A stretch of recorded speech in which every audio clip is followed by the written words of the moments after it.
waiting on an evolution. Yo. Come in, come in. Yeah. If you wanna come and get some, Yo. nothing we can't overcome. Run in, run in. Sure as we rise with the sun, Yo. we will arise and become stunning, stunning. Watch for the revolution.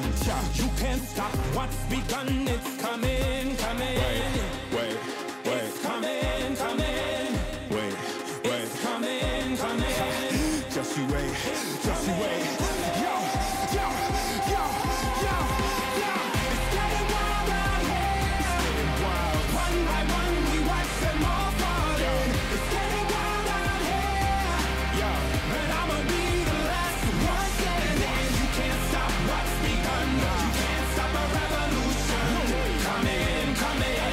It's getting wild out here. It's getting wild. It's getting wild.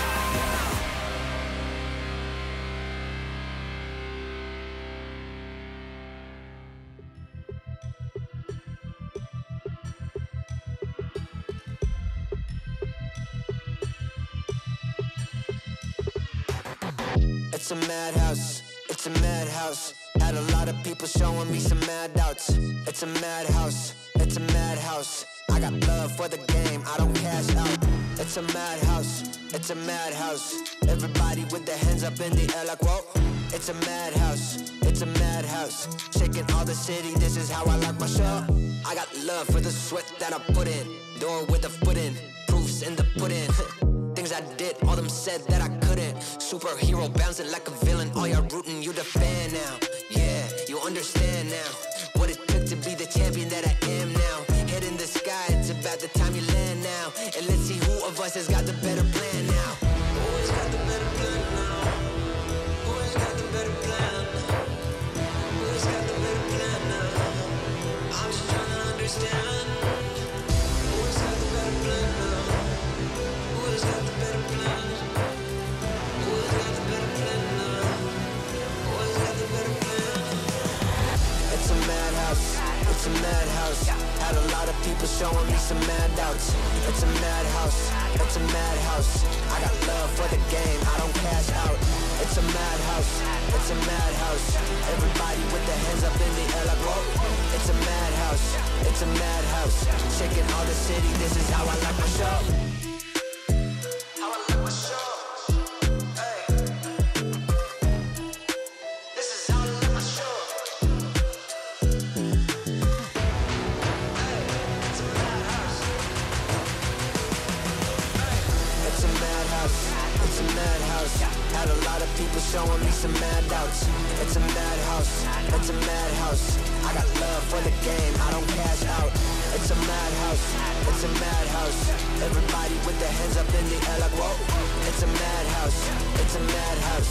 Shaking all the city, this is how I like my show.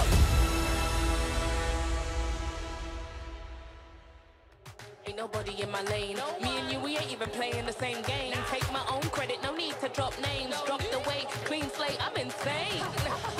It's giving insanity on a melody. More flow than a manatee. Levels that I reach, man, I defy gravity. Heart so strong like it runs in the family.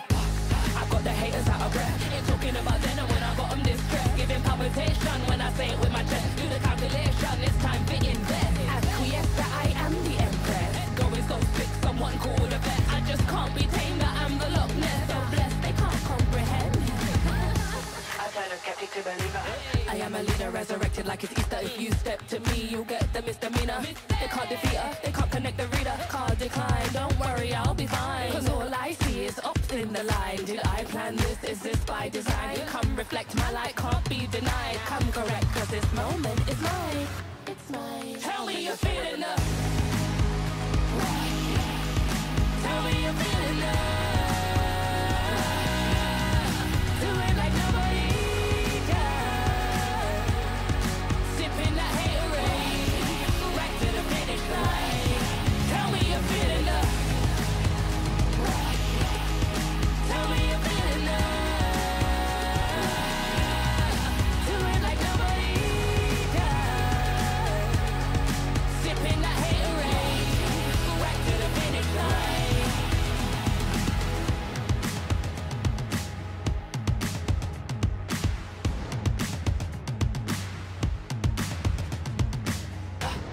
got the haters out of breath. Ain't talking about then and when I got them distressed. Giving palpitation when I say it with my chest. Do the calculation, it's time to invest. Acquiesce that I am the empress. Going so sick, someone call with a vet. I just can't be tamed, that I'm the Loch Ness. So blessed, they can't come. Tell me you're feeling love. Tell me you're feeling love. Do it like nobody does. Sipping that haterade, right to the finish line. Tell me you're feeling love.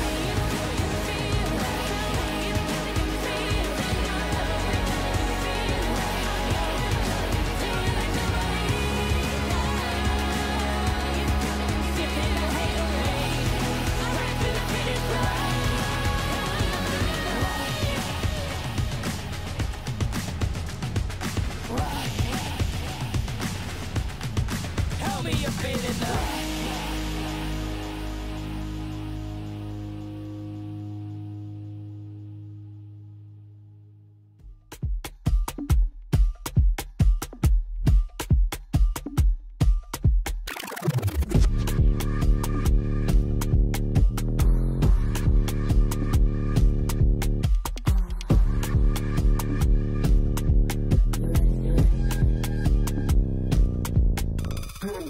Watch me go, you can't touch this, just peep my flow. Simon said, put it all on the floor. All heads turn when I walk through the door. They know I'm hot, better yet ice cold. Heart full of chrome, you can tell when it's on. They can't stop me when I get in my zone. I don't even answer when they call on my phone.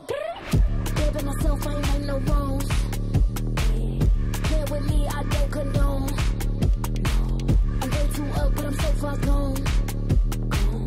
Here with me, I don't condone.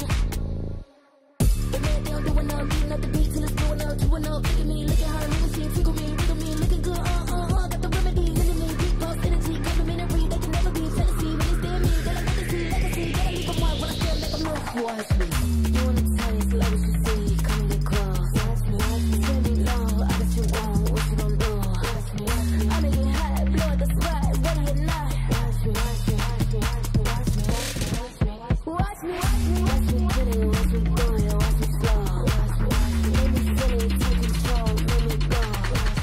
Watch me, tell me, watch me, with my legs, if you roll.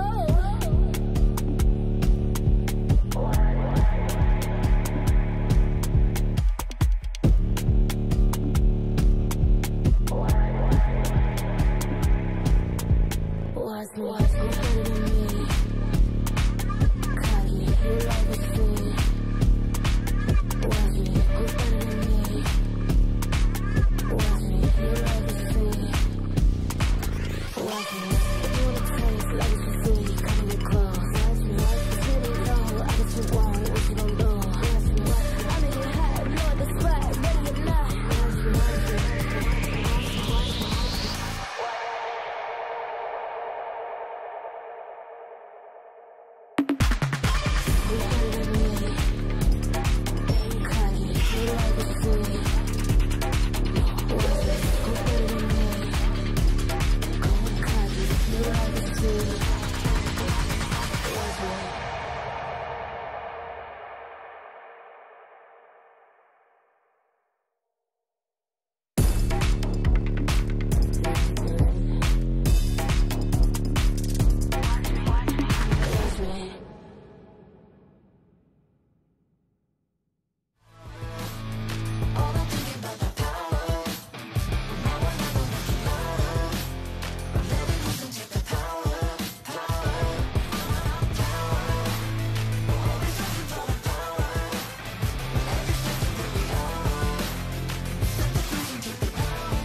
I'm moving automatic. See the top spot, but I move right past it. You're not number one, man, you thought you had it. I got what I want, now it's more than average. We are the masters. Now we back on the roll, headed back to the throne, cause we back what we on. Now we here to set the tone, got the spirit, got the soul, never question the power. Yeah, we showing you the power. Power. Make it loud.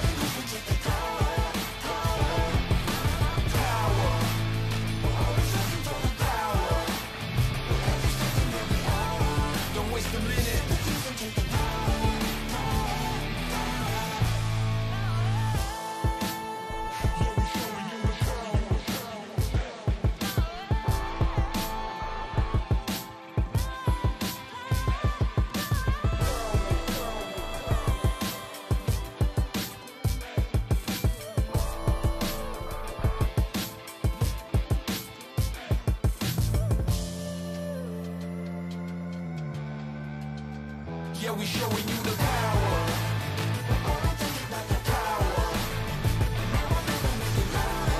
Make it loud.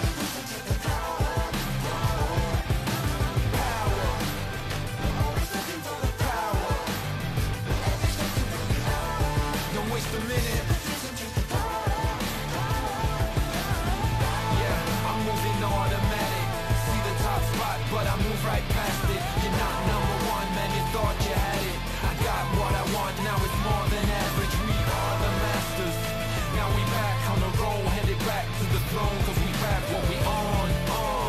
Now we here to set the tone. Got the spirit, got the soul, never question the power.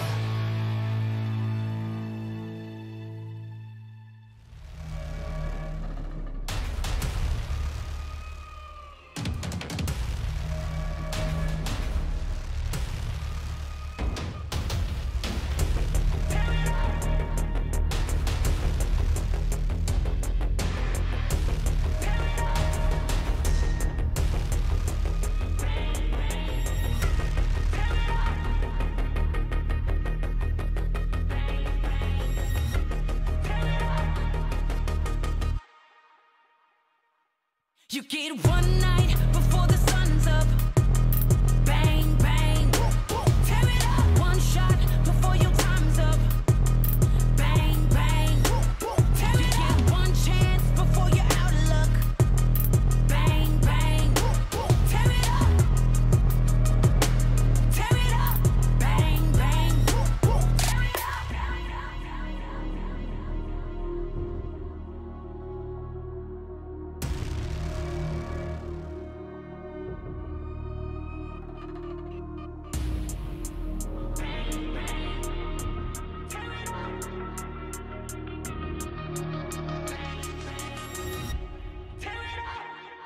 You get one night before the sun's up.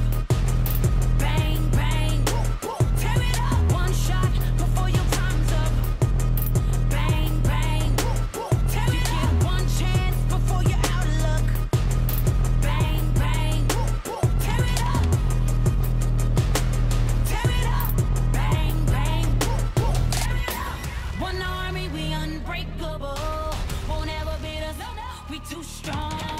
Take a stand, raise all of your fists high. This is the one. We're fighting for our lives. Don't let the odds run up on us. We fight until the sun comes up. Don't try us, we the one. Bang, bang. Bang, bang. Bang, bang.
we go farther. They working hard, we're working smarter.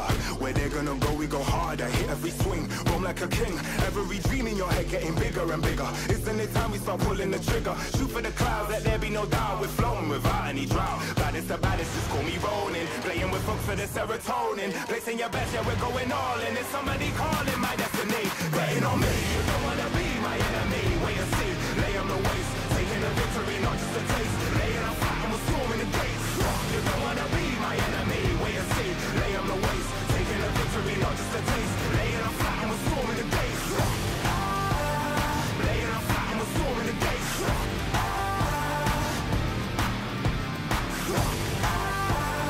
Laying on flat and we're storming the gates.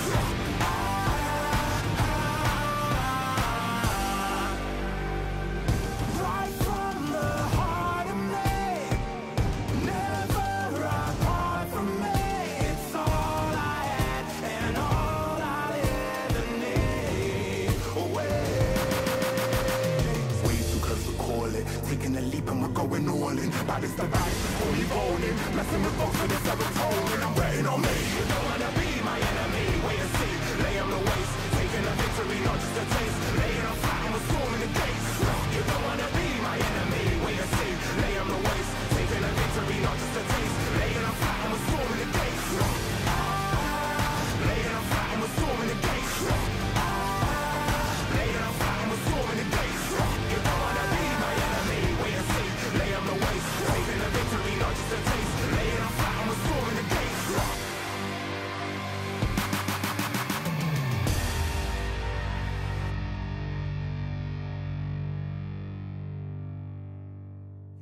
Guess who in the building? Born of the realest. Never catch me slacking, I was born, that's the illest. They call me a champion, I got there with a win. I'm a rare breed walking, I am one in a million. Guess who in the building? Born of the realest. Never catch me slacking, I was born, that's the illest. They call me a champion, I got there with a win. I'm a rare breed walking, I am one in a million.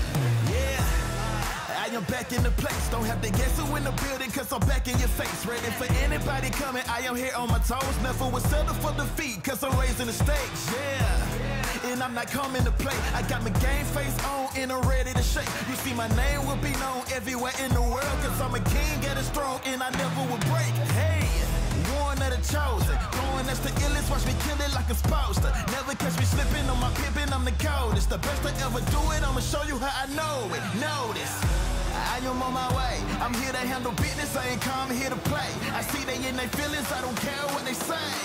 I am one in a million, you don't have to guess who in the building. Born of the realest, never catch me slacking, I was born, that's the illest. They call me a champion, I got there with a win. I'm a rare breed walking, I am one in a million. Guess who in the building? Born of the realest, never catch me slacking, I was born, that's the illest. They call me a champion, I got there with a win. I'm a rare breed walking, I am one in a million.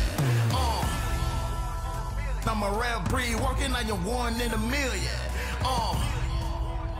I'm a rare breed walking, I am one in a million. And I'm at it again. I'm a bad man walking around and tell all your friends. And whoever wanna test me, I am standing my ground. As they come closer, I am focused as I smart with a grin. Yeah. Cause they know I'm a fool, and they know I'm that dude. I don't follow their rules, never bow to their principles, never choke when I move, never fold under pressure, never vouching to lose, yeah. I am on my way, I'm here to handle business, I ain't come here to play. I see they in their feelings, I don't care what they say. Cause I'm one in a million. You don't have to guess who in the building. Born of the realest, never catch me slacking, I was born, that's the illest. They call me a champion, I got there with a win. I'm a rare breed walking, I am one in a million. Guess who in the building? Born of the realest, never catch me slacking, I was born, that's the illest. They call me a champion, I got there with a win. I'm a rare breed walking, I am one in a million.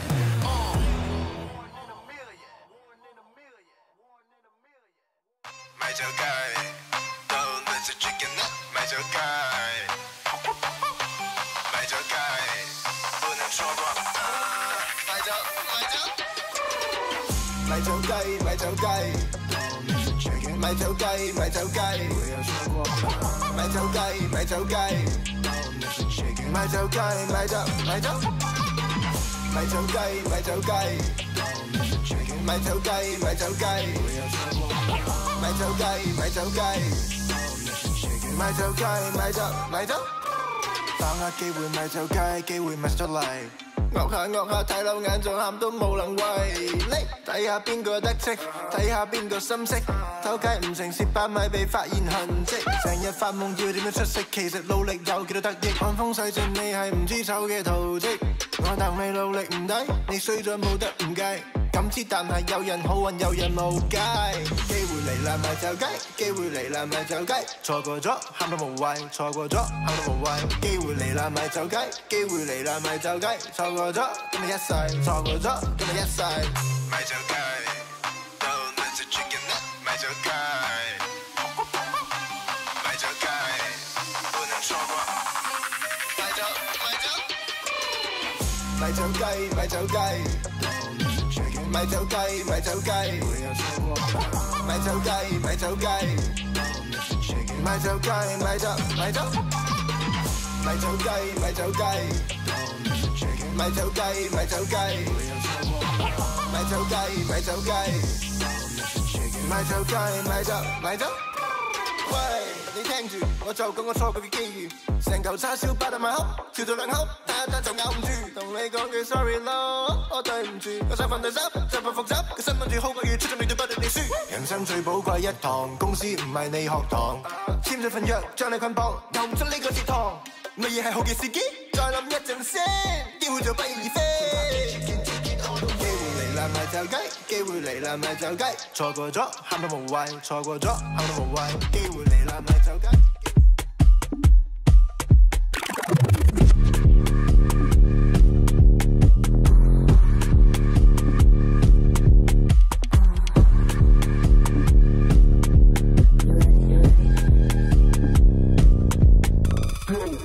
Watch me go, you can't touch this, just peep my flow. Simon said, put it all on the floor. All heads turn when I walk through the door. They know I'm hot, better yet ice cold. Heart full of chrome, you can tell when it's on. They can't stop me when I get in my zone. I don't even answer when they call on my phone. Baby, myself, I ain't right no wrongs. Play with me, I don't condone. I'm way too up, but I'm so far gone. Play with me, I don't condone. The man down doing up, beating up the beat till it's going up, doing up. Look at me, look at her, moving shit, tickle me, wiggle me, looking good, got the remedy, into me, deep pulse, energy, complimentary, they can never be fantasy, when they stare me, they like legacy, legacy, gotta leave them white when I still make them look. Watch me, doing the tight, love what you see, come get close, watch me, send me low, I bet you won't, what you gon' do, watch me, I make it hot, blow at the spot, ready or not, watch me, watch me, watch me, watch me, watch me, watch me, watch me, watch me, pretty, watch me do it, watch me slow, watch me, make me feel it, take control, make me go, watch me, tell me, watch me, with my moves, if you, whoa.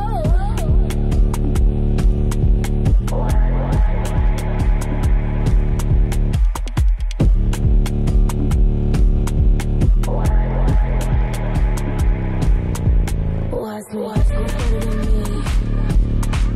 Cut it, you like it free. Watch me, who's better than me? Watch me, you like it free.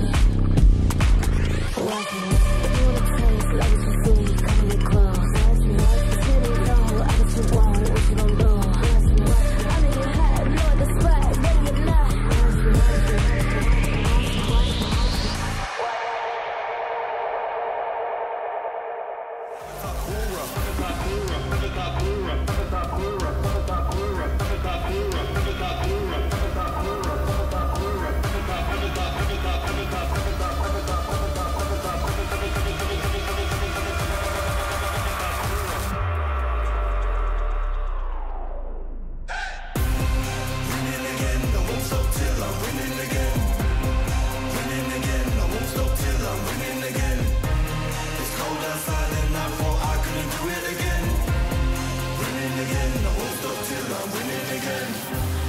Rhyme like nursery, still my style, you will reimburse me. Plus 30, big hands and they're sturdy. I'm Drew the first, I'm back like anniversary. I came back worthy, like I swam in lava till it no longer burns me. I walked the desert for my ego's perjury, working for that zone where you can't outwork me. I'm a big man, but I ain't 32. I came to the front line with like 32. I'm a Rex, that's a shout out to 32. I'm a danger and I play 32. I'm just so 20, 32. Ahead of my time, so I'm hard like Broom. Flows the bomb like I shook the room. I stay lit like Christmas and hot like June. Stop till I'm winning again. Winning again, I won't stop till I win. It's cold outside and I thought I couldn't do it again. Winning again, I won't stop till I'm winning again. Winning again, I won't stop till I'm winning again. Winning again, I won't stop till I'm winning again. It's cold outside and I thought I couldn't do it again. Winning again, I won't stop till I'm winning again.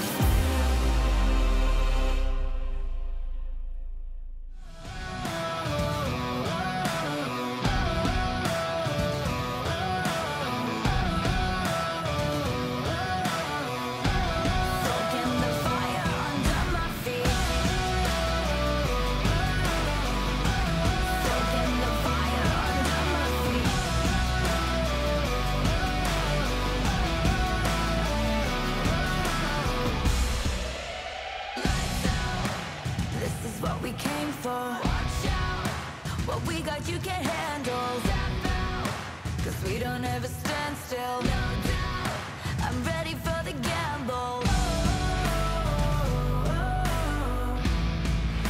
I'm ready for the gamble. Ready for the gamble. I keep feeding the flame, chasing the fame. This world will never be enough for me. I feel it run through my veins. I sharpen my aim, soaking the fire under my feet. Soaking the fire under my feet.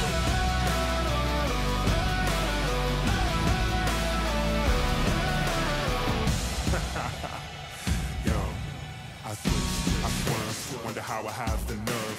Even the heat on the track, too hot and I'm lighting the match. Now, blasting off our rocket, grab the mic just to drop it. My Fahrenheit is shocking, amazed, dazed by the centigrade. Come now, don't be phased, follow the trail I blaze. First place, no second to waste.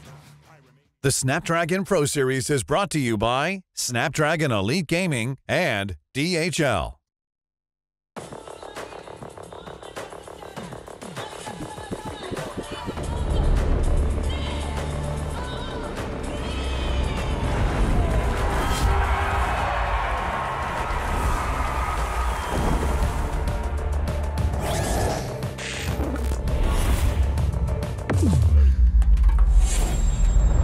Let the weak melt away.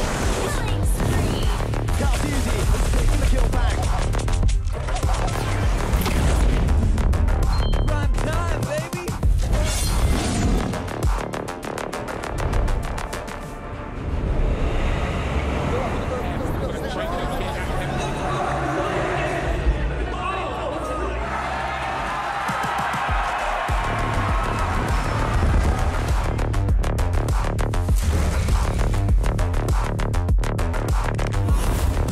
Looks like the players are ready. Here we go!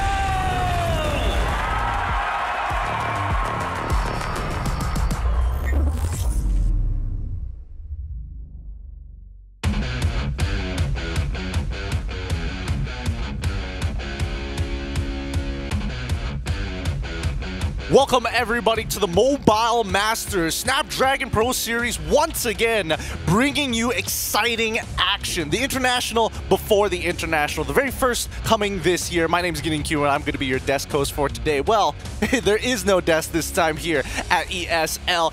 We are live in Jakarta to watch some exciting teams from across the world to show who is the true master of Mobile Legends at this point of time. Today with me, we've got two experts to talk about the games and to also cast your games. Coming in from the Philippines, it's Leo, and from Indonesia, it's going to be Miracle. Boys, how you feeling? And welcome back to the SBS. Proud to be making history. This is the very first Mobile Masters in the run of this prestigious international league. And to be a part of this non-desk is going to be a treat. We got so many games happening in the span of a week. It's going to be a jam-packed run for Mobile Masters for sure. It's just crazy how we get to see so many international events now, right? Where we get to see the level, the power level of each individual regions here. We got China, we got new regions coming in here to actually display their talent, and new teams on top of that to represent the region. We're going to address that in just a little bit, but for the meantime, for those of you who are a little confused, what is this Mobile Masters all about? We've had series after series from across the world, multiple different locations to finally bring you the champions and their runner-ups from the Challenge Finals. These teams have worked so very hard to get to this point, and once again,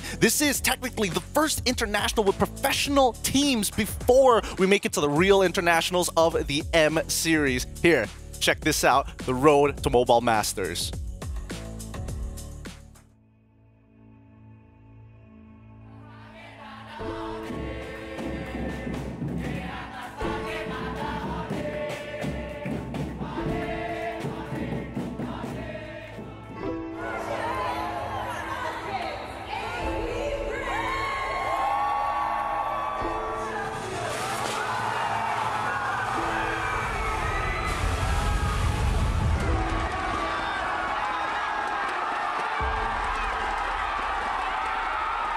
These teams here are performing at the peak of MLBB right now. The best of the best, they're here. 我觉得这次骁龙大师赛抢赢的对手很多，然后我们主要是抱着学习的态度来吧。Harapan gue di SPS Master ini mungkin bakal juarain ya, karena di MPL kita juga lagi turun juga kan. Jadi ya mau bounce back-nya sih di SPS Master Mobile ini sih. Turnamen terakhir yang SPS di Malaysia peringkat 2 sih. Jadi sekarang yang buat Master mau fight buat cari championnya lah. Persiapan kita aja sih kurang matang. Mungkin sekarang kita udah siap lah. Kita bakal bangkit kembali. Kali pergi ke bagian. Sana lihat sekarang. 3 lagi dicari. Winnie ditumbang. I think Philippines is the best region right now. Dan Indonesia dan maybe Turkey. SPS Master. Yang paling tangguh mungkin Falcon sama Onyx ya. Onyx Philippines aslında kendini çok kanıtlamış bir takım. Onun hakkında çok konuşmak istemiyorum. Son turnuvalara bakarsak da her şey ortada. Ito na naman tayo. Manalo na naman kami.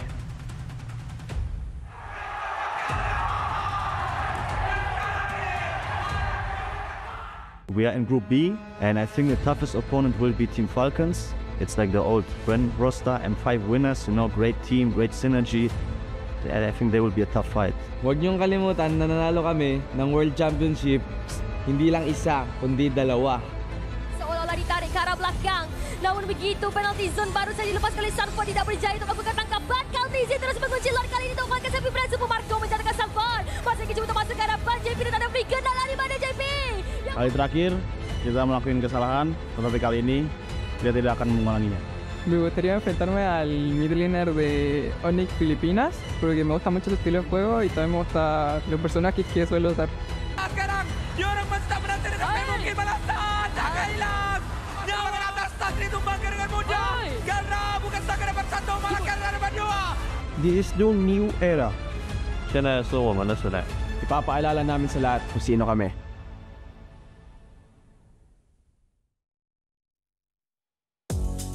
The world is watching right now to see who is going to be the best. And I think, you know, as SBS it keeps on providing us just a little bit of a taste of what an international is going to look like. And this time around, they're bringing in a lot of new faces here. Now, Southeast Asia has been a powerhouse for a very long time. We're looking to see who's going to be able to challenge that right now. But for those of you just tuning in, don't worry. Let's talk about the format for just a little bit. For those of you who are very new to the Snapdragon Pro Series, this is going to be the group stage where 12 teams will be split up into 2 groups of 6, each one having to battle each other out, and the top 3 with the best score will move on into the playoffs, going down to 6 teams, single elimination bracket, and the top 2 seed from the group gets a round 1 bye. Keep in mind that the playoffs is a best of 5. Boys, this is very different from the M series altogether. It's a shortened series, but what are some of the things that you personally enjoy about it? Very different, but just the same, especially since this is a mid-year international event. It reminds me very much of MSC, the single elimination brackets. You're right. It makes for such high intensity, high stakes action that, you know, having that 1 extra round win for top seed of groups A and B makes them almost, you know, living with 2 lives. Yeah, and after seeing, you know, the grueling Swiss stage of the M6 World Championship, I feel like, again, it's a breath of fresh air that we get to see a normal group stage here again. It's a round robin, 2 groups, 3 teams go through, 3 teams get eliminated. And the single elimination works a bit different, right? When you top your group, you actually get rewarded by quite a bit. You get over the first match, the first bracket, to move on to instantly the semifinals. Oh yeah, look, the top 6 race has already begun. Let's pull up the qualified teams already who's been split up into both of these groups, Group A as well as Group B. For Group A, we got Onyx PH, the current world champions, up against BTR Indonesia. Don't forget about TLID, with also Influence Rage, a new face coming in from Latam, Papada. Hopefully I'm saying this right. Papara Supermassive coming in from Turkey, and not to forget, YBin Gaming coming all the way from China. Mirko, look, it's the GOATs, Onyx PH. BTR? No, Onyx PH. Dear Lord. Dear Lord. PH. Remember, like, GOATs. King Kong was like... He was that guy. He was trying to be that guy. But BTR, man. I mean, BTR... Yeah, you know what? At this point, sure. Onyx PH are more of GOATs for the world, but for me, it's still BTR, man. I hope this season of SPS they could pull it off. In Indonesia, it's back to Indonesia. It's back to when Moreno was in that mukbang era. Look, brother. There's a good chance that if they even were in Group B, it would be an even bigger struggle. They got Onyx ID, they've got Team Falcons PH, Team Falcons Mina. Got to get both of them here. Both Falcons on one side. RRQ, not to mention, this is Aurora Turkey, not Aurora PH. Again, two separate entities altogether. And of course, A7 also from Latam. Now, speaking of which, Southeast Asia has had such a strong dominant force in the Mobile Legends esports scene. I'm really curious about the teams outside of Southeast Asia. I mean, Turkey was already mentioned in the previous video. If anything, it's this group that is repping hard the teams outside of Southeast Asia. You got A7. A good chunk of this squad was RRQ Akira, the 2-year run, the Tyrants from Latam. And then you have the newly minted Aurora Turkey, who's basically another powerhouse team from that region that now is under a new banner. And of course, one of the biggest esports franchises in the world in Falcons MENA. Hey, let's not forget that they've also had an addition of Sigaboom to their roster as well. So they're really just picking and choosing some of the best players to be part of this roster. Now, keep in mind, the prize pool is huge this time around. They're going to be playing for 80,000 for first place USD. Second place is 40,000. Third place is 20,000. Same goes to third and fourth. Everybody else is going to get less than that, boys. What are you going to do with if you had 80,000 in your pocket? I would make another international tournament, man. I would put that all the way to from prize pool to the event again. Just make it run. Reroute that money. Just run it back. Run it back. Run back until the Mobile BTR Masters. Over and over. You gotta spin it. You gotta keep on spinning it until eventually you get that good gacha. That's what we're all looking for. Amen. That good gacha. Now, with the prize pool already at high stakes, Stream A is going to be the one that you're currently watching right now. The main broadcast, of course. There are two other streams happening at the same time, both Stream B and as well C. But for Stream A, our schedule is going to be this. BTR up against TLID as our very first match. Onyx then going up against Team Falcons, and then Onyx PH up against TLID, then RRQ up against Falcons Mina. So a very Onyx Falcons day today, and then kind of everybody else very Southeast Asian oriented. Let's not forget about Stream B, because we're also facing off against Onyx PH with YBing Gaming as their very first one. I'm curious to see how China plays out in that series. Not to forget RRQ up against A7, Onyx PH up against TLID, Onyx once again up against A7. You get the idea. 3 streams happening all at the same time. Boys, are you excited for any of these series, especially for Stream C?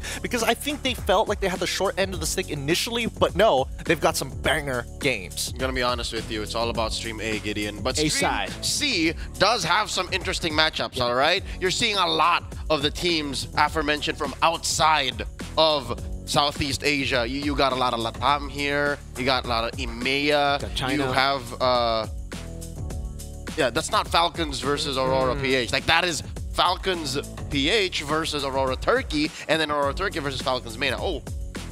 I wonder what that's like. What's that like for Aurora? It's like, Falcons again? I mean, dude, it's so interesting to just see these rosters again, right? It really feels like, well, for some of these teams, we haven't seen them at all. YBing Gaming, we have not seen them in an international stage. We've seen different teams almost every event. We've seen XYG to DFYG to then again KBG, and finally to see one of the teams that we've been seeing in the top 3 a lot of times in the Chinese qualifiers make it to the international. I'm just curious.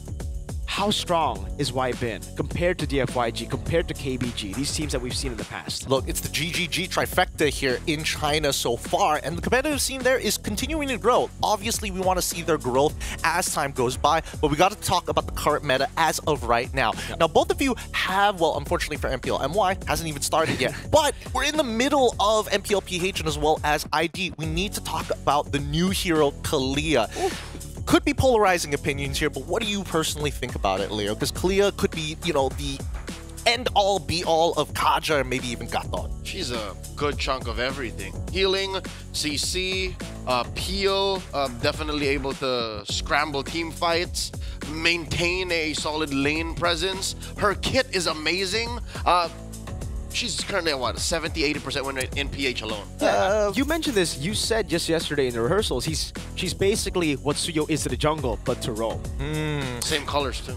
Correction on the statistics, it's 50% so far. 3 wins, 3 losses. There you go. I don't know if that needs to be updated in just a little bit. We'll see. I'll get back to you on that one. But her skill introduction is a little crazy. I think that we're coming to a point with, I mean, first we got Suyo, and now Kalia comes out next. I mean, even Lucas was kind of a bit of a, okay, I think out of all the heroes, it's not the worst, but definitely the big standouts here. Do you think heroes are having too much of a kit, too much tools coming in the box? Yeah, I do think so. I obviously here, you can see the skill introduction here, and usually heroes like this, heroes like a Cho, right? Usually with pick-off styles with Kalea, you usually kind of struggle when you're up against Purify, but you have so many other tools, the gap closer, the constant jumps, the healing as well. And honestly, how deceivingly tanky you are as Kalea really helps you cover up for those weaknesses. And it's not just her who's tanky. She heals her allies nearby, so she's definitely a team player. I think it's not a matter of the kit. I think it's really how she affects the metagame. And we're in a place in the metagame where Revitalize is a legit threat. For the past 6 months, teams have been rocking at least 1 or 2 Revitalizes. Want more a hero that can do that, and then more healing. Well, I don't know. Let's talk about damage reduction for just a little bit, because even with the patch updates, emblems have had a pretty significant change as well. But before that, let's talk about some of the heroes that have been buffed as well as nerfed. Some of them kind of interesting, others I'm not so sure about. Let's start with the buffed heroes first. Again, keep in mind that both Savannah and as well as Chip are not going to be played this time round for the tournament. They cause bugs. We don't like bugs. We're chopping them off of the block. Get them out of here. Farsa is the biggest winner of 9.64's buff. Her passive got affected, her ult now reduces the intervals on that, and she moves so much faster with Wings by Wings. That's the reason why she has such a high contest rate now. And she doesn't get banned. Who in the right mind would ban Farsa in the first phase? That's true. I mean, there's a lot of power priority picks, but then let's talk about some of the nerfs then, right? Like things like Badang with the shortened range of his first skill. That Fist Crack can be a little annoying sometimes. You can't farm those Thunderbelt stacks as often, but it's still being picked up. Yeah, especially with the nerfs. I think the Hanzo one really strikes as, you know, the big nerf for me. Because we've seen a lot of Indonesian players play the Hanzo, and unlike in the Philippines, we have found a lot of success with our brawl style with the Hanzo. Y'all win. Yeah, we win with that. And even after the nerf, we've seen players like Rin pick it up and still win. Hazel pick it up and still win. We won't get to see Rin in this tournament, but Hazel is still in for RRQ, and I think he will still be able to utilize this Hanzo together with just how messy but calculated RRQ plays. 5 games played on Hanzo, 60% win rate currently in MPL ID. I mean, even with some of the adjustments here, do you think the Jushin is going to be enough? Because now we're seeing teams kind of stray away from it. I mean, the what do they call it? The mana kappa of it being shortened down does hurt a little, but I still think there is a place for her in the meta, you know, draft-wise. In the past couple of weeks, Super Friends of Onyx PH has actually been picking up Jushin, and they're currently on a winning streak. If I'm not mistaken, that's 5 or 6 series that they won, wherein for more than a couple of times he played Jushin. So I'm thinking it really is just an adjustment. It's not necessarily a nerf. She's not much weaker. It's just, I guess the teams are letting up on her because they think that they could. The adjustment is basically a buff because it makes people let go of the juice and thinking it's weaker. Well, I think that her early game is definitely significantly weaker. Speaking of early game, actually, the meta has kind of shifted a little bit with the emblem adjustments, and this is the big one that everybody's excited for. Killing Spree changed entirely, getting a free reset on the kill, but more importantly, getting the guy low gets you health back depending on how much damage you take. Temporal Rain, added bonuses, durations, and tenacity. That damage reduction, so good. My eyes are on Pull Yourself Together. It turned into a stacking emblem talent wherein it affected so many other things. It affected Wind of Nature. It affected other battle spells. I think Pull Yourself Together is definitely a must-have these days. Yeah, I've seen Eman actually go for both Killing Spree and Pull Yourself Together, and you won't guess the hero on Beatrix.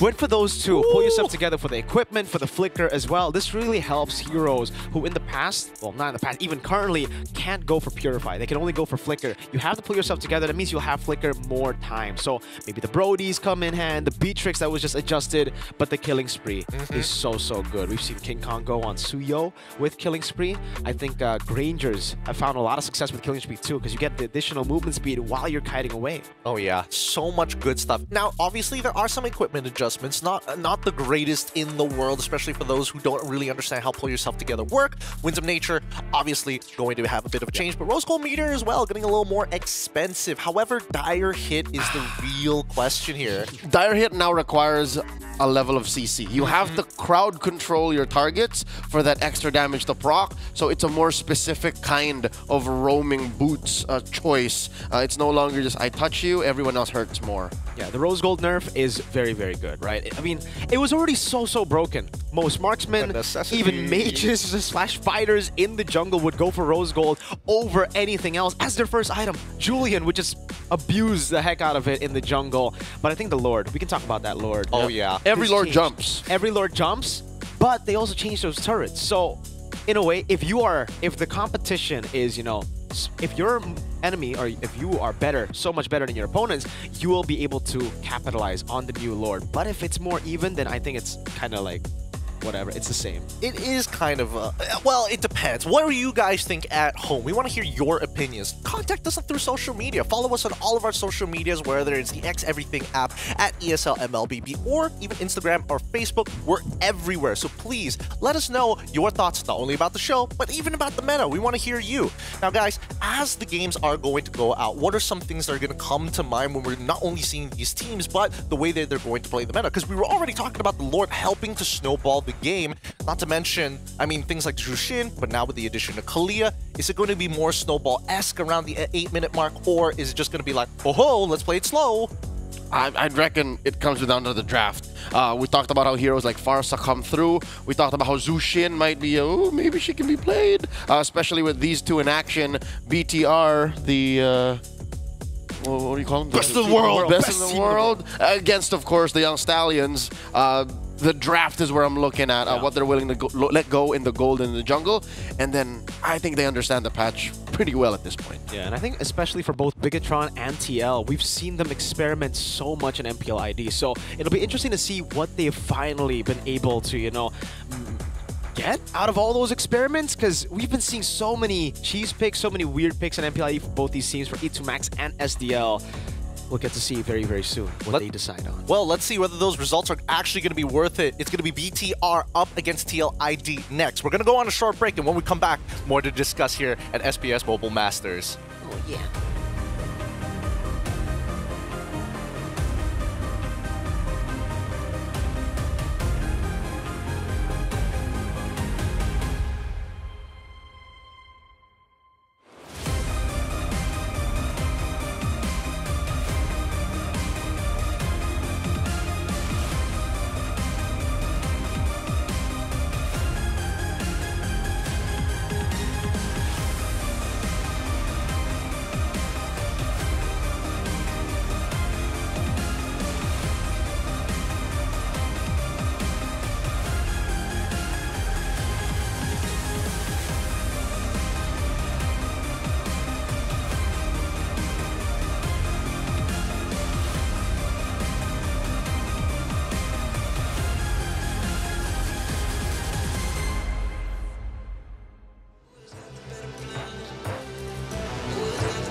Showing me some mad doubts. It's a madhouse, it's a madhouse. I got love for the game, I don't cash out. It's a madhouse, it's a madhouse. Everybody with their hands up in the air like whoa. It's a madhouse, it's a madhouse. Shaking all the city, this is how I like my show. How I like my show.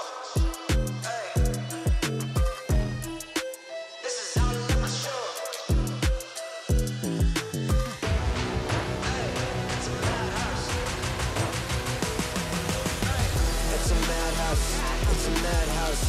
Had a lot of people showing me some mad doubts. It's a madhouse. It's a madhouse. I got love for the game. I don't cash out. It's a madhouse. It's a madhouse. Everybody with their hands up in the air like whoa. It's a madhouse. It's a madhouse. Shaking all the city. This is how I like my show.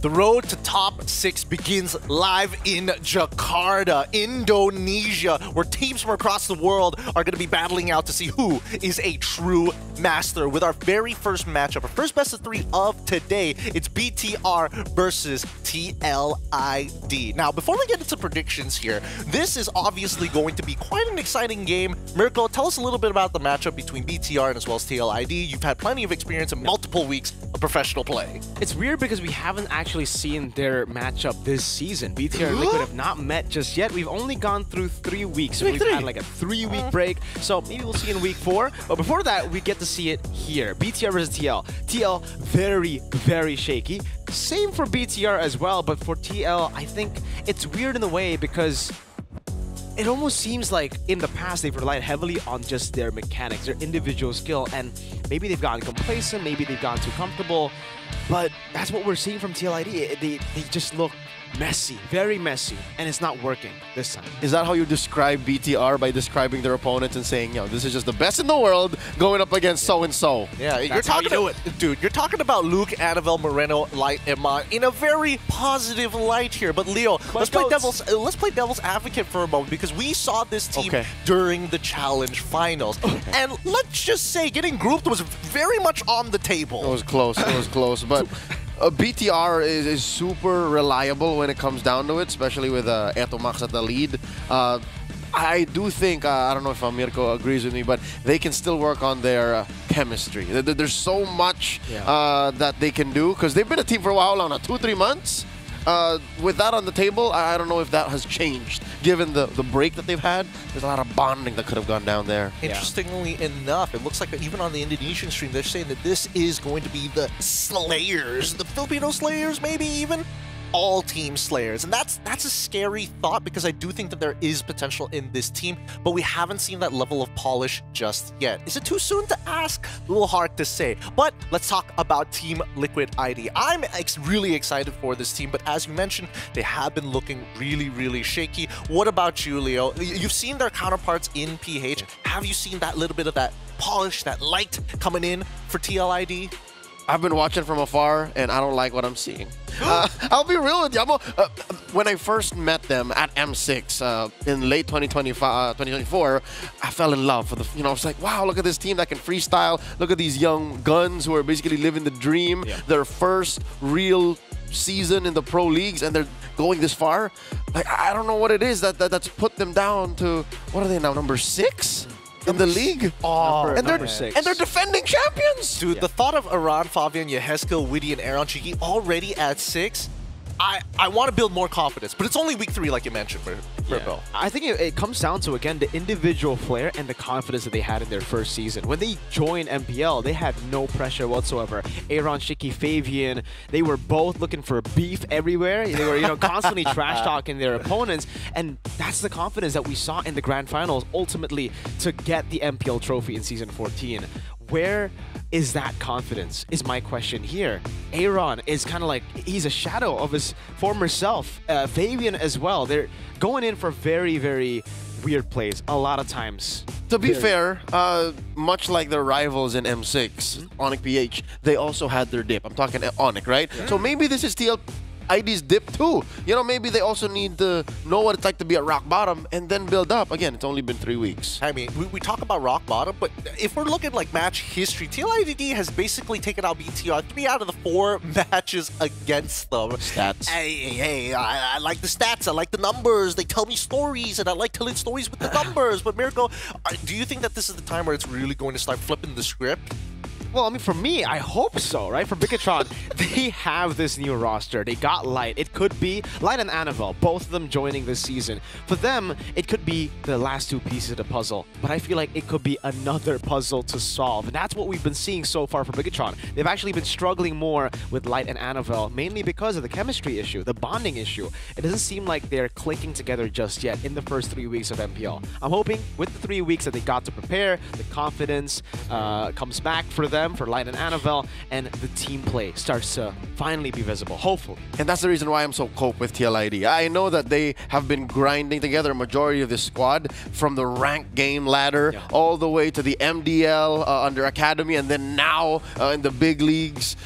I know that they are brothers. So even if the meta kind of messes them up and their mechanics are not, you know, its peak and their confidence might be shaky, I think that's enough still for them to make it 4 and 5 now.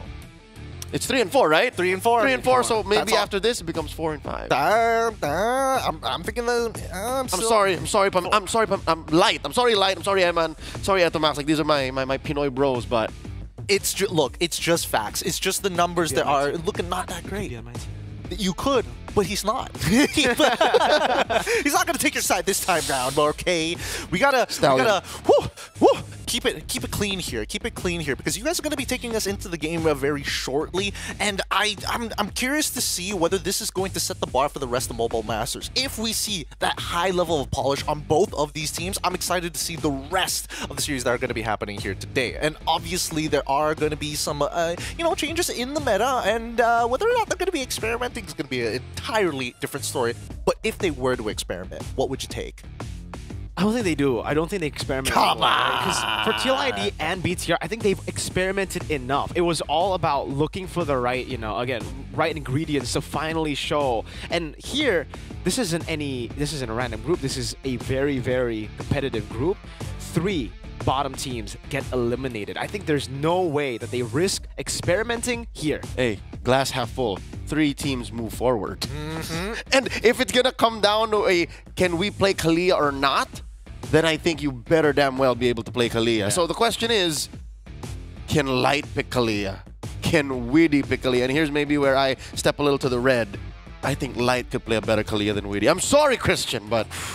Right? I agree. Am I right? Because I know Light. I know Light can find these weird angles. He plays a mean Kaja when he wants to, especially with Eman. Yeah, Cho too. Widdy plays a decent Cho, but between the both of them, I think it's Light who can really play the little fish girl. I actually think it's the opposite here. I feel the little fish girl might be better for Widdy, mainly because it's more straightforward, it's not as mechanically intensive, and a lot of the abilities just go press one button, you do a lot of stuff. I think it depends. It depends. If we're talking about the healing factor, if we're talking about, again, just being there for the team, it's more of a Widdy hero. But if we're talking about the pickoffs, it's more of the Light hero. I see. Now, let's go into the predictions. Miracle, obviously, you're going for BTR. You're going for BTR. Don't lie to nobody here. But, interesting. So only me and Miracle think it's going all 3 games. Leo, why a 2-0? It's Cope. It's Cope. Because if ever I would see my boys in Liquid go back to their prime, M6 form, it starts now. What happened to Prediction Master here? I've been watching your series, and a lot of your weeks have been doing pretty well. Yeah, half of the forecast is Cope. All right, so I just manifest what I want to see, and this is where we do it. So it's not predicting; it's just manifesting that it would give you the most amount of points. Keep in mind that we're keeping a prediction score amongst the casters on all broadcasts here, so you could be a huge lead. You could have a huge lead right now, or it's going down the drain very, very quickly. I like our odds, Mirko. Yeah. I just want to say, by the way. You said Liquid too. What do you mean you like your odds? It's 2-1. At least I got one thing correct. Yeah. Wait, so you get an additional point if you get the scores right? I'm pretty sure you do. No, but wait. Do you still get the point if it's the wrong winner? Oh, that's a good point. Actually, I gotta double check with Zipper on that one. I did not finalize the rules on this. You know what? There's a fun fact here. Every SPS that I've casted for, I've gotten the highest prediction score up until Bigatron. Up until Bigatron. It happened in Season 3. I got everything right until the Grand Finals, where I had to go BTR. Onyx 4-0'd them. That was a fast evening. We went home quick. It was. So I'm saying, maybe you take all the other predictions that I make, but not this one. But BTR, that's the story of my life too, Cope.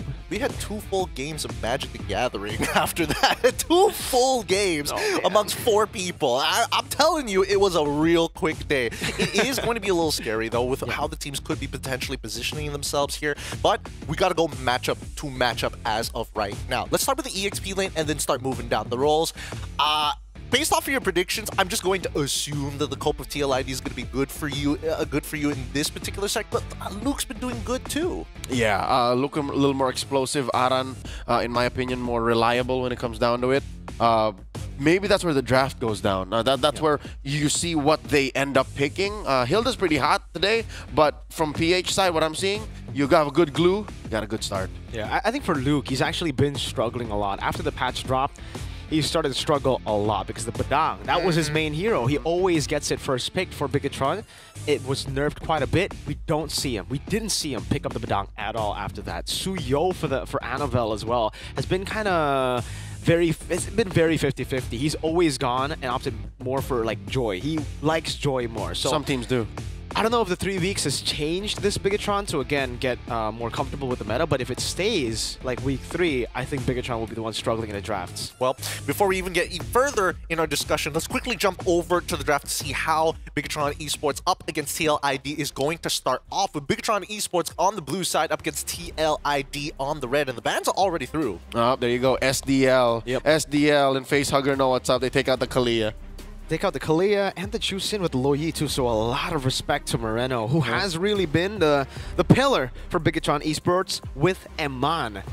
It's interesting to see that the Granger isn't first picked. Whenever Bigatron Esports get a chance to pick up Granger, they would, over the Suyo, over the Joy, over the Jawhead. But this time, they've left it open against Aaron Shiki. I can't help but think, is this a way to say that, you know, Aaron, we've been seeing your performances and it hasn't been too hot recently, so we're going to risk giving you that Granger. Well, that or whether or not Bigatron Esports is like, Annabelle's ready now. Yeah. It's his time. With the next 2 lock-ins of both the Xemen Force and the Way of the Dragon, they've got some really good single target lockdown, and honestly, these compositions are starting to look a little similar. They've got like strong pick-off potential, and I think it's going to boil down. I'm going to make an early call here. It's going to boil down to the roamers. It's amazing how they end up with these picks. Again, these are jackpot bonus round drafts that you got in the first phase. How do you give Light a Cho? How do you give Eman a Harith?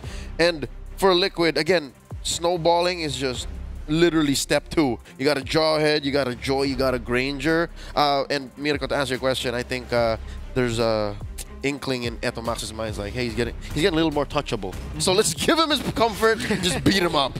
Yeah, could be the case. Team Liquid ID, they take out the glue as expected again. The glue for Luke. The Glook. The Glook. It was his signature pick back when he was playing for Geek Fam, and we saw a glimpse of that again. He came back to the glue, started playmaking, the Hilda for Aran. Hildaran. Classic Hildaran. Yeah. Luke, Hildaran, I see.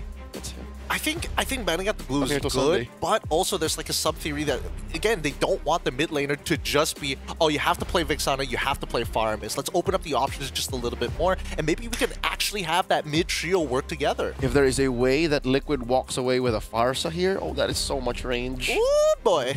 Yeah, the Farsa is a very, very good way to try to beat out the Harith as well. We've seen a lot of teams go for Farsa up against the Harith with the amount of dive that they have as well with the Joy and the Jawhead. It would basically just create a proper front to back for the Farsa to work here. So yeah, for Bigatron, I'm not sure here. Do Liquid want to take the Badang for themselves, or I mean, is Bigatron even comfortable on it? Again, week 3, we have not seen a single Badang from Luke, from Bigatron. Well, I think at the very minimum, it does look like TLID are setting up for this Farsa. They're getting rid of the Gutlout as well. So I think that at this point, Bigatron will have to expose their entire hand. If they want to play Badang, I think that's totally okay. But it can only handle so many heroes at once. You're never going to catch both Joy, Jawhead, as well as the Farsa in one single ult. Liquid only has 1 pick when the swing back happens, so I don't know. Does Luke have a Hylos? That might be one way to cut through the front to back. Yeah, just lay it down, let Eman get in there. Instead they ban it, because I think Liquid were willing to go like trade 1 for 1. Yeah, because they would be good with the Hylos too.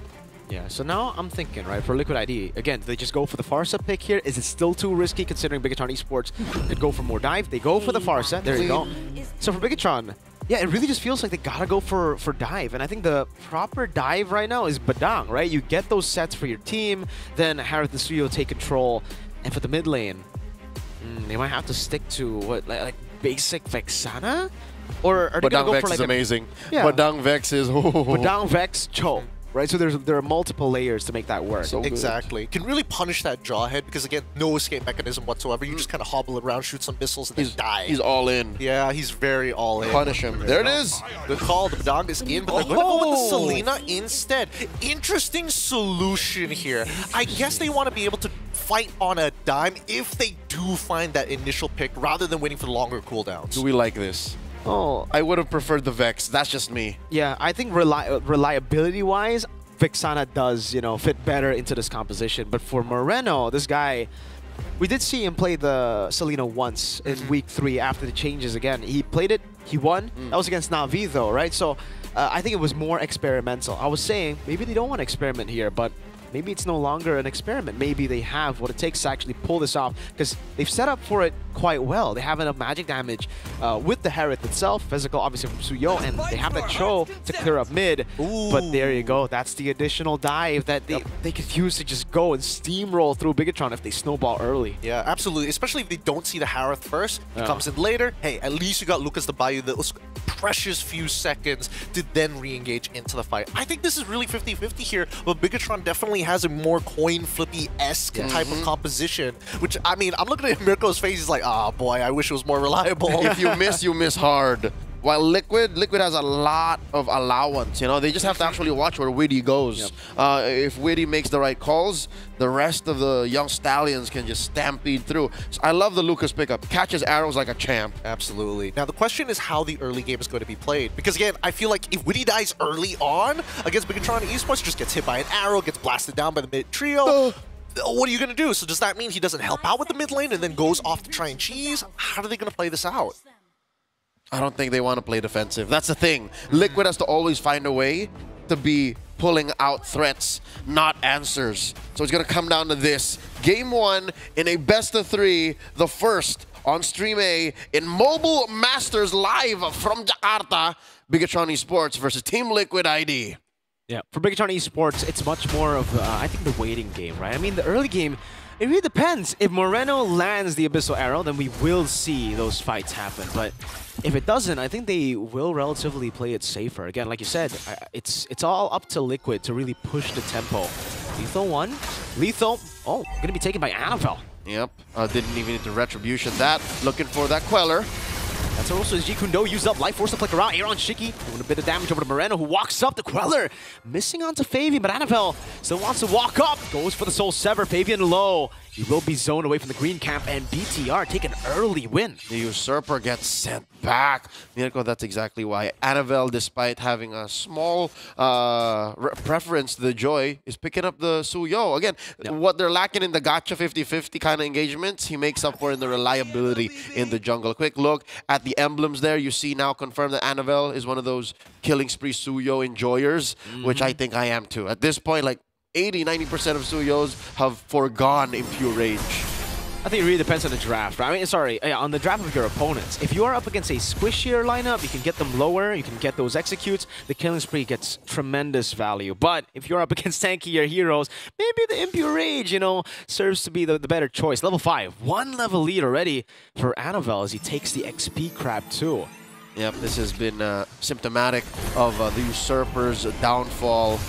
Bigatron Esports, the Red Robots, go ahead, taking their turtle, catching Fabian. Oh, he's trapped.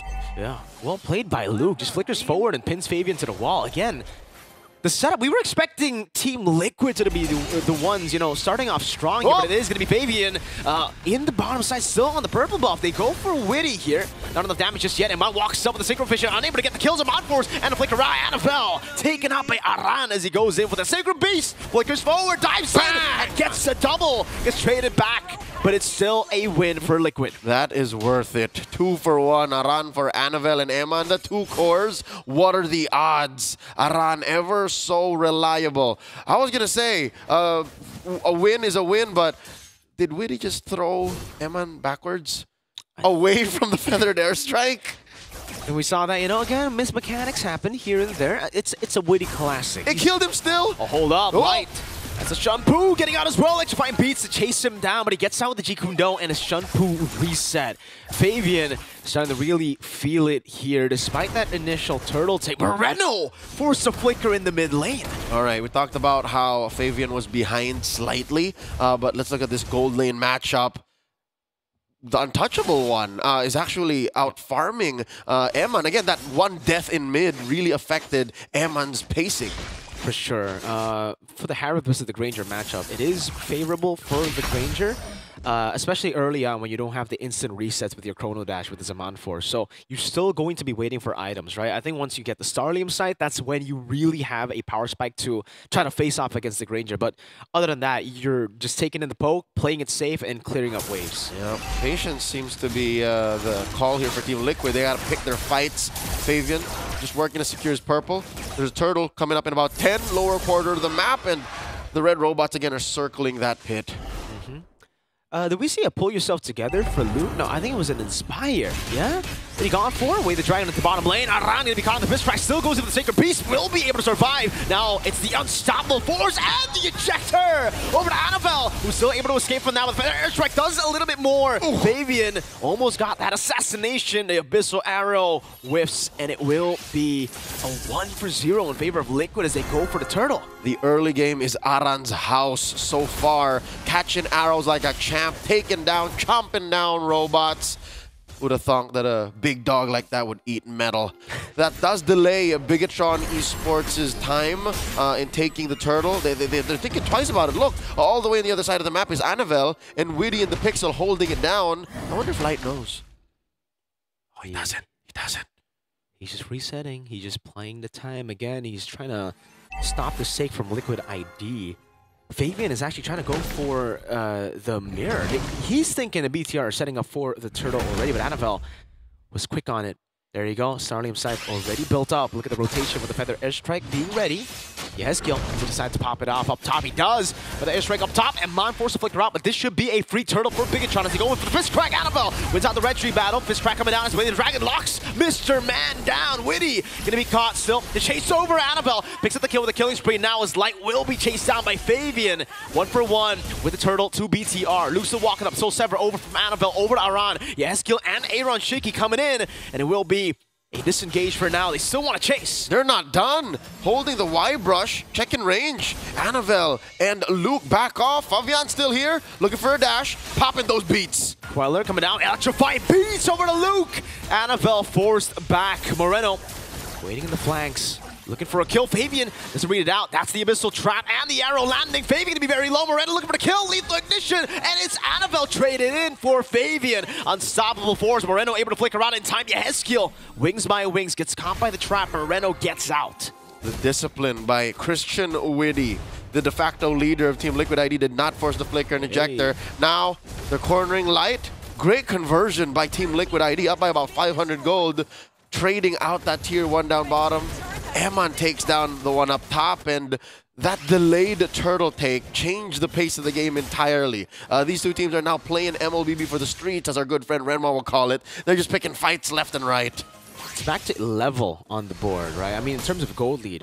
Kill lead is for Liquid, but the objective lead is held down by BTR. Playing the game slow, waiting for their initial plan, right? We were talking about how Bigatron will need to wait a bit longer and TLID will be the ones being the aggressors. They would want to go for the fights early on. But so far, I think BTR have held their own pretty well in the early game by, again, fighting for these objectives, actually getting it, but ultimately losing up in the pickoffs. Light walks out with the Dragon ready. Purify gets used up. Oh, and Bond gets thrown back by the ejector. That's an Abyssal Arrow landing and the shutdown for Moreno. That's a killing spree for him, as that's the Sacred Beast form from Aran. Walks up back again, gets pinned down to the wall. Will be able to get that CC immune. Fabian looking for the electrifying beats. Won't be able to find the full stack in time. Another Abyssal Arrow lands on Witty. The pin down, and Annabelle picks the kill up. That's the all-in nature of the Jawhead, biting it in the behind. More of a liability right now as Team Liquid ID fail to secure a single turtle in Game 1. Bigatron Esports able to clench it right before the Lord spawns. About 2 minutes until that major objective comes up on the map. Upper quarter, Fabian looking to correct this top lane situation. Despite dying more than you should as a Harith in the early, Eman has been recovering well. Look at this. He's back to protecting that tier 1 up top. Down bottom, Annabelle and Luke get a push. Team Liquid ID now definitely down 1,000 gold. Yeah, they're down by quite a bit now. It's a significant amount despite it being just, 1,000. And it's the hit or miss we were talking about for the Selena. Once you land those, back to back, Moreno has been clinical with the Abyssal Arrow. Landing it well, getting those flanks as well. Flicker from Witty doesn't catch him. Moreno flickers out as well. The Fizz Crack with a pin down. Unstoppable Force used up. Luke will be traded back. Eman jumping back and forth with Zaman Force. Fabian zones him away, and it's a 1-for-1 roam for XP. Fabian was late, maybe a second or two. We've seen Fabian in the peak of his form do so much better, coming in from odd angles. So yeah, definitely his pathing has changed. Is it a communications issue? Are the members of Team Liquid not as in sync as they once were?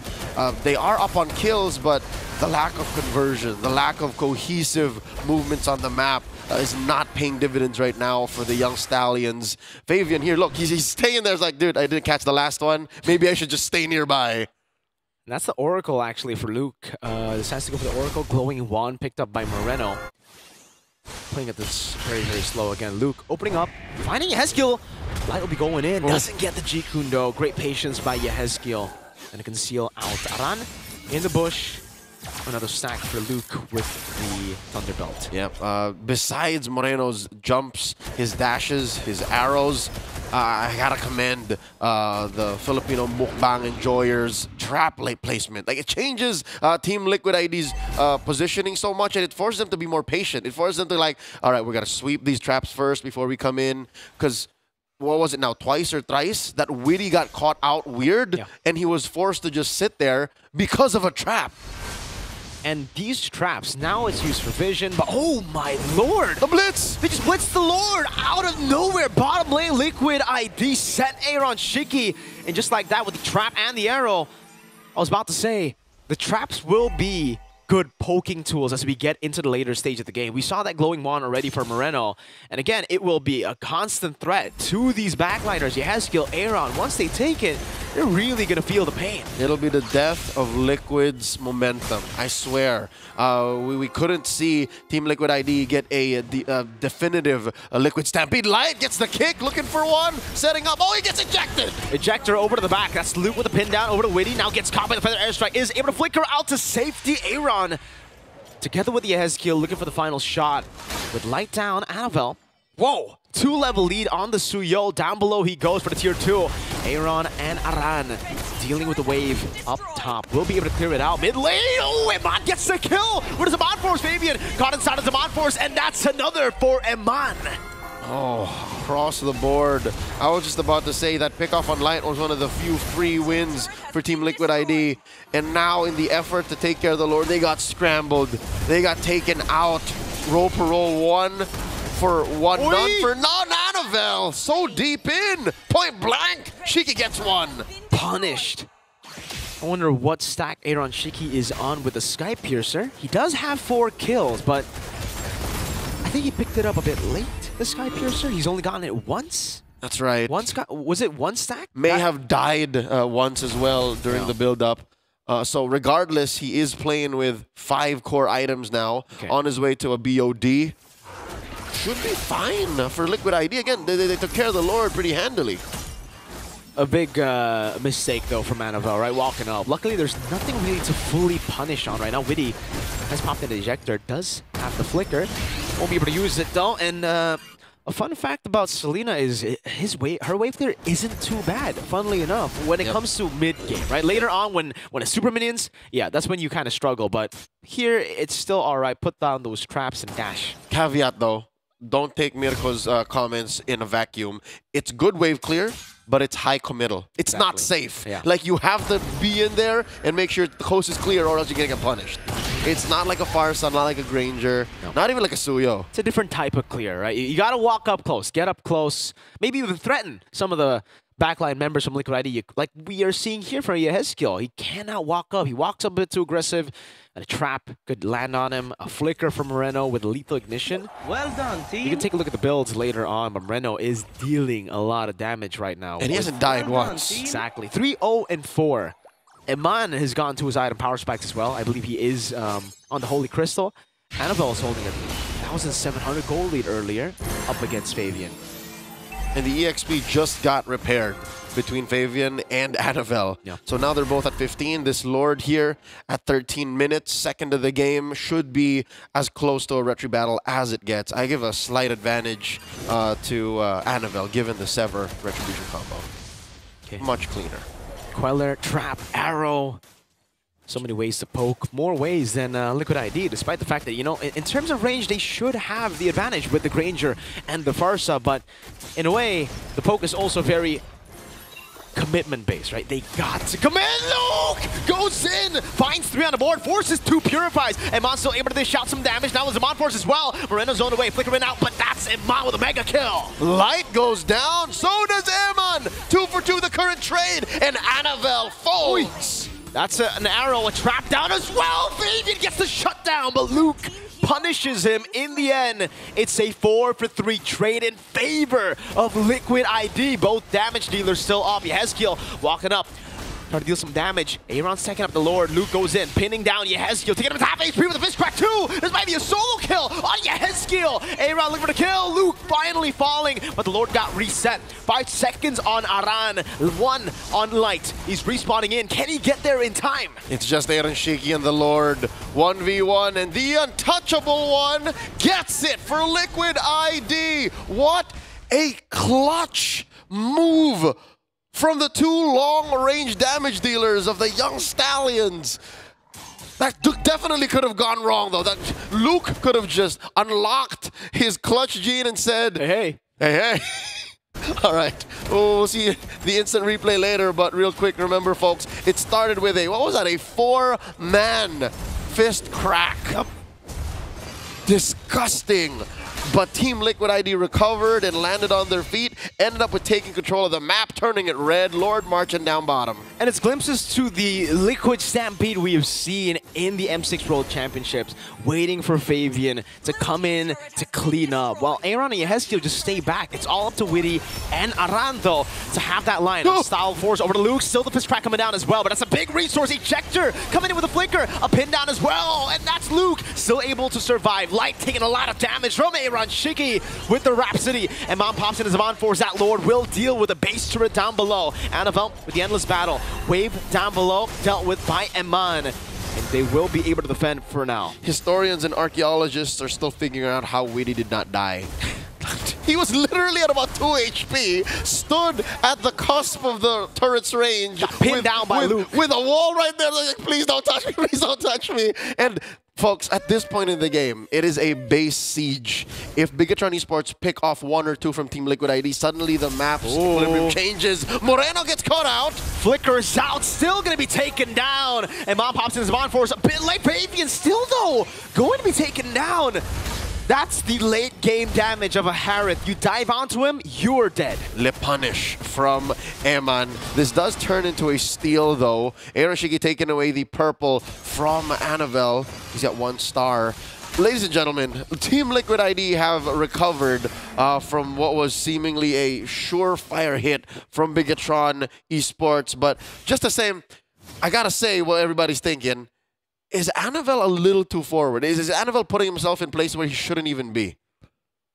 Yeah, I think so. I think it's kind of weird for the Suyo up against the Lucas, right? Whenever you do want to go in, you get shoved back by the Lucas. You get out-damaged by the Lucas in the Sacred Beast form. So it's kind of a lose-lose for the Suyo as we get into the later stage of the game. You will be poked down by the Granger, by the Farsa. If you decide to go in on the Granger and Farsa, you might get ejected, you might get punished by, obviously, the Jawhead, new passive, or you get shoved back by Aran. And I'm asking because I just want to confirm. This does happen to me in real life. It happens to a lot of Suyo players. You guys have to admit. In game or in real life? In real life. In real life. So you have to know that Suyo's job as an assassin fighter puts you in weird situations. And I think Anavel just isn't ready for how fast Liquid is ready to answer to that and punish for the wrong decision he makes at the weirdest times. That's why Liquid is now in control, right in the pit. Anavel right in front of Aran. It's 2v1 in that Y-brush. Sacred Beast form coming down with the fist crack as well for their airstrike as well. That's going to be Anavel walking up with the rectory, but it's still going to be Aaron Shiki who gets the kill. Iman. Late Zaman Force coming in to try to clean up. That's a shutdown from Moreno. And another for Iman. That's an immortality already, but Witty will fall to Moreno, who gets a double. 2 for 1, but the Lord goes to Liquid ID. The Young Stallions on damage control. Aran with the flicker coming off of cooldown at the right time, flickering away, getting away with murder. 2 for 1. Again, the situation with Anavel. And folks, to the defense of the young jungler, it's mainly because he wanted to steal. Yeah. And again, that was his responsibility. That was his job, and he tried. Aaron was able to get the last shot on the Lord. And that probably saved Liquid ID from now maybe having their base getting sieged. It will be still a Lord in vain, technically. There's no way they could utilize this to find any value. It'll just be cleared up before some of these members even spawn in. Only It's a now net negative. has Witty spawned back in the game, and Bigatron have dealt with every single wave. So at the end of the day, Anavel's sacrifice paid off. Yep. Despite sitting at 3-5-3, the Lord was scored by Liquid, but look, the map is still at 50-50, so the 2-for-1 trade, definitely worth it. Bigatron Esports should take that deal every single time, but again, the slow roll. You can take down the Lord, but you can't manage the waves the normal way. Look at how huge those minions are. Especially the bottom wave there. It's still going to be the far lane. Lord will spawn up top in the map. Aaron's Shiki getting a bit more sustained to play with the War Axe. Definitely going to need that against the explosive damage of this late game Harith.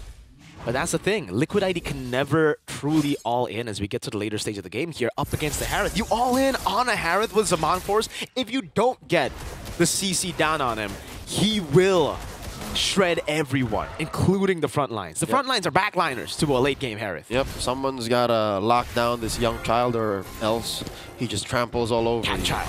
He's a cat child. He's a white-haired little menace. Bigatron Esports doing their best to secure what they could on their side of the map. So for the first time in a while, Anavel is going to actually taste a buff. Yep. That's the orange he secures here. And this is to Liquid ID's calculated approach. They're just controlling the map, freezing it, so that this next Lord coming up in about 30 seconds could be an easier play. There's a part of me also thinking, Mirko, could they be? Could they be setting up for the long lane split push? Could they be going for some cheese right now? They could, but they got to be careful. 18 seconds on the Lord, and take a look at the wave that Bigatron are building right now. That's a wave with 2 cannon minions already. And there's going to be, three. The first one just died there. It's going to build up to a 3 cannon mini wave. So it'll hold lights. Goes into the G-Kudo flicker combo with the way the dragon as well. Aran going to be taken down by Moreno. Eman though caught on the bad spot with Zaman Force. Fabian electrifying beats. Eman taken down. Still Anavel with Moreno picking up the kill as Luke goes for the fist crack and does get away with the flicker. And not a single member of Bigatron falls at the cost of 3 flickers. I'd say that's a good deal. Team Liquid ID, they did not see light with the 6th Sense flicker into that brush, forcing a fight out of nowhere. Aran didn't even get the flicker away. This will turn the tides, folks. We saw Liquid ID being able to control with the far lane. Control the light is walking up again. Doesn't have the way to Dragon just yet, or doesn't want to commit onto it. Ejector over the light. Still gets the way. The Dragon gets away from the last shot of the Sonata. And Witty is now zoned away. Light looking for the G-Kundo one more time. Pinned down by Luke. Witty zoned away from the Lord. So is Aaron and Yehezkiel just by Moreno putting the traps down in these choke points. Yehezkiel and Aaron looking for the big steal. Can they do it? Anavel needs the retreat, and he will be able to get it. Witty pinned down one more time. Moreno does not commit. They back away, and this time they got an involved Lord. Logically speaking, Bigatron Esports, despite their split up and their less than stellar damage profile from that range, they had the Lord. It was theirs to keep. And Team Liquid ID were just hoping for a dream to come true, a miracle. But the fact that Fabian wasn't there, that Aran wasn't there, really made it a 50-50, less than for them. So now with the Lord evolved as it is, marching through bottom, how does Liquid answer to this? Bigatron Esports suddenly back in control, and Light, almost single-handedly, Light got them to this point.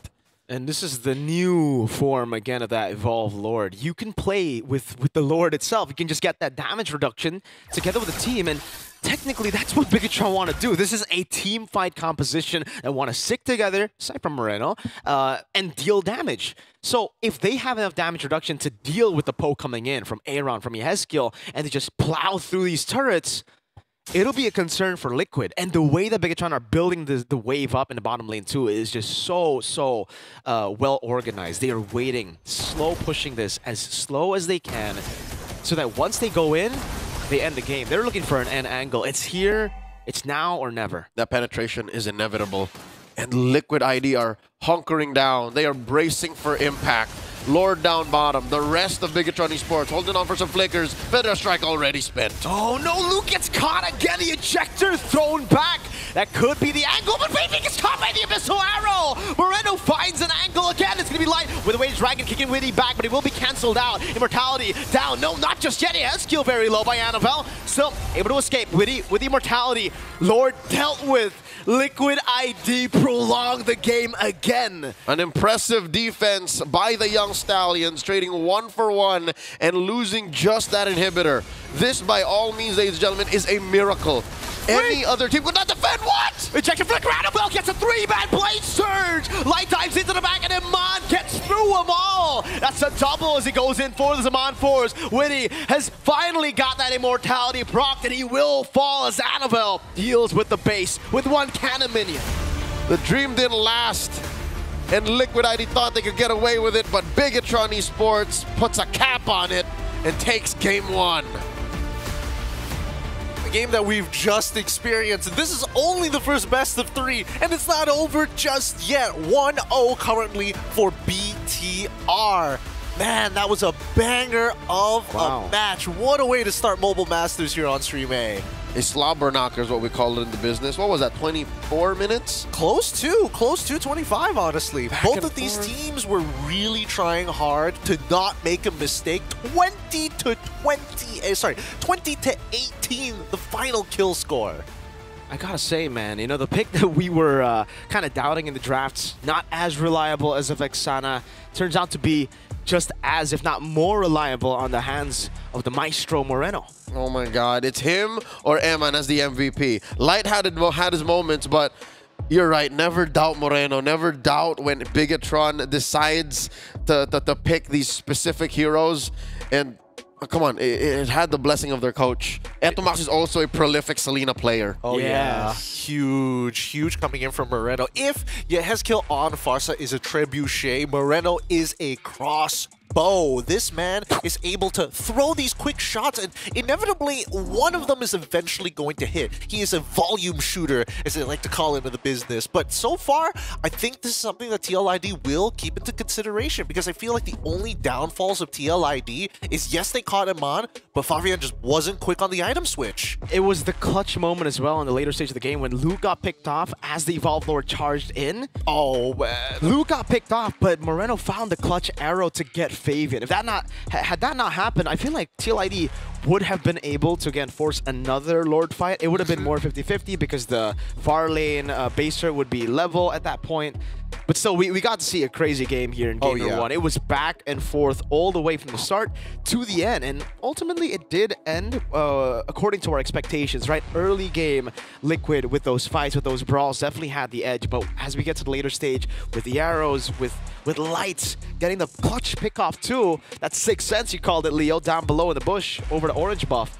Hey, give it up for MVP Iman on this Harith. This game didn't boil down to who could make the better decisions. It came down to who had the better hands, who had the better fingers. This man, 8-3 and 7, literally one-shotting Fabian if he ever stepped too close to comfort and didn't get the right amount of damage on him. And take a look at the build.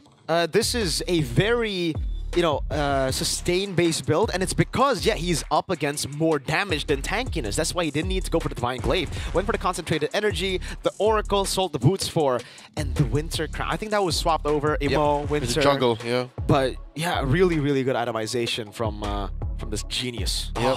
Eman did die a couple of times early on, as you do with the range situation you have. But, again, the whole team converged to try and get Eman to this situation. Not just Moreno, not just Light. We talked about Annabelle. Annabelle made the right mistakes, could you say? The best sacrifices. Like, he put himself in harm's way. Again, there really is no true peel for Bigatron Esports, so he acted as that. He went into immortal form, extra damage reduction, a little bit of life steal, spell vamp from the Severs, and that was enough time and enough of a threat to make am the actual threat. And I don't think Liquid was ready for that. Despite the not so good KDA from Annabelle, we got to remember that final moment when he got ejected, he got a 3-man Blade Surge. Yep. That was what turned the game around to, again, BTR ultimately winning it. I really hope we get that final moment once again coming in from Luke, because his engagements have been looking great. And I think the biggest takeaway from this match actually really boils down to the way that they trade against their opponents, right? Every single moment had to be crucial. And here we go, right? We see Luke's initial engagement, and they needed to do something to inevitably get ults out. Arrow comes through. We're going to see probably another arrow come in again to close this out. Gets it, 3-man bang. The follow-ups are so crisp from both of these teams. It's hard to say that that one team was lacking in one department and another team is excelling. I think both these teams are looking a lot more equal than we thought. And of course, my favorite part about all of this is the fact that Luke goes in, he dies, gets up. Yeah, all me, brother. High fives all around. Yeah, I don't blame Fabian. In that moment, I saw how just seconds earlier, he saw an arrow fly this way. He's like, all right, I'm going to go in. I got full stacks on that Electrifying Beats. Folks, even at full stacks, Electrifying Beats only stops, slows. You are free from slowing effects when Joy starts dancing around there. So he did not expect the and then dies. Just the stutter frames. And it's a late. Right, you're right. It's a lot of things to take into considerations, especially considering that this match we thought would be a lot shorter than it eventually was. Yeah. I think that this is a lot more even than expected. That 2-0 that you're manifesting right now, Leo, not coming into fruition. It is now either me or Miracle who's going to be able to get these full correct points. Hopefully we do get it. Either way, BTR in the lead. What are the adaptations coming in from Team Liquid? You know what? You never lose unless you learn. That's true. So that's what I'm going through, and that's what I hope Liquid are going through. They got to learn that maybe you invest a little bit more in reliability than all-in early game snowballing. Well, with that being said, we're going to go on a short break, and when we come back, it's going to be another game between BTR up against TLID. This is Mobile Masters. We'll see you in just a short while.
I'm moving automatic. See the top spot, but I move right past it. You're not number one, man, you thought you had it. I got what I want, now it's more than average. We are the masters.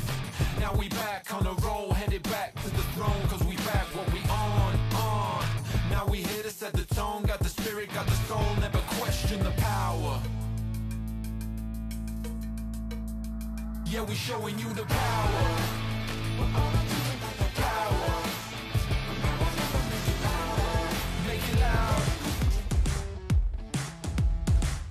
The top 6 road is still underway. Today's matches are looking great, especially after the very first point earned by BTR in this best of 3 series up against Team Liquid ID. Both teams are still looking to eventually win the series, but boys, I need to ask you, what are some of these adaptations do we need to get rid of this Selena? Because the way that I see it, Team Liquid ID, they've got a pretty decent draft. You answered your own question. Get rid of the Selena. Maybe ban it out. Because if I'm not mistaken, there was an episode in Season 15 where...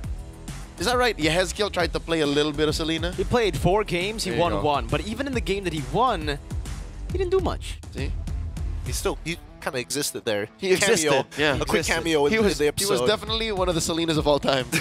Just get rid of it. Just get rid of it. I do think it needs to go, but we need to talk about Suyo because it remains to be a top pick here. And obviously, I think it's a little interesting with Bigatron's previous draft because, as you mentioned, he's the assassin fighter. It's a little awkward to kind of position him, but it's not like you're going to let Moreno do that job. Might as well him.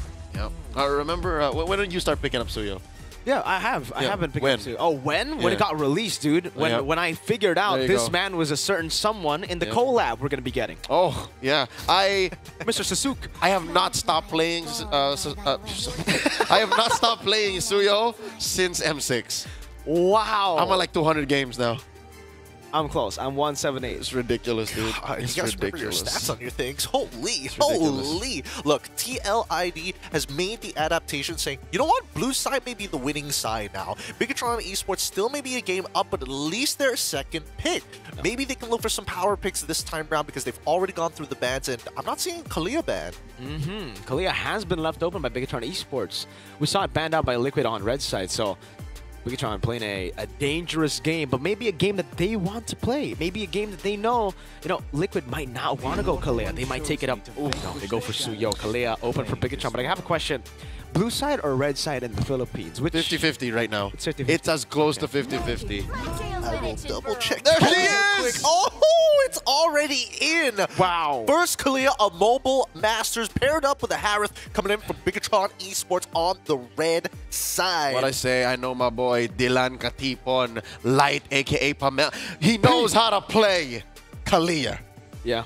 That's his style, dog. I agree. I think this Kalia pick was really not made for him, but it definitely catered to him, right? I mean, he has always been this kind of pick-off heavy player in the past, and with Kalia, it's the best of all of, his picks' world. So it's a pick-off with healing. And a Hanzo as well for Annabelle. I think they're spicing things up here. They're one game up, and then now they're like, we got some buffer to play Let's with. do it. This is the Bigatron I know, man. When they win game 1, they go crazy in game 2. Sometimes it doesn't work out for them, but I feel like this is a pretty good level of crazy to go for, because these are meta picks. These are some really good picks, and it's comfort as well. We were talking about how Annabelle didn't really look too comfortable on the Suyo, but on the Hanzo, this is very, very Annabelle. Think of Annabelle when he was in EVOS, hyper carrying the team. It was on these kind of assassins. Yeah, and also Hanzo is just one of those assassins that are pretty hard to punish now that they've kind of, reworked the way that his body in shadow actually works now. It's, you can't really pick and choose which to go for. And now there's extra layers of protection. Again, the high, the low cooldown, the high amount of lifesteal he gets when the ult ends. Plus, if some way, somehow, Light is in the vicinity, all this extra healing. So all the more, compared to game 1, Annabelle should be more comfortable. Should be, but the question is, what is Aaron Sheik going to play? 2 marksman bans already, with Granger already out from TLID, and Harith already locked in for Bigatron Esports. Where does he go? He's going to have to go for, potentially even a Beatrix, considering they've already got a Jawhead, but that's the only synergy that I'm seeing. Yeah. Beatrix, Irithel. Is that what's all that's left? A carry? Technically, they could go carry. It's not the best. Carry doesn't look good right now. Yeah. Dear God, help. Yeah. I mean, with the jawhead, technically, right? You see the combo. You see a combo. Kind of like a carry jawhead, carry Kaja kind of thing. Carry Kaja, carry Cho kind of thing. But yeah, it's not the best up against the Hanzo as well. That's a Sicilian as well. So actually, they're building up to a strange, like a mid-game composition. All of their picks, except for, everyone. Maybe the Kalea. Kalea does okay early, but Harith, Hanzo, Sicilian, especially Hanzo, Sicilian, they need the mid-game. They need those items. And they got away with it in game 1. They got away with a mid-game power spike lineup game 1. Yeah, I can agree with that. I think they could still go for the Badang if they feel like it, just to kind of be like, hey, I may get like beat up in lane, but at least I can kind of keep up. And if we need more peel, that's your guy. There's the Vixana together with the Jawhead here. I wouldn't mind if Bigatron actually go for something like a Gato Kacha too, right? Like the Badang is good for engage, but maybe this time they just need a bit more. They just need a beefy boy up front. Hylos open. Hylos, Gato, those dudes definitely. Oh no! To mind. In the XP, yeah. Because Light's definitely playing the Kalea. Unless. That's so good though. Either way, you pick a Hylos here, you can switch it. I don't care. Yeah. And not to mention that Hylos has some pretty good synergy all across the board, right? I think the only exception being Harith when he drops the Zaman Force, but he can just pick when and where to do it. Either way, Team Liquid ID, I do feel like they're on the back foot here. They've got a strong mid-trio, I'll give you that, assuming you find First Blood somewhere in the mid lane. Yeah. And of course, we have to acknowledge that there's the Hylos. That Aaron Shiki is compromised. Like, this is not the best pick in the metagame, despite there being a lot of valid and viable marksmen. Yeah. Like the Irithel in the face of a Harith, in the face of a Hanzo. If you can even find the Sicilian, that's going to be a struggle. I think the worst part is what battle spell do you go with? Do you just double down on the damage and go for sprint? Because even then, sure, you can get rid of the Hanzo, but you're going to get picked up by Kalea. And then if you take the Purify, you can't run away from the Hanzo, or even with the Glorious Pathway, the Zaman Force. It's too much of a struggle. That's the force error we were talking about. I mean, when you go for the Kalea pick, you're not too good up against the Purify, but you can force the enemy gold laner, mid laner to not go for Purify with your other picks, and this is a great example what Bigatron has done. Boy, this draft is not looking good for TLID. I'm not gonna lie. If they're able to pull this one out of the bag, it's gonna be a strong snowball. But I think that Bigatron Esports, the way that I see it, have a really good draft. I'm going to give it over to our Cassius here, Miracle, as well as Leo. Boys, take it away for game number 2. The Red Robots are at match point. Given they have experimented a bit with their draft, it looks like they're going for the throat here as the Cavalry struggle to get things going. Game number 2 in the very first best of 3 in the group stage of Mobile Masters. Here we go. Mirko, I bet you're feeling so much better because I'll tell you now, I feel good about the draft for Bigatron. Yeah, same here. But, you know, a lot of times when you think they got a good draft, the execution isn't, you know, up to par. So we'll just have to see here, because Liquid ID, despite, you know, losing game 1, despite not having the better draft, they're still really good. I gotta give it to Liquid ID. They have in the past been able to go with very unorthodox drafts and have done well, better than their opponents on, you know, comfort picks. Yep. Let's take a look at the player emblems here. Pull yourself together. I'm seeing a lot of PYTs. Oh. A solid 2 on Kalea for the Flicker and for Mr. Moreno up top, Witty. Yep. So he definitely wants to stay on top and confirms it is Light on the Kalea with Luke on the Hylos. And this is such a great combo of battle spells and kit. You have the Revitalize on Luke, and then you double down on the healing with Light. Check this out. Kinjutsu already thrown out by Annabelle. And top lane, Emma's in trouble. As the Purify will be able to pop it right now, as that's going to be the slam from Light. Not able to dish out enough damage or to CC anyone just yet. Gets a bit of healing, but it's not enough to keep Eman alive. 1-0 first blood for the trio of Liquid ID. Great start. This is exactly what we were looking for in Liquid game 1. Sure, they eventually got to a point where they could be aggressive, but this is how Liquid does work. It's the Liquid Stampede. It's not the Liquid wait and walk peacefully. They gotta try to get, you know, force the issue, get that early game snowball with this kind of composition. They cannot. What would you think is the line that they need to cross? How much of a goalie do they need before Bigatron get their item power spikes to actually make it like even. This figure is coming out of my behind, I'd say 2,000-3,000. But more importantly, I think Fabian needs to be up like a level or two. Now the turtle goes, Annabelle scores! Wins out the rectory battle, Eternal Guard comes in, Light gonna be locked down to death, but Annabelle finds a trade over to Witty, now goes over to Aran, gets caught by the Sanguine Claws, but Reno still able to dish out some damage here. Luke taken down as well. Turtle for 2 kills, +1 for BTR. That's a score for Liquid. Yeah. I'd say Liquid got the better deal out of that one. Look at that, the rest of the map is going to correct itself. And that is Luke sent home, so that's a few chunks that Aran can take out. Oh no, but if only Annabelle could not play the man-to-man. Amazing instincts from the former EVOS jungler. Look at this. Goes in, Soul Snatch, not enough damage to take Aran down. Not just yet, that's a tanky Hilda. Aran gets away, Hylos gets the wave. So they ended up still soaking in the wave here. But yeah, Team Liquid ID definitely still with that lead, that advantage in the early game, building up to almost, well, right now, 1,000. I stand by that Fabian has to be up on levels, and that's why I'm worried. Because Annabelle is up on him. He just turned level 7. Witty here catches a few, Light very low. The dive from Annabelle could be ready. The flicker forward, and now it will be Witty falling to Eman as Moreno flicker forward to get that last bad impact. Team Liquid ID overextending there. I don't know what exactly they were going for. It seems like the was the orange stolen? Where did the orange go? I think that's what they were going for. Liquid was going for the buff. I think Fabian got it, but might have to. Annabelle does have double buffs. Yeah, but at what cost? Look, Annabelle is at level 8. This is costing Fabian. Oh no. Not enough damage just yet. No, there's no way he gets to kill Aran there. But yeah, the orange buff is still taken by Fabian up top. Light try to go in, and Aaron, to answer the questions that we had in the draft, has gone for Purify. Okay, so again, reliability, consistency. He doesn't want to coin flip his way to a sprint and damage. Team Liquid ID first to the scene here. That's a turtle getting bogged down. The Y brush in control. Aran here holding it down. Fabian scores! They go for a kill instead. Now Witty pops in the ejector, but it's only onto the ghost of Annabelle. Witty caught it, gets 4, and Mon gets the kill.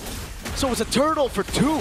All right, this definitely is a win for BTR. This was a reverse trade in favor of Team Liquid ID earlier, but ooh, the range, you're seeing it now. This is still the early game, and Bigatron are already clapping back that hard. And that's, again, great for BTR. Not too good for Liquid. They'll need, like you said, 2 to 3K gold lead by the time BTR hit their power spikes. And at this point, it doesn't look like it's not gonna happen. It's gonna happen. Bigatron have been able to, you know, keep things quite level for the first 5 minutes of the game. Harith already has a Sanguine Claws. We're getting into that mid-game power spike that we were talking about. Luke will be a great tank, even with the ejector here. Luke gonna be comboed in together. Light tries to go for the sustain, flickers out the safety, and now Annabelle walks back in and gets 4. And Mount is on force as well. Soul Snatch, but it's only onto Yehezkiel still. Eman gets the kill. Fabian unable to get the kill back. Aran walks up. The Queller is enough. Light falls as well. And there you have it, 3 for 1. There is one of the weaknesses of a Kalia when it gets down to it. Your Tsunami Slam only really targets a singular hero and does it in such a small AoE that when the fight breaks out, no. Annabelle's Ghost. All right. When the fight breaks out, you can't affect as much of the fight as you wish you could. Yeah. So already Light spent the flicker there. He's already repositioned. Bigatron Esports made their bed. Team Liquid made them lie in it. And now the 2,000 gold up. Luke gets taken out, picked off. What was the play there? No, Eman walks up as well now in a 1v1 against Fabian. But as Eman Force Light walks up, gets a slam down onto Aran, but not enough. Yeah, a good question there, Leo. I'm not sure what were they thinking? What Luke was doing there, just opening up all alone. There was no objectives right there. It really looked like more of a mistake than an opening, and it will be a free turtle. Maybe signs of that chemistry not being all there yet, you know? It's like maybe Luke was thinking something, did not vocalize it, and the rest of Bigatron had to, you know, correct the course. And now, oh, Yehezkiel gets chunked down to a 5th. I thought it was going to be a free turtle. BTR able to pull back and actually, you know, force TLID back. Good Sanguine Claws over from Reno. Witty. See Luke trying to throw them away. Light Tsunami Slam and Purify's right there, and Anafel gets read out by Witty and Aran with the Shadow Form. That is the duo of Aran and Witty going headhunting. They found Anavel, and he could not fight back. Like, there was nowhere for his real body in real life to switch up. So he just had to lay down and take it. That's 2 turtles to Liquid ID, and another turret scored down bottom. Conversion through the roof for the young Stallions. Moreno's going to be soaking that wave in the bottom lane, and Man trying to get as much gold as possible up top. But in the mid lane, it is Liquid ID looking for the siege. So despite the fact that we were talking about that 3,000 gold lead not being possible to get taken, ejector again, Anavel forced back. It was a slam down from Aran as well. But now Liquid have gotten it. They are in control. 3,900 building to a 4,000 gold lead. This is comfortable. Comfortable is one thing. Actually dominant is another. That's why Team Liquid ID still have to choose their fights. Bigatron Esports now, truth be told, it's more on Moreno. Like, if Moreno can find a way to get to a point of inevitability, get some stacks on him, and that changes things. That might actually shrink Liquid's gold lead and might turn the map a little more red. Slowly but surely, Anavel's utility will go down, relatively speaking, in this game, because Liquid's getting better at hunting his body down. Look at this. Aran, oh, she's so chunky now compared to earlier. Yeah, even with the Soul Snatch, only able to get half of his HP, and that's a Hilda. Walk back in the bush, walk back in the bush, back to full HP. He's photosynthesizing. Aran is buying time. Aran is holding down certain bushes. He's denying even Luke. That's an Amazonian woman. 6'5", 200 pounds, holding it down against a centaur. Damn. This Hilda is tanky. Anavel walks up. Witty is the choice. This is more of just like an opening for him, right? He just wants to open up the map, wants to know where the Jawhead is. They don't have a Selena to do the dirty business that we saw, the dirty work. That's the difference. That's the difference now. Eman being the MVP, sure, but the map was opened up by Moreno. So now it's switched up. Moreno is the core. Who's going to fill his shoes? Oh, Luke gets thrown out. Luke is trying to fill in those shoes, but it won't be enough. Not tanky, not nearly tanky enough. Light almost gets himself into a tough spot by himself by going in for the slam. Liquid ID get a free Lord. That's the first Lord of the game. And remember, the changes to the Lord, it will start charging even here. This always jumps.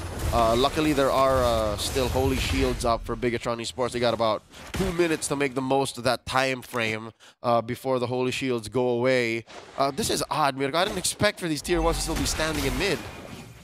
Is the Bigatron just doing a good job of defending that? Or is Liquid just choosing their fights? Because again, it is, like, logically speaking, harder to defend side lanes. Yeah, I think Bigatron has really also just been sticking together in the mid lane. They have kept their mid lane alive as much as possible. NFL walks up, gets terrified, and you can see that HP bar, man. Yeah, you do get punished quite a bit now if you get taken down in the Shadow form, and this will be a siege. Finally, if I can open a tier 1 in the mid lane, a tier 2 follows as well. Holy defense for Aman. He's keeping it alive up top, but in the bottom lane, it surely will be procced open. Great ejector from Witty again. Right as he dashes in, this is a charge for the Lord into the base turret. The Holy Defense gets rid of the Lord. Now in the mid lane, another Holy Defense to help BTR defend. Eman has a Holy Crystal, by the way. He just picked it up. Yep, so again, this might be the same story earlier. Eman just slowly but surely getting there. Oh, the collapse. Tsunami Slam coming down as well. It's going to be a round prop back under the turret, but he doesn't care. Taking so many shots and still being able to survive. Not the same story for Luke. He gets taken down very quickly. Soul Snatch, no damage for Anavel. So for 4 out of 5 members of Bigatron Esports, they're following the same narrative curve as was in Game 1. Sure, Team Liquid will find a mid-game power spike, stay in control for a majority of that, and then suddenly, this is what we're waiting for. Suddenly Light might find a Sixth Sense initiation and just jump in, Tsunami Slam the right target, and then go from there. But still, it's but a fever dream for Bigatron Esports. The red robots are still wondering how to do that. You asked me earlier for a gold lead expectation. How about a time frame, Mirko? When is Moreno ready? But I think we got to take a look at the items for that. We got to see how many items teams got. Eman, Moreno, Anavel, these 3 members. But You know, another factor is the front line. Light and Luke have just not been able to frontline well. This Hylos 0 and 5 currently, so very far behind of Aran. And you can definitely see how much he's struggling here. Up against the Jawhead, you already struggle, right? But the fact that you're 0-5 and you're up against the Jawhead, that means your defenses are really bad right now. Which has been an issue for Bigatron Esports this 13-minute bout and counting. Yeah. The heals from Kalia and the revitalize from Luke seem to be band-aid solutions to the surefire bullets that are thrown out by Team Liquid. Because the heals will do very little if the kind of damage Liquid is dealing is just so much. So now this is looking like a free Lord. Literally, this is a Lord wearing a Team Liquid ID jersey, and it's going to be marching down bottom. This is such a good position to be in if you're a fan of the Cavalry. It is 10-5, 13 minutes in with the crazy goal lead that they've been able to get. Again, the goal lead that in the early game was held off by Bigatron Esports, but as we got into the 8th minute, I think it was, that goal lead went from 1K to a 4K goal lead, and now it's building up to, what, a 7,000 goal lead? Bigatron still have ways to clear it. They have the Harith, a Sicilian as well, Hanzo, all really good at clearing, but they surely will lose a base turret this time around, and that will hurt their chances of contesting for the next neutral objective. All right, before this crash, would be good to check up on items. Moreno does have a lightning trunch, so should help with damage dissemination. Oh, this is Fabian. All right, pops that ghost. Oh, Anavel did get much out of that one. Yeah, great move by Fabian. Holding in for the blade surge there. Able to dash in tower, blink in time. Witty caught all alone. I think the Tsunami Slam got him all the way back, and we will be taken down. Aran walks up as well. Gets caught by Moreno with the Sanguine Claws, and that's going to be the Soul Snatch to take him down. 2 base turrets, only 2 frontliners value for Team Liquid ID. You know what? Bigatron Esports should still thank their lucky stars. They survived with 1 inhibitor. I'm pretty sure that one down bottom was going to go anyways, and they still took down a couple on the way out. Witty and Aran not here to help the cores of Team Liquid ID. Anavel comes through. Ghost gets popped real quick, and the rest of Team Liquid are on recovery mode. I don't think they were ready to lose 2 that quick. No, definitely not. It's still a great trade again for Liquid ID. They lose out on Witty, lose out on Aran, but it's all good. They got 2 base turrets. That's more than they would hope for. It's a permanent trade. Like, you lose things that respawn compared to, like, your base being open. Yeah, and it's a good trade in the end, right? Sure, Bigatron got a turret, but it's a tier 1. They have... Wow, I just realized Liquid, that was their first turret taken by Bigatron Esports. That's how bad it was. That was, yeah, I mean, right now, 6.8K goal lead for Team Liquid ID. They're just going to play the slow game. There's really no reason for them to put themselves in a risky spot. They will just wait for the Lord, play the far lane, and then... But I think here... Oh, man. BTR are holding the wave once again. Yep, freezing. Freezing, denying Moreno the resources, denying Eman another locked-in item. So this should be... This feels miserable for Bigatron, I got to tell you now. Because even Anavel can't touch his buffs. I can't remember the last time Anavel, like, secured a safe buff. Yeah, it's been like the orange buff, but even then he had to consume the orange buff to really get it here. You can see Fabian, okay, Moreno sees it, spots him out, bad impact down, purple buff should be taken out, and I think Eman should be the one taking it, yes. Yep. And it will be Eman, bottom lane slow pushing once again for Team Liquid ID. They go straight for the Lord. Anavel refusing to devour it. He has to give it to the hero who needs it. At this point, it's Eman, not Moreno just yet. Team Liquid ID already starting to dance, playing with range. Anavel pops the ghost here, and they begin. Lights dead in an instant. Luke walks in with the Glorious Pathway, but there's not enough damage just yet. Pops in a Purify, gets bursted down, forces him on force defensively. Again, 2 of Bigatron's front lines disappearing. Anavel trying to go for that form, to go for the steal, but it's impossible at this point of the game. In vain. Anything Bigatron Esports tries now out of the realm of defense is in vain. So they have 3 members here to hunker down. Luckily, Light will be back and Luke will be back for the Lord push happening in about 20 seconds from now. Lord should be coming through bot, and Bigatron Esports, they have to feel a certain level of frustration. Mirko, Anavel's ghost does nothing. No, it really doesn't. Anavel hasn't been able to do anything. After, I think, past the first turtle that he stole, that was it. That was the limit of what he could do. Because, again, for Liquid ID, they're just playing it so well, right? They're grouping up together every single time, and they are bursting through Annabelle every time he walks up. If it's not burst, it's CC. That ejector has been amazing from Witty. And say what you will about that cooldown being much faster, it just does nothing. Yep.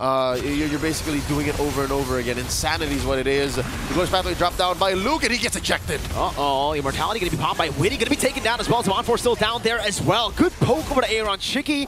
They keep the base alive, but the turrets have all been dealt with, and you can see the discipline from Team Liquid ID. They're taking the base turrets. There's no reason for them to keep on going. Annabelle should be able to take this. He will. Bigatron, again, able to defend, but what cost now? 3 base turrets down. Team Liquid ID, I think they made the right call here, deciding that there's no point in forcing the issue. They definitely could get punished against. This is the same story of that push for bottom and mid. So now Liquid ID learning from that lesson. They can just play it slow again. Look at this Light jumping in, looking for an engagement. Does not have a flicker. Look how deep Annabelle is. Ooh. Good response from Fabian there.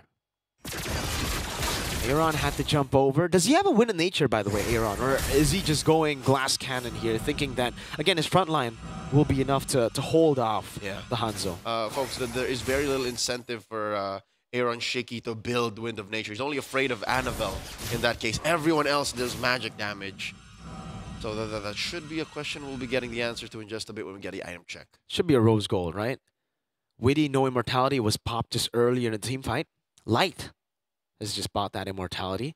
So far, Light hasn't really been able to get those big tsunami slams, right? It's really just been Witty, Aran, these frontliners. I don't even think we've seen Fabian get tsunami slammed yet. Nope. It's very difficult. Again, it's the frontliners that you'll get those easy slams on. He'll have to commit the flicker to get the good targets like Yehezkel and Aaron Shiki. And that's even counting those battle spells. He has to watch out for the flicker, has to watch out for the purify, or else he put himself in his position that a Jawhead usually finds himself in. You know, just constantly deep behind enemy lines. Now that the Lord has spawned up top, Liquid making a beeline for it, and the concealed play coming in. Bigatron esports looking for one.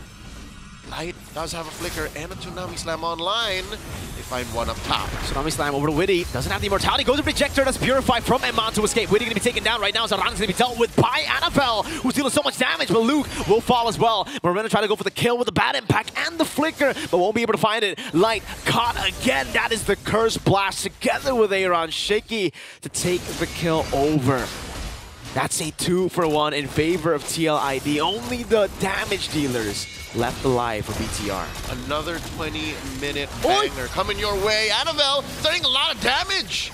Jumps in over, Aran in the back as well. That's a big bonk over. Immortality bought by Annabelle. Moreno and Eman not going to be there to help him out. Moreno walking up finally now, pops into back fees, but Aran deals with him. Eman walks up now, up against Fabian. The Blade Surge going to be chained up already, but Sanguine Claws lands on him. Immortality for both, and it's a great synchro vision there. Wins the crowd, it's another big bang. Impact. Eman the only one left. He's against 3 and he can't steal the Lord. Aaron Shiki secures. Oi, Eman jumps back in, gets bonked by Aran. It's a double kill and a Lord with Witty spawning in. It should be over. Only the 2 frontliners left to defend for BTR. This is not ideal. The red robots are facing down the inevitable. Game 3 is just around the corner. Luke drops the glorious pathway. Light and him are trying their best. 8 seconds on Annabelle. Light's trying his best again. Tsunami Slam in vain. Luke is zoning the man away, actually able to dish out enough damage, but again, the frontliners, they're all on the base with the minions. An equalizer from the Indonesian champs. We're going all the way. Game 2 goes to Team Liquid ID. Prediction points still on the line here. It's looking real good for both me as well as Miracle, but dear Lord, 1-1 with TLID playing a near perfect early to mid and a little bit of a coin toss at the very end. Got to keep it spicy here between both of these teams. Boys, how do you feel about that one? I mean, I already have a person in mind for MVP. I sure hope he gets it. But TLID, we were saying that they had the weaker draft. What happened? I think it came down to comfort and execution, and the fact that we did not acknowledge that BTR did a lot of experimentation. This is why I was saying, right, for TLID, a lot of times they go for these comfort picks, they go for the drafts that, again, may look weaker on paper, but they executed so much better. This is another good example of it, right? Leaving the Kalea open for Light to take, leaving the Hanzo, but then playing for what their comfort is, and it's the early game. Once they took over the early game, they took control of the game, really. That's what we didn't see in Game 1. Yep, big shout-outs to Iran here. He played a strong laning phase, not to mention getting the first turret on his side of the map, always rotating a lot faster in comparison to Luke, and not to mention big shout-outs to Yehezkiel. 2-man, 3-man, completely stopping the aggression coming in from BTR, even with the glorious pathway. The linearity, the how straightforward BTR want to engage TLID became their biggest downfall. Yep, plus their one way to cut through the back line was made null and void. TLID just said, "Nuh-uh, Annabelle, no. No, this is a no-ghost zone." Yeah, even with the item power spike, right? He got the item power spike in the end. Full items, by the way, from the Hanzo. You'd expect way more impact from the Hanzo in the later stages of the game, but we just didn't see it here. And with much faster velocity. Yeah. It feels like Annabelle at some point said like, "Oh yeah, I'm not enough." And then he just let that performance anxiety affect him, and he just gave up. He just started willy-nilly throwing that ult out. It's like, see guys, I told you nothing's happening. Yeah, I mean, after looking at how the mid-game went, if your frontliners can't really open up the map for you, at least with Annabelle, throwing out the ghost form out there is probably your best bet to get that information, right? I mean, it's a non-committal ult as well with minimal punishment, but just look at that graph. We see by the 15-minute mark, the substantial lead from TLID is what kept them alive until the item power spikes came online for Bigatron Esports. It was just too much for Bigatron to handle. We were talking about the gold lead having to be like 2,000 to 3,000. They beat that by the time. We were talking about like 8 minutes, 9 minutes. They have to have a 2,000 to 3,000 gold lead, but they got a 4,000 gold lead. Out of nowhere, it was one big fight. 3 kills to 1. They took control, and the capitalization, man, of that lead of that team fight. That's where TLID get to shine. When their individual brilliance translates over to objectives, that's when they get the snowball, and we saw that from Fabian. Yep, Objectives is his middle name. And in this game, Objectives. What? Usurper? Fave, Objectives, Usurper. Okay. Yeah. So the way the team takes advantage of that flow, that momentum, leads to Liquid just not allowing the opponents to do anything. If you'll remember, what was that? Just one single turret that BTR got to touch. Tier 1 mid. 20 minutes into the game. And that's because Fabian, our MVP, sure got 5 kills, 9 assists, but he also was playing man-to-man defense on every single thing on the map that he believes is his. I think that the punishment coming out from TLID was what's so good about them this game. Especially, like, we're just seeing, oh, off of that first blood on that top side translates to a whole bunch more kills, inevitably getting the tier 1 down bot side. And not to mention, coming up to that very first Lord, they got max value. They got it to push all the way up to an inhibitor tower to get that extra bit of damage. Coming in towards like the mid to late game, I wish we saw a little bit more from Light on this Kalea. I was really thinking that it was able to kind of, you know, mitigate the early game damage we were expecting from TLID. Yeah, the sustain was just not present. I think it was due to, again, the Jawhead, right? Every time you go for the ejector, that new passive, the more damage the whole team does, and they have a lot of burst, man. Together with Aaron Chiki, who also has physical def shred, by the way, right, in the second skill. So it ultimately became a battle of burst, and Team Liquid ID definitely had the advantage there. Whenever anyone walked up forward, they would just get shredded so quick. Even the Hylos. We were thinking about a beefy boy for BTR. We saw the beefy boy, but it wasn't a beefy boy in the game. It was a very squishy boy. Actually, the one thing that we didn't touch upon was how much disruption that TLID actually has across their entire roster. Their draft alone was able to, like, if you got 3 people with a good amount of, well, quote-unquote peel, just mini stuns, raw stuns, displacements, that was ridiculous. Ghost form, null and void. Hylos, null and void. Kalea, even if you do pick somebody up, null and void, bringing the score to 1-1, which begs the question, who's going to take it away at the very end here in this best of 3? We're going to be going on a short break in just a little bit, and we got a bit to discuss here, but when we come back, oh boy, the conclusion of our very first series here on Stream A. We're going to be back after a short break. This is the Snapdragon Pro Series Mobile Masters. We'll be back right after these messages.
It's a madhouse.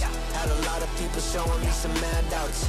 It's a madhouse. It's a madhouse. I got love for the game. I don't cash out. It's a madhouse. It's a madhouse. Everybody with their hands up in the air like whoa. It's a madhouse. It's a madhouse. Shaking all the city. This is how I like my show. How I like my show.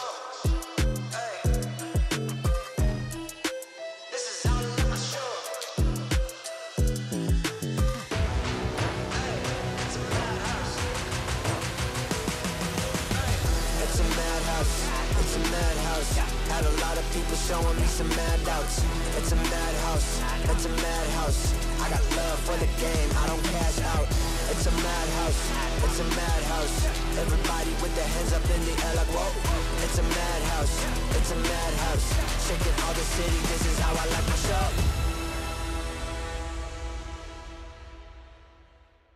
Ain't nobody in my lane. Me and you, we ain't even playing the same game. Take my own credit, no need to drop names. Drop the weight, clean slate, I'm insane.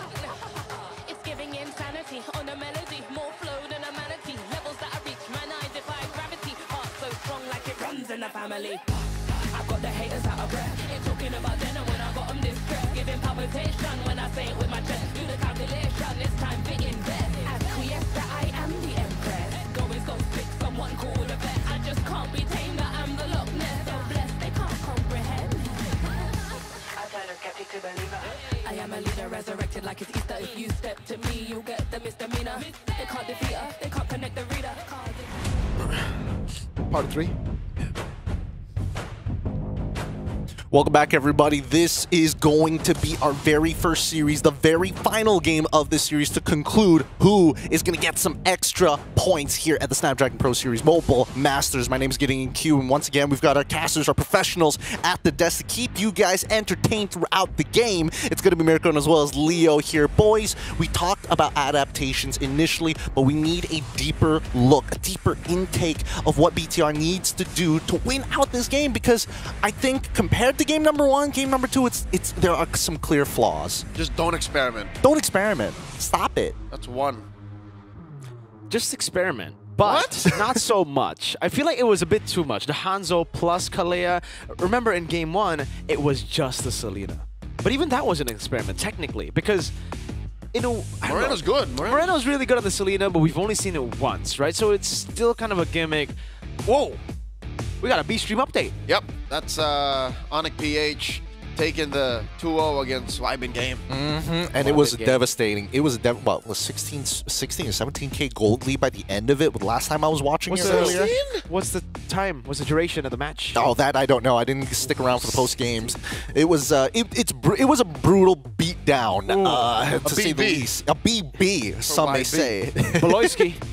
Look, the way that I see it right now, I think that both these Indonesian teams are going to be bringing their A game because, again, to be fair, they had BTR had a buffer game. Now there's no buffer game, but they are going to be short on some points if they don't win. If we're talking about adaptation, we didn't see the Selena ban, and the Clea did get to go through. Do you think the Hanzo is going to show up once more?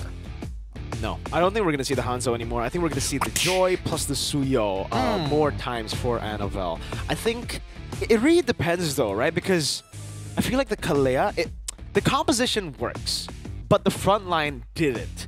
Ooh, the front line didn't. We got a Stream C update here. It looks like Papara Supermassive has taken a full series 2-0 up against Influence Rage. Interesting to see how this is playing out for some of the other streams here. They're finishing way too quick. I'm feeling kind of jealous. No. This just shows Stream A is bang for your buck. Like, your time here is well spent. We respect you. Best stream. And these teams want to put on a great show for you. That's why we go all the way here.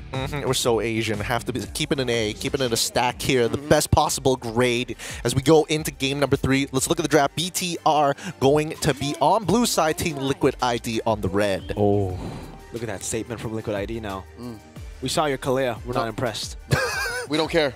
Do it one more time. We don't like the Harith though. So does this mean Shiki's gonna pick up the Irithel again? Probably the Moskov, actually. He's going to go for Moskov more than Irithel. Moskov's open, yeah. But they get the Jawhead Suyo. There it is.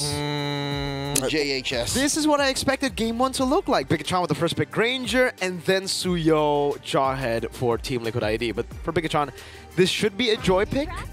There you go. And then Joy Selena. Are they crazy like that? Probably going to go for a safe pick like Badang or Cho again. Oh, wait. It would make sense if they do decide to do that. But tell me a little bit more about TL IDs, especially Witty the Wise picking up this Jawhead. We saw it since last year coming into this year. It's all Witty wants to play today. Yeah, it's all what Witty wants to play today. And it feels like he isn't the most, how do I put it? He isn't the most snowbally on it. He definitely feels a lot more responsive, more like defensive Jawhead. Yeah. I am the protector. He's definitely more calculated. We do get the Cho, by the way. Yeah, he's definitely more calculated on the Jawhead. It's not a key boy kind of crazy, unstoppable force, flicker to the other side, ejector type of playmaker. He's more, safe. We play for objectives. We play for my calls. And that's what you get. I think it's the same way he plays the Cho. It's a utilitarian Jawhead. Utilitarian Jawhead. Pragmatic. It's not explosive. It's not high impact. It's pragmatic. Like, he'll make the most of that kit. He'll do it for charity. That's right. What he's looking for. It's for the future. It's for the kids. That's right. That's why he's wise. That's why the wisest amongst the young stallions. Coming into the second phase here, this is where it's going to get real scary. We've seen strong openers from both of these teams. And once again, Arang going to get his hands on the Hilda. I wouldn't be too surprised if Bigatron decide to go for high loss once more. They've got a composition that kind of makes it work, I suppose. But are there other options we're missing out? Let's go. Huh. Yep. Badang, I guess, right?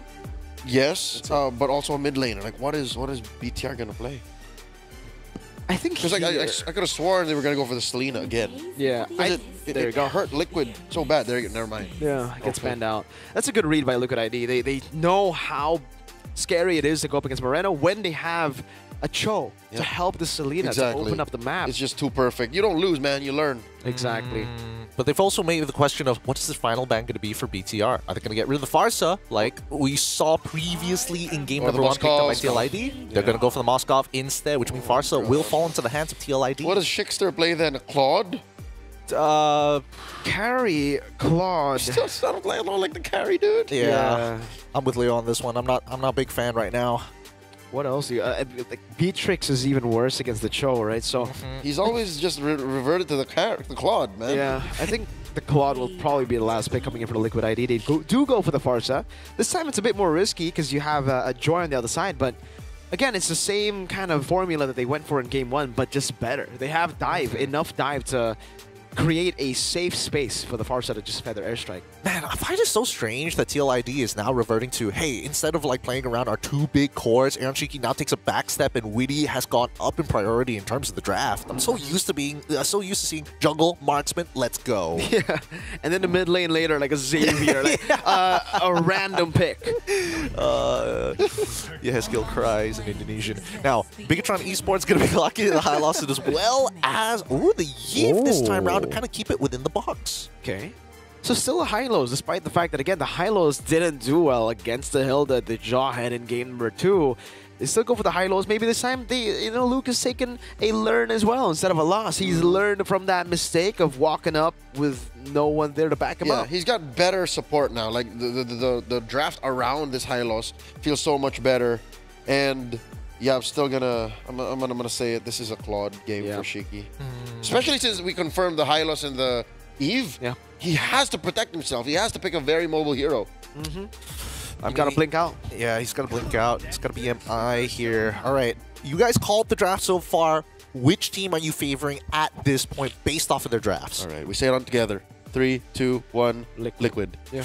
Ooh, both. Wait, are you cursing? Are you do not do this, Mirko. I'm not trying to curse. Okay. Listen, Leo, I try to curse for Bigatron's opponents every time. Work. It doesn't work. All right. Okay. You just like this draft. I really like the draft.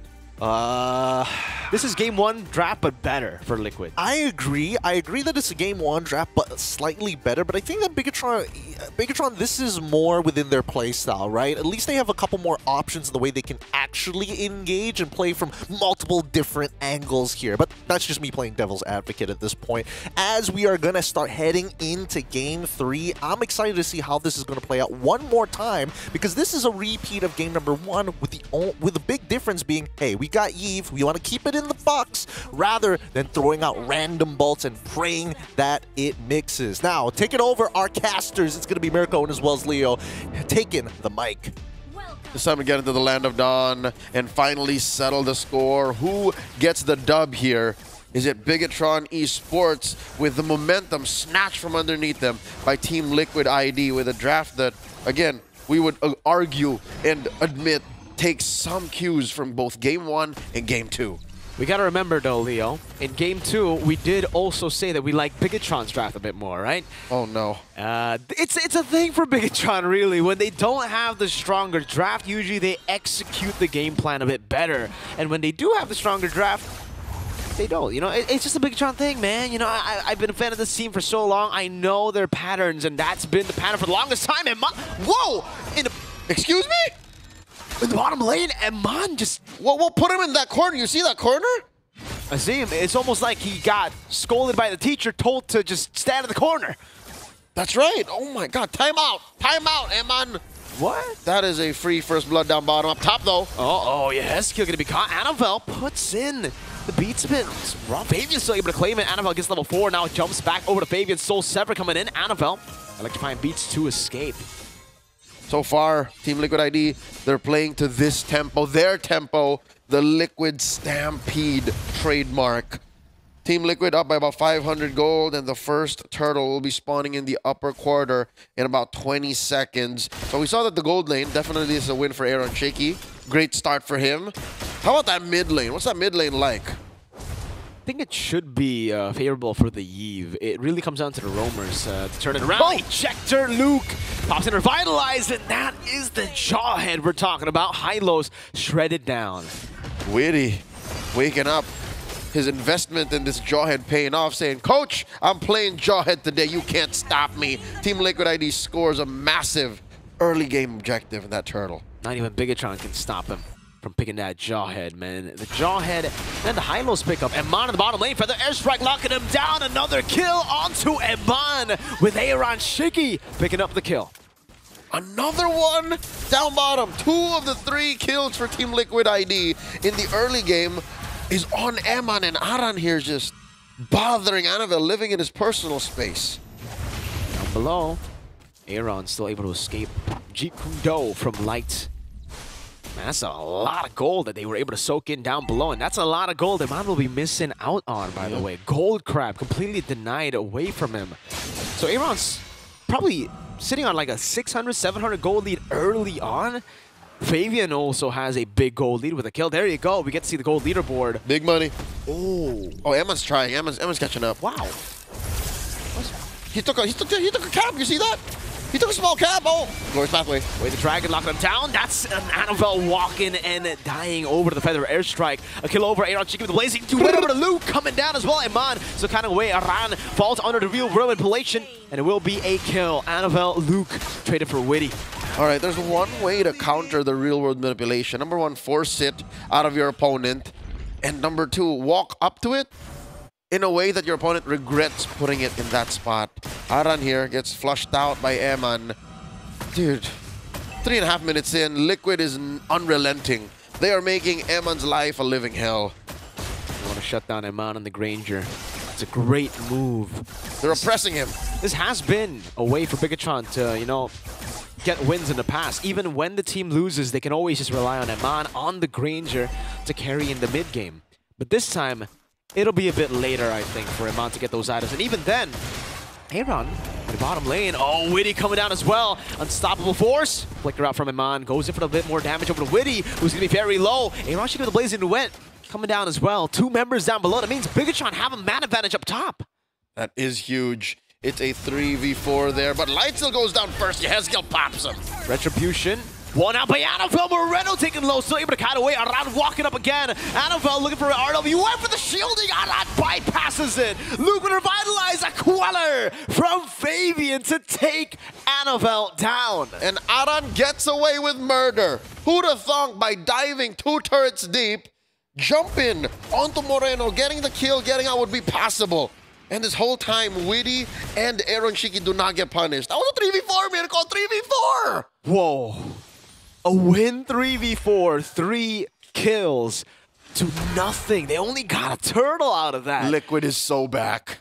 They are angry. After that game 1 loss, BTR now in a tough spot. Feather Airstrike coming down as well. And Mom might just be taken down by the Feather Airstrike. Light able to provide backup in time. But man, they are really shutting down Eman. Oh, I said 3.5 minutes, it's on Eman. 5.5 minutes still on Eman. And yeah, you're right. Light is doing a good job playing an enforcer, a bodyguard, an escort for Eman, but it's not working out. Like, this means the rest of the map for Bigatron is passive, is defensive. You can see it again. Even taking this orange buff is a problem. Aran is just taking those shots like a champ. The cannon minion with a trade up top. Orange buff still being held on, but Fabian wants it. He's a level ahead of Annabelle. Revitalize from Luke. Get a bit more HP. Eman's over there as well. The retribution will come through from Fabian to steal this orange buff away from Bigatron. Perfect timing. No turtle coming up for about 20 seconds. Annabelle's been busy. Annabelle worked out that trade up top, the tier 1 takedown. But there is their own tier 1 who's like, what, a breath away from going down as well. Turtle spawning in just a bit. And look at this, very sneaky. Team Liquid ID know that they're so ahead that they can still win the 3v4s, 3v5s. They keep Witty and Shiki down here. Conceal. Over from Witty. Eman's going to clear out the wave in the mid lane. Unstoppable force. Eman with a flicker out. Oh, that's a flicker. Also responding over. Blazing Duet from Shiki. Yeah, Yehezkiel gets taken down. It's a man advantage for Bigatron. Make that too. Shiki falls. Oh, Annabelle looking for the kill. Fabian able to dash away again. Eman with that Sonata. 2 for 0 in favor of BTR. The biggest of all clutches, suddenly, what seemed like an engagement initiated by Team Liquid ID turns into a 2-man pickoff for Bigatron Esports. Amazing response from the Red Robots. Great read from Annabelle on that Joy. Coming in late to the team fight now, tickling Aran with that damage. It's really not taking any. Back to the bush, back to full HP. Annabelle, retry up in a bit, but he will not be able to contest. They will be happy just by leveling the lead just a bit more. Yep, taking it down a notch from about 4,000 approaching to just 2,500 gold, 7.5 minutes in. Final turtle going over to Team Liquid ID. Still in control of the game, and they're taking control of mid. I do not know what's next for Team Liquid ID, honestly. They could snap any moment. Bear down on this buff down here. Light shoved out of that bush. Luke walks back in. Hello. Trying to get control over this. Annabelle, level 11 to Fabian's 12. All right. TLID won't force the issue. They'll go straight to the mid lane, poking Light out. Orange buff taken by Annabelle without using the retribution this time around, and both teams are just playing for the waves at this point, waiting for the next neutral objective to spawn. All right, looking at the item check here, that's a gold lead across the board, the most massive one between the junglers, Favian and Annabelle, just a Starlium Scythe on Annabelle, while a BOD on the way here for Favian. Does Shiki know? Did he see Annabelle here? No, he Oh, didn't. sneaky. Oh, cancels it. He might go for the kill. Does he want to go for the 1v1? They don't know where everyone is. They only see where the Suyo is. Oh, look at that cut. Annabelle walks up. The PMI gets placed down. Annabelle will be able to clear it out. Unstoppable force all the way to the back. And that's the big bong. Annabelle taken down by Aran. Lou walking up as well. Moreno looking for the damage again. Really able to flicker out as Iman goes for the Detonata. Fabian. Blade Surge just to threaten them away from that tier 2. The commitment and the patience by Team Liquid ID, impressive. The fact that it took a while for them to actually see where everyone else was, and they're still committed to getting at least one takedown. And how fortunate it is for the Cavalry that it's a jungler, that it's Annabelle. It's a key pickoff. And here they hold their ground. 10 seconds until the Lord spawns. Lower quarter of the map. Team Liquid ID relentless. Like they're not letting Bigatron Esports breathe. They're both freezing the lanes and making sure that if Bigatron commits to something, somewhere else on the map cracks. Well, there you go. Back to where they started. Not really where they started, but it's closer, right? It was 5,000 gold lead when Bigatron got 2-0. Team Liquid back to almost a 4,000 gold lead. Witty in the bush. This time, Immortality. Oh, Amon gets chunked down for the airstrike, forcing him to flicker out. Light goes in for the kick, but Yeskiel is able to flicker out. Now Luke gets brought back in the blazing duet there. Way the Dragon canceled out by the Purify. It is all clean from Liquid ID. A lot of ults and battle spells spent there by Bigatron Esports, only resulting in a takedown. So they're a man down. Luke is out. There's ill intentions from Favian and Witty. They see Annabelle. Oh, that ejector over to Fabian. Annabelle will have the dashes. Can he escape? Yes, he can. Turret taken by the minions in the bottom lane as Annabelle pushed it earlier. Yes, kill in the bush. Looking for the stun. Moreno with the flicker out. Almost catching him. Yeheskiel wings by wings out of there. No Purify for Aaron, but he does well. Stayed patient with the BMI. Did not rush to it. Forced Light out of the cooldown of the Jikundo. Impressive spatial awareness by the Ghost of Jakarta, Yeheskiel. Died only once this game. How he claimed that moniker. Every time, in this single fight alone, he has dodged so many frontline, backline hunters from Bigatron Esports, and now he's back in the fight. Again, this is what you get with that buff on Farsa. The wings by wings gets you there so much sooner. And this is what you get when you put Yeheskiel on a signature high ground hero. Witty, unstoppable force at the ejector. Luke able to sustain out of it though. Light not going to. Feathered airstrike. Used up. Annabelle walking forward now. Goes for electrifying beast. Retreat battle. It's Fabian who claims the Lord. Aran stops Annabelle in his tracks. Flavor Fave with a big ticket win. A lesser jungler would have panicked when they see a fully charged up, stacked out electrifying beats Joy. Fabian, not that kind of jungler. 404 errors not found for Team Liquid so far. They've been playing clean, man. Sure, there was a 2-man pickoff in the mid game, but now at 11.5 minutes, a Lord on their side marching through top. They're clean. They can take this slow. Again, the same cadence they had in game 2. They can make that work again. Oh, Melfic gun for Aaron Shiki. Leo, this is what we call a stompy stomp. This is a Liquid stampede to the finest. TM. Race to the power of 5. Cubed. See Halberd for Eman. A bit more firepower for BTR to play with, but not nearly enough to deal with just the front line alone. Aran, this game is still the untouchable. Oh wait, no, that's Aaron. Close enough. Wait. All right, they're pushing in. Every wave synced well through. And Bigatron Esports have to deal with this right now. Luke drops the glorious pathway. They're trying the feathered airstrike. Oh, Aran's just playing with BTR. Look at the way he's zoning. No damage taken for Aran. BTR don't even want to use their resources on Hilda. Some no bush gaming Hilda. Like, he was literally inside the base. He was running laps. Wailing on dudes. Like, I'm not even healing. How are you not hurting me? That is how dominant Liquid is right now. This is, folks, in case y'all don't know, Aran is one of the pioneers of Hilda in the modern metagame. Best Hilda XP for sure for me. His signature hero became a highlight pick. Oh, wow, the finesse! Liquid ID, those minions were wearing jerseys. They were blue. I saw them. They're on red side, but those minions are certainly wearing blue today. They got that 25th anniversary jersey.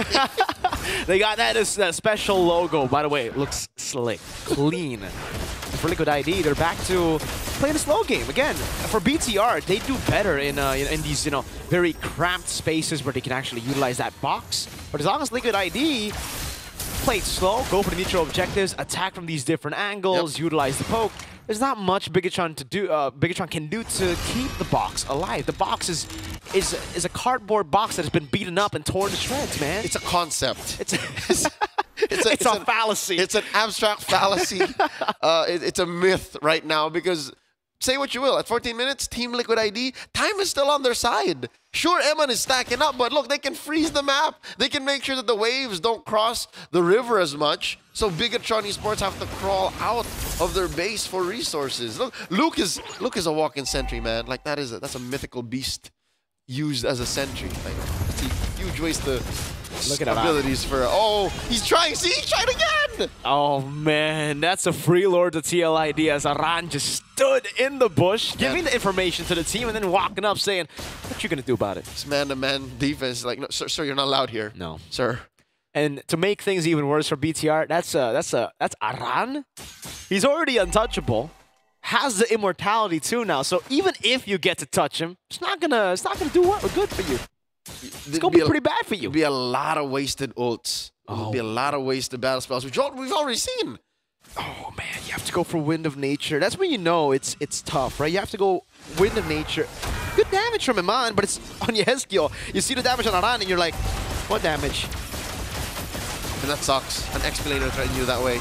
Aran chunked down a half health here. Oh. Ejector on the Luke. A big bonk. Oh my lord, the shred from Aaron Shiki. Say goodnight to Luke. 2 games on the Hylos. First game it was I think 1-7. Now it's 0-4. Back into the fence again. Iman doing damage this time. Gets the Sky Piercer proc over to Aran. Now is that gonna be Fabian? Locked down in place. Fabian giving away the shutdown in the bottom lane. A mistake, but not the costliest of mistakes yet. They can still recover from this. They did lose an immortality on Aran, and BTR is starting to deal damage. That's one step back in what seems to be a sprint. Light dashing on through, trying to find that kick on to Aaron Shiki. Luckily, Shiki got that BMI perfectly on time. Has yet to press the Purify in a while. There's no one to force the Purify outside of Light, right? So it's very different to game number 1. We had the Badang. The Badang could be the one to start off the engages, bait out the Purifies for Light to then get a pick off 30, 20 seconds later. Now it's just Light. He has to do everything himself, baiting out Purifies, opening up the map. I'm saying that because Luke cannot open up the map. Nope. On this Hylos against the Jawhead, you open up the map, you dead. The best thing you can do is just stand in a bush and say, they can't cross this line. But that's it. It's a small time gig. He's not going to buy a house and a car out of that. Is that another concept? It's another concept. It's a theory. It's a game theory. It is just something that he can think about, but not do anything about right now. That's what's happening for. It's part of the late night talks of the boys, you know, something you just think about. Yep. It's not giving. It's just not giving. 1,000. It's an L he has to take right now. He does have an L in his name, so maybe it's from there, right? He just takes the L from. Yeah. Well, we've seen them come back from worse. Remember, game 1. They had 2 lanes pushed in, like 2 inhibitors lost, and they still came back from that. Who's to say, right? But they had the opening. They had the... Oh, and on the bottom lane. Kites away. Witty, unstoppable. Reads it out. Witty the Wise. Well played. Eman got read out. He gets taken down by the Usurper. And there goes the opening that Bigatron thought of. All the way in. As many concepts and theories as Bigatron Esports can play with, them being programmed to win is not in the books for Team Liquid ID's Stampede. They ran through Eman, bro. They threw so much Adam and eventually found him. Down goes Annabelle. Shiggy touched everybody. Winter Crown immortality to Luke Fallen as well. The robots are crumbling. You cannot out-concept, out-theorize Witty the Wise. And this was all this while we had an absentee jungler. Fabian was taking the Lord alone, and now it's an end angle inside the base. The Cavalry looking for the charge in. Fabian gets locked back in, but gets injected to Aaron Shiggy. Like to be fallen to Aaron Shiggy. Fabian takes the damage, goes for the immortality, and gets out. And Mon baited away, taken down with the Fender airstrike. Inside the base, and Winter Crown popped on the Eskill. His immortality down. It's all over. Liquid ID complete the reverse sweep against Bigatron Esports. It went all the way. But at the end of the day, the defending MPLID champions take the win. 2-1. GG, well played for TLID. 2-1, the final score line here in our very first series of the Mobile Masters Stream A here at the Snapdragon Pro Series. My goodness, what a game. I have never seen a team absolutely shatter the confidence of the Red Robots like that, and the amount of resources they put into making sure Iman and Annabelle did not get to play this game. Let's look at the post-game stats. 5-19 in one of the, well, out of this series, one of the shorter matches that we've seen so far. And they say robots have no feelings. I'd reckon BTR felt pretty bad. Like, they didn't get to play. Like, this is the one game in this 3-game series that they really didn't get to play. Zipper, could we save the clip of Moretto freaking out when they lost their top inhibitor? Yeah. Guys, what are we doing? What's going on here? The disruption of communication, the shattering of confidence. I gotta give it a TLID here. I feel like there are a couple of elements that's really making this team kind of figure out how BTR actually click, and I think that Iman is pretty vocal about, I need help, please send help, dear God help me. Since minute 1, they're still here, guys. Guys, they're still here. I gotta say, man, Luke, this is why I just don't want to see the high-lows on Luke. He needs playmaking heroes. He needs heroes. He needs those, you know, it's the attention span, man. He's got the Gen Z attention span. Let's be honest here. He needs a hero that needs that goes in. APM needs to be through the roof. Give him a if fidget it's a spinner. horse that walks up and just pops in Revitalize, he can't do it. He tried to do it, and he got ejected. He got wittied. He got wittied so hard. Oh man, it sucks to see him in this type of position because I totally agree with you. I think he needs to be on those big playmakers. However, it's not like the Hylos as a draft pick as a whole for this team is a wrong option. That Glorious Pathway is such a powerful tool, but they couldn't take the initiative from TLID. And I was telling some of the talents in the back while we were watching this game, hey, Bigatron just need one really good fight in all of their inhibitors, and then top inhibitor exploded, and I'm like, man, this game's pretty done. Yep, the closest to that was the 2-man pickoff, the free 2-man pickoff that happened in the mid-game. But that aside, there was nothing that BTR put on the table. They were just playing with heroes and concepts that they weren't comfortable with, especially against MVP, Fabian, and the rest of Team Liquid ID, who were feeling themselves. Like, they felt so comfortable. Oh, yeah. The fact that we saw Yeheskill go Flicker instead of Purify up against Light, I mean, that exuberates, hey, we know what makes this team tick. And I think they've conditioned them so hard. Oh, I hope that they have the play, the witty prediction Flicker play. That was hella nasty. But once again, here's the destruction of Iman down on the bot side of the map for the next, I don't know, 5 minutes or so, just absolutely hammering on him. Liquid wanted to liberate Iman of the responsibility of his hero. You can put your phone down, it's fine, dude. It was a tough watch, I'm not gonna lie. As a goal, especially for people who play the gold lane, that's where you know where the opposing team has a vendetta against you. Yeah. That's what people would say nowadays. Cooked. That's cooked. Right? He was completely cooked in the bottom lane. Unfortunately, again, I have no idea how he got to that position where he just stood there. All right, just kill me. Just take me. Get it done with. You know, I don't want to flicker here. Let me put myself in the corner. Let's make it easy for you. Holy Week is coming just like, it's around the corner. I'm just waiting for that time. I need to cleanse myself of this nonsense. Yep. It was brutal. And I think, you know, one of the we've already talked about two proponents that we saw. Oh, the prediction. There you go. Was so Very good. We talked about the two big proponents that TLID did to get this game in the bag. Number one, Luke not doing too well on these tank utilities. Number two, shutting down Imad. But I think the most important part is actually in the draft locking in this Jawhead, because I've noticed that mid lane has been such a hard contest for Moreno if he doesn't have the right hero. Prior to that, even with the Vixana, right, it's not like we're seeing the mid trio really trying to push out from the mid lane. Well, other than TLID, but BTR, they have a more spread, more default control over the map. Yeah, I think it's just really tough, I feel, for them to utilize the early game. When again, this game in particular, this is the reason I said, I think we both agreed, Liquid just had the better draft. The trio mid, it was what they were lacking in game number one. In game number one, they got the Jawhead, they got a great mid laner too. I forgot what it was. Pharsa. So Pharsa, Jawhead, but they had Joy. Takes a bit longer for him to get going. Suyo, level 3, you're there, you're ready. Level 3, you can go and follow up with whatever the Jawhead wants to go for. The mid gear is great with the Pharsa together with the Jawhead. And they took control so early. Hylos was locked in by the ejector into the Suyo, and that was it. Turtle was free. After that, it was a complete snowball. It was the Magic Shop coupons. You know, he's free to go at level 3, cashing it in big time. But that being said, though, with this 2-1 victory with TLID, we actually have somebody on the phone with us. Say hello, everybody, to TLID's very own Fabian that we have on call. Hello, Fabian! Good to see from you. How are you feeling after that win against BTR? Reverse sweep, might I add. Easy game. Oh! That's what I want to hear. That's what I want. This is what we... Sorry, Mirko. Hey, you know what, Fabian? It's fine. If you regain your confidence just like you had in Season 14, it's completely fine. And has this game regained your confidence, or did the break give you the opportunity to regain your confidence? Apa tuh bahasa Indo? Jadi season 14 lu pada pede banget lah semuanya.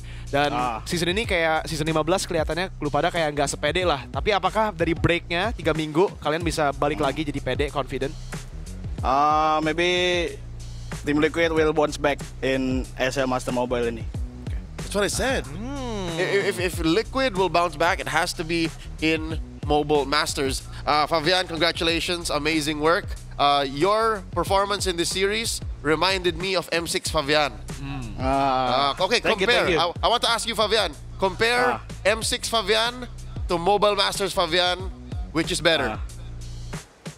Still M6. Okay. Wow. Okay, not at the peak just yet, Fabian. I'm really interested to know from your perspective. What did your coach tell you guys after game number 1? What was the advice he was giving you guys?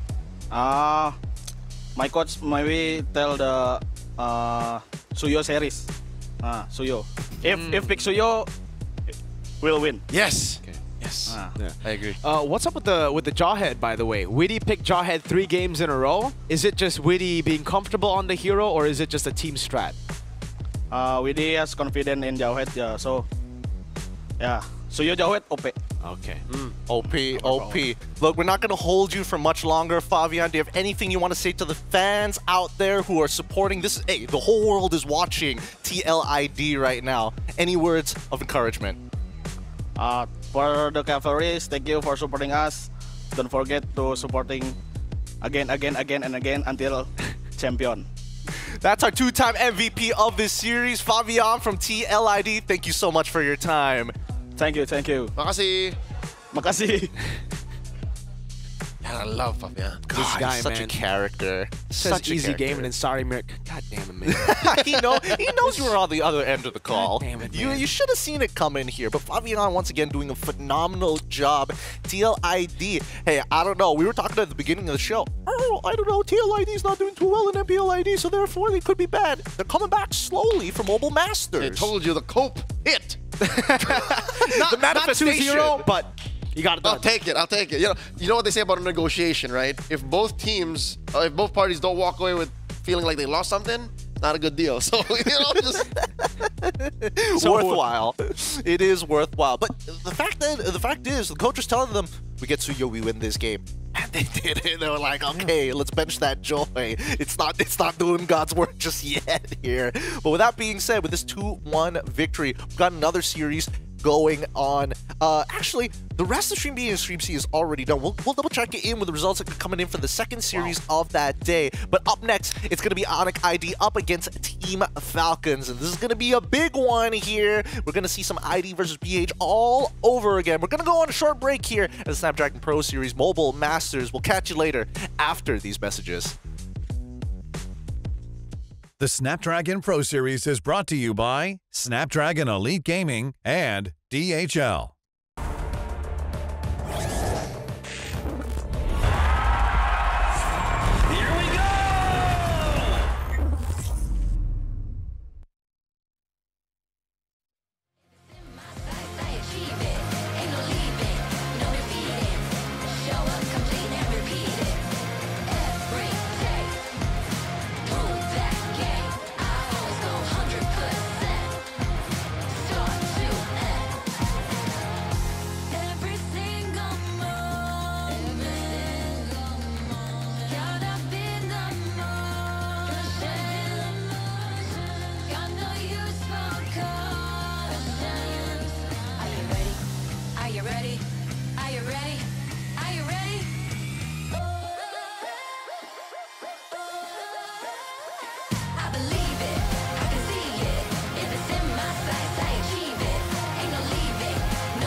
Yo.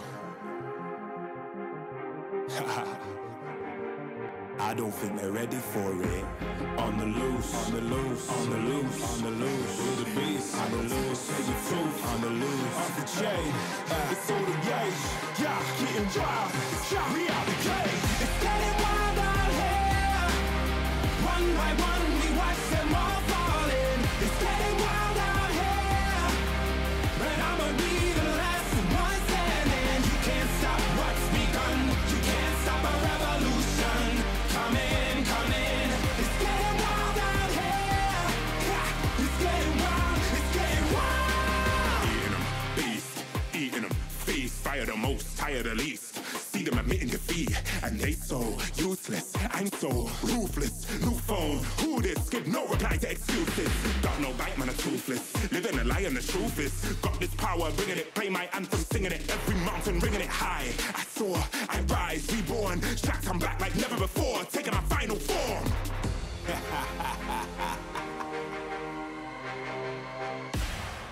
Yo, it's getting wild out here. That iconic line from the Sky Kings during the previous challenge season, right? During the challenge finals of the SPS, we saw Severo actually come into full fruition on that Onyx ID roster. But of course, he's backed up by the household names. We have Kyrie in the back, and now Severo has come on that gold lane. And will he fulfill his destiny of reaching that gold standard? Well, we'll just have to see.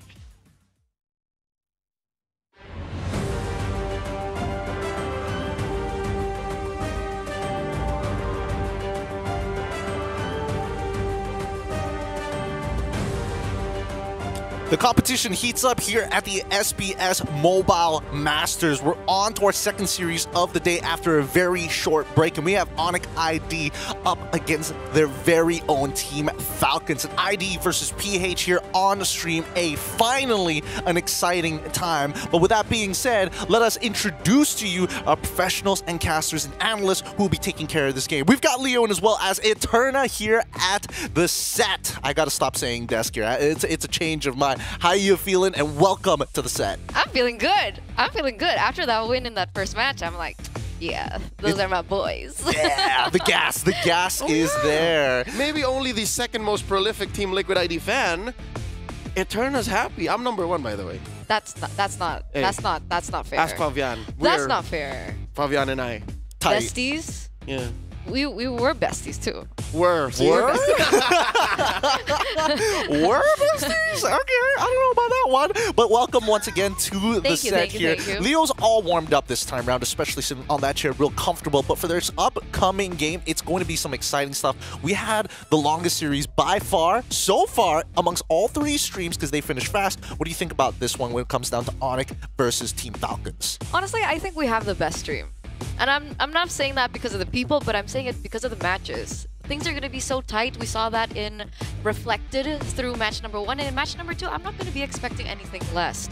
Sure, Onic ID are on a little bit of a slump, especially seeing their performance in this seasons of MPL ID. But like TLID, it feels like they've found their rhythm. Maybe we're going to be seeing new faces in the lineup for Onic ID, and I think they do have a chance against Falcons. You know what? You're right, but only partly right. It's because of the matches, it's because of the teams, but also because of the people that makes Stream A the best. I didn't want to be biased, in all of Mobile Masters. Don't be too humble. But also, you're right in that Onic ID is struggling, and that Team Falcons are slowly catching up. You mentioned how Onic ID are right now in a better spot than they were when we started Season 15. But for Falcons, it's actually so good. They're currently number 3 or 4 in the standings and have secured their playoffs in MPL Philippines Season 15. So we're bound to see a great match. Again, we're calling this the never-ending rivalry.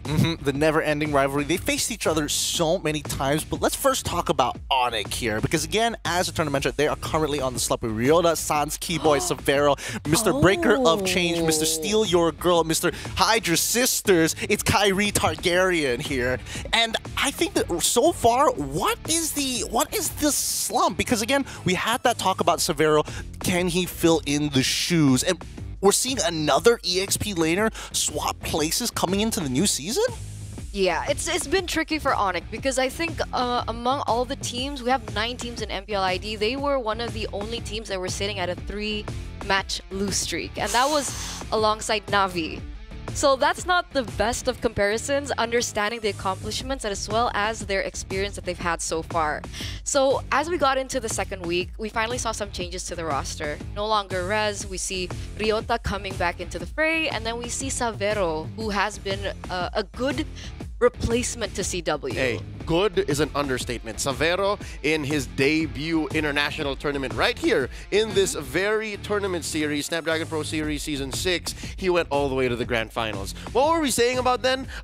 He compressed what CW experienced in the first 6 months of his career in the span of a weekend. Yep, in a span of a weekend. That's all they needed. Because the fact is, Onic has been here for a number of seasons of the SPS. Onic secured their first victory over Falcons since the M5 Grand Finals at Season 6 APAC Challenge Finals. That's another fun fact here. So I don't think Falcons are the kind to hold a grudge, but at the same time, considering that they've done pretty well for themselves coming into having some pretty tight games in the MPL PH, let's talk about Falcons for a moment here. Because again, it feels like, I mean, a team that sticks together for a long time does bring up a couple of questions. Chemistry definitely going to be there, but the meta has been something that they mentioned was something they couldn't comprehend first, but now it feels like it fits like some nice shoes, some cool kicks. Yeah, what you're talking about right now are the best pure athletes in the game. Falcons, once known as Falcon AP Bren, once then AP Bren. These are the M5 World Champions. They've gone on multiple world tours, and yeah, compared to every other single team around the world, they're the most consistent. Like they've been together with this 5-man lineup for the better part of 2 years now. But that's a double-edged sword, wouldn't you say? I mean, like, being that too. together for so long, I mean, there's a lot of information that all the other teams are looking at, and that's not the same problem that Onyx ID has. Because sure, there's rivalry breeding between these two. We've seen them go head-to-head on multiple occasions, but that wasn't against Ryota plus Savero, and that I think is the main change that we're seeing from Onyx. I mean, if I have to play devil's advocate, isn't Few getting old? Like, I'm reaching for straws here. You know what? I get it. If against a team like Falcons, all you have to say is, yeah, but they're getting old. Like they gotta be getting tired of each other, right? But I get it. That's a valid opinion. A lot of people would say, especially in the first 3 to 4 weeks of MPL Philippines, people are saying, oh, they're cooked. They're has-beens. They're has-beens. But we have a surprise interview with Flaptizi, with Rosen as well as Corleos live in Jakarta. Let's give a listen to what Flaptizi has had to say. Snapdragon Pro Series as well, and you guys lost. So how will today's matchup be any different? We came more prepared and we want to take revenge against Onyx Indo. Wow, jadi di pertemuan terakhir mereka di Johor Bahru beberapa bulan yang lalu ketika bertemu dengan Onyx Indo, mereka kalah. Namun kira-kira apa sih yang udah dipersiapkan sama mereka sekarang? Dan kali ini Flap menjawab bahwa mereka udah siap dan bakal balas dendam ke Onyx Indo. Yes, that is right. Okay, before you get tired, because this post seems very tiring, is there anything you want to say to Onyx ID? Good luck to us and let's give the audience a good fight.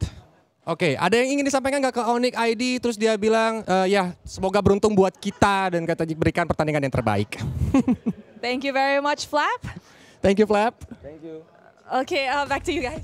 Yes, good words from the man himself. It's not tiring. An absolute Chad of a man, a person who has gained quite a bit of muscle over his time after the M1, ever since M2, sorry, my bad. But generally, the way that I'm thinking about it, I thought they didn't hold grudges. I take it back, he's an EXP laner, he knows what he's out for. Yeah, no, Flap is right. He has to be prepared, they have to be prepared. And I was going to say, the only way that Falcons holds grudges is against themselves. So it's more, I believe, the fact that they can't forgive themselves for losing to Onyx. Then they beat Onyx in M5. So how could it happen here in Snapdragon? Man, the P90X and as well as the Pilates are working out for the both of you here. Eternal, what do you think about this? Because again, it's one of those situations where, hey, we're going to have to start comparing junglers once more. The Kyrie versus the Countizes. But Suyo has been such a prolific, quote-unquote, problem here. 75% win rate so far in MPL PH Season 15, while Onyx has a 68% in MPL ID. I think it makes sense, right? I mean, we saw the Suyo really find success in our first match of the day, and this is after the changes towards the patch. So I think one of the main reasons why it has a lower win rate in MPL ID is because there's so many different junglers that we're seeing for MPL ID. We've seen the Hanzo pop up, we've seen Ling pop up, Hayabusa. I think there were even weird games where we saw maybe the I forgot, but there's just so many options. Dude, I'm getting really tired. This is actually kind of tiring. How long are we? 10 minutes? Forever. 10. You're alone. Yeah, like Pilates not doing it. It's not designed for this type of work. Not like the P90X, man. That's some hardcore stuff, or even the CrossFit. Either way, let's talk about our predictions here because I feel like I have a very polarizing opinion. Don't worry about it. Don't think about it right now. Who did this? I'm just going to say that Leo, as a very prolific Onyx ID fan, why the 2-1? Wait, what? Is this Who real? did this? No, somebody did us dirty. It's a swap. It's a swap. There it is. All right. Oh, okay. Wait, is this? Why would you do this? Same questions, though. Same questions. Notice mine did not change. Hey, I'm just saying, you guys are clearly Team Falcon fans here. What are we looking for? And I'm going for an underdog. I'm going for the underdogs. 2-0 going for Onyx ID. This is my quote-unquote hard gut feeling about. I could be my cope. This is my cope. This is my manifestation. But what about y'all? Hey, I can't say that I'm a Falcons fan. I'm a Onyx ID fan till I die. But if we had to look at it on paper, if we had to look at the stats and the data and what we've seen from both of these teams so far in their own respective MPLs, I feel like Onyx are still a little bit inconsistent, and I feel like they're still looking for their footing. And it's a very different story what you mentioned Falcons is on. Yep. To be honest, a part of me wants to maybe believe in your prediction that maybe Onyx will score one, because there are bouts of, as Mirko would put it, experimentation from Falcons. Coach Trevor, the whole squad sometimes would get these weird ideas like, let's try it. Why not? And then they would gloriously fail. Like, it's happened in Season 15, and many times I've confronted them, like, very, you know, laughingly and lightly. It's like, guys, what was that draft? And that's what happens sometimes. So some of their stumbles in Season 15 were caused by that. But today here, especially since Flap already said, we want to get Onyx back for what happened in Johor Bahru. That can't happen on a stage like this, not at Mobile Masters. I'm thinking they're locked in, they're focused, and Coach Treb will whip them into shape and make them draft clean. To be fair, I will say at the very least that Team Falcons are notoriously good at group stages. Like, absolutely demolishing teams here compared to Onyx. Monsters when it comes to these fast-firing best-of-3. Yeah, and we don't talk about Onyx ID in group stages. Hey, look. That's not something that we discuss. Since 2022. But I like that he mentioned the drafts coming in from Falcons, because it's kind of a similar story with Onyx, especially now with Adi alone solo coaching for Onyx ID. That thing that he has, the ego draft, it's still there. It's still there, and it has been a problem for Onyx, especially this season. I don't think it has really changed here. And I agree that Adi definitely has those ego draft moments, but it doesn't come without some fundamental concept that is correct. And that I can get behind at the bare minimum. The fact is, I'm just going based off of feeling. I'm hoping that my Delulu is going to be made manifest here today with a 2-0. That'll be a very shocking 2-0 victory here, but it also means that Falcon will be put in a really awkward position and making the groups even more exciting, especially for Group B. Because again, the Group B roster is already stacked with teams that we expect to move on to the playoffs. Okay, Gideon, here's the thing. If some way, somehow your Delulu does manifest in real life, I think that means Falcons will be better in the playoffs. That's I'll take that. I'll take that. Good deal. I think that's totally fine here, but the draft is going to be where it's at. After seeing our very first series and the performance level of the teams, I don't think Falcons is going to crack. I feel like it's more likely that Onyx is going to crack, but at the same time, I do feel like the Suyo ban might just be necessary. I want to see that Nolan coming in from Falcons. Just to show us like killing spree Nolan, just to be cool. That's what we call back home the run and gun. They somehow draft these super fast, high velocity drafts that no one has the answer to just yet. So it's possible. Oh, but we're getting spoilers. Don't worry, but don't We're getting talk about the spoilers just yet. That's I like just the for spoilers. us. Draft is ongoing, by the way. I love the viewers. I'm gonna let you know that All right. Jushin was left open. Okay, no more spoilers. We're going straight into the drafting phase at this point of time. Team Falcons on the blue side, and Onyx is going to be on the red. Jushin first picked, while we have the Suyo as well as a Harith locked in hard for Onyx. Alright, so the Jushin does finally get open, and we're going to see few on it. And the interesting thing is Onyx have gone for the Harith as well as the Suyo, understanding that the Joy was still left open. I mean, technically in MPL, we've seen a Kyrie go for different flavors, but more so we've seen the Suyo over. I think Suyo is just so reliable. And honestly, before, well, when was this argument happening? I think all the way up till M6, we were still wondering whether or not the Joy or Suyo was better over the other in the matchup. But I think recently we've seen it really boils down to just mechanical skill. You can chase down the Joy. You can dodge the damage as well. And if you got a team centered around diving, maybe Joy could be a little bit better in certain scenarios. Yeah, Joy just has higher highs. Suyo is just better in most scenarios. Like 4 out of 5 times you would rather the Suyo, especially if you're on the losing end of things. But now going into the draft, it seems like Onyx cared for the Suyo even more, which I think is the right call. And then they're playing with range. They do pick up the Cecilia on the close off the first phase.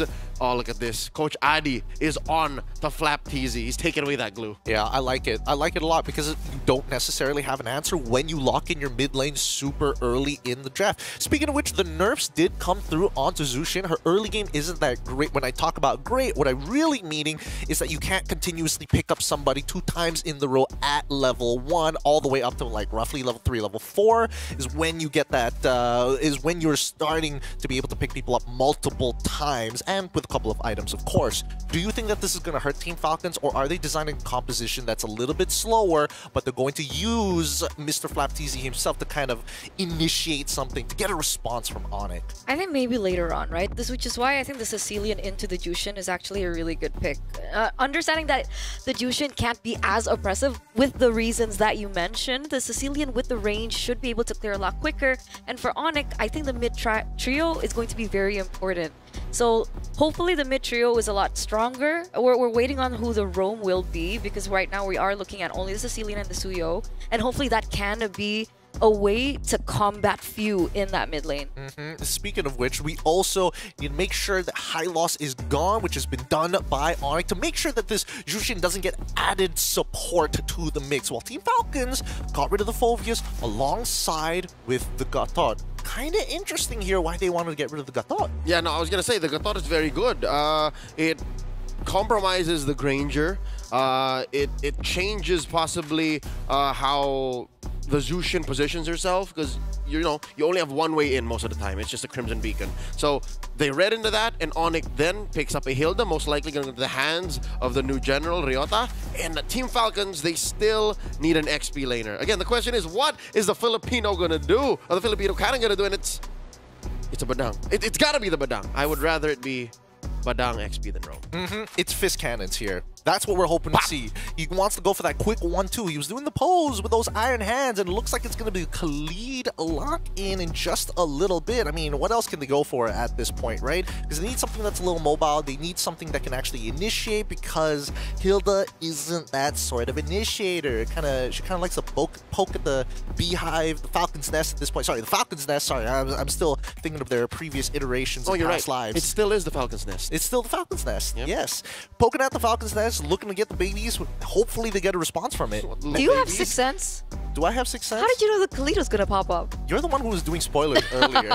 Yeah, don't try and gaslight me into this. I wanted to make you look good on broadcast. No, please, thank you. I appreciate the good works here. But with that being said, with 6 seconds left on the clock, what draft do you guys prefer? Okay, looking at Team Falcons, and again, that pitfall of theirs to pick weird and experiment. Not here. This is a powerful Falcons draft, so I'm feeling it. What about you, Eterna? I have to agree. I think one of the main reasons is also being I've never seen the Khalid on Ryota in MPL ID, so it is. Oh wait, there you go. That's why. It's a switch. Okay, so Khalid for Keyboy. Oh man. I'm a huge fan of Khalid Keyboy. Oh boy. Well, with that being said, our casters is going to be Eterna, and as well as Leo. Give it up for them as they take you guys into the Land of Dawn. Here it is, ladies and gentlemen, match number 2 of the Snapdragon Mobile Masters. And we're going to kick things off with game number 1 between, two amazing teams that we've seen so far in the Snapdragon history. Team Falcons already has a championship under their belt, but so does Onyx.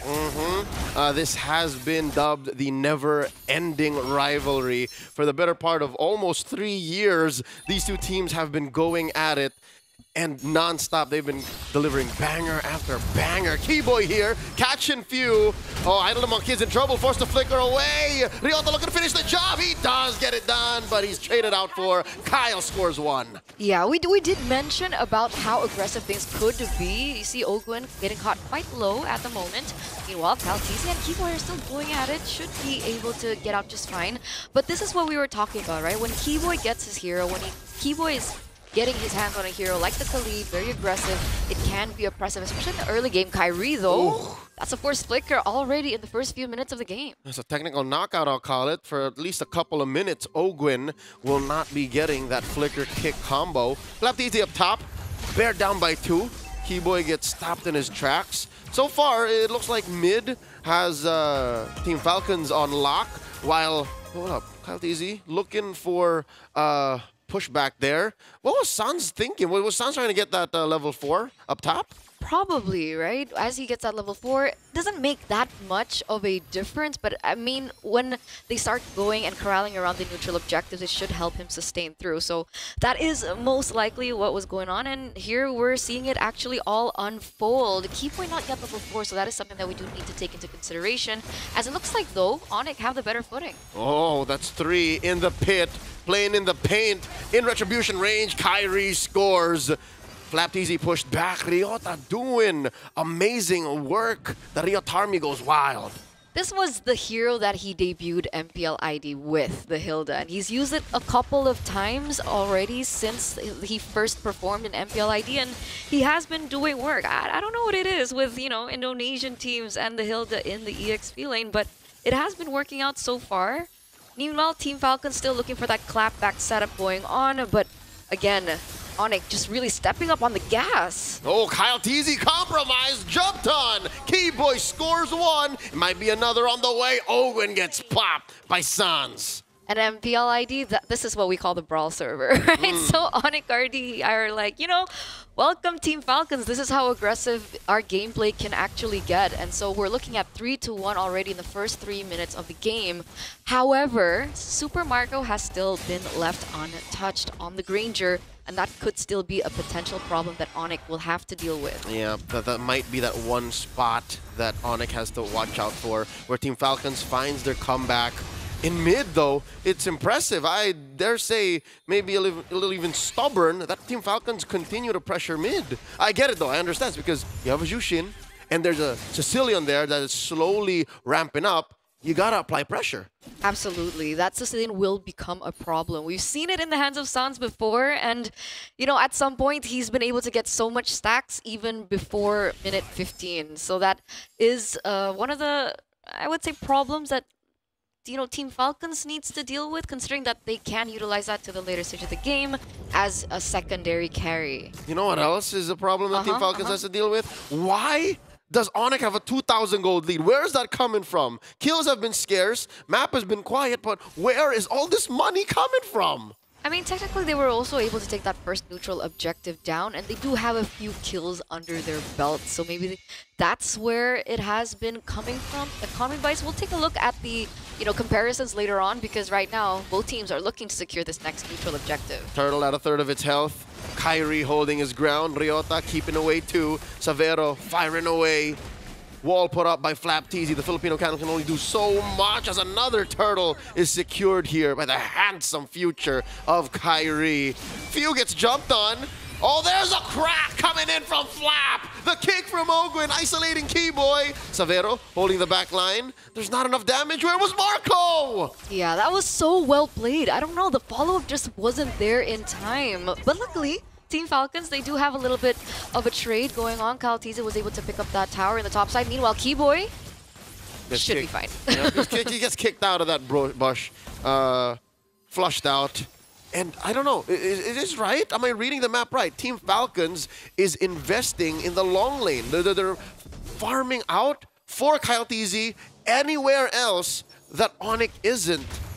And so far, you know what? If this happens for a solid 2 minutes more, this should equalize. This should shrink that gold lead. It should, but if we're looking at the comparisons right now, it looks like Onyx are holding on most of the economy. I think the closest one is in the gold lane. Only, you know, 20, 30 gold difference. So again, Team Falcons, what's the clapback, right? Because we usually see them play the opposite lane. We usually see them find maybe trades in picks, trades in objectives, but it's been really quiet. Is Team Falcons waiting for a particular power spike? And if they are, what power spike are we looking at? Because Super Marco should get that power spike early. And what does it do, right? Does it kill? Does it just suddenly take the map? Is it a turtle steal? Could it be this last one? Spawning about 20 seconds. Ryota gets hit with a Crimson Flare. Gets the wall put up. So many things thrown at Ryota. Finally, he goes down. Super Marco gets the kill. Ogwin down to a 10th of his health. Nea 20th. And that's a whole lot for just one. I'm not saying Ryota's life isn't worth anything, but still, Team Falcons are taking this really slow. They did pull out a flicker from Ryota, so I guess a part of him did think he could get away with it. I mean, I'm going to play devil's advocate and say that was worth it, especially now that they have one man up on the neutral objective, despite Ryota coming back real soon. But there it is. Calteezy. Okay, this could be the clapback you were looking for, Eterna. As the kick catches Keyboy in the air, down goes one. And slowly but surely, Team Falcons getting in the position of power, dominating these small skirmishes. Again, they're not 5v5s, Eterna. They're just like 3v2s, 4v3s, leading to like a single man pickoff and then a conversion. This is the clapback we were looking for from Falcons. Absolutely. 7 minutes in, and we can already see Super Marco picking up 2 items. Was that kill before Skypiercer or after Skypiercer? I think it was after. Timing-wise, yeah. What's it worth? 0 stacks or 10? Exactly, because that's what we're looking at. As now he has the Sky. Oh, wait a second. Few forced to use a Crimson Beacon, dashing backwards, threatening a choke slam. They let go. You were saying? It's A-okay. All right. It's A-okay right now. And yeah, back to this. With the Skypiercer already procced in, and now we're going to have to look at Super Marco because that damage is going to be piling up, especially if they play the slow game like they are right now, right? They don't risk too much for Team Falcons, but they get the kills on the right people, and that can add up into the mid game that we're almost in. Yep. All the more, I am waiting for one more key item pickup for the Bulletproof. That Sea Halberd. He's on the way. There it is, built up. Should make these pickoffs on Ryota, on Keyboy. Yeah, hell, if you find a way to take Savero down, that would be great for Falcons. Now, Few gets caught out. The Sanguine Claws plus the Feast of Blood, putting him down to 1/10 of his health, forced him home. This is a fight Team Falcons is not ready for, and I think Onyx can smell blood. Here comes Calteezy walking through the pixel. River controlled by Onyx, and no one pulls the trigger. Yeah, I think Onyx have to be careful, right? Because with with Super Marco on already 3 items, Savero is not there just yet, right? He only has 2 items right now, only with the Starlim Scythe as well as the Feather of Heaven. Meanwhile, we're still waiting on that Holy Crystal, and so this is where the power kind of shifts over to Team Falcons, I would say. And the slow transition. Exactly. Especially now we're hitting the 9th minute of the game. We see the Lord already spawning, and Kyrie's actually very quick to it. He's holding his ground. He doesn't want to let go. I think Onyx believe this Lord should be wearing a yellow jersey. Team Falcons might have a different thought right now. Calteezy taking that north brush. I wonder if Kyrie knows. Ogwin, what about half health? Doesn't matter. All he needs is that kick. And Keyboy also looking for an amazing jump. Wow! On that sandwalk, Keyboy flushes out that space to the left. The Lord dance continues. This is so patient. This is so patient by Calteezy. MPLI, we don't see stuff like this, but look at the Lord health going in. Oh, wait a second. That's a jump. That's Few taken out. They take out Idle Demar Kids, and Kyle compromises Savero, forcing out that Salmon Force. And Flapteezy moving out of the way. Still has that flicker. Still that has an old. Kyrie secures the Lord. And it all falls down for Team Falcons. Not a single body nor objective scored. All they could hope for is Super Marco to take down Ryota. That's happening off camera. And Onyx are happy with their win. That's a number for Skypiercer. Man, that's 3 members taken down, plus a Lord now for Onyx ID, the Yellow Porcupines, the Sky Kings, in an era where everyone was questioning them. This is against Team Falcons. This is no pushover team either. And now they have the Lord control, they have the map control, and you saw the tower as well just dropping up in the top lane, and they're pushing on the tempo. What's Team Falcons to do? All right, I guess it's back to square one. Like re-engage that transition phase. Find a way to close the gap in gold and then get more stacks on Marco. I hate to say it, but you play the same movie twice in a row. You find those little details and then you go, ah, I get it now. That's how that happened. Memento, directed by Christopher Nolan. Zaman Force, dropped in by Savero, down bot, and he looks like he really wants to take it down, but there's not enough of a wave there. Flapteezy, I'll tell you now, Eterna, I think took too long earlier on to pull the trigger. Super Marco down to 10 of his health. The crack, the kick, and the takedown. Kyrie falls. Beautiful, beautiful, beautiful defense coming from Team Falcons. Not a single inhibitor touched. And meanwhile, Team Falcons are still holding on to their 2nd tier turrets. So, man, again, you can't count them out just yet. Ogwin as well with the pick was amazing onto Kyrie. This is what we're living for.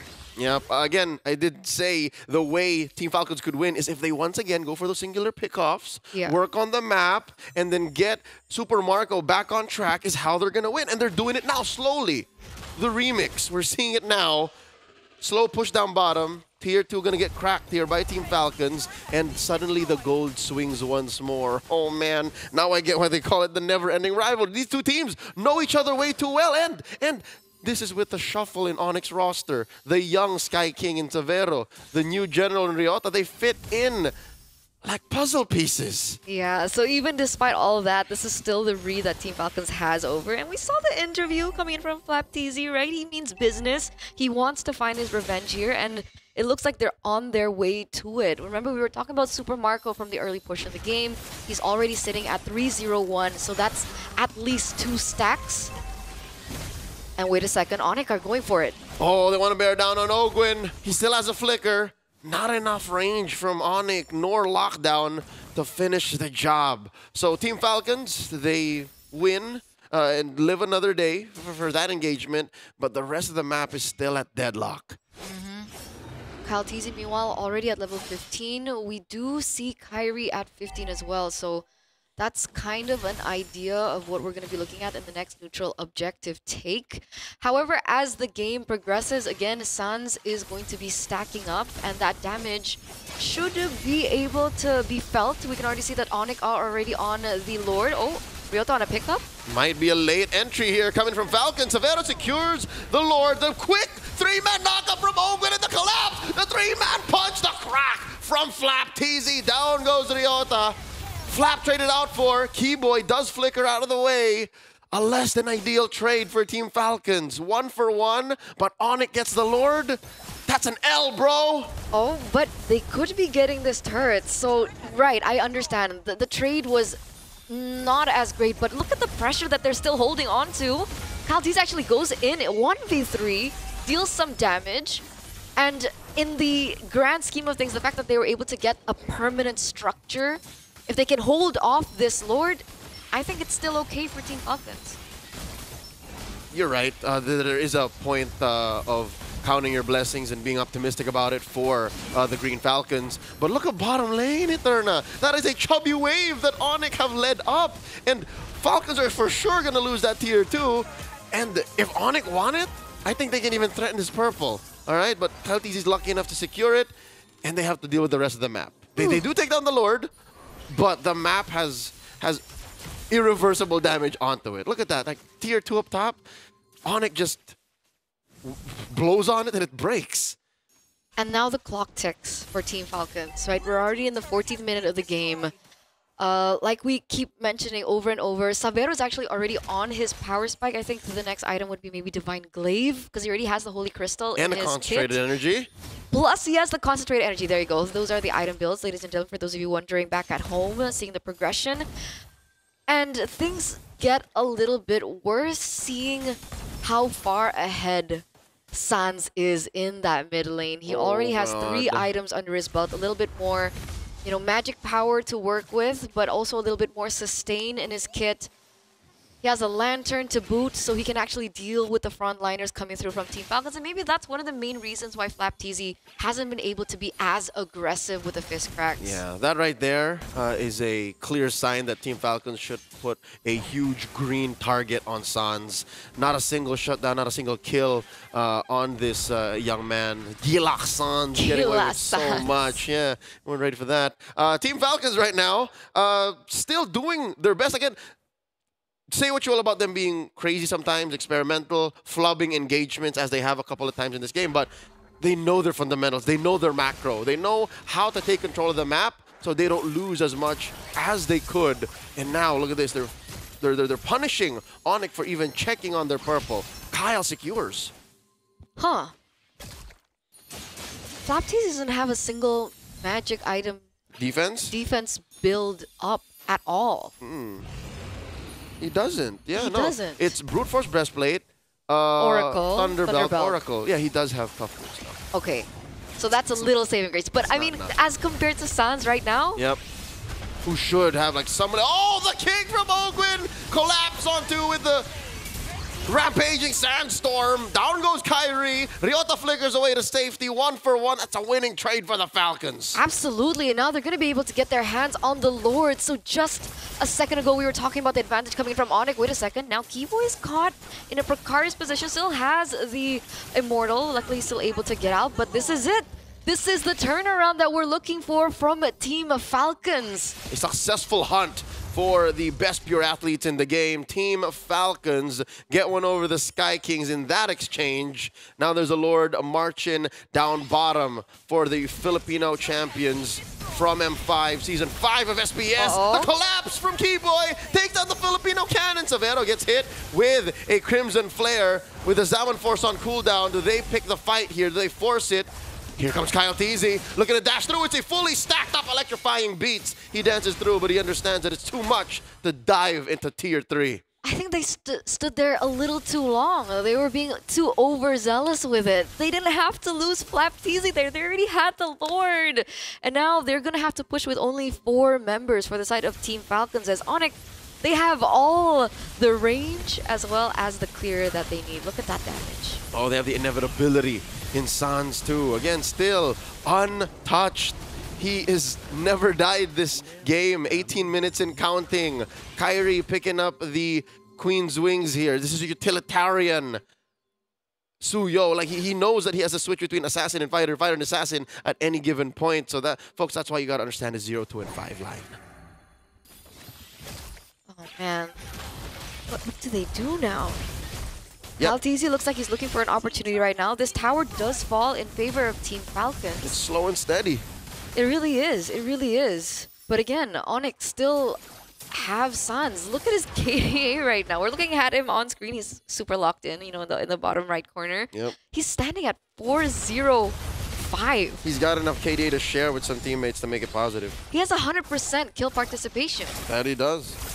Again, a singular Sanguine's Claw just changes the face of a team fight entirely. That's the fact of the matter. So you gotta also appreciate how he's just running on a flicker, Eterna. He's not rocking Purify. So he's been so good at reading these engagements that even when he's at the cusp of death, he's able to out-mechanics himself. But on the other hand, that is an opportunity for Team Falcons, right? They do still have Ogwen. They do still have Flap Teasy. It's like a little piñata. To look for these engages, and that might be the weakness point that Team Falcons need, especially now we're entering the 19th minute of the game. Can you imagine how many stacks a Sicilian has in 19 minutes? Yes.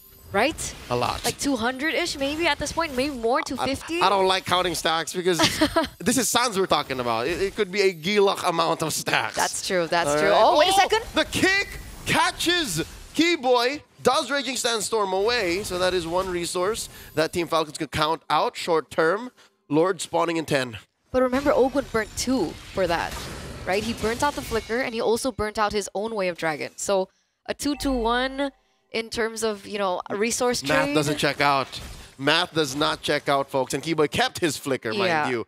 So now, this gives Onyx all the more the incentive to start up the Lord. Kyrie, again, deep in the paint, holding it down, slashing away, severing at the Lord with Keyboy by his side. However, Team Falcons have built up a slow push in the bottom lane. So now it's pressure onto Onyx, and Team Falcons can actually buy their time because that wave is going to be crashing really soon. That's what we call in the business long lane control. Key, essential, fundamental in any good Lord dance.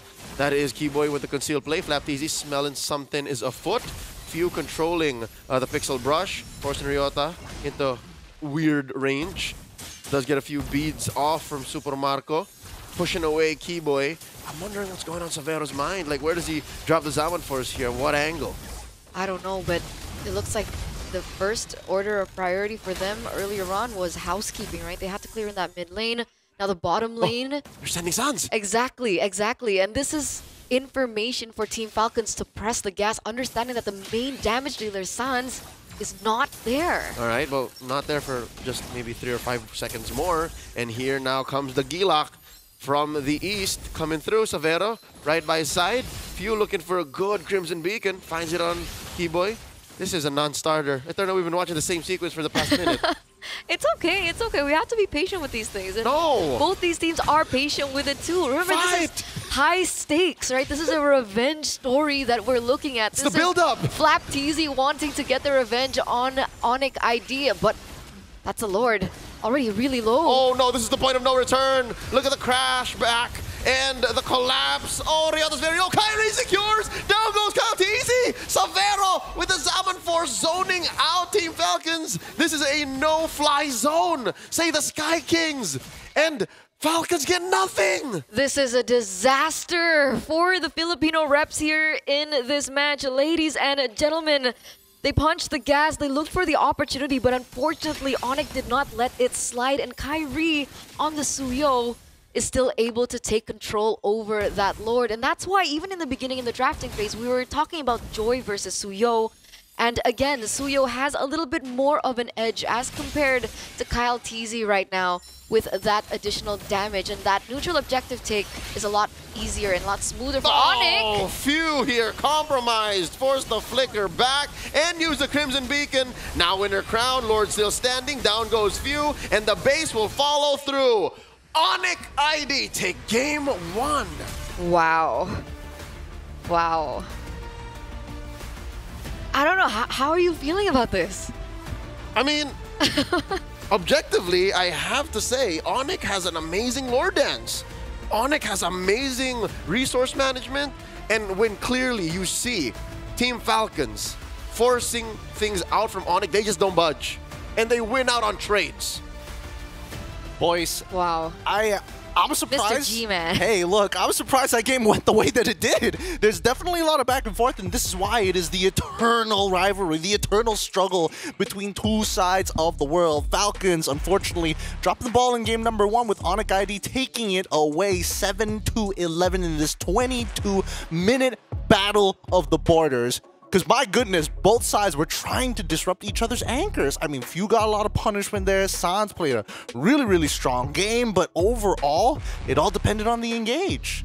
It felt a little passive for Falcons, though, in the early portion of the game, considering they were the ones who had the Granger, they were the ones who had the Jushin, they had the Cho as well to boot, but they weren't able to find a way to give Super Marco the edge that he needed to carry through into the mid-game. All right, I got a treat for the fans who watched the first series today. Fuse Zushin today felt like Anavel's Hanzo in game 2. Ooh, like ouch. it's a high prio pick, right? Like you're supposed to have done a lot with the kit, but watching it over and over again, you gotta admit, it did nothing. It's like Yeah.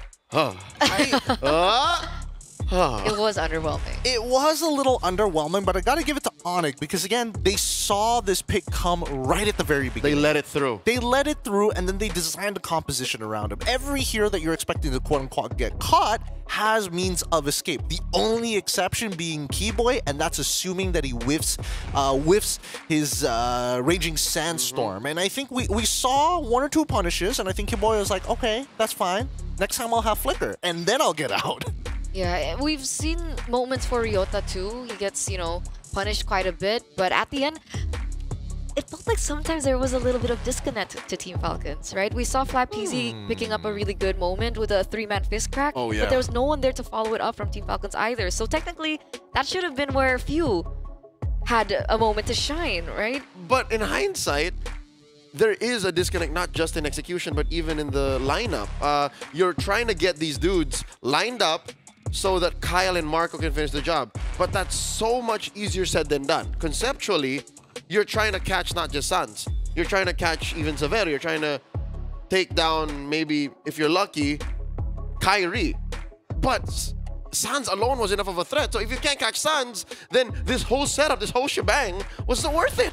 And that's why I said that this game is a battle of borders, right? You really need to, kick the anchor from underneath them every single time. That's why there was so much priority in making sure that Few doesn't have his flicker, maybe sometimes doesn't even have his ult. Sans, on the other end, the times that he did initially get caught, was able to escape because, again, there's not enough damage or reliable damage coming out from the side of Team Falcons. I think the job was supposed to be Kyle TZ's job, but it's not exactly the easiest. I will admit that Onyx, they grouped up as 5 super early on into the game. They became a convoy so fast. And that understanding, that one-track mind allowed for their ultra-hyper core in Sans to really propel out of control. Even Severo, to be honest, I don't think Severo died.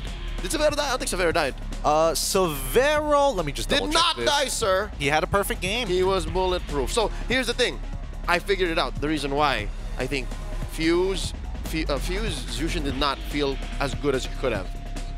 Onyx front line are built to be punished. Like, they actually enjoy it. Look.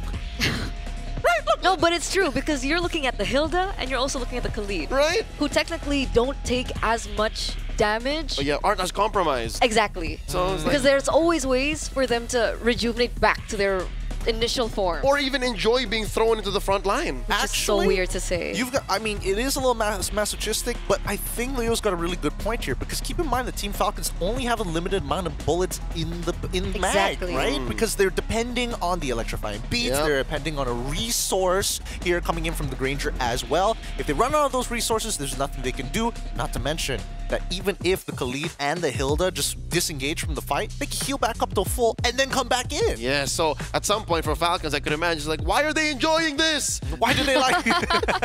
Why do they like it so much? Phew, why'd you bring him closer? Which begs the question, adaptation. Because again, these are two powerhouses, and we did get to see Onyx kind of play their own game this time round. A bit different from our previous series where we saw blue side having a little bit more of an advantage and then it swapped over to red side. What do you guys think? Is this more red-sided meta? Is this more blue-sided meta? I think it's worthy trade meta. Because here, I think Falcons, rightfully so, like this is not wrong to overvalue a Zushin. They really played for that blue Zushin, that blue Shin, right? But Onyx clapped back by saying, yeah, we're going to make that Zushin not worth it. So the rest of the draft kind of fell through. So here now, I'm guessing Onyx will still want to go blue. Onyx still goes blue. Yeah, game 2. If it's their choice, Onyx will go blue. Okay, we'll see how that's going to play out. I feel like the red side is already pretty good from what I see. I do feel the Kalia ban, the Kalia bans for the red side makes sense, especially since they are coming from MPL ID. What about you, Eterna? Do you think that, that's going to be the adaptation? Are they like, stick to the game plan? It's working well. If they want to go back to an anchor, we just clap them real quick. I will answer after the break. That sounds good. With that being said, you're watching the Snapdragon Pro Series Mobile Masters Series number 2. We'll be back right after these messages.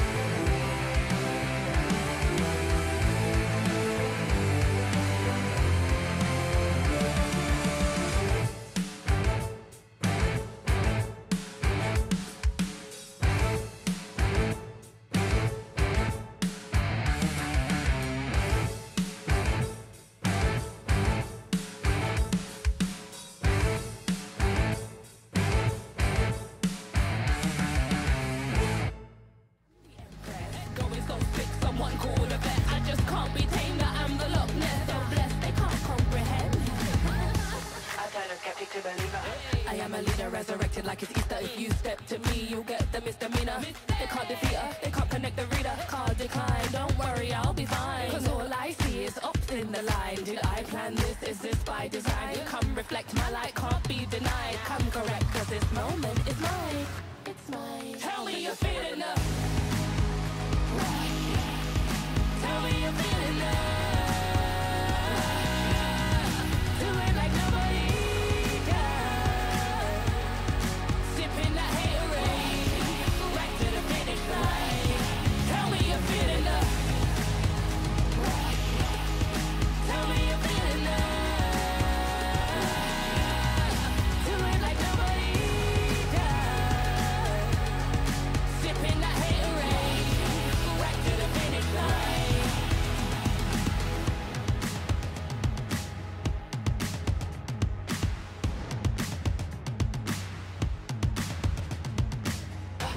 I got the haters out of breath. Ain't talking about then and when I got them distressed. Giving palpitation when I say it with my chest. Do the calculation, it's time to invest. Acquiesce that I am the empress. Going so sick, someone called a vet. I just can't be tamed, that I'm the Loch Ness. So blessed, they can't come. Tell me you're feeling love.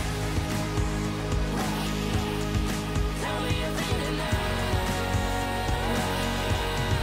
Do it like nobody does. Sipping that haterade, right to the finish line. Tell me you're feeling love.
And the series continues here at the Mobile Masters between Onyx Esports up against Team Falcons. It is going to be a tough day if my predictions are going to be correct, and really going to shake up Group B if this does come into fruition. But before that, we have game number 2 between these top tier teams. The eternal struggle continues as we T-pose on this next upcoming one. Boys and girls, of course.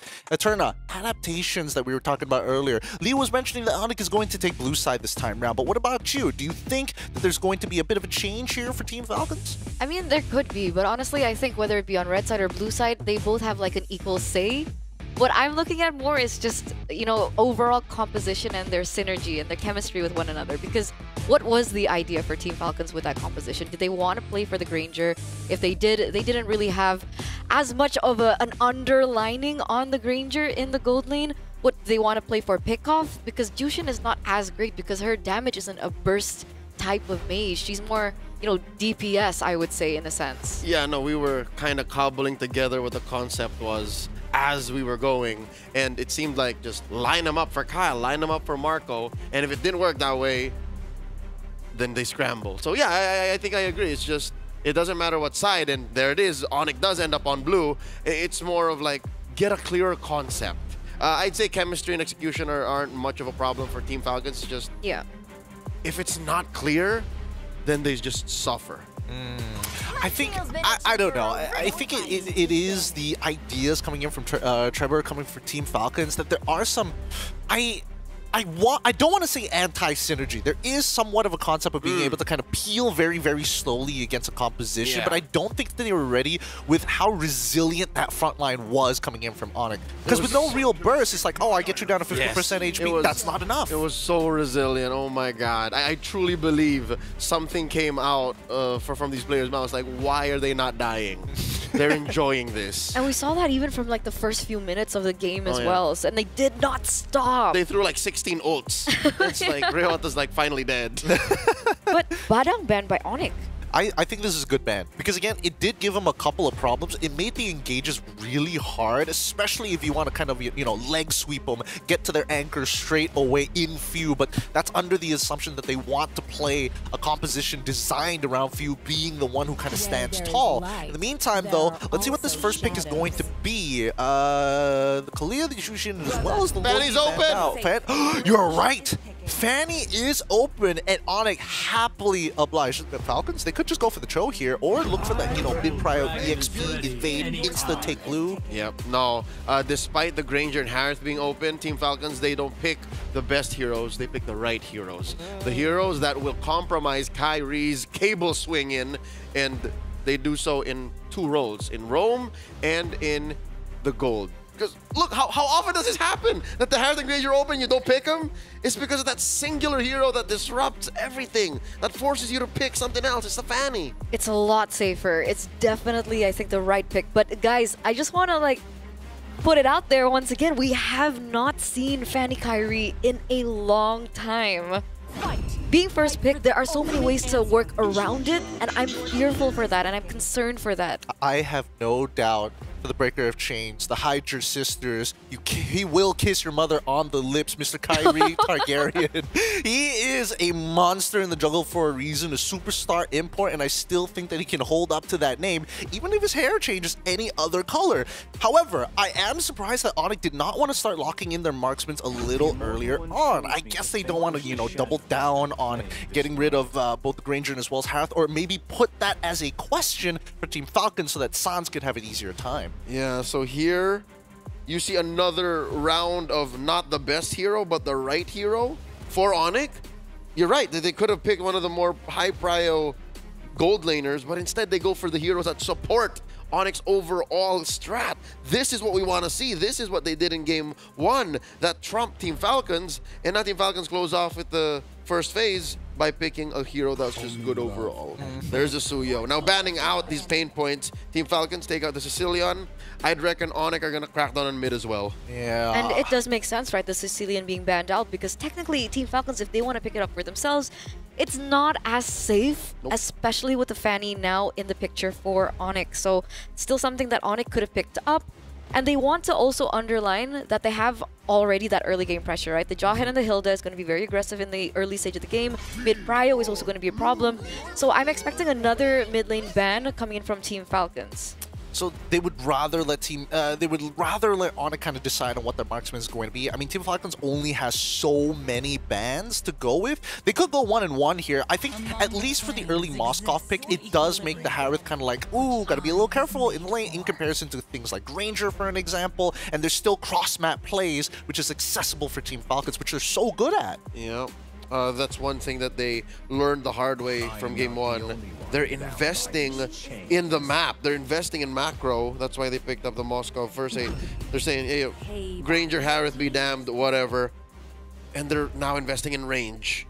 And still macro, like you're still flying across the map with the wings by wings. So few ending up with the Farseer, definitely a good amendment to what happened in game 1. Again, 0 burst. So now it's all the burst. Yeah. I get the range. I get what the Farsa is capable of, especially with the changes to her kit. But that's a vulnerable mid laner. She's soft.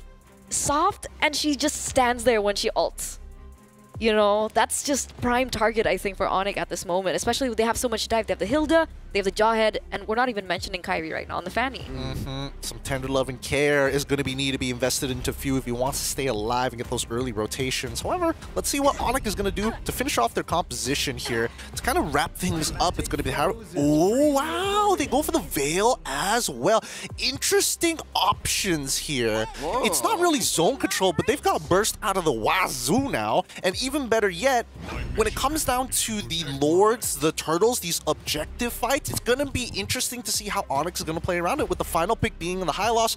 Boys and girls, what are your opinions? We'll start with you, Eterna. What do you think about the compositions and who are you favoring more? I mean, technically there is a lot of CC coming in from Team Falcons with the high loss now being picked up. It's good peel for the Farsa, and also they do still have it with Ogwin on the show. That should be a problem for both the Fanny and the Harith. So I do see a version of this composition where it can work, but I guess, yeah, but you know, I feel like the priorities have shifted. Now it's like, yes, we still are going for Few, but we also have to keep in mind Flapteezy, because the previous game it could have gone really bad for us. With that being said, I'm gonna pass it over to your casters here. Once again, it's Leo and Eterna heading into the game. Thank you so much, Gideon. Ladies and gentlemen, we're going to bring you into game number 2 in this best of 3 for our second match on Stream A for the Mobile Masters here, Snapdragon Pro Series. As you can see, both teams are getting ready. Remember, we're at match point, and we saw earlier what Flapteezy was able to say in the interview, how this is such a high-stakes game. It's a revenge story through and through, and we're going to see whether or not Falcons can force a game number 3 over the Sky Kings. From JB to Jakarta, Team Falcons have a chip on their shoulder, and it's not looking good. Oh my lord! Ogwin with the first blood drawn on the Suns. Damage reduction, allowing for Ogwin to survive. Few looking to punish Kyrie. Where'd that come from? And Kyrie doesn't even get the hit either, so there's no trade back. That's Angie. That's Angie Ogwin. Team Falcons is, I'm going to teach you a Filipino word, Tagalog word. Say gigil. Gigil. Yeah, they're gigil right now. Oh man, all right. So the early game pressure that we were thinking from the side of Onyx has been kind of overtaken by Team Falcons, and we should have saw it coming, right? Farsa and the Cho in the mid lane, really fast clear, really heavy engage as well, high mobility as well with the wings by wings. As we're also taking a look at the player emblems, we do see a lot of emphasis on movement speed coming in from Team Falcons, and maybe that's the change that we're going to be seeing from game number 1 to game number 2. They want that mid trio prio. Yeah, a little more mobile, get into the fight even before it starts, get better positioning. That is Team Falcons' resolution here. Keyboy gets an ejector on a Kyle Deasy, intercepted by Kyrie. He gets one down, revenge kill 4 earlier. Now we're sitting at 1-1. 1-1, but that previous death was on Sans. So technically, Team Falcons has a little bit more, leeway to work with. Technically, it should help Team Falcons be able to get to a better EXP lead. Meanwhile, Ogwin already trying to punish Kyrie in the purple buff. Does he get it? Is the problem. But it's enough time for Team Falcons to set up for this neutral objective. Yep. Falcons, first to the scene. Sans and Ryota answering back. This is turning into a 4v2. Not unless Kairi has something to say. Feathered airstrike already popped by Few. Soft reset on the turtle. Secured by Kyle Teasy. He gets out of dodge, dashing through that Y brush. Survives. Down goes Kairi. Ogwin gets a kick and a kill. And the rest of Onyx back out. Oh, wait, Sans gets taken down by Marco nonetheless. This is an amazing start for Team Falcons right now. 3 kills on the board. That was an SOD entry. Exactly. Neutral objective take as well. And that's the beauty of the Moskov. Not only is it a great way to kind of hold your ground against assassins like the Fanny that's on the hands of Kairi, but also the fact that you have a lot more global pressure to work with. And finally, we get to see Super Marco actually have an impact in the game, unlike what we saw from Game No. 1 when he was stuck on the Granger. Early too. I think that's what's key for Falcons is they want to move fast. They want to impact the map and get their game plan going much sooner than when the opponent can react. And now Ogwin forcing a kick and a full combo, taking down Keyboy. I don't think Keyboy was expecting Team Falcons to let out that much of a response. Absolutely not. That was punitive.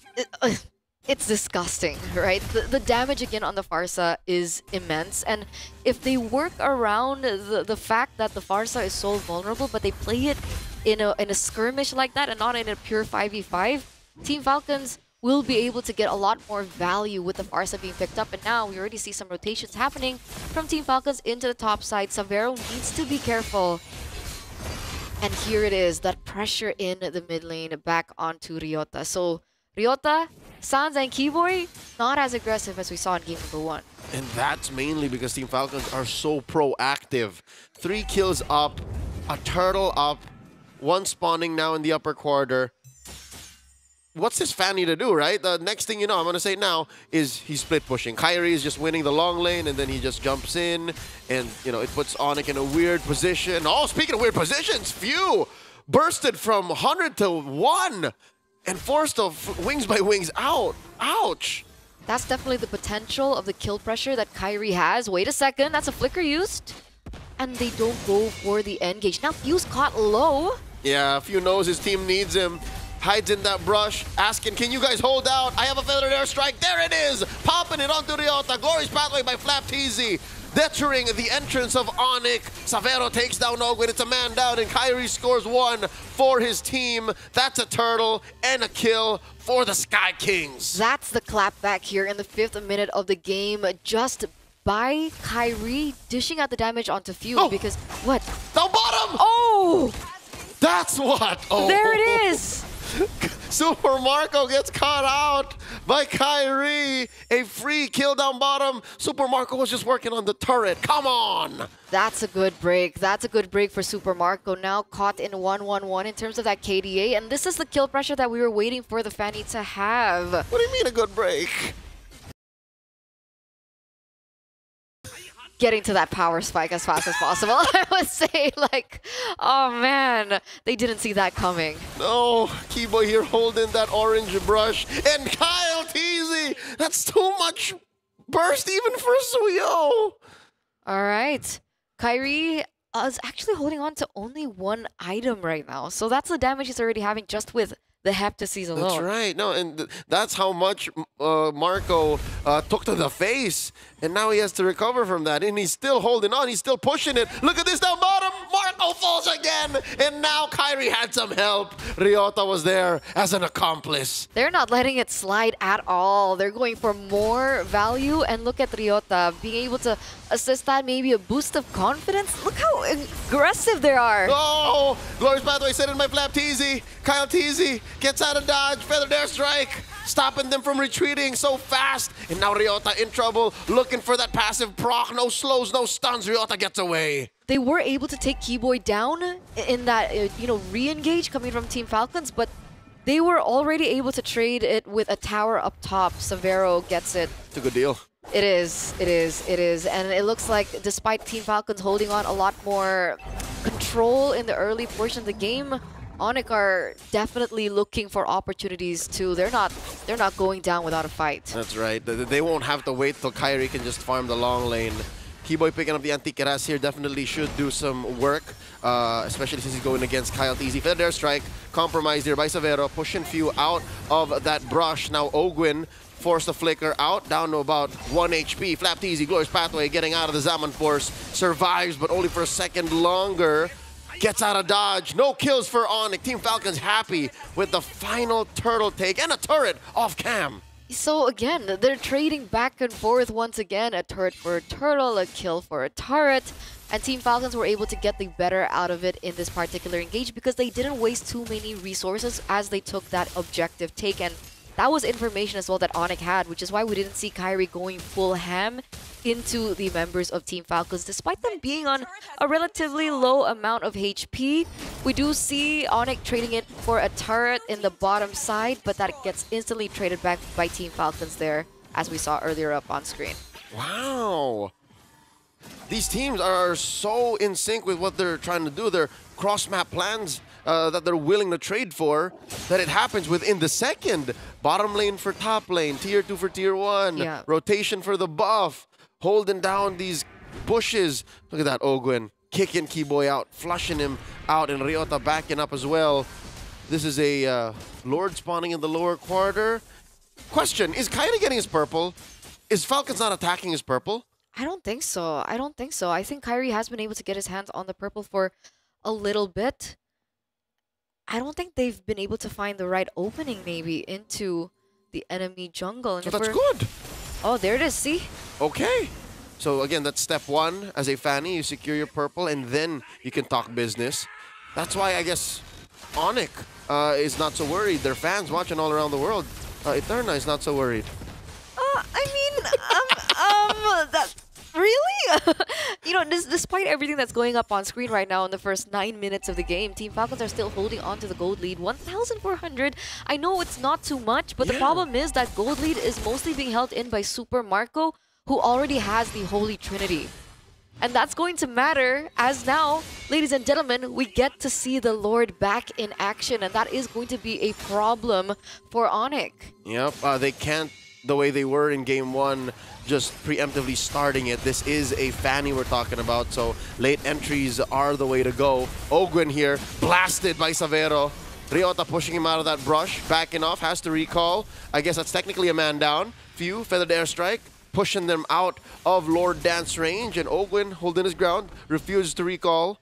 Doesn't want to get to his wounds tended like a real man, but now he eventually has to. Again, this fight cannot start without a flicker kick, and Ogwin wasn't ready for it. Absolutely, and you could see the Super Marco was still busy in the top lane as well, still looking for that lane control in the far side of the map. That will, you know, kind of force Onyx to deal with it. So both of these teams don't really want to pull the trigger just yet. Few wings by wings. Okay, there was backup from Ogwin there. They're so liberal with their skills. I mean, they know because they control the map. They control the long lane bush, the river bush. They control the long lane. That's one thing. And look at this. Kyle Teasy secures the Lord. No problem. It's just Ryota threatening the kill. So what's the call for Onyx now? Okay, maybe eventually they go down to this. You see, Kyrie just pushing the long lane, farming out, waiting until Savero's ready. But when is Savero ready? That's the question. I would say that he is not. He's only on 2 items right now, only with the Starlium Scythe and the Feather of Heaven. He should be on the way to the Holy Crystal, but as soon as that Holy Crystal lands, it should be okay. They don't need the Divine Glyph just yet. I don't see too many anti-magic resist. I do see 2 Silence Robes on Ogwin as well as Flap Teasy, but other than that, no Athena Shield built in just yet. How about Sato Gilak, the crazy one? How about Sans? Yeah, he's been having a tough game, you know. 0-2-2. Oh my lord, feathered airstrike on a Few. Ejected. He wasn't ready for that. He had to purify. Man, I mean, I guess despite everything about Sans, and maybe we were wanting to get into his items, the fact that he has that knockup, the fact that he has so much CC and so much tools, it's enough because everyone else can follow up, and that's Few that gets bursted down. That's Few, by the way. Okay, I get it. I get it. There it is. I think it was a calculated trade. I mean, it's expensive, yes, but some things you just can't get a good deal on. Few was sacrificed so that Team Falcons could push mid. Look. They eventually got it. I think that was the price Falcons paid. It is a permanent structure that they could utilize. A lot more map control, a lot more map pressure. Ogwen pushed out. That definitely could have been a lethal kick if he committed the flicker. Did not just yet. Flapped easy with the glorious pathway. Team Falcons with dominant movement on the map because, again, they have all the incentive to be as proactive as they could. They're still holding on their ground. They're asphyxiating Onyx for the moment. They haven't been able to look for an opportunity. Choking, right? Savero goes in for, oh, wait a second, Ogwen. Oh, Lord Keyboy! Down to a fifth! All from Super Marco's basics! That's it. That's the Holy Trinity at work, right? Corrosion Scythe, you have the Golden Staff, and you also have the DHS. Plus, he has a lot more, you know, tools to play with. He has the Wind of Nature now. Rose Gold on the way. That's the big kicker here. Because with so much magic damage, so much burst coming from Onyx, that Rose Gold is a problem. He's gonna be better in the paint, as the kids say. He's gonna be better at these trading moments, team fights that last a little longer. Does that mean Savero has to invest in a, yeah, it is. He's on his way to a concentrated energy. Yeah. So he wants to match Marco. But it's going to take him a little bit more time. And that's why there's a lot more emphasis on Kyrie, right? Wind of Nature built in first rather than the Rose Gold Meteor because he's definitely appreciating and respecting the kill pressure that Kyrie has. It's more eminent. Exactly. It literally could come from any direction. 360. No scope. No scope. Pro gamer moves. Literally, this is the best of the best in the business right now in action. Kyle Teasy and Super Marco in the pit. Ryota. Catching Ryota. Can they finish the job? Ryota gets away with it. Lord now at half health. Lord Dance continues. And he can afford it just a little bit, right? It does take him time to catch up in terms of that HP, but he should be able to be a-okay pristine condition. Savero, though, not okay. Oh, dear God. Savero gets knocked up. Forced to summon, forced defensively. And now Keyboy gets caught with a charge Quella. SOD, no one home. But this is a go signal. Green light go. Team Falcons blitzing the Lord.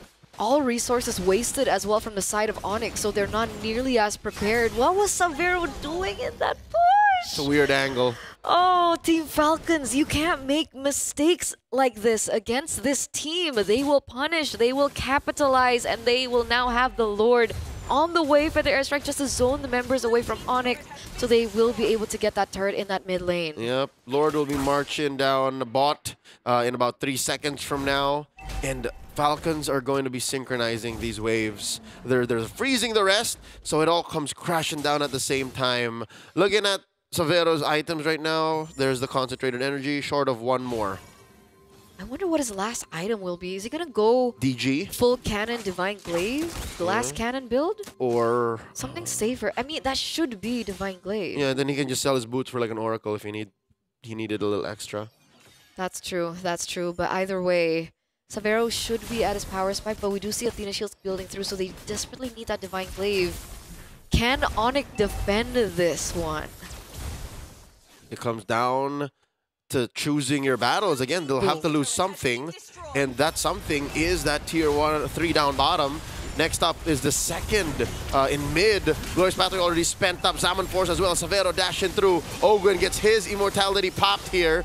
Flapteezy holding the line, and the rest of Team Falcons just get out of here. Gets blown to pieces by Gilasans. Ogwen has fallen. Kyrie compromised. Kyrie gets taken down. Fade away spears from Super Marco, and the fight disperses. Ryota don't want none. Feathered airstrike from Few. Let me finish.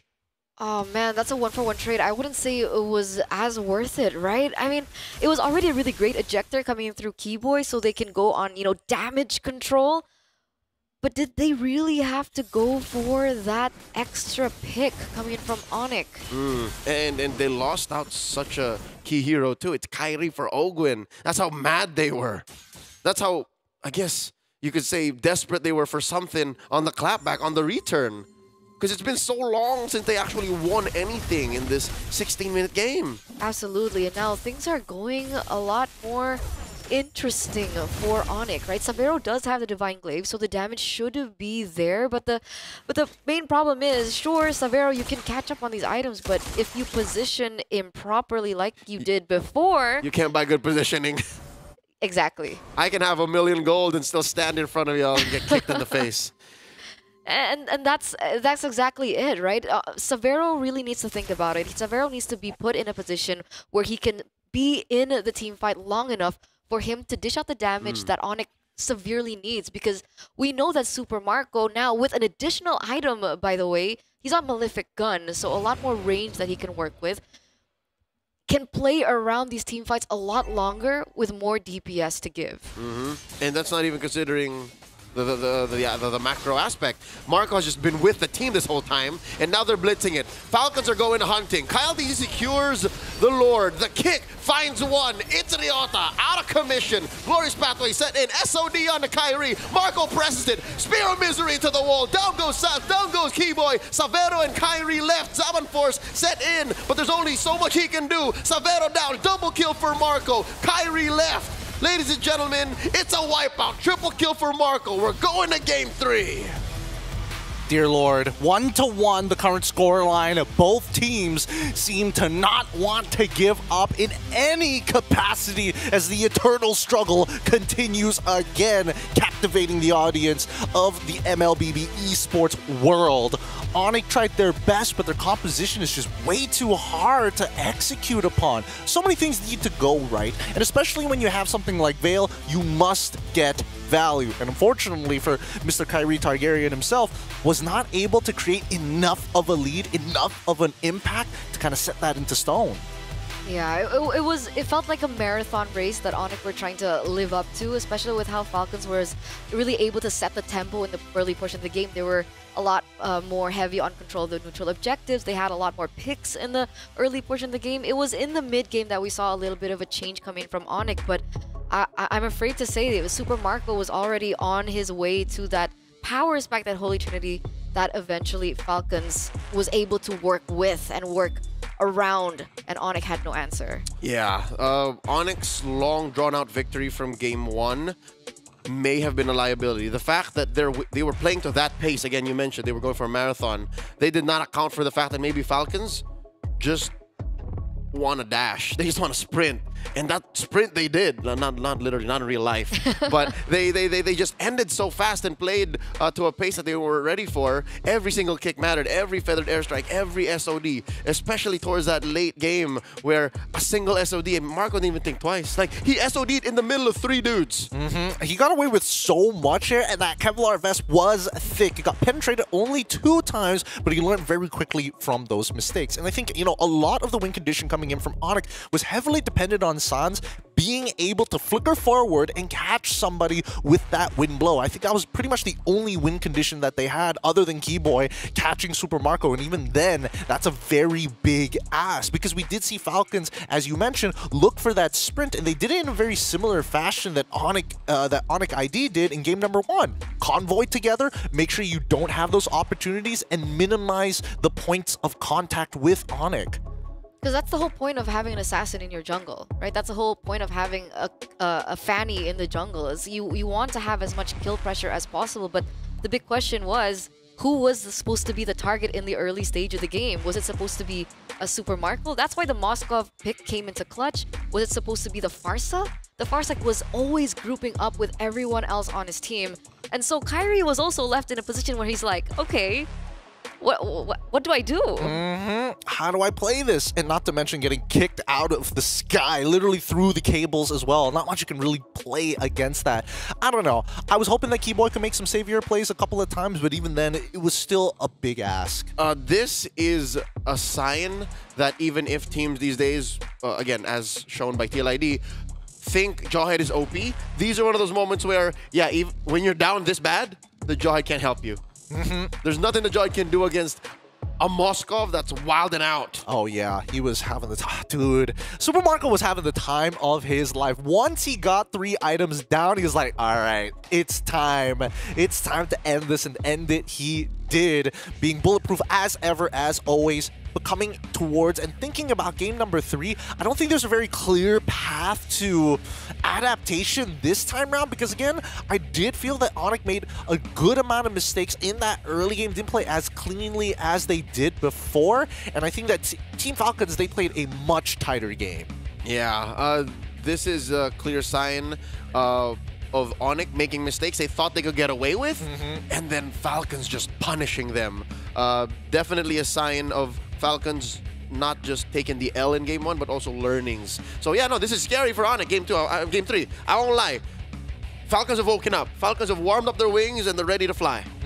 Gotta roll the dice a little bit. I know my predictions are pretty much out of the water, but I can still hope that maybe Onyx has got this in game number 3 to keep my hopes alive in the running game. But until then, ooh, blue side seems a little dangerous now. Both teams have taken a loss on that blue side, and I think now Onyx really has to think about, like, what are we going to do about this gold lane? Because now that Moskov is such a prominent pick, it breaks that trifecta of, oh, just because you're playing Harith, you're safe. No, just because you're playing Granger, you're safe. Absolutely not. You know, personally, I just think it's a coincidence of this match. Coincidence? I think it's coincidence. No way. Because for the past 2 games that we've been seeing, it's a prio pick, but with so many loopholes around it. Yeah, it's still... Right? Jushin first pick, Fanny first pick. Yeah, it's still a matter of what you're trading for and if you can make it worth it. Yeah. In this case, like in this series specifically, they just couldn't. Oof, it's going to be a tough one. It is going to be a tough one. Guys, if you're wondering what these players are sitting on and you're like, I don't recognize what that chair is going to be, fix your sit today. If you're looking for the most comfortable chairs, but also meets that competitive edge you're looking for, please take a look at the Anthros. It's down right here on anthros.com. It's designed for humans, aliens, get extraterrestrials. Stay away from what we built as the human race. And no animals. Wait, I wouldn't let my... I checked the price on one of these chairs. They're great. They are bang for buck. I would not let my pet on it. That's and I like animals to a degree. Imagine the destruction a cat would do. My sons... And how sad you would be. My sons can take the bed. I'm gonna take the Anthros. Boys. Daddy sits on the Anthros. Stop. Stay away, sons. I wouldn't. I really wouldn't. I'm not kidding about that. Check out the Anthros. It is designed for the very best, and comfort meets competitive edge. We're going to go on a short break, and when we come back, we're going to conclude this series between Onyx ID, or Onyx Esports as they're more well known as, against Team Falcons PH. We'll see you right after the short break.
The Snapdragon Pro Series is brought to you by Snapdragon Elite Gaming and DHL.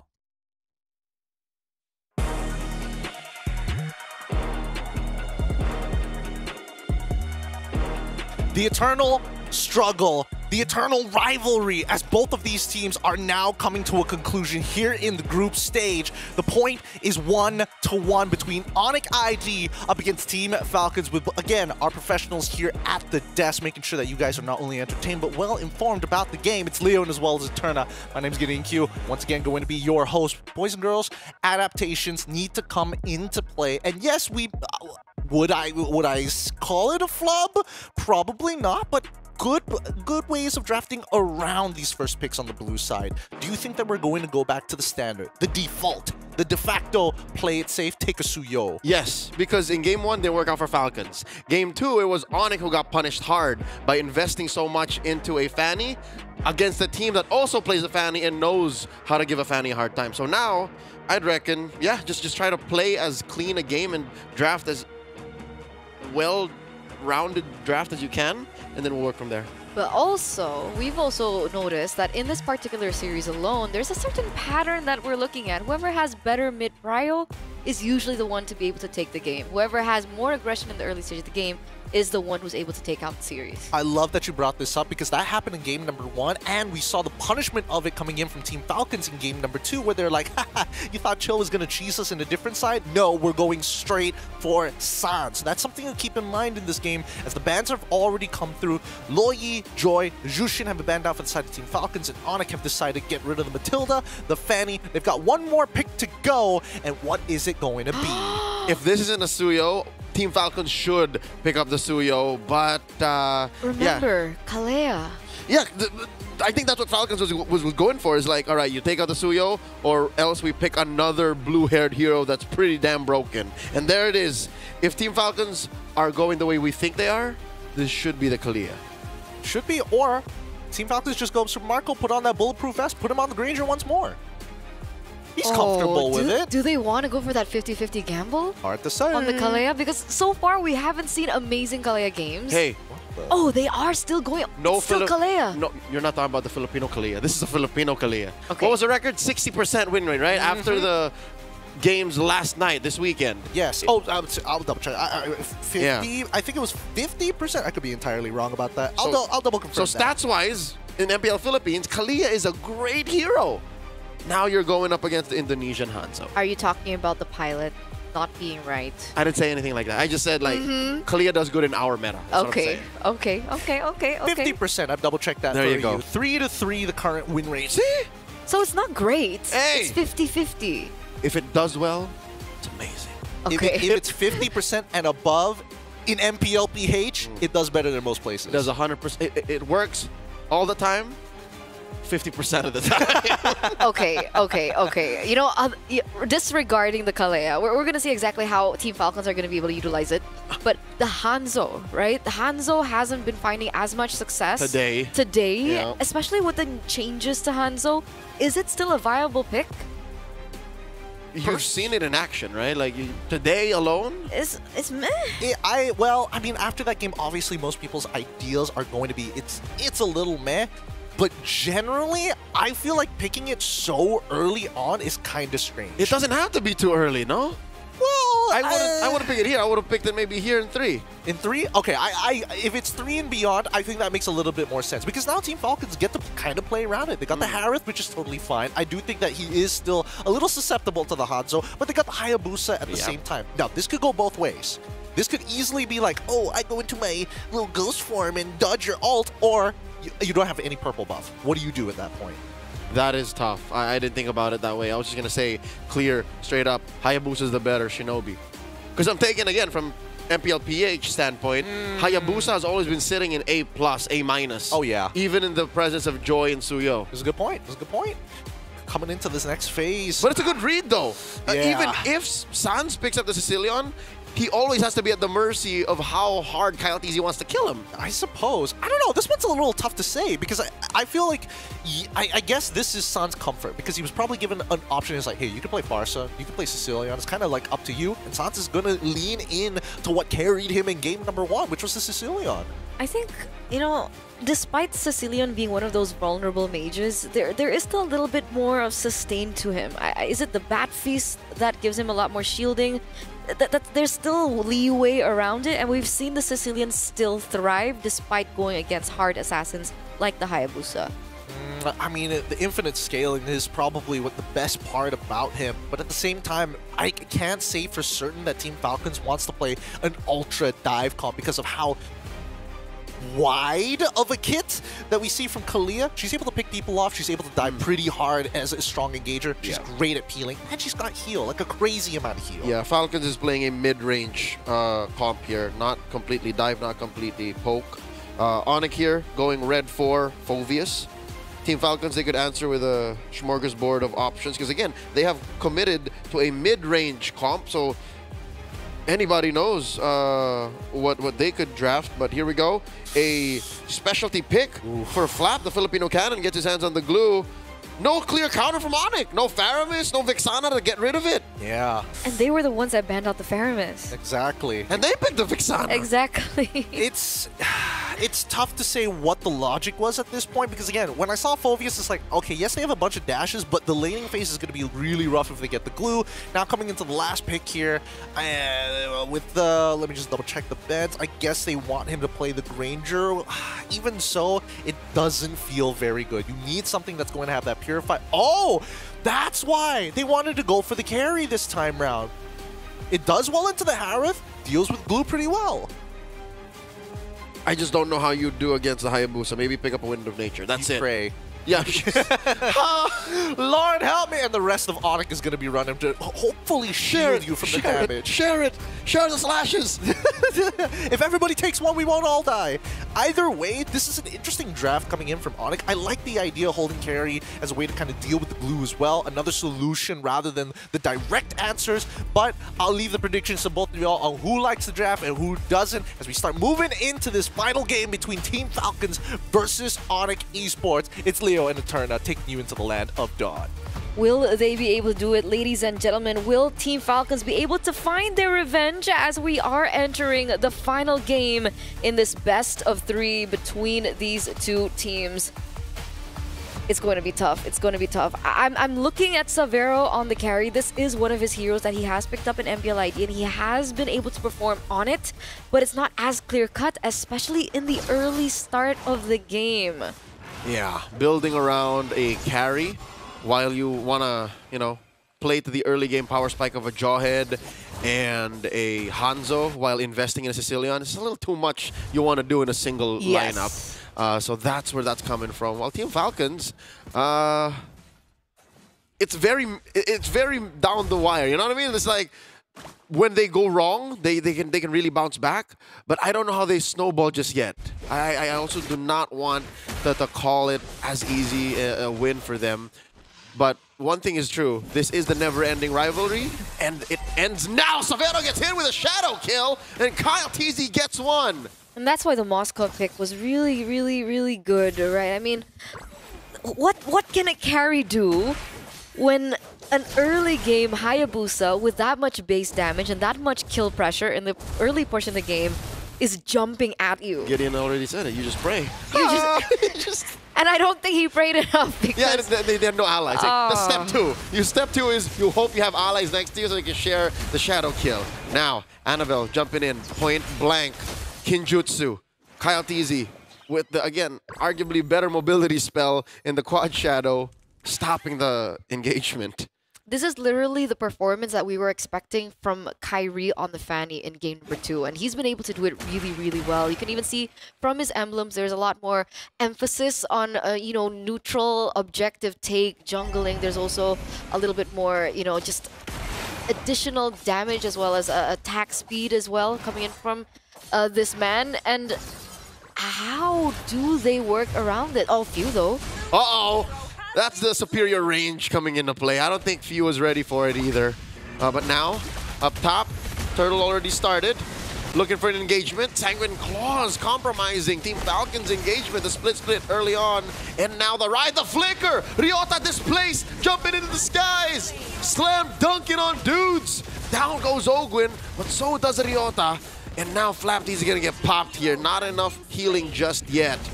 Wait, the Sky Kings come back. Oh, yeah. They strike back. Kyle Teasy is in the vicinity. Is he looking for a cheeky steal? Yeah, and he doesn't get it. Kyrie with a sharp retribution. I think this is a smart way to approach the early game. Onyx should just isolate Savero, make as much trouble elsewhere, and then go from there. I guess that's the plan, right? Maybe in terms of kill pressure, maybe in terms of pickoffs, Team Falcons has a say in it, especially with how aggressive Kyle Teasy has been playing. He's at 2-0-0 at the moment, but when it comes down to these, you know, these neutral objective takes, these 5v5s, it looks like Onyx have a lot more tools to play around with, especially now that we're in the 3rd minute of the game. You know, Flaptease and Ryota, what do you think about this Glue versus Phoveus lane? I think it's a lane where they just both want to get out of there. Whoever gets out first is happy, and then they're just waiting for the next fight. Like, that's the story of that lane, and that's why you'll rarely see them there. You'll rarely see them fight against each other actively because they want to keep their kit for the actual engagement. So yeah, it really starts in mid. It really starts with Ogwin, with Keyboy, and of course, what kind of ults and resources the junglers are willing to give up on and spend to get that advantage. That's why it's not so clear-cut who's in the lead. The turtle was scored by Onyx, yes, but the fights are still easier picked by Team Falcons. Absolutely, and even in terms of, you know, gold or economy, Onyx doesn't hold a lot more over Team Falcons either. You can even say it's non-existent at this point, plus 90 only in gold for the first 4 minutes of the game. We're seeing Falcons trying to look for something else on the map, doesn't quite find the right opening and starts to rotate elsewhere. But the same can be said for Onyx right now. Ogwin knows Keyboy is in that bush, doesn't look for a push in, and it's a slow, passive game. Very different to what we saw from game number 1 and game number 2. Yeah, they both now respect that pivot point, that fulcrum of the turn of events wherein like you just let go once and your opponent snowball out of control. Because both lineups can do that actually. Keyboy very lethal on the joint. Like just now with the ejector forcing a split from Flaptease, and they flicker away, compromising one of the main engagement tools for Falcons, and Few just pops that quickly. Oh, Ogwin also needs to be very careful with his positioning right now. There is still damage coming through. Ryota jumps back in. Infernal Pursuit. Ogwin wasn't have any of it. Again, the sustainability on this Kalia doing work. Now this is a turtle still standing, approaching half health. Ryota pushing them all back. Zaman Force dropped in by Savero, dealing a lot of damage. Actually, it's from Marco. Savero pops him though. Oh dear God! They're all just going down. Still no one taken out from Onyx. Down goes Kyle Teasy, and so does the turtle, bowing down to the Sky Kings. That's 4 members taken down from the side of Team Falcons of Philippines for the price of absolutely none. It's free 99. It's insane. Onyx pick up that neutral objective. They pick up this turret as well in the mid lane, and the Hayabusa will not be able to function with his purple buff. Everything taken out. This is a 3,000, almost 4,000 gold lead for the Sky Kings in the first 6 minutes of the game, and they really are rolling out of control. This is that clutch point, that transition moment in the game where a single trade, a single win in a fight plus conversions will put you and skyrocket you in a position like this. I guess Falcons, they were just waiting for a perfect engagement. Onyx did not give it to them. They took down the elements or the singular parts of their fight faster and dismantled them even before they can get into position. So now, Onyx want to do that again. They're using Keyboy, they're using Ryota to force something out of Team Falcons. Absolutely, absolutely. And oh, wait a second, Flaptease. And now the jump in. Oh, look at the damage brought out by Onyx. Tsunami Slam already spent in by Ogwin. The flicker only really used to reposition. The grab on Keyboy. Might have been the wrong target. He doesn't mind. The Feast of Bats on Sans keeping him topped up. Down goes Flap. Nothing from Falcons. Nada, zero. I need another word in a different language. That was a gratis kill. That was a gratis kill. That Or was a kill gratis. That was a free kill, ladies and gentlemen. 4,000 gold lead for Onyx. And if we saw the items earlier on as well, Kyrie is so ahead right now. Even in terms of XP, he's sitting at 12. Oh my god, 503! Exactly, 503, 12, 2 levels up of Kyle TZ. Almost so even in 2,000 these neutral gold. objectives, it's going to be so different. Exactly. Oh my god. 2,000 gold lead, ladies and gentlemen, for Kyrie. I think this is the first time I've seen Kyrie on the Hanzo. And this is the performance we're looking for. Yeah, this is the MPL ID staple because this is a hero that is picked often in your region. Tsunami Slam 101 catching on to the Eternal Guard. Keyboy very low. Salmon Force by Marco dancing around. Ryota falls.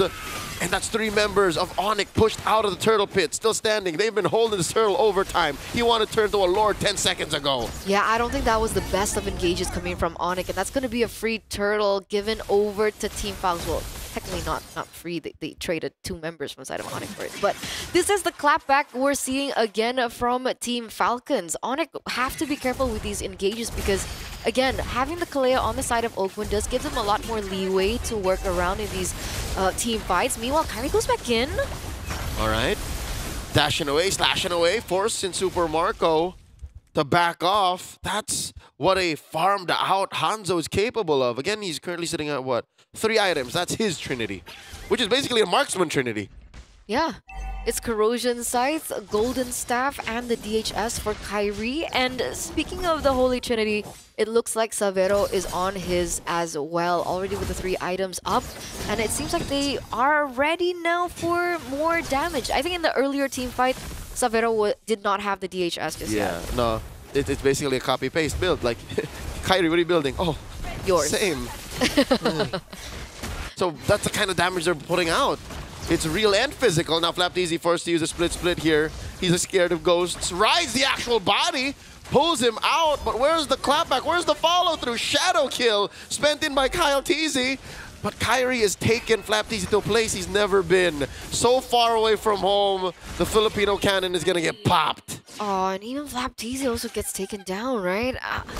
We saw the shadow kill earlier on from Kyle TZ, and it's starting to look underwhelming. He only has 2 items at the moment, only with the Hunter Strike as well as the War Axe. So what he had earlier on is no longer there. With how many items and how many physical resources or adjustments Onyx has against that kind of damage, Team Falcons need a little bit more time now. I think Super Marco next item should be the Holy Crystal.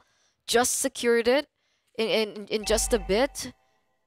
And I guess that's what they're waiting for, that power spike? Yeah, it's all on Marco right now because I'm looking even at Few. He only has 2 items. I'm looking at Kyle. He barely has 3. There, just built the Malefic Roar. So they are down. This is a significant 3K, 4K gold lead, ladies and gentlemen. And finally, the Holy Crystal on Marco. I think that's go time. Maybe. If Flap can get a decent split. They've always been so good at compromising Flap. Even Ogwin, his Tsunami Slams feel like a hug from a friend, you know? It's comfortable for Onyx. Onyx doesn't have magic resist. Oh, that's a conceal. And the ejector, threatened by Keyboy. Look at the back line. Few goes down. Ryota jumping in. Flapty's taken out by Savero. Super Marco falls as well. And it's all a disaster for Falcons as Ogwin falls. Kyle TZ, the only one left. Oh, that's a soul snatch coming in. It's a wipeout. Onyx take down all of Team Falcons. The Sky Kings reign on top, ladies and gentlemen, in the 11th minute of this game. Full wiped out as they're going to be able to pick up this Lord, get more turrets under their belt, and Team Falcons have to go back to 0 and think about how they get themselves out of this precarious position, because it's looking like a 7,000 gold lead plus, almost a 10K. At this point. It's huge. And building, Eterna, and building. So far, Team Falcons have to think twice about leaving their base now. Yes, they are maybe a step or 2 away from sheer defeat, wherein your base is cleaned out, no inhibitors, and you're dealing with waves again and again and again. Now it's just miserable. It's just like, we can't leave. We can't set fights wherein we're the aggressors. They have the counterattack. That's the only way Team Falcons can win. If they punish Onyx by overextending. It's not going to be as simple, right? Because Onyx have so much range to work with. They also have Severo, technically not as great of range, but still really big siege potential on these inhibitor turrets. And we're seeing that damage come through. Keyboard already looking for the zone. The conceal already pops in as well. They're been able to take down the bottom inhibitor turret as they're looking for their next one. Injector on to Super Marco, the perfect target. Falcons have gotten clipped. Down goes Flapteezy and Few. I'm gonna say it, Onyx ID are going to take this series. Kyle Teasy and Ogwin are just holding on for dear life. 2-1. 2-1. The Sky Kings take the series. 2-1. 2-1. Really, really great stuff from the Sky Kings. A new hope. I mean, they went all the way to the grand finals the last time we saw them in the Snapdragon Pro Series, and it looks like they're trying to replicate that same success. Unfortunately for Flapteezy, that revenge plot will not be today. Whew, what a draft coming in from Onyx Esports. Honestly, I have my doubts about the draft, and I can't believe that Kyrie himself was able to get away with so much once that Trinity was online. That backline melted so fast, and I think you got to give it to Ryota. He was able to kind of weasel his way through, find the little cracks to kind of seep into the backlines of Team Falcons. And it only came at the press of a button. The most courageous Infernal Pursuits I've ever seen. And he only died 3 times. He made the most of those deaths. Oh my lord. Is this the first Hanzo win today? I think so. Yes, it is. Only Kyrie. Only Kyrie. Hanya Kyrie. Yeah, breaker of chains, kisser of mothers. I still can't get over Husbands will this. divorce and leave their families for this jungler. Kyrie Targaryen does it again. But I got to give a lot of props to Ryota here. Again, Fulvius in his... Well, what exactly was his professional debut? He's played in the SPS before under many different banners. Fulvius, old Fulvius, was one of his signature picks. Coming into ARC, it really feels like Ryota, after being passed around, this feels like a team that can really make him shine. And for some of his older teammates, they have not found that same success. I'm very happy for him. Yeah, this is a homecoming for Ryota. He's worn these colors in the past, gone as far as the grand finals of the M Series, but here today, he's flying high as a Sky King. I love it. I mean, he's not the MVP. Obviously, his MVP is the first of his name. The breaker of chains. The plower of lands. Yes, yes, I'm loving it. I'm loving it. I need 2 more. I need 2 more. You need 2 more? Yep.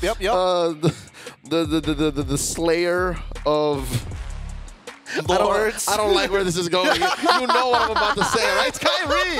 It's Kyrie on the Hanzo. 83% kill participation. Honestly, there was a couple of things that didn't click in my mind. For an example, once you get the Trinity, it actually works out pretty well against some of these tanks. I thought the glue was going to be a little bit more of a problem, but that split, especially getting sucked back to his original body, he can't burst him down even if he's at 10% HP thanks to the Trinity to keep him alive. DHS brings it back for the Assassins. So it poses the question, was that Faramis ban in the draft phase a bait by Onyx for Team Falcons to pick up the glue?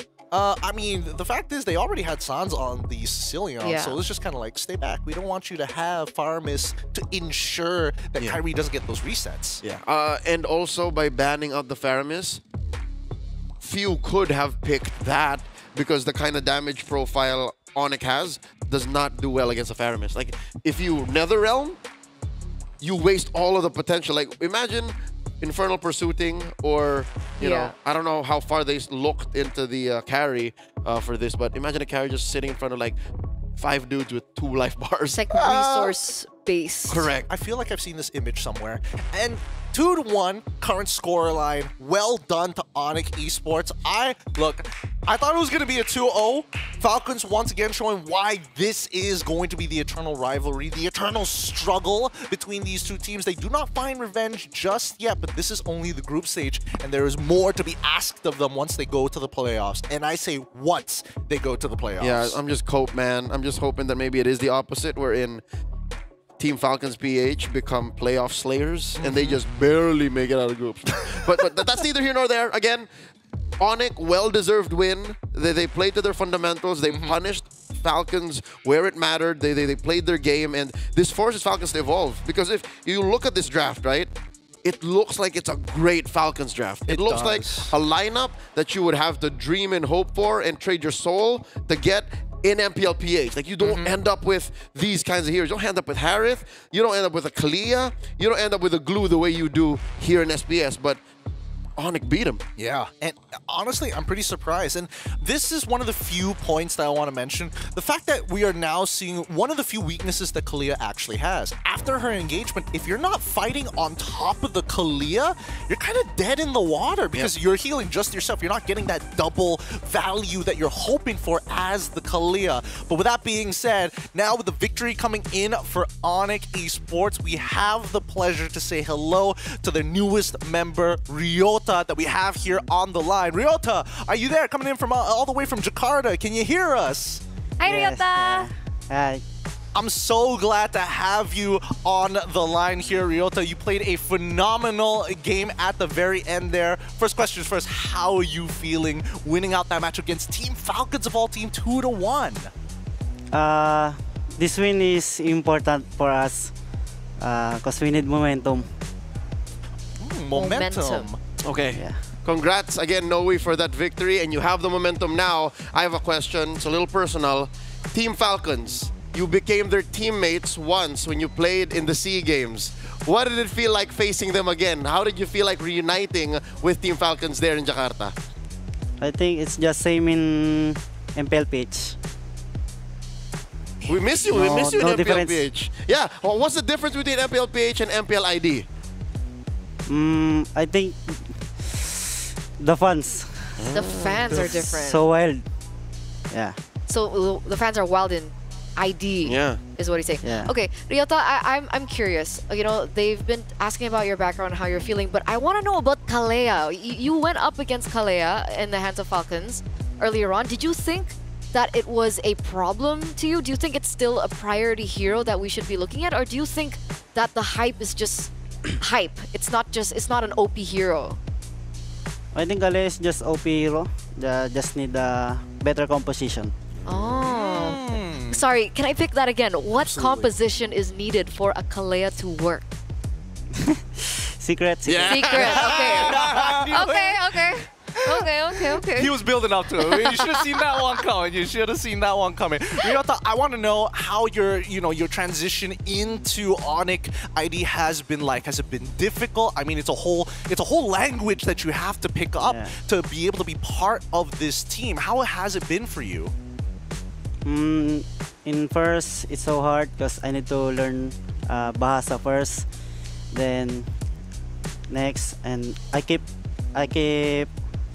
try hard speak Bahasa. That's it. That's all you got to do. Become an Try hard. Try hard Who to speak taught the you? language, and you win. Who taught you how to speak Indo? Kyrie. Oh. Interesting. So that's the transition point. Ryota, thank you so much for coming on the line with us. Do you have anything you want to say to family back home, to the fans of both PH and as well as ID? The floor is yours.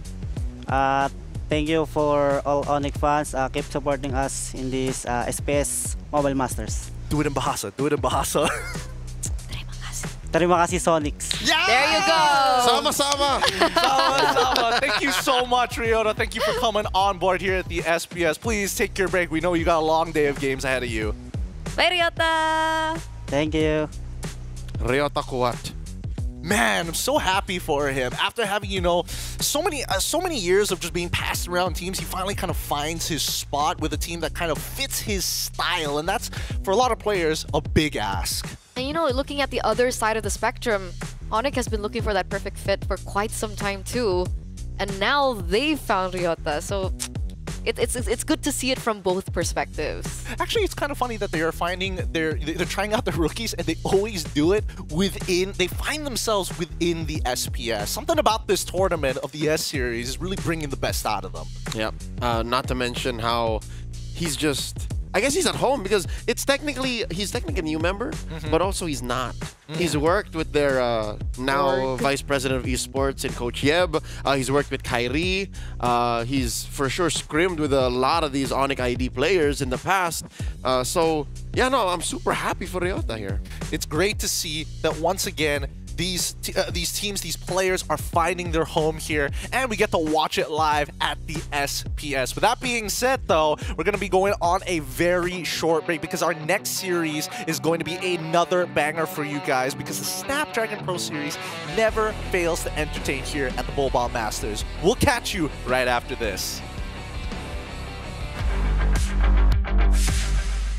Halo guys, gue Fabian dari tim Liquid Indonesia, role gue jungler. Hari ini gue bakal ngajarin kalian bermain Suyo.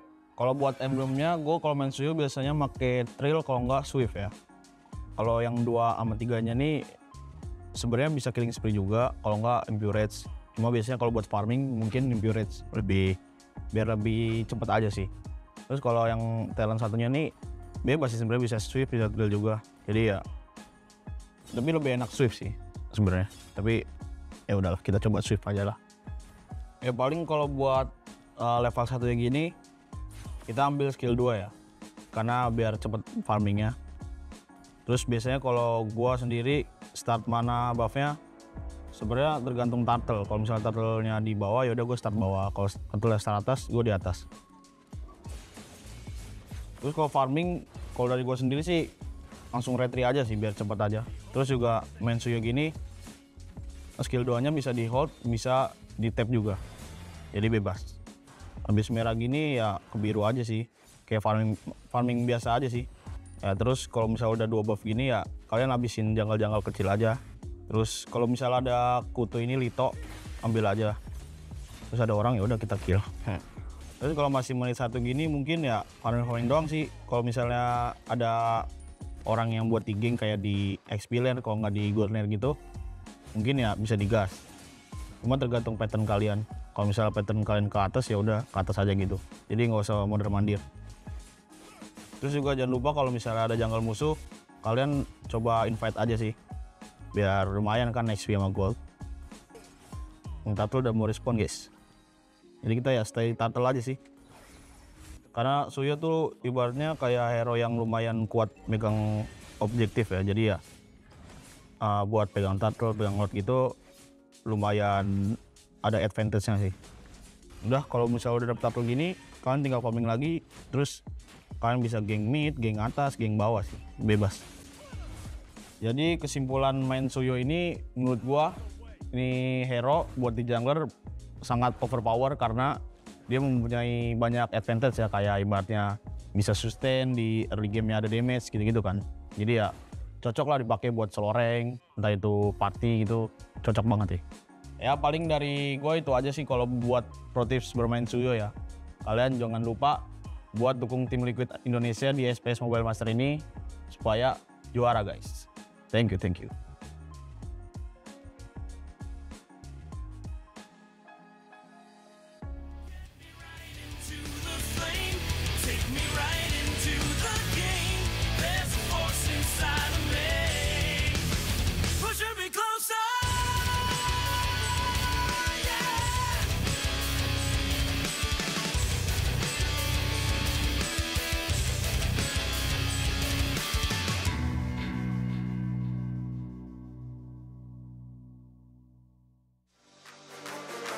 We on the way.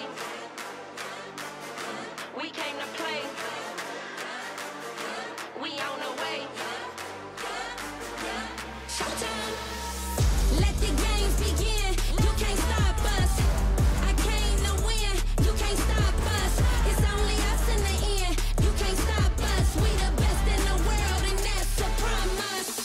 Let the games begin. You can't stop us. I came to win. You can't stop us. It's only us in the end. You can't stop us. We the best in the world, and that's a promise. When we think about Onyx PH, we think about the super family, the dominant performance that they had for the year of 2024. They were crazy during M6, and right now, can they deliver the same performance that they had for the previous SPS? During the challenge finals, they were the champions, and they're here to defend the title here at Mobile Masters, and we're gonna find out in the group stages whether they can do it or not.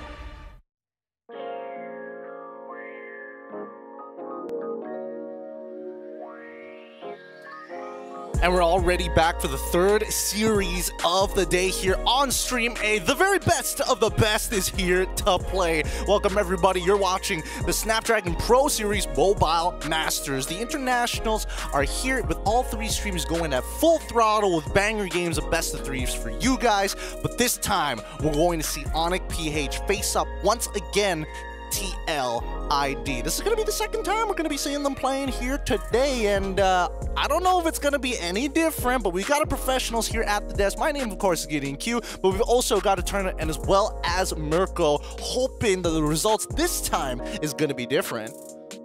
Boys and girls, do you think this is gonna be a group stage scenario like the previous SPS Challenge Finals where TLID beat Onyx PH in the groups, but then dropped the ball once again when it came to the playoffs? I think I gotta give it over to the Liquid fan first.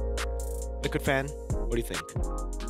If I had to choose, the best scenario, just drop the ball here. Just drop the ball here? What if you drop the ball in the here? playoffs? What if you drop the ball here and you don't make it to playoffs? That's not possible. Did you see TLID and their performance earlier on? They're almost back. They're almost back. All right. All right. Before we go any further, let's quickly show the standings just to give a rough idea of where people are kind of going, because there are 3 streams happening at once currently in Group A. In number 1, we have Onyx PH looking good with 3 points in the bag, with Papara Supermassive actually right behind them as they have won their series as well. 3 points for them. TLID in third, 2 points because they did a 2-0 their series. See, it's important to 2-0 your series for this very reason, and keep in mind, this is a single round robin. They will all play against each other at least once, and that's it. For everybody else, it's on that slow climb back up from the bottom to the top. Let's look at Group B. Group B is a little, actually? Aurora Turkey is doing very well, contesting, once again, equal points to RRQ, who's also doing pretty well, 3-3. So, that's the current standings as of right now. Does that change your opinion of whether TLID should be dropping the ball? Maybe they don't drop the ball. Like ever again. Just be perfect. You got this, guys. I don't know. I feel like for TLID, especially up against Onyx PH, it almost feels like Onyx PH for the longest time has always just been the kryptonite for TLID, right? Really I think it's okay to drop the ball here. I think for all the teams in Group A, they're thinking about this matchup and they're already thinking in the back of their minds, right? Obviously, this might be a drop the ball kind of game already. Let's save our strats for the next team, because again, Papara Supermassive, amazing team as well. You gotta set up some solid strats. You gotta hide some strats for the other teams here to get wins to make it out. If you use everything you got on Onyx PH and ultimately still get battered by the KK gods, it'll be tough, man. I mean, let's see how much they're going to get squeezed this time around. Introducing your world champions, Onyx PH. These guys have set a new standard to MLBB excellency with Kirk, King Kong, Super Prince Brusco, and as well as Kelra, the Super Fam, as they are more commonly known for. I mean, technically, they're also the defending Snapdragon champs as well. Also correct. Right? So it's not just like the world champs, but they're also the #1 in the Snapdragon Pros. Did I say only? I didn't mean like that. The APAC champs. The Apex champs. There you go. There you go. There you go. And it has recently been said that they were looking kind of out of form in their own MPLPH, but it feels like they're coming back to... It's a very similar story to TLID, actually. They're almost back to their winning form once again. Yeah. Speaking of TLID, let's show the roster one more time. You already know them. You already love them. Team Liquid Indonesia, runner-ups at the World Championships. So close yet so far, are going to be contesting them once again with Aran, Fabian, Yeheskil, Witty, and Aaron Shiki. We got a taste of the old TLID as they went up and reverse swept Bigatron Esports just earlier in match #1. TLID, very similar road like you said, but I think there were a lot of individual underperformances as well in MPLID. For Aaron Shiki, on top of the draft, also being very experimental. With that being said, it looks like we have a surprise interview with Rose live in the arena. Rose, take it away. Going up against TLID, it has been countless of times. So how is it like going up with this matchup? All I have to say is, here we go again. Jadi ini kan bukan pertama kalinya untuk Onyx PH ketemu sama TLID. Nah, gimana nih perasaan untuk Kirk untuk menghadapi match ini? Dan dia bilang, here we go again. Terjadi lagi. Here we go again, once again. Is there anything you want to say to TLID? Good luck to us and have fun. Oke, dia bilang good luck untuk mereka semua dan juga have fun. All right, thank you so much, Kirk. You know what? May the best team win. And with that, let's throw it back to the panel. You can see how done he is. It was just like, oh man. Again? Not Same again. group? And notice how he didn't say good luck to us. He said good luck. Oh, wait, he did. Never mind. I thought he meant, like- specifically translated to Indonesian, saying good luck, have fun, so that you would understand. Yeah, I thought when he meant us, it's like good luck to us. Like just us. Not Well, like us in a Maybe good luck to grand TL scale. and have fun to that, maybe. Maybe. Look, We'll never know. Either way, in case you were wondering whether it's good luck to them or good luck to us, have a look at the fun facts here. Because since M6TL ID's only win over Onyx PH was in the Season 6 APAC Challenge Group Finals group stage. That was the only time they have beaten them in a series. Wow. Prior to that, sweeps. Sweeps upon sweeps, maybe a couple of game losses here and there, generally has been overwhelmingly positive for Onyx PH. And again, most people are thinking about like how do we shake this unstoppable super family? How do we shake the rock? The grand finals wasn't a sweep, right? It was 4-1. Okay. Yeah, they did put up a fight, but it wasn't like a 4-3. But I agree. I feel like I don't know, for Onyx PH, it's so strange because we were talking about, you know, especially when they were shaky in MPL PH, that they have been read out, their strategies, the way that they play, the way that they rotate, the way that they draft as well. But for the longest time for me, it just feels like Coach Wineout was having fun with the players too. Like, they were drafting some really weird picks that I felt like was just pure cheese and disrespectful to a lot of their opponents. And in MPLPH, you get punished when you do that. Then they started to, you know, lock in again, and they're on another win streak. So it really just comes down to when they want to lock in. Look, since we've already got a talk with Onyx, let's have a talk with TLID. Rose, take it away. Pertanyaan yang pertama nih, kan ini bukan pertama kalinya kalian tuh ketemu sama Onyx Filipin. Kira-kira ada yang kalian udah persiapin gak sih atau gimana perasaannya Widi saat ini? Perasaannya kayak biasa sih, soalnya emang udah sering juga ketemu, cuma ya pengen kasih yang terbaik aja lah, soalnya persaingan kita kayak selalu cepat selesai gitu ya. Jadi kita mau kasih perlawanan yang terbaik sih buat kali ini. Okay, so it is not the first time that TLID will be facing Onyx Philippines. They are kind of used to meeting each other, but he thinks that they shouldn't be too comfortable, right? Because a lot of things happen in the game, and they're also very good. And you know what? I think I like that. Don't be overconfident. Just because you guys have met each other tens and thousands of times, don't be too overconfident, right, Widi? All right. Oke, tapi gini, Wid. Kalau dari hasil-hasil sebelumnya mungkin kurang memuaskan. Apa yang bakal ngebuat kali ini Tim Liquid bisa menang lawan Onyx Philippines? Dilihat aja nanti sih. What do you say? Dilihat aja nanti. Let's see later. Let's see later. Okay. So is there anything you want to say to Onyx Philippines before we start? Kasih yang terbaik, biar seru. Give the best.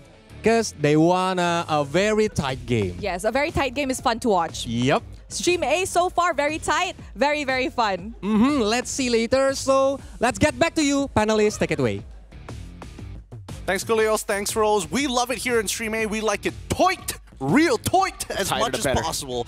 And now, our predictions. Here's where it's going to get a little interesting. Let's see what you guys think about it, because even for this one, I'm leaning into history, and it looks like we were all on the same boat. Now, it's okay for me. I'm the Malaysian. I'm neutral party here. So I got to ask the Indonesians, what's up? Wait, hey, hello? Hello? Hello? 2-0 for Onyx? I think it's more of a sin to predict Falcons against Onyx ID. But this one, I don't know, man. History, we've seen through history, we've seen just the quality of Onyx PH, and I feel like Onyx PH, again, when they lock in, they look so menacing. It almost seems like the early shakeups didn't matter at all. I think I don't know. There's a bad taste in my tongue from the previous shakeups that we've seen in their own MPL. But then that one quote rings in my head. That final quote saying, "Hey, after winning the World Championships, being like, hey, MPL PH might have been a little harder." And that still sticks with me till this day. But what about you, Eterna? I mean, I made this prediction before I saw that first game, that first match that TLID were able to reverse sweep against Bigatron, right? This is the prediction that I had regarding the performance I saw from TLID during MPLID, which is not great at the moment. Still very inconsistent, still very shaky, and that's why I went 2-0 even for TLID. Well, you could have just said that, you know, Onyx. Onyx just had better history. I could have gone with that one, but no, gotta go with history. Performance matters, bros. Performance matters. And guys, don't forget, support your favorite teams in Mobile Masters. Scan that QR code and throw those votes down. And don't forget, check out ESL.gg in case you want to get some cool merch from ESL themselves. That being said, though, I do think, based on the games that we have seen, we've seen some pretty interesting drafts and certain strategies that have been kind of popping up in the meta. Do you think this is really shaking up what we think of the draft so far based on what you've seen in MPL ID, or is this just the tip of the iceberg? I think so far it's the tip of the iceberg, right? We've been seeing a lot of, you know, for the drafts for the Indonesian teams, a lot of brawl-heavy playstyles. Again, we saw the Hanzo earlier, something that, again, has not found success at all in the Philippines, but has found success now in the international stage. I was talking to Ingan backstage, and he was even saying, maybe, because he thought that teams in the Philippines could have utilized the Hanzo because they were macro-based. Meanwhile, right now, I mean, Onyx were able to pull it off against a macro-based team in Falcons. Well, so maybe it was just a matter of other regions can play the Hanzo better than the Philippines. It's just the Philippines have to stick to their style. I suppose. I think if there's any team out there that could really utilize the Hanzo, it's probably Onyx PH. Because again, it's about team fight IQ at the same time, right? You can make some crazy macro plays all across the board, but if you don't have that team fight IQ of prioritizing your targets and the way the shape of the fight works, it can get a little hard for Hanzo. Speaking of which, TLID going to be on the blue side, Onyx PH on the red here. Bans have already come through. Kalia is through as well. It's Blue Yo for TLID. Kalia instantly locked in with Hanzo. And that's why I really wanted to, you know, pick Ryota's brain about this Kalea, because technically we've seen the Kalea a few times, well, one time today, two times today, and it hasn't. Zero. It's been very underwhelming. It hasn't worked out, but there was a certain thing that Ryota said in the interview. It needs a very particular composition. Now, what composition was he referring to? It's, I think, similar to the Cho, right? When you want to pick up a Cho, you need someone to be able to also help and force out Purify so that the Kalea can finally get a Tsunami Slam somewhere in the team fight in the next one after baiting out the Purifies. And I think a lot of times, you just don't have the initial engage to make that pickoff work. Everybody just goes Purify, you go for the Tsunami Slam, and you're flying alone in the sky. I do think that Onyx PH might be testing that a little bit, you know, trying to push the limits. I think there are a dive composition, and I think it'll be interesting because now Hanzo, when he goes into that ghost form, is able to kind of follow along with the Kalia, and if Kalia is able to kind of get into that backline and stick there, that heal is going to be double the profit. And this is literally the same route that Bigatron Esports took up against Liquid ID in game number 3. They went for the Kalea, Hanzo, and the Sicilian.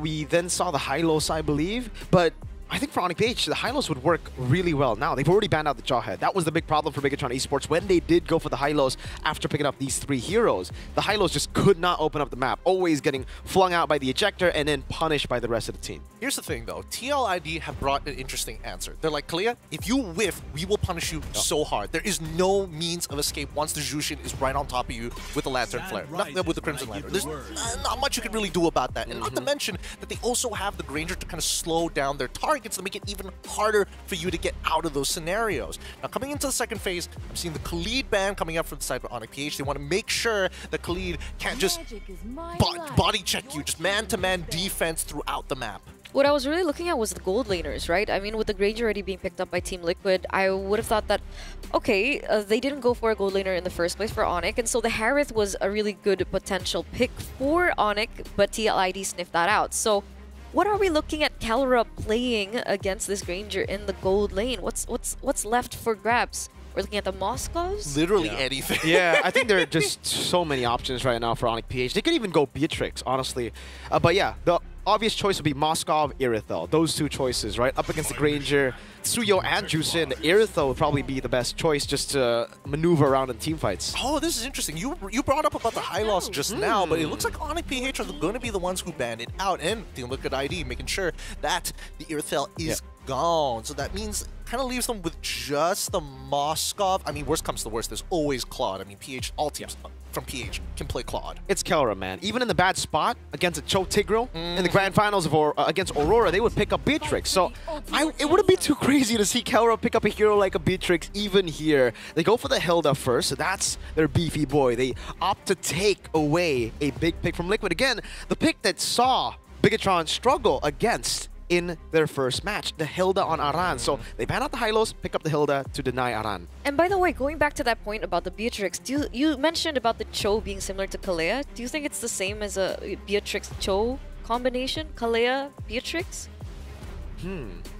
That could be there is outplayability there. There's definitely a lot of outplayability, and because you're not locked down for as long as a Cho, right? Because the Cho has 2 parts of the kick. Yes. Tsunami Slam is just boom and then slam. It's not like a forever lockdown. Well, I mean, as long as you're like held in that Tsunami Slam, you can basically get shot in the air while the grapple is currently underway. But I think that TLID has done very smart play here. Now, there are like 2 ways of being. It's either you take the Irithel, which again, why would you do that in the first place and throw her into the back line, or Cho, who has outplayability. She can try to go for the first engage, Shinpo out of the way, and maybe get a kick with that.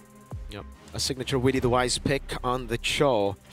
Safe choice would be the Moskov. They could go for the Beatrix, but it's probably the Moskov, right? Probably the Moskov. Just double dive them. They've got just kind of let Super Prince be that anchor. And if you go for Beatrix again against the Cho, it's not going to be the best choice. You can only go Flicker. You can't go for the Purify. It will be the Moskov. Last pick for Onyx PH. He goes Inspire. He's just watch me. I've been playing ranked game in this server, the Indonesian server, because we're in Indonesia. No, the Malaysian server.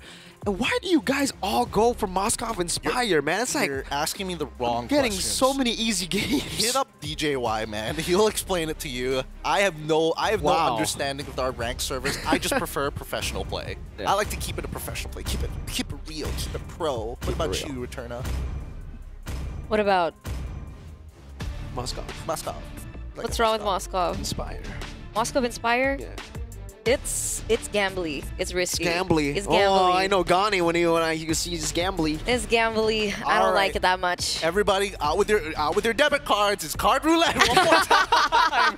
Whoever loses has to pay for the diamonds. Now, boys and girls, Team Liquid ID and Onyx PH, again, 2 considered to be the best teams in the world, going head-to-head in a best-of-3 series. Merkel, Eterna, it's your turn. Take us into the land of dawn. Game number 1, ladies and gentlemen, between both of these teams. Will it be history repeating itself once again, or can TLID finally be able to bag a win against their Onyx counterparts from the Philippines? Let's see. Oh, already so much aggression in the mid lane. Oh, Double G Kundo, Super Prince still, though, winning the trade against Yahezkiel, forcing the regen. We're already seeing some differences with the Hanzo this time around for King Kong compared to Annabelle up against Liquid ID. Annabelle went for the War Cry. King Kong has opted to go for the Killing Spree instead. Everything else pretty normal though. Fabian still sticking to the good old Impure Rage instead of the Killing Spree, something that we have seen Suyo go for. But I personally agree with Fabian. I like Impure Rage more. Oh. Yeah. I mean, you mentioned it in your cast earlier on, right? Impure Rage versus Killing Spree. Do you think Onyx PH have a lot more sustainability in their comp for the Impure Rage to have more value in? I think so. I mean, they have Brusco on the Kalea together with the Hilda there. They do have a lot of sustainability, to be fair. Even Kelra and Prince, they're both very elusive, very tough to deal damage to. So, for Liquid ID, I don't know, right now, it how big of a factor will the first neutral objective be? Because for Onyx PH, I think they're completely fine letting go of the first neutral objective, waiting for the Sicilian, Moskov, and the Hanzo power spike in the mid game. Yeah, that's a little similar to the composition as also the gameplay that we saw from Onyx ID earlier on. And King Kong's also on the same emblem as Kyrie, I believe, Killing Spree on the Hanzo. I believe so. Turtle number 1 spawns in the game. Brusco. First onto it. Putting these water splashes down on the ground. Fabian invaded Kirk, getting the information, but really both teams are not going to commit to anything. It's just setup versus setup for both these teams. But I think it's TLID that want to pick up the gas first, right? They have the Suyo, they already committed to the Suyo, and the neutral objective should be in the bag for them. As there it is. Free Turtle here in the first few minutes of the game, going over to TLID. Great move from King Kong. Again, utilizing the consume of Hanzo. Just consumes the purple buff and maneuvers away from Witty. Looking for the pickoff, has away the dragon, won't be able to find the Jikudo, and King Kong gets away. Loses a green cam in the process, but Prince is right there to punish them, putting them in their place right after stealing that green camp. So they don't find the opportunity just yet, but TLID do have a neutral objective in the bag. And the big question is now for Onyx, what is the collab map? Are they going to be just saving themselves up until they find that point where they get the power spikes, or are they looking for a different trade across the map? Because technically, Aaron Shiki on the Granger has also still been left untouched. Very passive gameplay for both of these teams here in the first 3 minutes of the game. Yeah, for Liquid ID, again, they know that they have the control over the neutral objectives. There's no real reason to push the pace, to make those risky moves early on against Onyx PH. And for Onyx PH, it's the same. They know that they're going to reach their mid-game power spike if they just minimize the goal lead that Liquid can get. So trading on the map becomes better.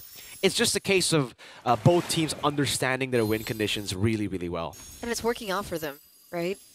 TLID, despite everything that they've been able to do, only a 600 gold lead, and that's going to be another turtle taken over by TLID. Nope, not just yet. It was the first turtle. It was a delayed graphic, but it's okay, Eterna. Sometimes, in it's life, fine. It's fine. It's all right. The stream is delayed as well for the people watching back at home, right? So maybe we get a taste of our own medicine, getting that delay. Oh, that's not a delayed take on King Kong's Corrosion, by the way. That's pretty quick. And Kelra. Quite low. Wow. That's pretty quick, man. And now they're just waiting for the turtle.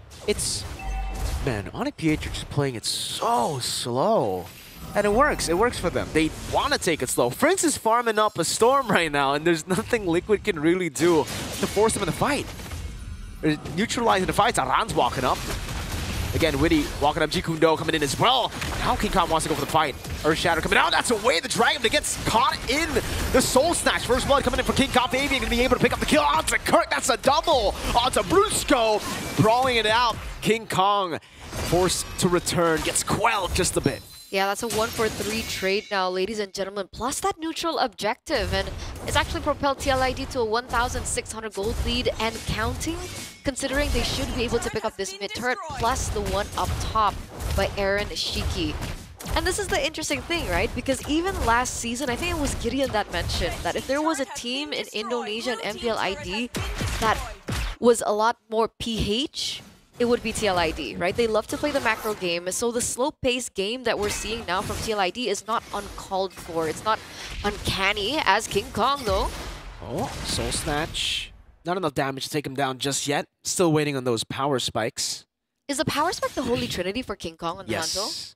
It's the holy trinity, the attack speed items, Corrosion, DHS, and the Golden Staff that he'll be waiting to get. So technically, they'll need both their damage dealers, Kelra and King Kong, to hit that item power spike. And that's why usually Hanzo and Moskov, we don't see them together too much because they require a lot of resources. Add on to the Sicilian, another one that needs a lot of resources. So they're very resource dependent. And you would for call Onyx, this a greedy lineup. Yeah, I would call it a greedy lineup. I think it is a greedy lineup. Something that very few teams can, utilize properly. And right now, Liquid ID aren't getting that lead in the early game, 2000, just because Onyx PH are more concerned about farming, waiting for Prince, King Kong, and Kelra.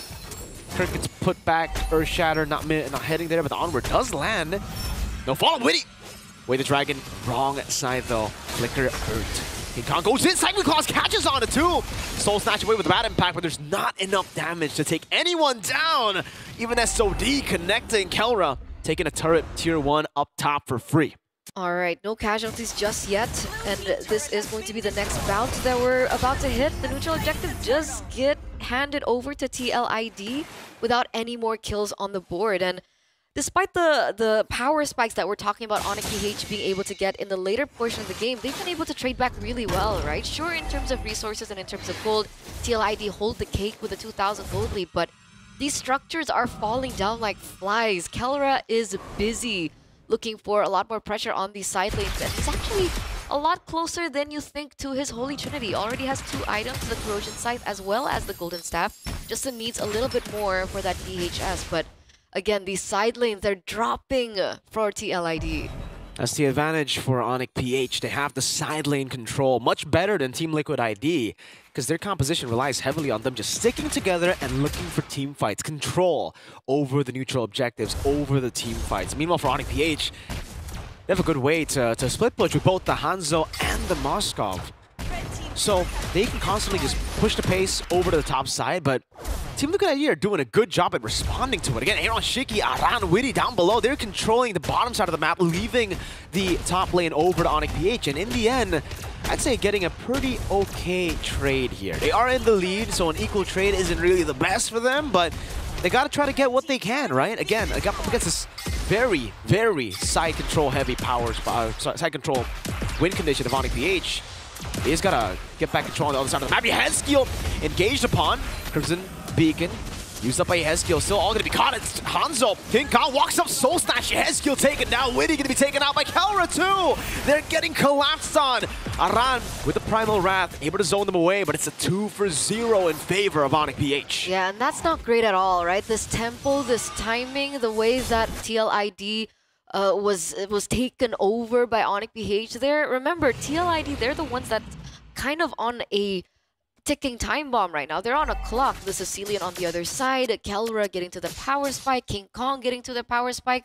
There's a lot more on the line. There's a lot more at stake for TLID. So trades like that don't necessarily favor TLID at this point. Although now they do have a little bit more ground over the neutral objective. The first one there, a lot more information being able to be given. You can see Yehezkiel also giving information, opening up the map. But again, Kelra, always on the far lane, always pushing, giving TLID a huge headache. Oh man, it's just so ridiculous. When he walks up, trying to go for the Kudo, oh, gets pulled back by the Sanguine Claws. Brusco will fall as well, but SOD does land. Kelra, will he take it? Kirk looking for an angle, coming in. Kelra will be able to take it now as he's going to be dealt quite a bit of damage. Around Shiki gets the damage done with the Sky Piercer. King Kong Soul Snatch away and gets put back into his real body. Team Liquid ID with a Lord win. And he gets out. Aaron Shiki was on a sliver of health, was still able to dodge out of all that was being put onto him. 2 members taken down, a Lord on the way, and this is despite Onyx getting to the, you know, the Holy Trinity that King Kong is already on right now, and plus Kelra. So all in all, it's still a good idea, a good way, a good pattern now for TLID, as they're now going into the enemy bush. King Kong's looking to get it back. Okay. That purple buff gets taken though by Aran. Very close for Yehezkiel, almost taken down. You can see the items here for the team right now. Sky Piercer done. Opting to go for the Malefic Roar for Aaron Shiki over to BOD. Just to get through those frontliners. Onyx PH's Hilda. And the Kalea that, by the way, so far has been, yeah, quite underwhelming. Just like we've seen from the other games, the Kalea has been pretty bad. Red team turret has been destroyed. Very minimal impact. Very minimal impacts. Now, would it be different if they were leading? Maybe the Kalea is not the best hero on the back foot? Well, for sure. But I think most roamers and most heroes do better while they're ahead, right? I think, right? There's just no outplay potential from the Kalea, it seems. You know, it just feels like you got a snowball in the game, you heal a lot, but once you fall behind, you can't really go for the Tsunami Slam on any of the frontliners. Sorry, on the backliners. You can go on Aran and Witty, but there's a Shunpu to cancel the Tsunami Slam. There's Aran who can just take it as well, and then Primal Wrath over to the rest of the team, so it's not really the best target you want to go for. And for Fabian, he can always just skill one out of there. So there's a lot of leeway that I think TLID are holding on to right now. And the argument was, despite, you know, having the Purifies on Yehezkiel, having the Purifies on Aaron Shiki, the timers on Brusco's skills should be a lot quicker than the cooldown of the Purify. Wait a second. King Kong finally gets his purple buff. So back to that point. But it doesn't seem like that's the case. It still seems like being able to get out of these skills is a big thing against Kalea. Yeah, it's very tough for the Kalea to really look for picks here, and everybody has to technically follow up on the engage, right? So if you go for the Tsunami Slam again on the front line, I'm not too sure Onyx PH are going to be too keen at just hitting the front. They have a Hanzo. They want to go and look for the backliners. They want to go for Yehezkiel, and that's what he's doing. King Kong doing a lot of damage. Forcing the Crimson Beacon out as Kelra pushes the wave. Good way to read out Liquid ID's rotation. Oh, Kelra, oh! Gets caught though, gets shot down. There's no one there to follow it up though. It's a killing spree. They get the kill over. That is an amazing way right now to be able to look for that opportunity, right? Uh-oh. Now we're gonna have to wait to see Earthshatter. I believe they are going for the Lord. And it seems like they are trying to go for some of these kills. I think Lord? Speed started? Get the Lord, and there's not much of a contest. They got forced out. They got forced out quite a bit there. So pretty far forced out of the pit, sir. Absolutely, absolutely. And right now, we are waiting on the upcoming push coming in from the team. As it seems like, once again, this matchup is just so interesting. TLID versus Onyx. Wow, man. I mean, again, this Kalea has not been the best pick, really.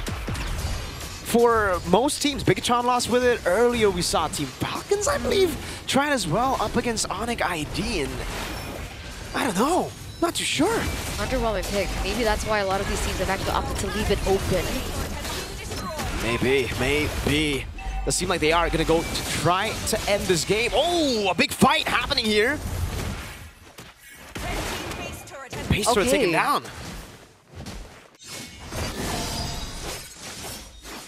Base turrets are falling left and right here, ladies and gentlemen.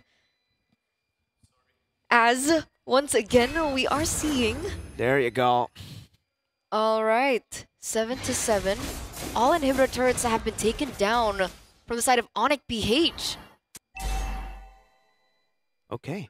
7-7, 14 minutes, all base turrets taken down. Onyx PH still able to keep themselves alive with the Sicilian and the Moscow. Great clear. And honestly, phenomenal discipline from TLID, a team known to usually go fights. King Kong diving into Yezkiel. Crimson Beacon now ready. Immortality. No, it's a winner crown from Yezkiel to keep him alive. So even though they're looking for these opportunities, they haven't been able to find it just yet. You can see, already, the dive in. Tsunami Slam coming down as well. Moskov, that's Kelra. Picking up the kill, King Kong in the shadow form. This is where it gets real dicey. This is where it gets real dicey. Late game, Moskov and Hanzo. Yeah, so despite things going in favor of TLID right now, once again, they do still have to respect the damage output coming in from Onyx PH. You can see the damage already given over by the Moskov, but we do see on the other side that the BOD has been secured by TLID too. So they just need to limit any mistakes as possible from TLID. And they should have a lot more favor around these neutral objectives, considering that all 3 inhibitor turrets have been taken out. So these lanes should be pushing in favor of TLID. Okay. Ooh, an attempt from Brusco. Tsunami Slam! Finding the pick, and that's Fabian taken down. A big shutdown coming in as Aaron Shiki is able to find a trade. And now it's back to an SOD in the back. Aaron Shiki. It won't be a commitment from Kelra. King Kong gets the orange. Oh no. Oh no, they don't have retribution. No Fabian. Fabian's gone. They're 4 members up as compared to TLID right now, and they have the better favor. Look at him go in. Uh-oh, Aaron Shiki hiding away. King Kong has dealt enough damage. It's Kelra going to go for the solo against Yezkiel. Assassinated. A double as he goes and picks Aran out as well to get a free Lord. Oh man, this is going completely wrong for TLID right now. And this is the late game potential that Onyx PH has, and they're utilizing it very, very well.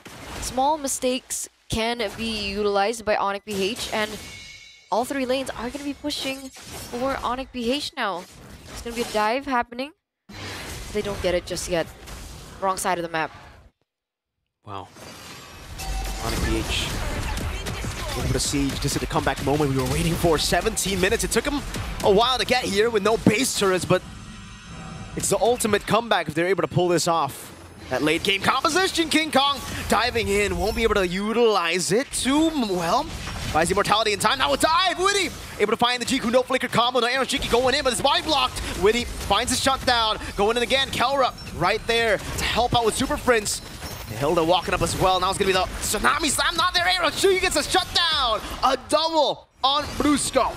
Oh, they instantly turned it around back, right? Hilda was completely doing work. They're trying to do the zoning, but unfortunately, the rest of the members were not there when they wanted, and it looks like TLID are going to be the ones pushing this time around. 3 members taken down for Onyx PH. And now, only 2 members left standing. Can they defend this? Not too 3v2. Super Friends has got to make a miracle play happen. Yezkiel's hanging up the turret. Aaron Shiki's on the base right now. The Hilda's looking for it. Liquid ID will get the job done despite a big mishap in the end of the game. Almost a comeback from Onyx. Not enough to keep Onyx PH afloat. Dear Lord, what a game this was. What a game this was. I thought maybe the comeback was there. Like, the margins were so close to each other. It was within that 3K. Wow. And then it just fell out of their hands. Really good drafting coming in from TLID. The Jushin, a big game changer here. Absolutely, absolutely. And at some point, there was a window of opportunity, but I think it just came in too late. And I think, you know, at that point, Onyx PH just blacked out. They did. They got knocked out completely, right? It was tough when you have 3 base turrets taken down. It's like your lights get shut down completely. There's no setup for the neutral objectives. You just have to fight and brawl. It's like the switch just didn't flip on, right? It actually turned off, in a matter of fact. It's just difficult to say once you're that deep in the void. I think the TLID were able to at least hold on to their lead. Like in their previous series against Onyx PH, the many times they fought, usually they get that lead and then they drop the ball really hard in the middle of the game, if not the late game.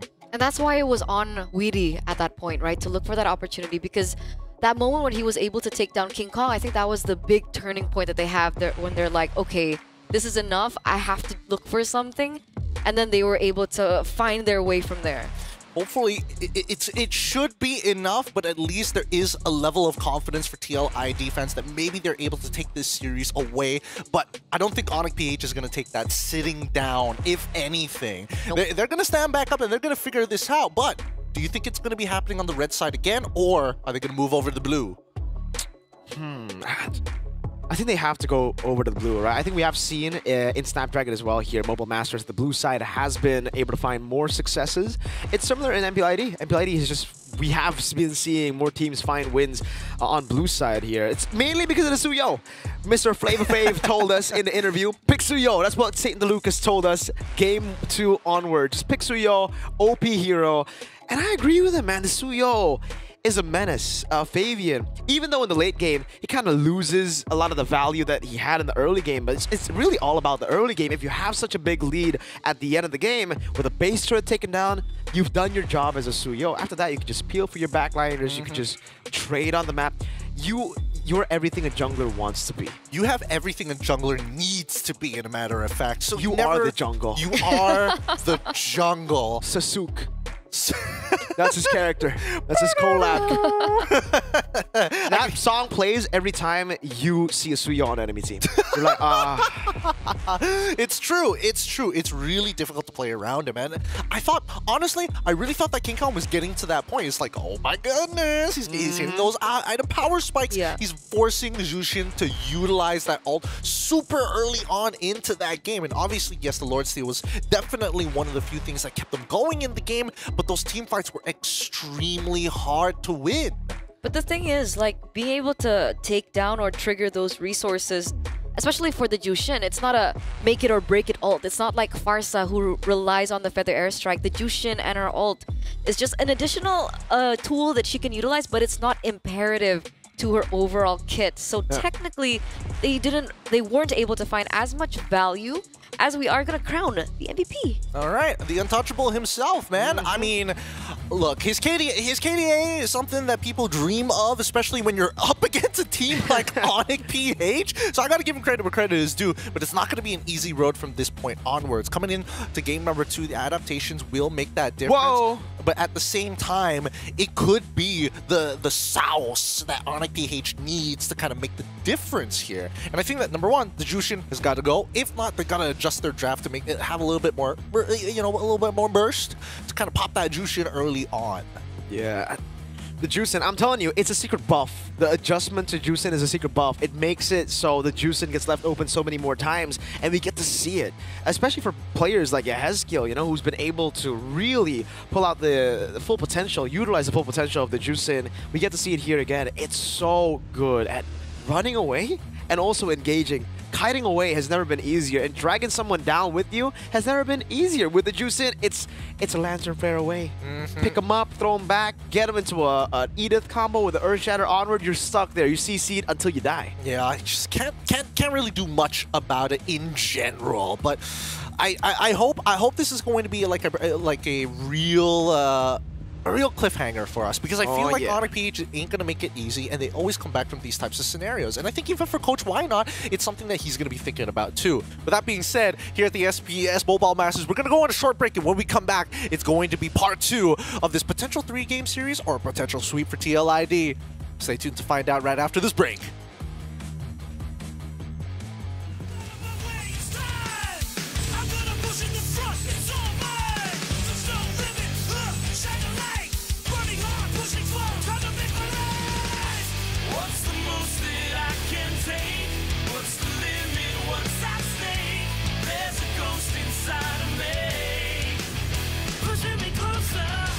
Get me right into the flame. Take me right into the game.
high stakes, no breaks. Got me in a whole different mind state. All day, dancing the flame by the fireplace. Long range, huh? I took that shot, now I got them locked in a hard place. Please don't play with the card. I go 8 when I pop. CZ, I'm on top. Sleeping. Yeah, I got bored from beasting. Tony Ayo, they can't see me. Going sicko, so unseemly. I can't be stopped. I can't be stopped. I'm leveling up. I can't be stopped. I can't be stopped. I'm leveling up. I'm the king of my realm, king to do it myself. I don't get overwhelmed, they can't get to my level. I don't know how to settle. I stay mashing that pedal, I ain't standing, I'm special. This is a whole other caliber, word of Excalibur. I put it into a challenger, gold in my calendar. I think I just hit my peak, ain't nobody sitting like me. I don't ever tread lightly, I only admit lightning. Let's shift in the final gear. I can't be stopped. I can't be stopped. I'm leveling up. I can't be stopped. I can't be stopped. I'm leveling up. I can't be stopped. I can't be stopped. I'm leveling up. I can't be stopped. I can't be stopped. I'm leveling up. I can't stop, won't stop, can't stop. Leveling up and I can't stop, won't stop, can't stop. Leveling up and I won't stop, can't stop, won't stop. Leveling up and I can't. I'm leveling up and I won't. I can't be stopped. I can't be stopped. I'm leveling up. I can't be stopped. I can't be stopped. I'm leveling up. I can't be stopped. I can't be stopped. I'm leveling up. I can't be stopped. I can't be stopped. I'm leveling up. Let them know. Let them know. Shouting from the rooftops. They must know.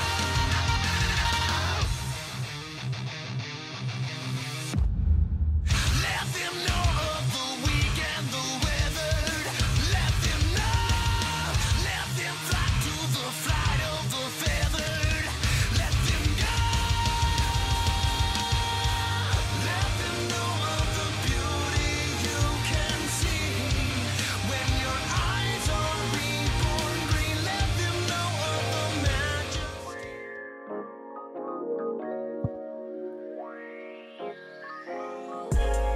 Snapdragon Pro Series is back. The Mobile Masters currently under its way with the best in the world versus the second best in the world with a 1-0 victory for TLID. We're going straight into the draft because these teams will not wait to get at each other's throats. Onyx PH on the blue side, Team Liquid ID on the red side. We got the Turner Miracle with us once again. Let's take us through the second half of this draft. Yeah, we're going in way past everything already. Already into the second phase right now. We can already see the bands coming through into the second phase. And we did mention about blue side, red side earlier on. And it looks like Onyx PH have actually opted to go for blue side this time around. And what's crazy is the fact that Liquid ID have not picked up a jungler. So the Suyo has been picked up by Onyx PH, obviously. Blue side, first pick. That's the Suyo. OP hero, as SDL said. Onyx PH take it away, but they still stick to the Kalea. So they're thinking maybe this time they're going to be able to win out the early game with the Kalea. It's a Suyo, Kalea, Harith. First 3 picks.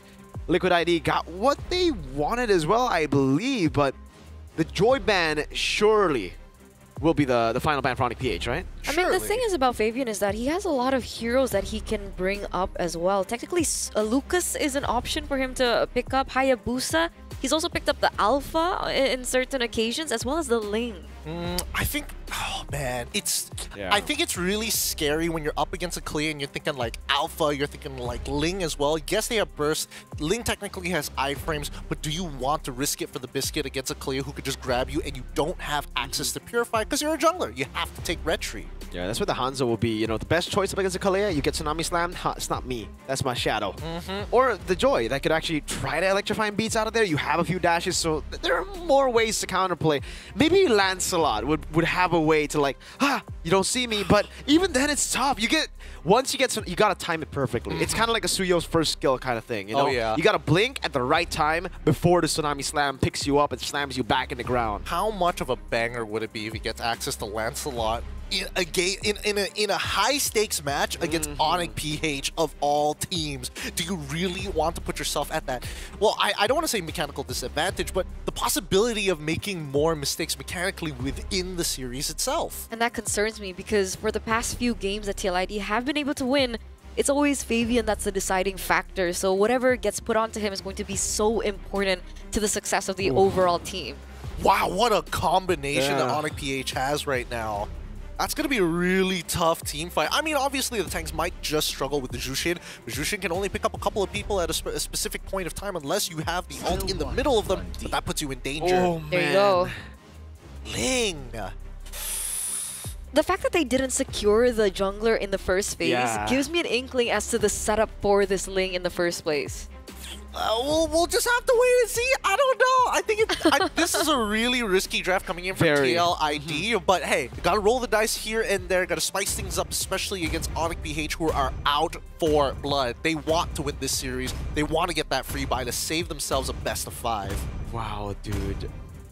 They have so much physical damage. I don't think Jusin can stand alone as the sole damage dealer Magic, right? So you have a Phoveus, Ling, and Granger. Onyx PH have crazy amounts of damage there as well. And they have two really good tanks. Gadot being an amazing one up against physical damage. Yeah, no, a really great answer to this. I love the adjustments coming in from both of these teams. Maybe TLID have been pushed into a corner. We'll have to see once we start getting into the game. Eterna and Miracle, it's up to you guys to call the action as we head on over to game number 2. And let's get it. Ladies and gentlemen, the Snapdragon Mobile Masters. We're getting into our second game of this best of 3, and the big question is, can TLID once again, can they do it? Can they rewrite history? Can they pick up their second win of history against Onyx Philippines right now, as we are seeing that Super Prince is getting a little bit aggressed on in the mid lane. Oh, Blazer's coming down. Oh, forcing to Purify out from Yehezkiel. Another shot now from Prince 2 with the Void Blast. And we're back to even on the board in the mid lane. Yehezkiel will have to pop in that regen. Rupture, Wilderness Blessing for Yehezkiel. It's all about staying active on the map and utilizing the Ling kill pressure in the early game. Aaron versus Kelra up top for the Gold Crab. Brusco scouting out Fabian, stopping him from getting level 4 early. And that's the big question, right? I mean, against all assassins, as a general rule, we'd like to see a little bit more aggression into the enemy jungle. And we are seeing a little bit of that by Onyx PH, but not so much as to really stop Fabian in his tracks. And we are headed to a pause, ladies and gentlemen, so we do have a little bit more time to talk about the compositions that both of these teams have committed to. Well, thank God. I want to talk about the composition so very badly here because, again, 2 tanks, and obviously with Jushin on their side, it will come down to who can really, like, disrupt that front line, who can really, like, kick him in the shins enough to force that reaction. That's a good question. I'm looking at Mirko. He's debating about this. He's just like, okay, there's the possibility that everybody's going to get screwed over once the box comes back out. Yeah. And then do you continue to push the lead from then on, or do you just call it off once the box is down? See, there are 2 boxes. One of the boxes being an arrow, Zaman Force. You fight in that, you're done. I feel like it's impossible to go for the dive there. Again, up against the Harith with items later on too. The Ling will be the prey, and the Harith will be the hunter at that point, right? So, man, I don't know, it's just really tough. On top of that, Brusco, again, could just save the Tsunami Slam too. He doesn't even need to save it. Phoveus walks up early on, gets Tsunami Slam back to the team. For the longest time, that has been a way to counter the Phoveus. You go for CC tools, like the Vexana, usually. You Terrify Eternal Guard right as he jumps in, and then you have the whole team punish him. Well, this is on the assumption that they're able to chain CC upon chain CC, right? And they've only got 3 heroes who can technically do that, 2 of which very reliable, 1 of which you probably want to hold back for just a little bit longer. So it depends on Rod on how he kind of plays that out execution-wise, because technically, if given the opportunity, given the window, he can buy that extra bit of time with the Infernal Pursuit. Maybe that's where we see the turnaround here. However, what I will give Onyx PH is, yes, they can technically set up the box, but they can also disengage from it as well. Yeah. As easy as it is to engage, they can just walk away from the fight just the same. That's why the Gatot pick is just so brilliant coming in from Onyx PH to be able to utilize that in both scenarios. And that's why, I don't know, why did they opt to go for this Ling pick? They had no other choice, right? They had the Lucas. Does the Lucas not work as well in this composition? Technically, yes, with the CC immunity, so you're not as scared as the Clea, and then possibly winning out early fights against Suyo, but that's kind of it. Once the Lord starts to spawn, you need your whole team. You can't just juggle it without committing your ult. Yeah, you're even more early dependent than a Ling, right? At least for the Ling, mid to late, you do really well. You actually do better mid to late compared to the early game. But for Lucas, you're all in. With this kind of composition, you go all in. You already have a Phobius, a Juicen, and Hylos. You go for the Lucas too, boom, you're a complete early game composition who is dependent on like a 2,000 goal lead by 4 minutes. Well, without much to say, I'll give it to you guys. Good luck for this game number 2. All right, we're going back in, ladies and gentlemen. 1 minute and 20 seconds has elapsed. We are still back in game number 2 between Onyx PH versus TLID. And we're going to see exactly how this pans out. We can only assume what can happen, but only the players will be able to execute it. Okay, back at it again. Into the land of Dawn. King Soul Sever over to Witty. Void Blast to Witty, taking a beating on the horse. Okay, and he's actually going to force in a recall. So that's a little bit more time for Onyx PH to play with in this early start of the game. We're hitting that 2-minute mark. Turtle has not spawned just yet, and there it is. Very quick, Onyx PH on it first. Should be a free one again for the Ling. You do not want to contest for the first few neutral objectives usually. You gotta farm up, wait for you to get...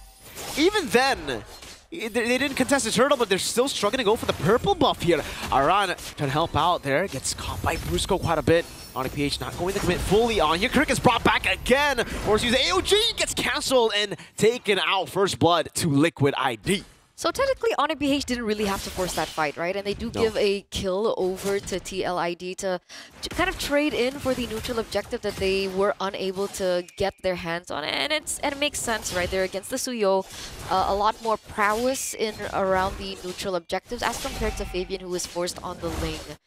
But again, Onyx PH right now, not so much aggression as I was expecting them to have. Is it because they're on the Kalea and the Gatot? It's just the fact that TLIDs have ways to keep them at bay. Again, the Juicen, the Hylos, the Phobias are great in the early game, and that's why they went for the Ling. They wanted to have someone who could carry them in the mid to late once he gets his items, and it all comes down to how good, how well he farms in the early game. That's why you saw the whole team just corral around Fabian as he went for the purple buff earlier, because had Onyx PH stopped that purple buff take, it could have been real bad. It would have stopped what TLID have in mind in their win conditions. Oh, and they don't get the gold crab either. Brusco goes back in. Tsunami Slam, that's the punish onto the Phobias. Fabian looking for the pick over to Super Prince, jumps in with the Defiant Blaze, but not enough damage in the early game. Aran already taken down, Tempest Blaze coming down as well. Super Prince, oh, Fabian does not get the second blade, it's on the wall. Finally finds it, but will just be quelled and sliced by Mr. King Kong. A Purify baited out from Yehezkiel. Huge outplay. Super Prince gets out as well, and Fabian is the one that gets traded in. Say goodbye to the purple buff as King Kong is already quick on it as well. So even more disadvantages coming through for TLID in the first 4 minutes of the game. And this was the concern. Meanwhile, in the top lane, you can see that Kelra is having a much better time on the Harith against the Granger as well in the lane. You hate to see it, man. To all the Ling players out there, you know how it feels to pop into Tempest of Blades, having your blade on the wall, and getting stopped by that wall, not getting the reset. But it just happened here. Happens to the best of us, even Flavor Fave. King Kong and the Suyo, though, just the old reliable 2-0 start. Perfect turtle so far. And we saw what we were talking about for Aran and the Phobias. It's as easy as that for Brusco to just lift him up, slam him back in the ground. Yeah. Very difficult for him to find his proper entry, and that's a big problem because that's how Aran usually functions. So now TLID have to figure out a way very quickly in order to combat around this. Kirk, though, gets punished.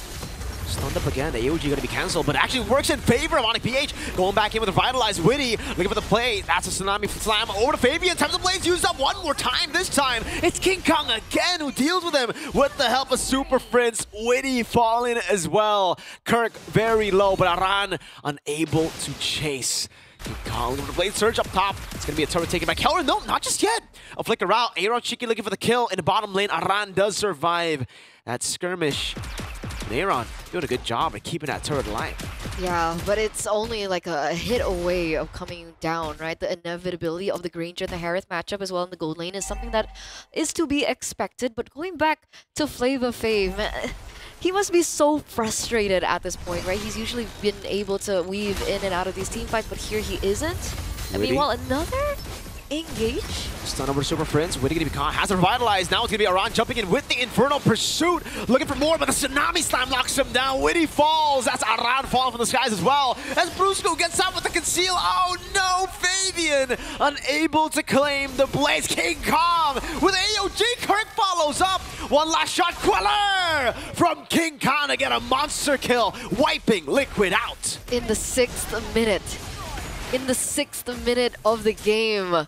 I mean, sometimes we see wipes out maybe later on in the game, but this has been 6 minutes. This just really reflects how unfortunate TLID are playing right now, and Onyx PH are claiming control all over the map. The fact that TLID keep fighting back, is this the wisest way to approach this game? I don't know. When I saw the drafts, I had the same thought in my mind. What do? They just lay back and go game 3, take the first pick again, and go for Suyo. Because really, the Ling pick...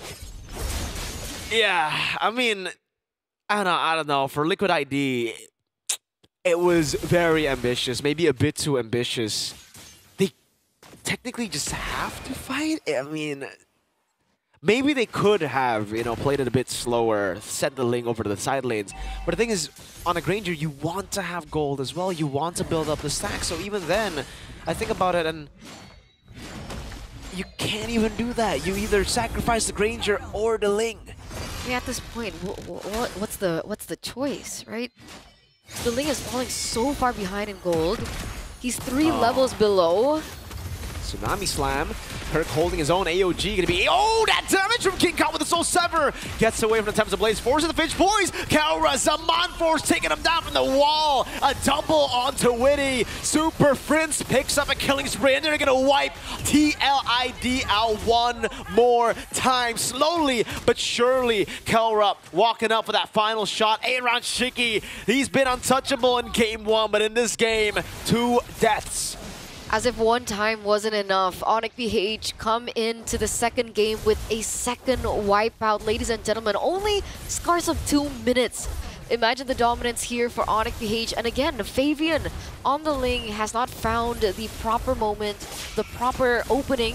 And he gets so punished every time he goes in and dive. This is a 4-level gap between Fabian and King Kong. So if we're looking for a moment of return, what is it? Neutral objective, definitely not in favor of Onyx PH.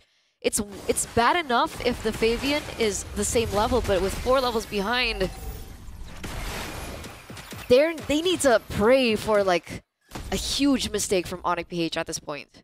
And that's something very, very strange to wish for, right? I mean, you can't really wish for Onyx PH to make a mistake like that. When was the last time you saw Onyx PH make a mistake like that? I think it was up against Omega in MPLP Season 14 regular season before when their 14-0 win rate got cracked by Omega. It was on the Alpha. It was a team that had to play together as 5, and Omega were able to split up the map. Liquid ID, looking at their composition, they do have the tools to do it. They have a Ling to split up the map, but I think they're just far too behind. King Kong walks up. Queller gets 3 members to half, forcing a regen out of Aaron Shiki.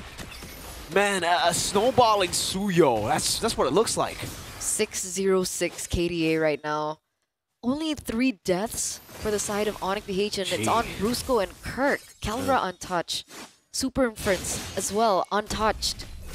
And look at the dominance going into the enemy jungle. Absolutely no problem. I think Fabian was still able to walk away with the orange buff. But that's just about it, right? They used the Retribution earlier, unable to get the contest on the neutral objective. And Fabian can only play Annabelle. Right now, Liquid ID can only just look for farm, look to trade in the map on the ball. Did you say play Annabelle? Yeah. Is that the Annabelle playstyle? That's the Annabelle playstyle. That's pretty true right now. And technically, that's the only thing Fabian can do right now. He can just only Annabelle it out. He's going to be able to hold off the Lord, but will his team be able to hold off Onyx PH is the question. They have really good tools to dive in, to utilize the real-world manipulation. King Kong's been sent down below to escort this Lord over to the base. That's a tier 2 in the mid lane taken down. They will be able to wait for the next wave here, 40th second to spawn, and then they'll form another 3-wave push. Hopefully, for them, they would want to try to get those base turret holy defenses, but they won't be able to do it. Only the bottom lane. So, best case scenario for Onyx PH, at the minimum, they will probably get a base turret here. Minimum base turret. And it sucks because TLID committed with the Jushin as well for their mid laner, so they don't have as much wave here as you would want as compared to something like the Yve or the Farsa or the Vexana.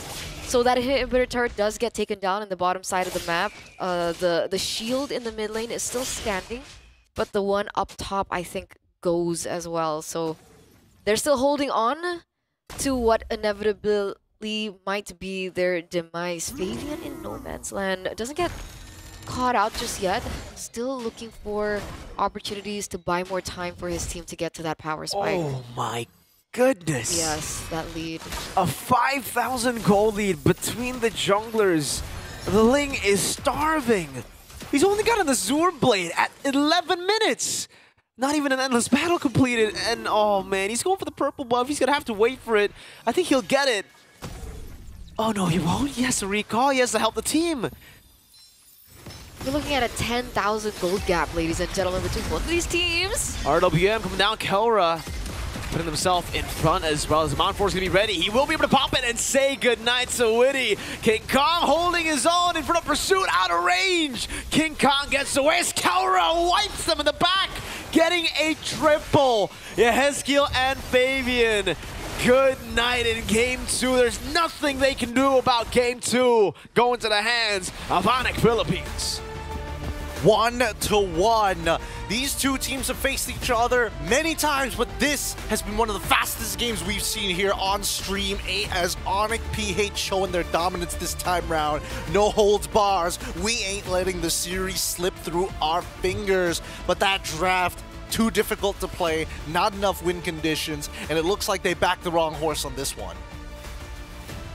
Boys and girls, I need some opinions here because yes, the draft really difficult to play at this point of time, but I think it really boils down to how many answers do you have? Get rid of the Suyo. We're probably going to see the Joy be banned out once more, and at that point, what are we left with? Do we go back to traditionals all over again? I think that should have been the idea, right? I feel like coming into the second game, TLID they were risking something, they were gambling something, and this is something of a pattern that we've been seeing for TLID lately. They play to something that isn't their main comfort, and they don't function well. Remember an MPLID, the Selena over and over again, and now they're forcing the Ling.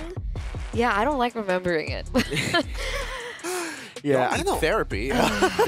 Yeah, TLID fans will definitely need therapy after the 4 Selena games. The only game, also, the Selena was kind of irrelevant, but now the Ling. We have the Ling. Dude, I don't know. Not picking up a jungler in the first phase after seeing a Suyo on the other side has got to be studied. Like, that is crazy. I don't think any team has done it. Correct me if I'm wrong for the Stream Bs and Stream C viewers.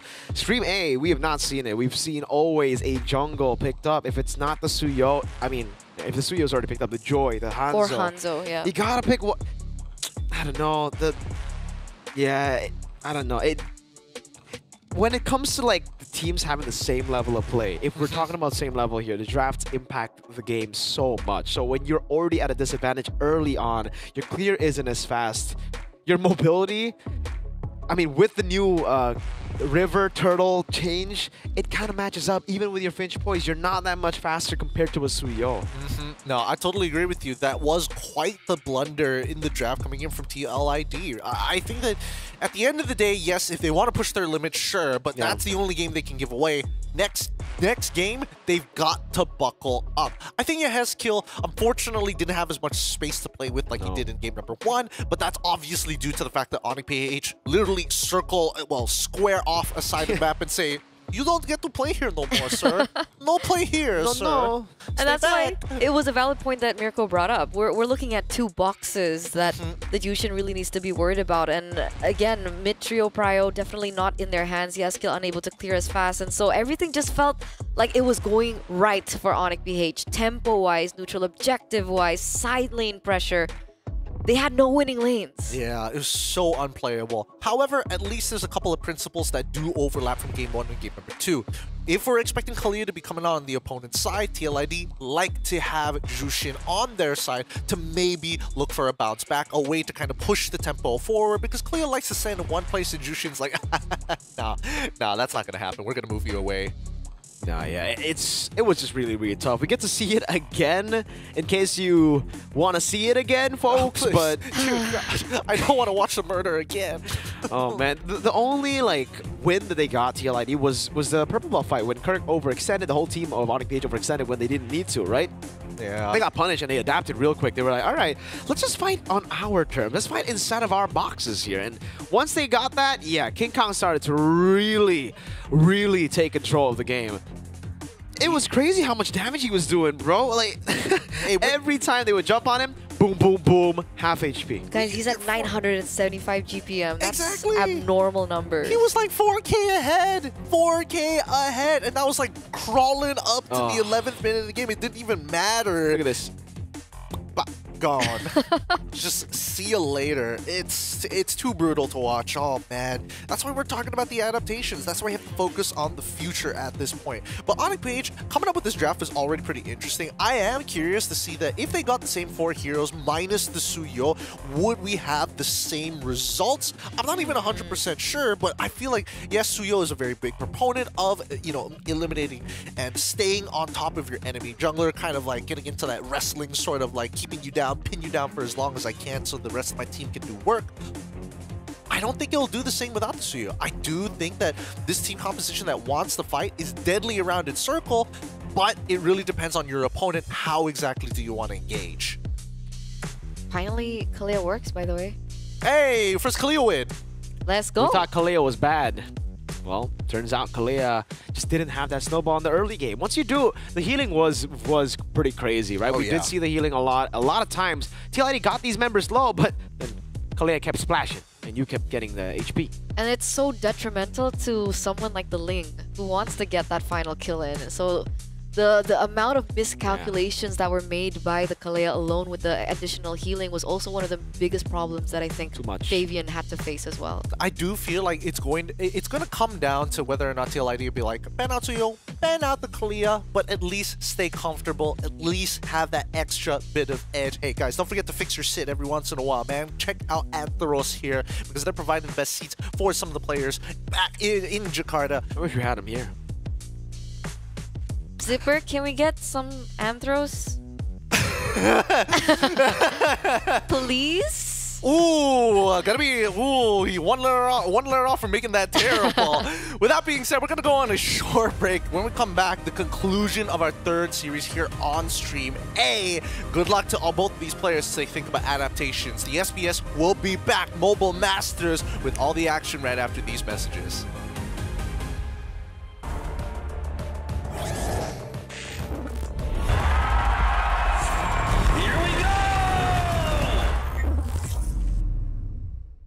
The Snapdragon Pro Series is brought to you by Snapdragon Elite Gaming and DHL. One thing's for sure, you're gonna recognize me when I walk in the door. And the type to get the haters to give an applause. I can get an uncle without giving them more. But wait, I'm giving them more. Every 7 days I'm giving them 24. You can't make the cut if you ain't gonna bore. These ones don't know about war. I grew up cold, hungry and poor. I wasn't grateful, I wanted more. I wanted women, I wanted tours. So I grinded and grinded some more. Woke up depressed, I had to fight more. So I burnt out, I couldn't do more. I had to put ascension on pause. Now I'm back like I want no war.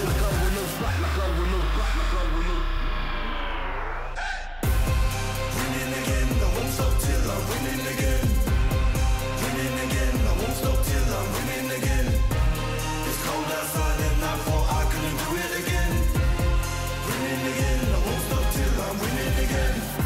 I'm in my bag like loose change. Self-proclaimed hero like Bruce Wayne. Out the sight even if you bought new frames. All this talk about weight but got no gains. How you gonna do a sight with no aim? Marathon longevity is my lane. I get dark like under the duvet and don't roll with a weak link like a broke chain. Self-ignorer when I was poorer. My struggle gave me a god flood of the Torah. I didn't stop me pleasuring somebody's daughter. My cup running forward to the spills of the saucer. Call me true the author. My battle plans rapper terroristic torture. These hands can bend water. Boom boom exploring like Avatar Korra. Avatar Korra. Avatar Korra. Avatar Korra. Avatar Korra. Avatar Korra. Avatar Korra. Avatar Korra. Avatar Korra. Avatar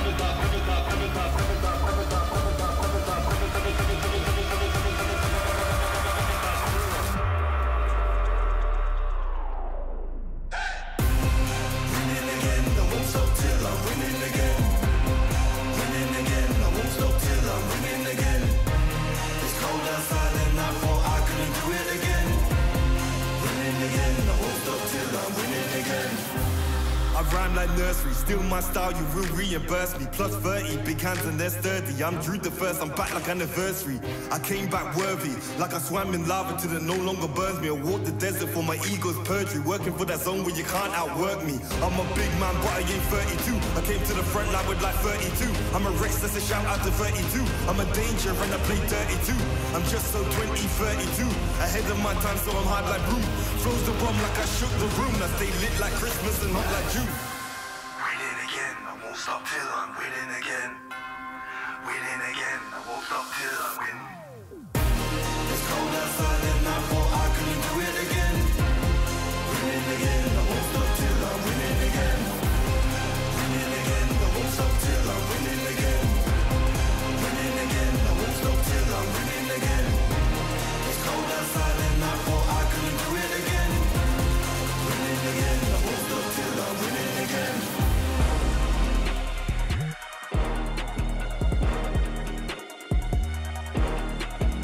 Anything can happen here at the Snapdragon Pro Series Mobile Masters. Here at Stream A, best in the world versus second best in the world. 1-1 with one final game to decide it all. And this could be a make it or break it for either one of these teams.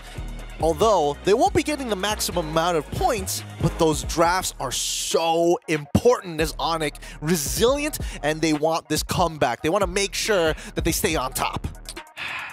Speaking of staying on top.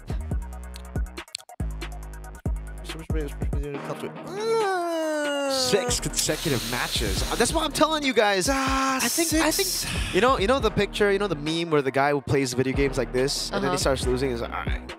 He sits back up, yeah. I feel like that's Onyx PH.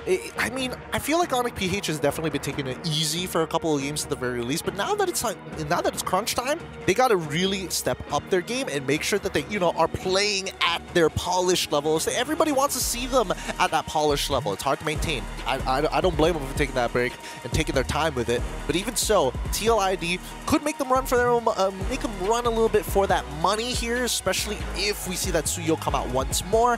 And we'll see whether the clear gets let through. Let's roll the dice a little bit. Because I think very similarly to TLID, I think one of their saving graces for Onyx PH is King Kong, right? I think I was talking to Leo a couple days ago about Onyx PH's performance so far, and he has been saying that King Kong finally looking back to his winning form. It seems like he was the one on the team that was underperforming, so there were a lot of critiques onto King Kong, but seeing his performance earlier on, that GPM, that 4-level lead, 4K gold difference against Fabian, that jungle is going to be a huge priority and a huge highlight in this next draft. As we roll into this draft, Team Liquid ID on blue side once again, Onyx PH on the red side. Let's see how this is going to play out, because the Loyi and as well as the Fovius have been banned out, followed up by the Joy. Onyx PH, let's see how they're going to play this out. Suyo going to be the priority. Such a good ban from Onyx PH there. There you go. That's the adaptation made by the red side team. Dude, I think this is the right choice. Suyo, I don't know why Suyo. In every MPL, Suyo has been the most picked hero. And I think he has had 100%, no, not 100%, but a positive win rate in every single region. Just goes to show you how good of a hero Suyo is. It's banned out, finally, thank goodness. Yehezkiel picks up that juice in. Ooh, Hanzo and Kalea. Hanzo and Kalea. This is kind of interesting here because at least with Hanzo, yes, we did see in game number 1 that it just forces Jushin to use that all whenever necessary. It really pushes her out of position. Ooh. Huh. Ling, Hilda. Okay. Okay. Now it makes sense though. There's no Suyo, there's no Joy. You're going to have to battle the assassins out, right? So now it makes sense. In the previous game, why don't you go for Joy? Now, sure. What else you want to go for? Hayabusa, right? Hayabusa Ling. Yeah. Okay, sure. Okay, I'll take it with a pinch of salt for now because there's a couple of things that I'm worried about. Number one, do they have enough peel in the first place to deal with the Hanzo? We do see that the Hilda does get picked through. We'll see what position. It's most likely going to go for Aran, but we'll see in just a little bit as the Moskov gets banned out. Something I was thinking about as well for Aaron Shiki. Team Liquid ID could look to ban out mid laners at this point. Do they want to get rid of the Yve once more, or are they thinking something a little bit more bursty? Because they have to keep in mind that Ling has free access to backline. Which is why the Moscow ban, I think, is really valuable coming in from Onyx PH. But I don't know. I'm worried. Technically, Hylos is still available for TLID to pick up if it doesn't get banned out. The Glue does get banned out by TLID here, as well as the Khalid takeaway, because I was also wondering what Weedy would be playing. Is he forced on something like the Jawhead? Would it work in this composition right now? I think it's not the best choice now. You already have a Juicin, right? Going for the Jawhead Juicin and then the Ling. The Ling isn't really isn't an early game oppressor, but yeah, I don't think they go for the Jawhead here. I think more of like a Gatot Kacha could come in together with the Hilda, then you follow up. But even then, the Harith is already a good choice against the Gatot Kacha. It'll just probably be a way to peel off the Hanzo, right? If they do go for the Gato. The Hylos does get banned out by Liquid ID and on PH. You see here, I think a mage?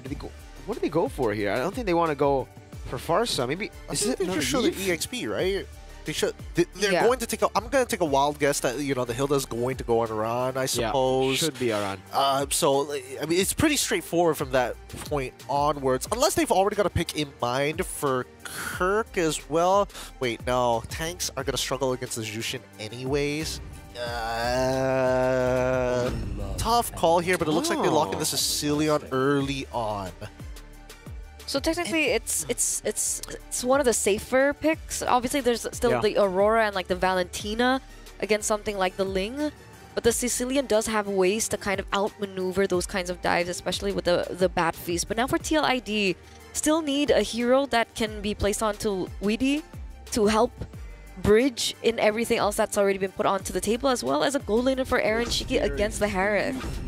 Granger is their option, and the Cho. Okay. So technically with TLID, yes, if they want to burst down their target, sure, they're still going to have to play around their anchor anyways. But Onyx PH, the way that they're going to have to maneuver in these fights will be interesting. How are they going to decide where to pick and choose? Are they still looking for choke points, or is it just solely based on, hey, big ultimates are down, we have to look for this counter engage? Yeah. And again, for Liquid ID, I was thinking the Gatot Kacha because it's a good deny away from Onyx PH too.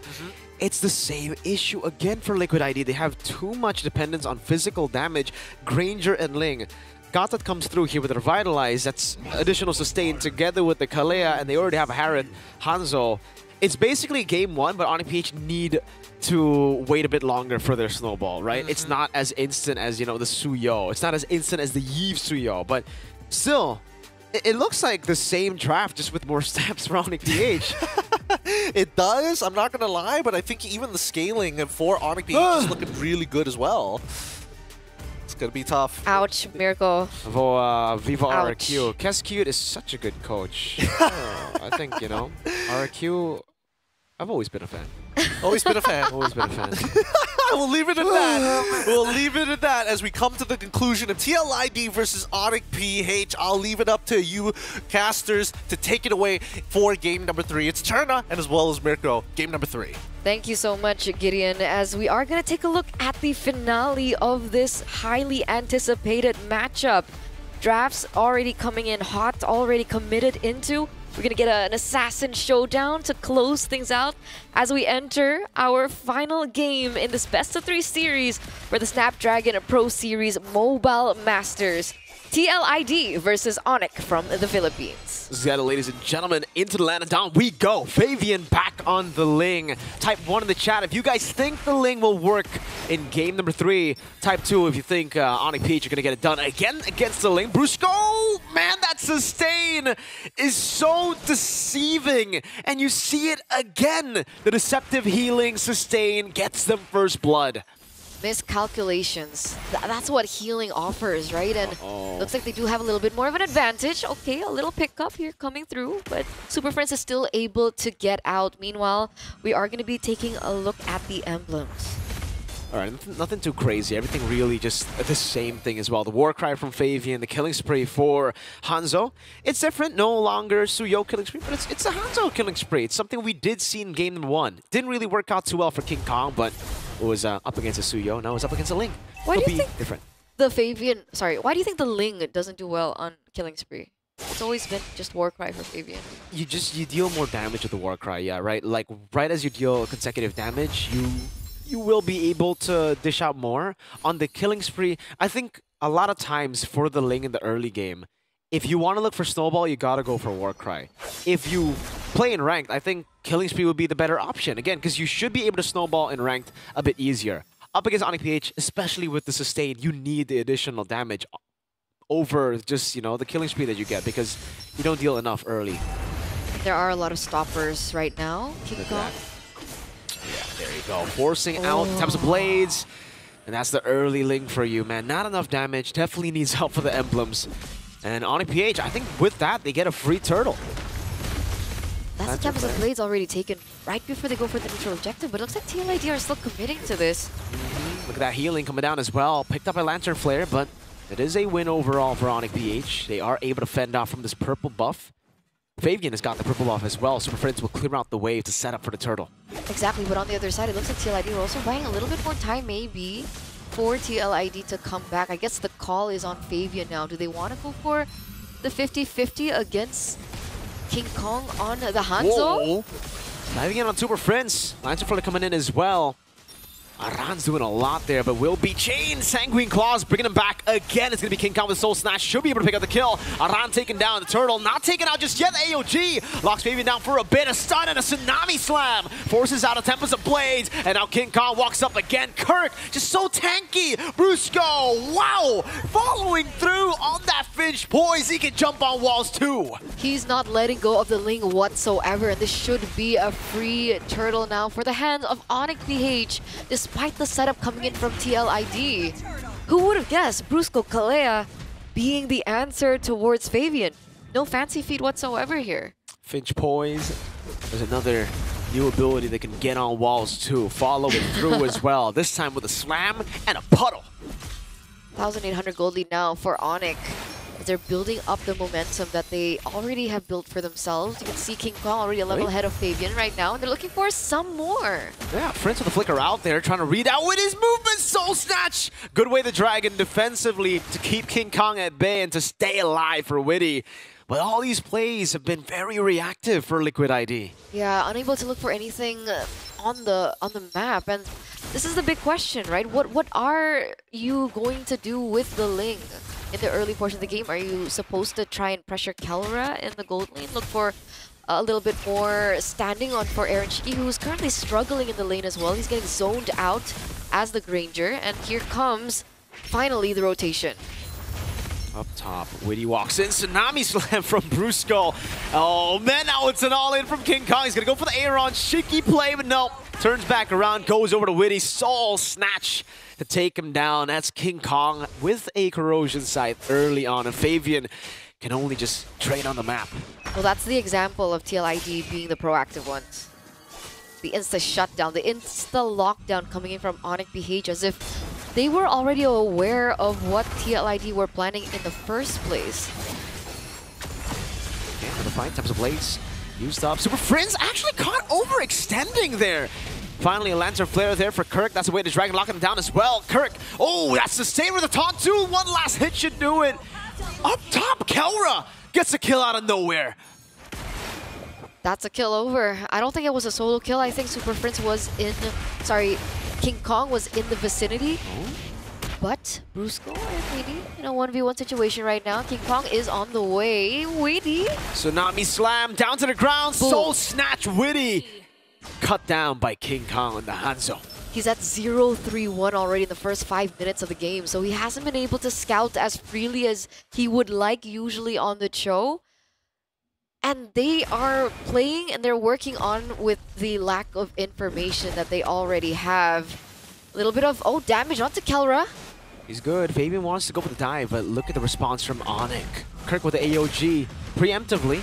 King Kong holding on to the turtle earlier. Gonna be a retry battle as Fabian walks up close as well. King Kong in the shadow form. Retry battle. Here it goes. It's King Kong who wins it. Witty with the Wage Dragon over, but it's only onto the shadow right now as the sustain comes in. As Fabian jumps in. That's a shutdown for Yehezkiel. Kirk staying alive in the team fight now with Revitalize as well, but it gets picked up. Lancer Flare still able to survive. Kirk gets saved by Kelra. What? What is that sustain? What is that healing as well coming through from Onic PH? Again, miscalculations are happening all over the board for TLID, and it's not as clear-cut and simple in these team fights because of it. Sure, the trade does come in. Aran gets taken down, but King Kong as well. But for the most part, Onic PH are still holding onto the gold lead, but we do see a little save and grace coming in for TLID with the fact that they were able to trade in for a permanent structure in the top lane. Onic PH down to a 900 gold lead. It was looking really good for them in the start, but Liquid ID getting some solid shutdowns here. Great targeting from Witty to set up, facilitating that kill on King Kong. And a good eye too from Yehezkiel to just jump in with the Crimson Beacon.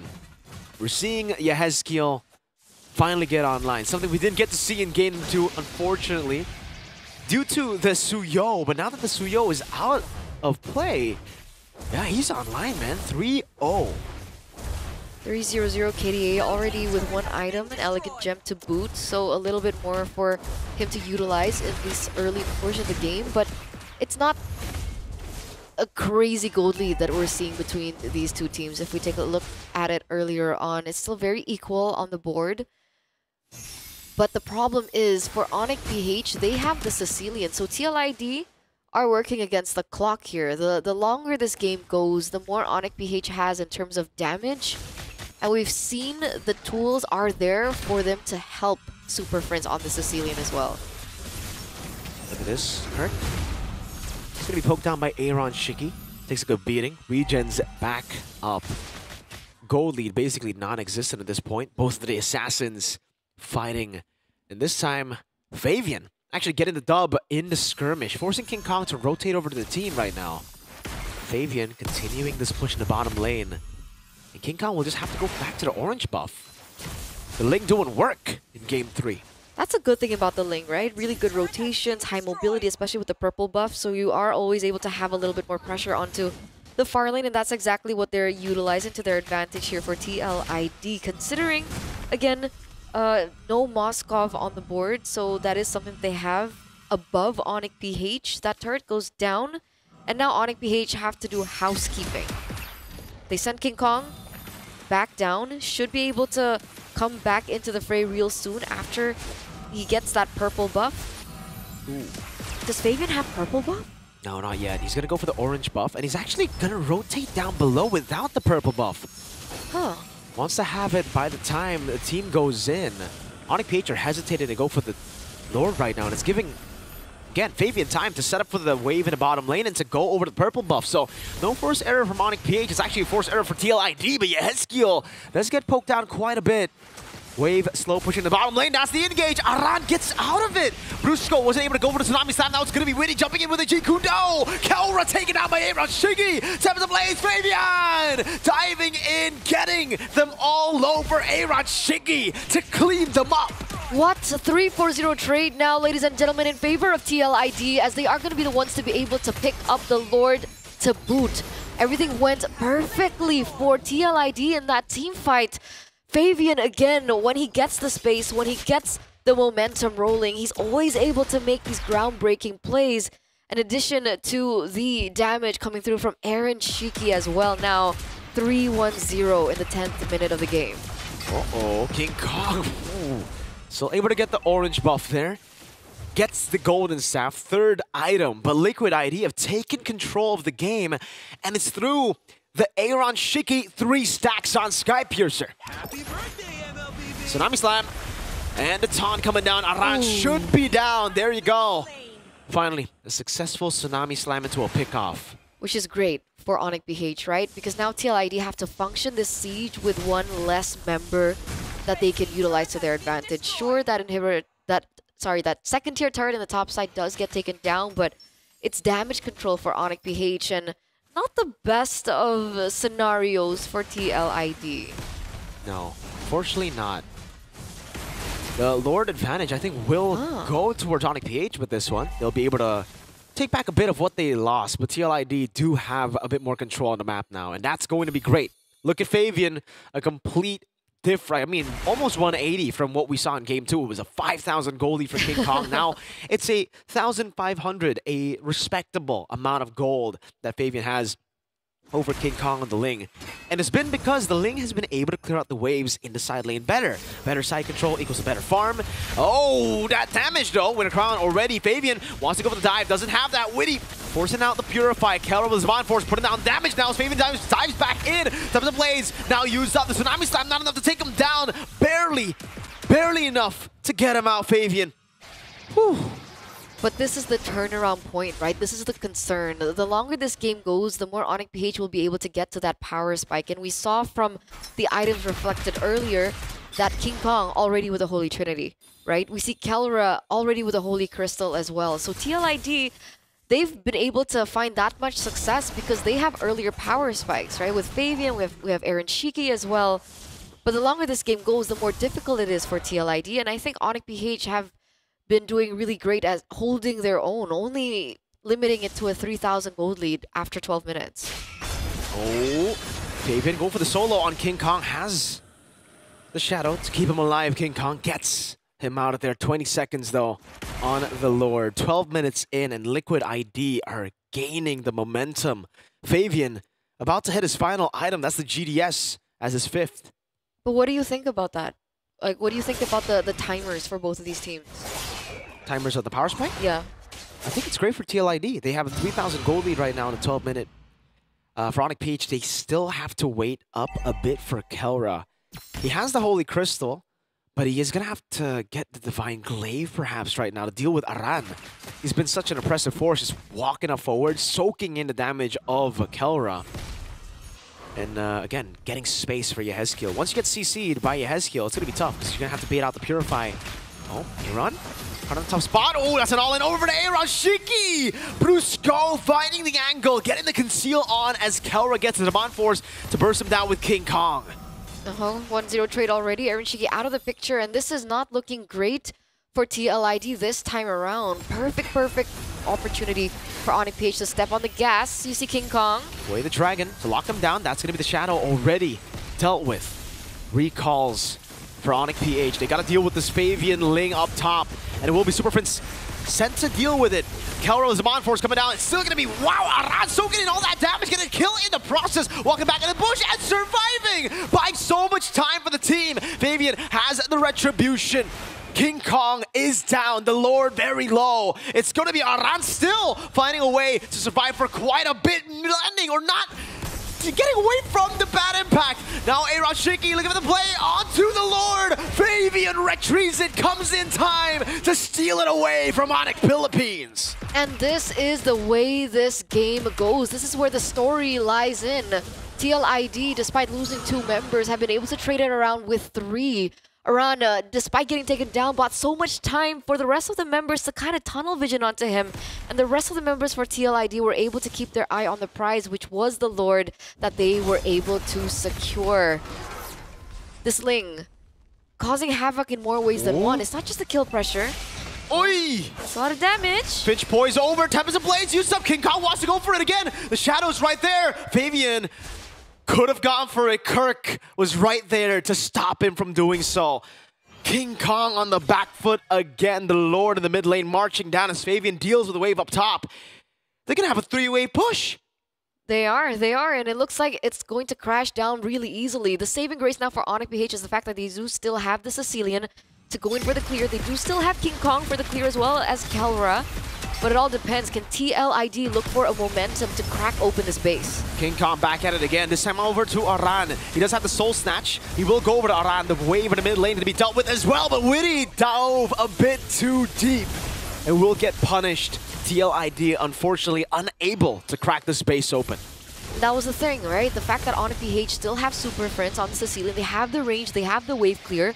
It all depended on TLID looking for that opportunity, and I think Witty was looking for that, but it's not as simple because Kirk is still around, right? They still also have Brusco in the vicinity to properly peel for their team and be a proper protective layer for the team. So, unfortunately, they're not going to be able to crack open the base just yet, but the fact is, TLID will still be able to work with Fabian on the Ling, who can cause problems on the side lanes, especially now that we're looking at Onyx PH and how they're always grouping up together. It's really tough for Onyx PH. They don't have that side lane control that they had in Game 1. Game 1, we saw almost a comeback happen through the Moskov, having the control in the side lane. And the Hanzo, though you can try to, hold the side lane, you can never really commit onto it like the old Hanzo, right? There's a certain amount of range, and even if you get picked off, the Ling can actually follow through. Your body isn't too far away from your shadow now. So we've seen that a couple of times from Fabian. He deals with the shadow, and he pinch poises towards the real body. That's why Onyx PH now are basically going to have to wait for, I don't know, play around King Kong. But it kind of forces them to play in the box. This time they only have one box. That being Kelra on his Aman Force. And TLID have so many ways to disengage. Uh-oh. Fabian. Tsunami Slam is ready! That's the Tsunami Slam, and he gets locked in! Tempest Ablaze! Oh, Fabian getting away just with 1 HP! Pitch poise! And they get baited in the bottom lane! Aaron Shiki looking for the dive, going for the kill, but will be picked up as well. 1 for 1, both gold laners fallen. Soul Snatch over to Aran. King Kong looking for the kill, won't be able to do so onto Aran as Fabian deals with the wave in the mid lane. Onyx PH unable to get the trade that they were looking for. That nearly was so well played by Onyx PH, right? They knew the pattern coming in from Fabian and they utilized it to their benefit, and it should have worked had Fabian not outplayed that entire situation. Aaron Shiki unfortunately was at the wrong place at the wrong time, so the collapse didn't land as perfectly as they would have expected. But again, TLID still holding on to the control, considering that they didn't lose Fabian in the process, and now the Lord has just spawned into the Land of Dawn. Sky Piercer for Yehezkiel. Very late Sky Piercer, but better late than never. I guess that means they have 2 Sky Piercers. That's pretty greedy if you ask me. But Liquid ID have lost quite a bit of stacks on Aaron Shiki. Maybe they just want these members to die. They've been able to get a lot of these members low from Onyx PH, but the final blow has just not been revealing itself. I think mainly due to the Revitalize of Kirk and those splashes from Brusco. And now we're finally seeing the value of the Kalea, right? In these particular skirmishes. It's been so difficult going with a pick-off centric kind of playstyle or a skirmish heavy playstyle against the Kalea is not as straightforward as you would expect. Fabian! Another attempt. This time unable to get the Tsunami Slam in time. So he pops in the Tempest of Blades, reads out that position. King Kong walks up to Witty. Going for poke, but not much poke there. Brusco walks up, gets poked down. Kelra! Zaman Force over! Rashigi! Solo killed by Kelra! Surprise from the bush! Best setup that they could possibly imagine for Onyx PH right now, and it looks like Fabian, understanding this, is going straight for the global pressure, going onto the side lanes, but King Kong is there. Is this a reset? Onyx PH, Aaron Shiki's not there. They don't want to step on the pedal? Too risky. Fabian can again push in the top wave. King Kong is the one that gets sent to deal with it because I think he's the only one that can. Aran walks up, trying to buy some time now, jumping over to Super Prince. Yes, Keel caught in the bad spot, has the Crimson Beacon, still holds onto it. Fabian recalling in the bush. Doesn't have the purple buff. This is an angle of attack for Onyx PH. Aran looking to open up this Lord. King Kong is in the vicinity of Fabian as well. Retreat battle coming in. King Kong winning it out. Tempest Blaze used up over to Kirk. Still the AOG to escape. Aran won't be fortunate enough to run away this time with the immortality being popped, with him being isolated from the team. It is Kelra with a synchro vision to take Aran out with the Evolve Lord marching down below. Big, huge advantage for Onyx PH right now, ladies and gentlemen, as we get into the 20th minute of the game. And remember, with these pushes coming through, it is going to be heavily favoring Onyx PH. 20 minutes in? How many stacks does Cecilian have? Not too sure right now. He's been stacking up a storm. He's only been taken down once, so not a lot of time, you know, seeing that gray screen. He's just been popping off, farming everywhere. And that's going to be something that TLID have to deal with in addition to everything else that's been launched at them.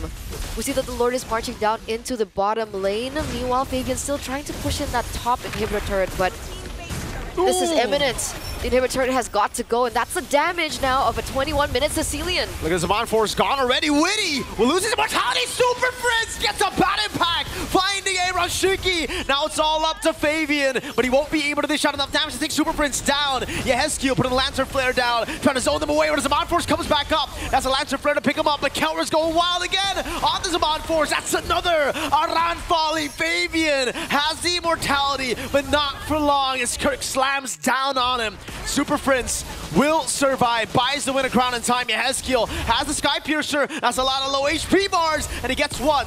Prince down, but it's still 4 members left to deal with. It's a jump over to Yehezkiel. This time he doesn't have that Purify, and it will be Onyx BH claiming the reverse sweep against TLID.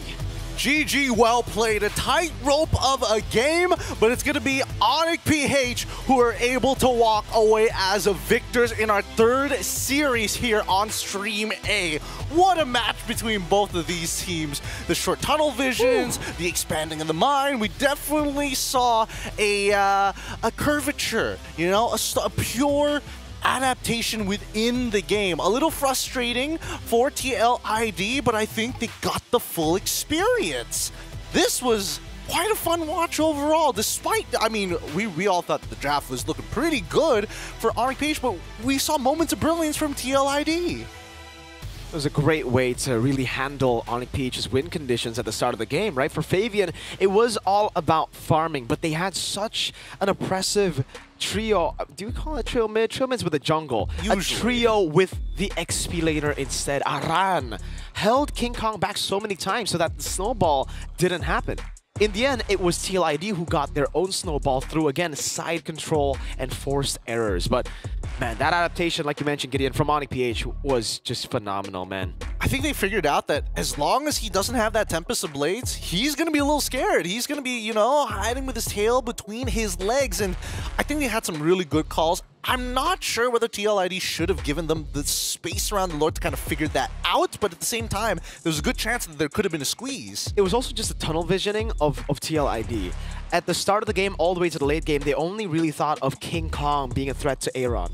They forgot of Kelra. They forgot about Kelra being a threat in the late game. You saw just how Kelra was able to assassinate Aaron Shiki, I think, a couple of times there, and that was the reason Onyx PH got control over the neutral objective. With Aaron down, that's it. That's their main artillery. Remember, they only have the physical damage of Fabian and Aaron. Yehezkiel is more utility. I mean, it's very easy to itemize. I mean, look at the items that we are seeing through, making sure that they have plenty of armor through, and it's like, okay, sure, do we really need it? I guess not. I think Brusco was the only one to have that bit of leeway with the fleeting time as well. I definitely thought that it was, again, really great matchup from both of these sides. We saw both teams actually tunnel visioning at a certain degree. OP kind of knocked themselves out of his, like, guys, we cannot be stacking that close together in some of these fights. We can't be giving them that much value. And that's why everything just panned down really interestingly and specifically, right? Because when we looked at the composition from TLID, we were also thinking about how things will go out in the late game, how things will pan out as they go and group up for neutral objectives. And that's why TLID had a little bit more leeway to work with. They had the link to be able to pressure in the side lanes, but at the very end of it, it all came down to timers. And I think that was what OP had over TLID, timers. The fact that it was already, what, 21 minutes into the game, the damage from Cecilian was already there. Harith was already full build. And we're not even mentioning King Kong at that point. Yeah, I mean, just look at this graph, right? 10 minutes of the game, it's like, yes, we've got everything we've ever wanted. Oh, no!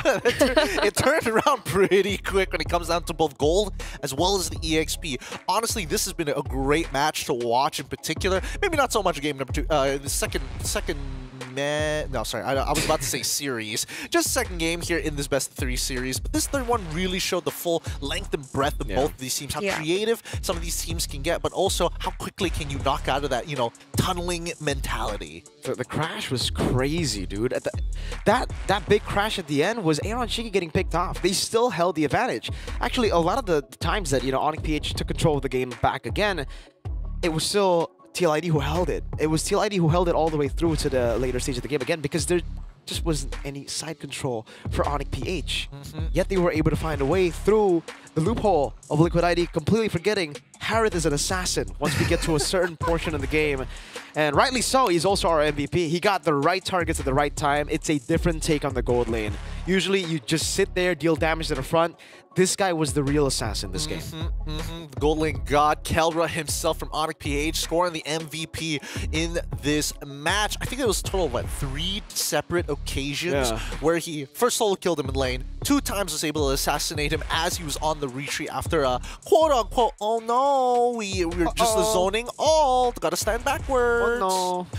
But it's just a matter of resources, and I think, you know, Onyx just a little bit more aware in these types of situations. Well done to them. Hopefully we do get to see this matchup once again. Hopefully towards the playoffs, we'll see how this group stage actually goes.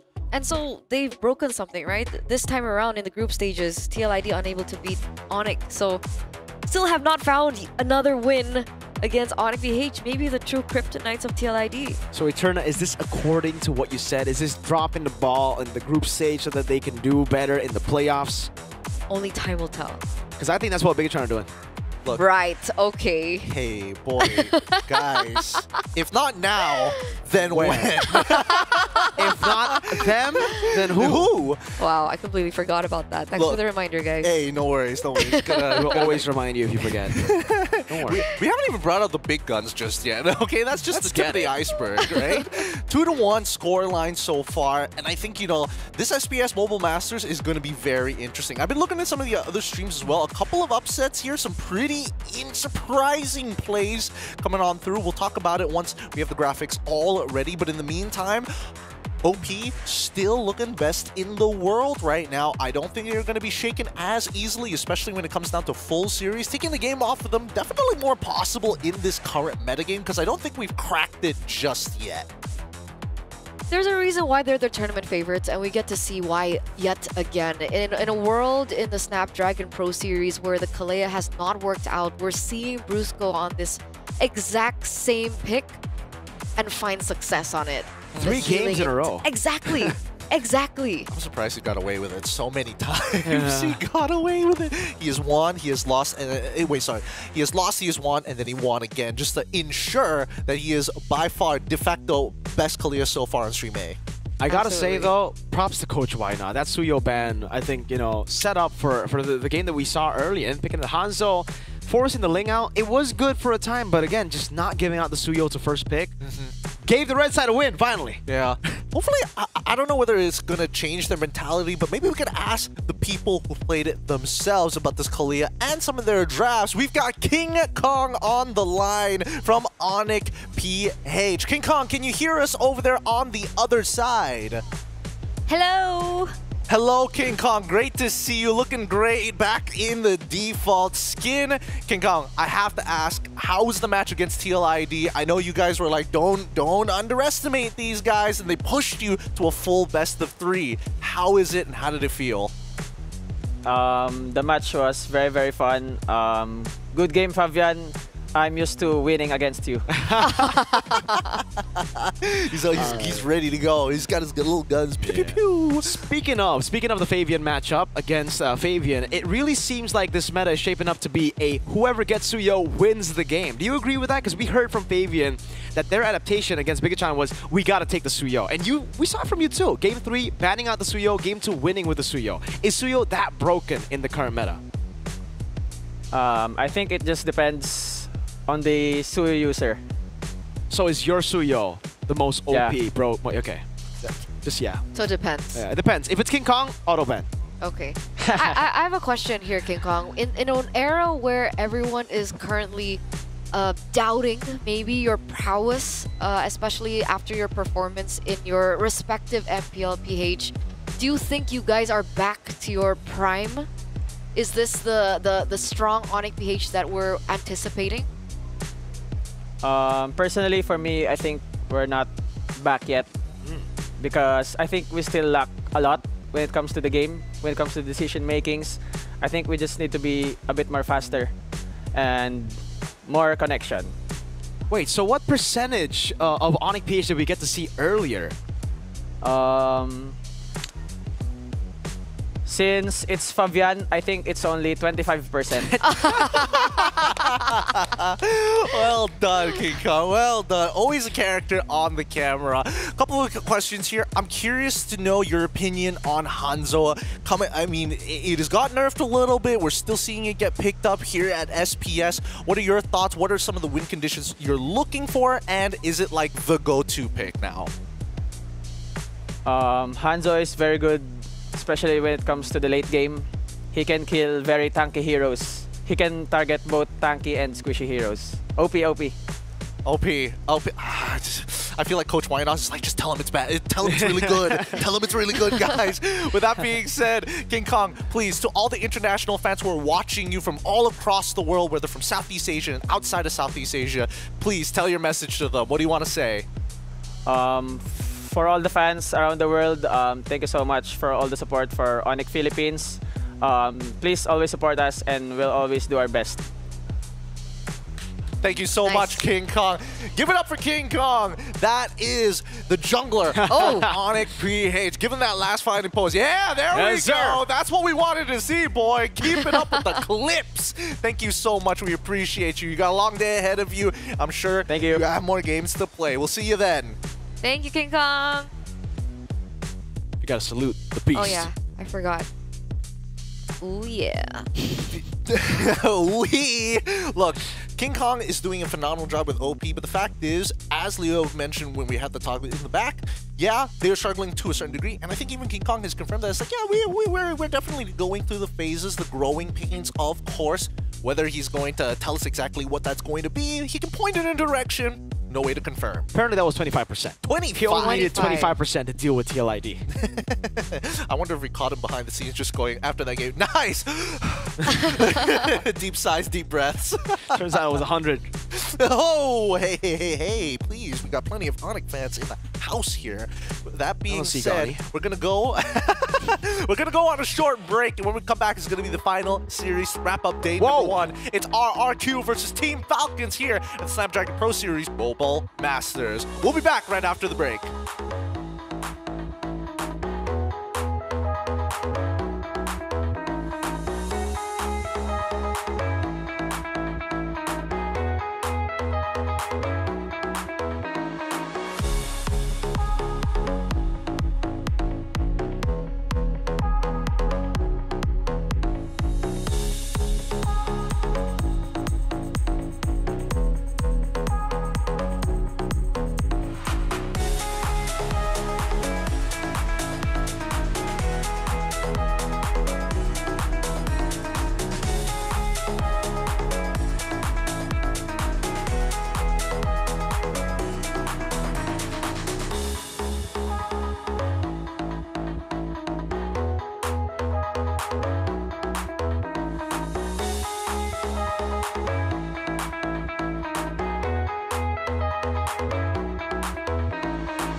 I rhyme like nursery, still my style, you will reimburse me. Plus 30, big hands and they're sturdy. I'm Drew the first, I'm back like anniversary.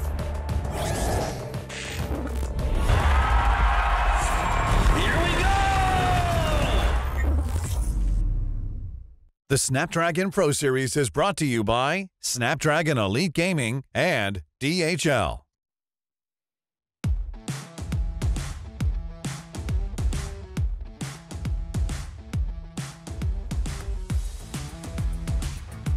We're finally at the final series of today. 2-1s all across the board for Stream A, but the Mobile Masters will provide you with one last series to end it for day number 1. Welcome everybody, Mobile Masters here with the Snapdragon Pro Series. Of course, we've got RRQ against Team Falcons Mina. Of course, we've got our professionals back onto the desk here. It's going to be Mirko as well as Leo to accompany you guys once we head on into game. But now we get our first taste of one of the international teams coming all the way from Mina. It's Team Falcons Mina 1.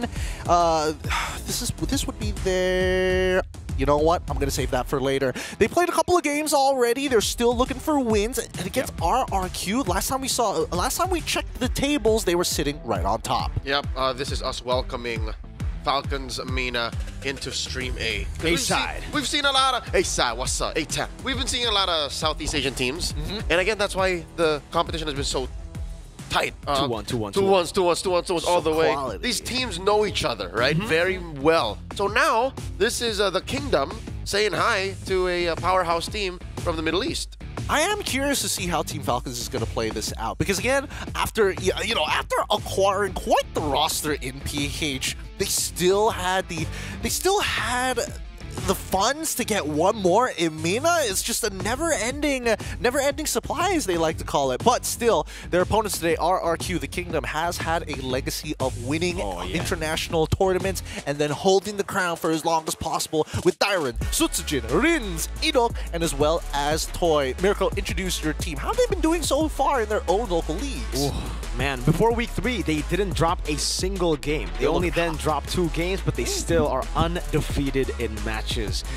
It's just ridiculous how crazy RRQ have looked now with Toy in the lineup. You know, again, I think we saw this in the previous SPS APAC with Toy in. It looked like they were still trying to synergize, and I thought it would take a bit longer. But no, it took real quick, man. It took no time.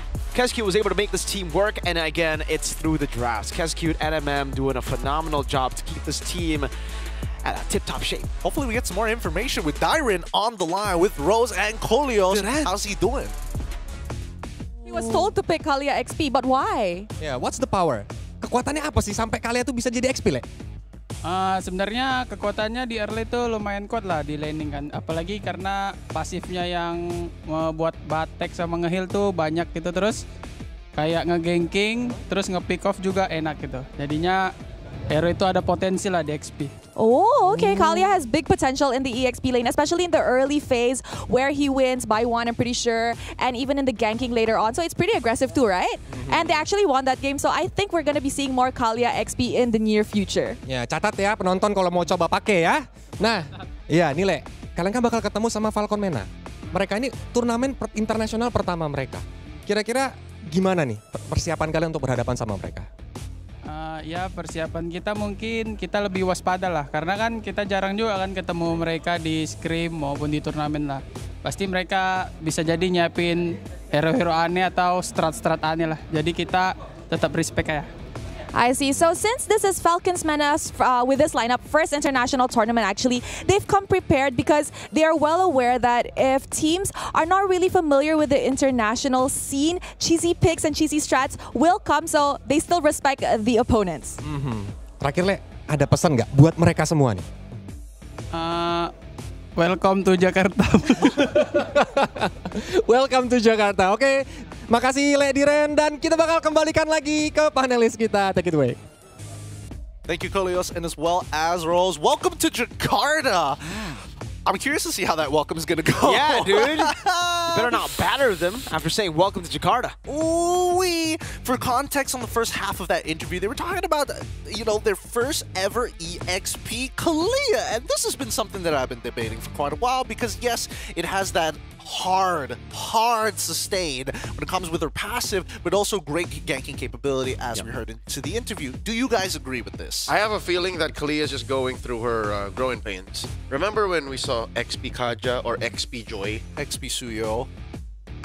I don't know what you're talking about. Yeah. That sounds dirty. But yeah, so I think now in the early days of this hero, the newest hero in MLBB, she's just going to be tried elsewhere. Obviously, they experience a lot of success with XP Kalia, but I still think she deserves to be in the roam. Yeah, I agree.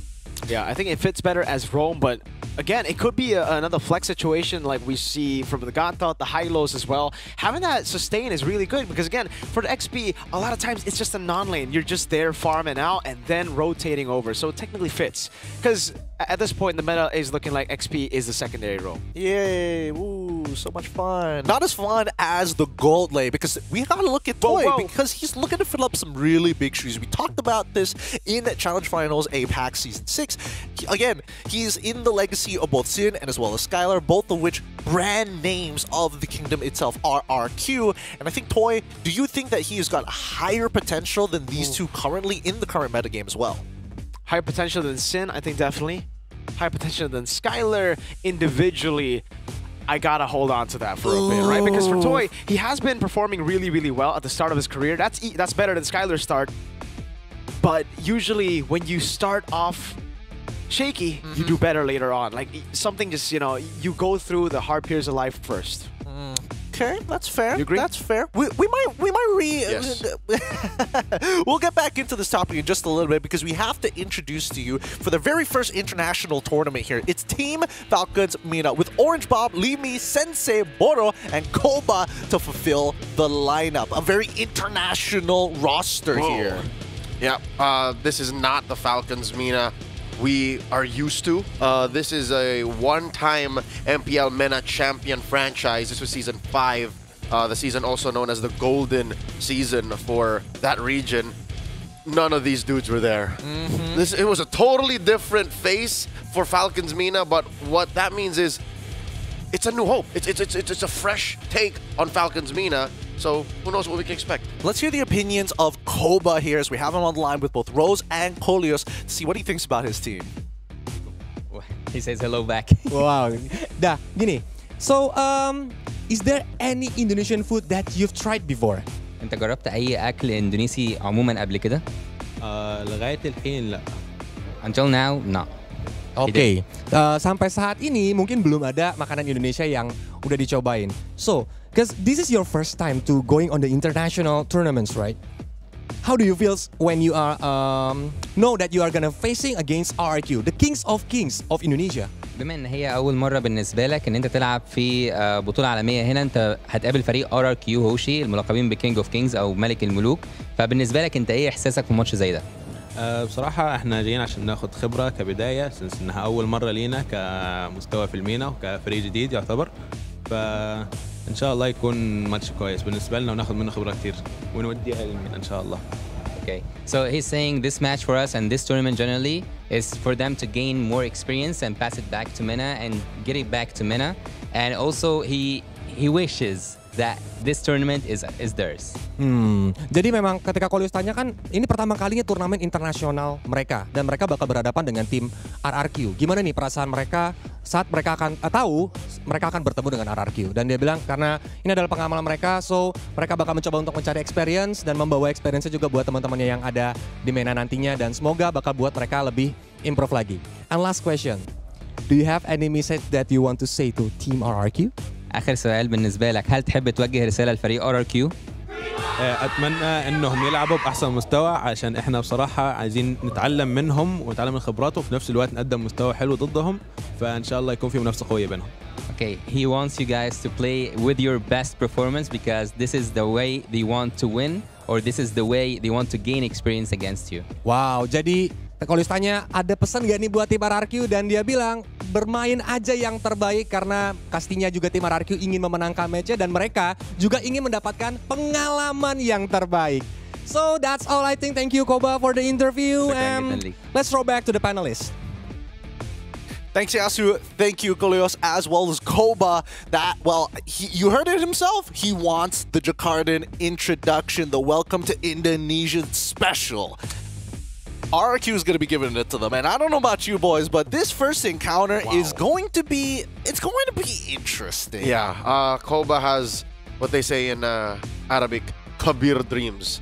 Big dreams. Wants to beat RRQ, who wants to take the tournament, and then use that experience to help out the region. That's a glorious ambition, man. Like, I mean, you know in movies he starts off with like a dream sequence? That's his ambition right there. He set it in motion. Now it's time to move.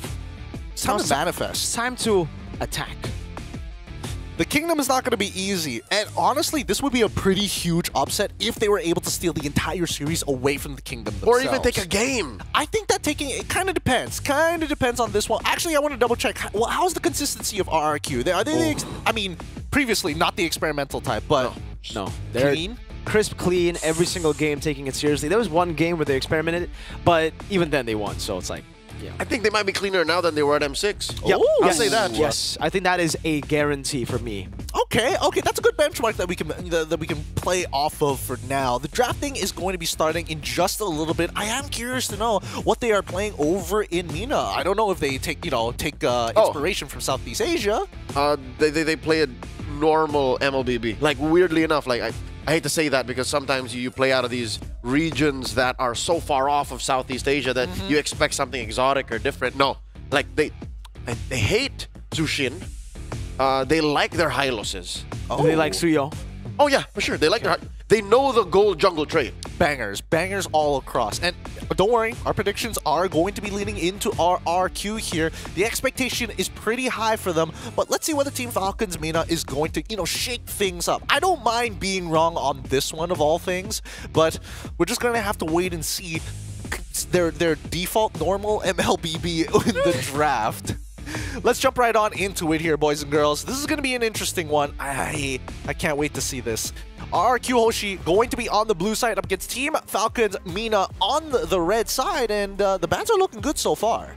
Yep, again, normal MLBB. Red side, banning Zushin, banning Fanny. Harith. I don't find this surprising, especially since the man behind Team Falcons MENA right now is a familiar face. That's a Filipino coach. That's Coach Link.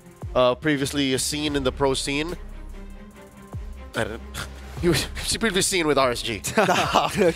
He was the assistant. He was the assistant coach to Coach Panda then. I see. All right. So Team Falcons MENA, I wonder if they're gonna take the Onyx Philippines route of banning out the Suyo on red side here. They ban out the Joy instead. So I think this is a guaranteed first pick for Suyo. I believe on Stream A, all the Suyos have won.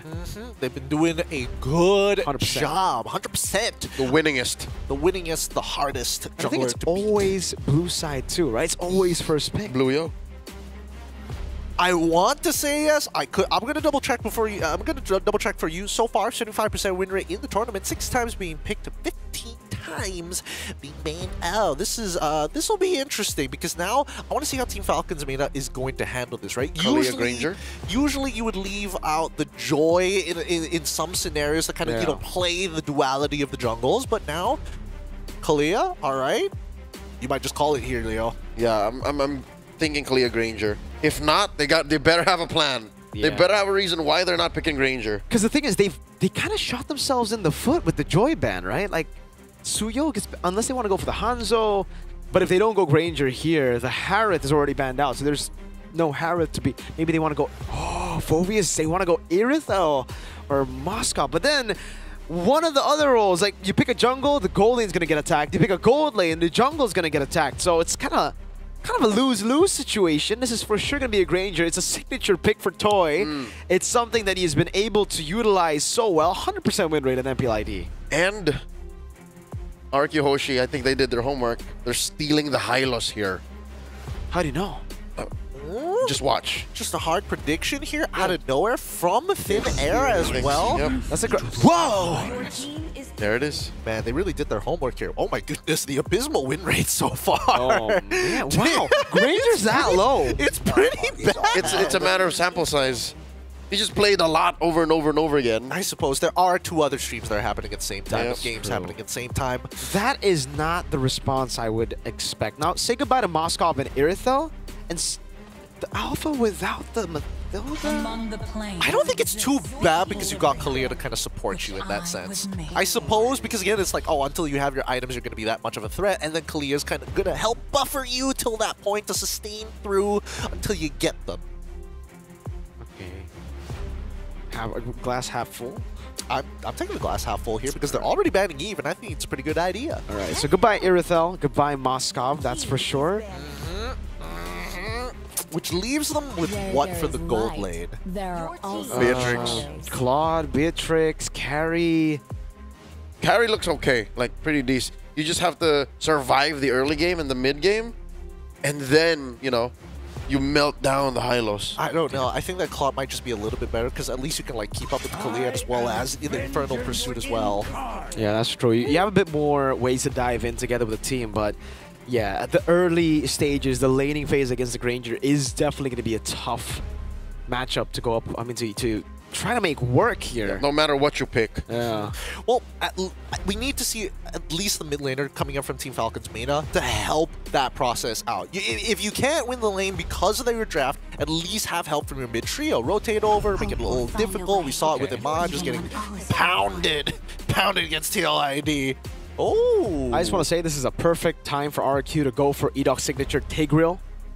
Because, man, we've seen him on Tigreal a couple of times in MPLID. He gets 4-man, 3-mans out of nowhere. Even up against Purifies, he's lethal. And right now, looking at it, Alpha Phobius, those are some juicy targets for a Tigreal. Really good targets, I'm not going to lie. That could be the call here. RQ Hoshi instead. Rins! That is a Rin special. Oh, and the Hylos Roam, the Flex, utilize CC. Yeah, they want Alpha and Phobius. They want to answer the Phobius. Yeah, but they also want to make sure that this Phobius is just a non-factor. You're always going to be late. You're always going to be a little low. Infernal Pursuit with like 20% of your HP is basically you're dead in the water. So I'm wondering now if the CC is going to go for Purify, because Dyran was the first CC to go for Purify in MPL ID when he's up against Cho. Usually we see Cho as a way to beat the CC. This is a Kalia, I think, quite similar in a way. You walk up, if you use Vengeance, you're going to be brought back to the rest of the team. I think it's a good shout here. Pretty good idea so far, but a pretty high level of execution coming in from RRQ here. They didn't necessarily have to go for the Kadena, and now Team Falcons go for the Beatrix. They want to go. They want to use the Kadena. They want to use the Kalia as a impromptu Kaja or Cho. You know, bring them in, combo whip, blow somebody up. Or, a la Ube, kind of like an Estes. Like just have her hunker down and keep firing. Again, the only real threats to the Beatrix at this point are, again, a legit threat itself is the Kadira. Like, that's the fairest way to get to the Beatrix. I think Falcons may have put up a solid front line. I think it's all going to be based on the Kalia ult. It's going to be a huge deterrent for our RQ Hoshi. I'm going to leave it to our casters here, Mirko as well as Leo, to lead us into this game, our very final series of today. For the first time in history, Team Falcons from MENA will be facing off against the Kingdom in RRQ Hoshi, who, by the way, is in their best shape yet. I wonder if the high-flying Falcons from the Middle East are ready for #1 seed in MPL ID here today. They brought a spicy draft, a few heroes that we're not used to, and I can say the same for RRQ. Mirko, what do you think of Kadita's Rins? Because I'll tell you now, I like it. It was the only game that they got against SRG. It was Rins on the Kadita at the M6 World Championship. And I agree. Anything on Rins that wants to go in is a good pick. You put him on a Yi Farsa, maybe not so good because that's not his playstyle, but Kadita, Juicin, that screams Rins. Faramee? Faramee? Oh, he's that kind of... Close range specialist. Very rare in the current metagame. Here we go. Game number 1 in a best of 3. Looking at the rotation so far, of course. Our player emblems.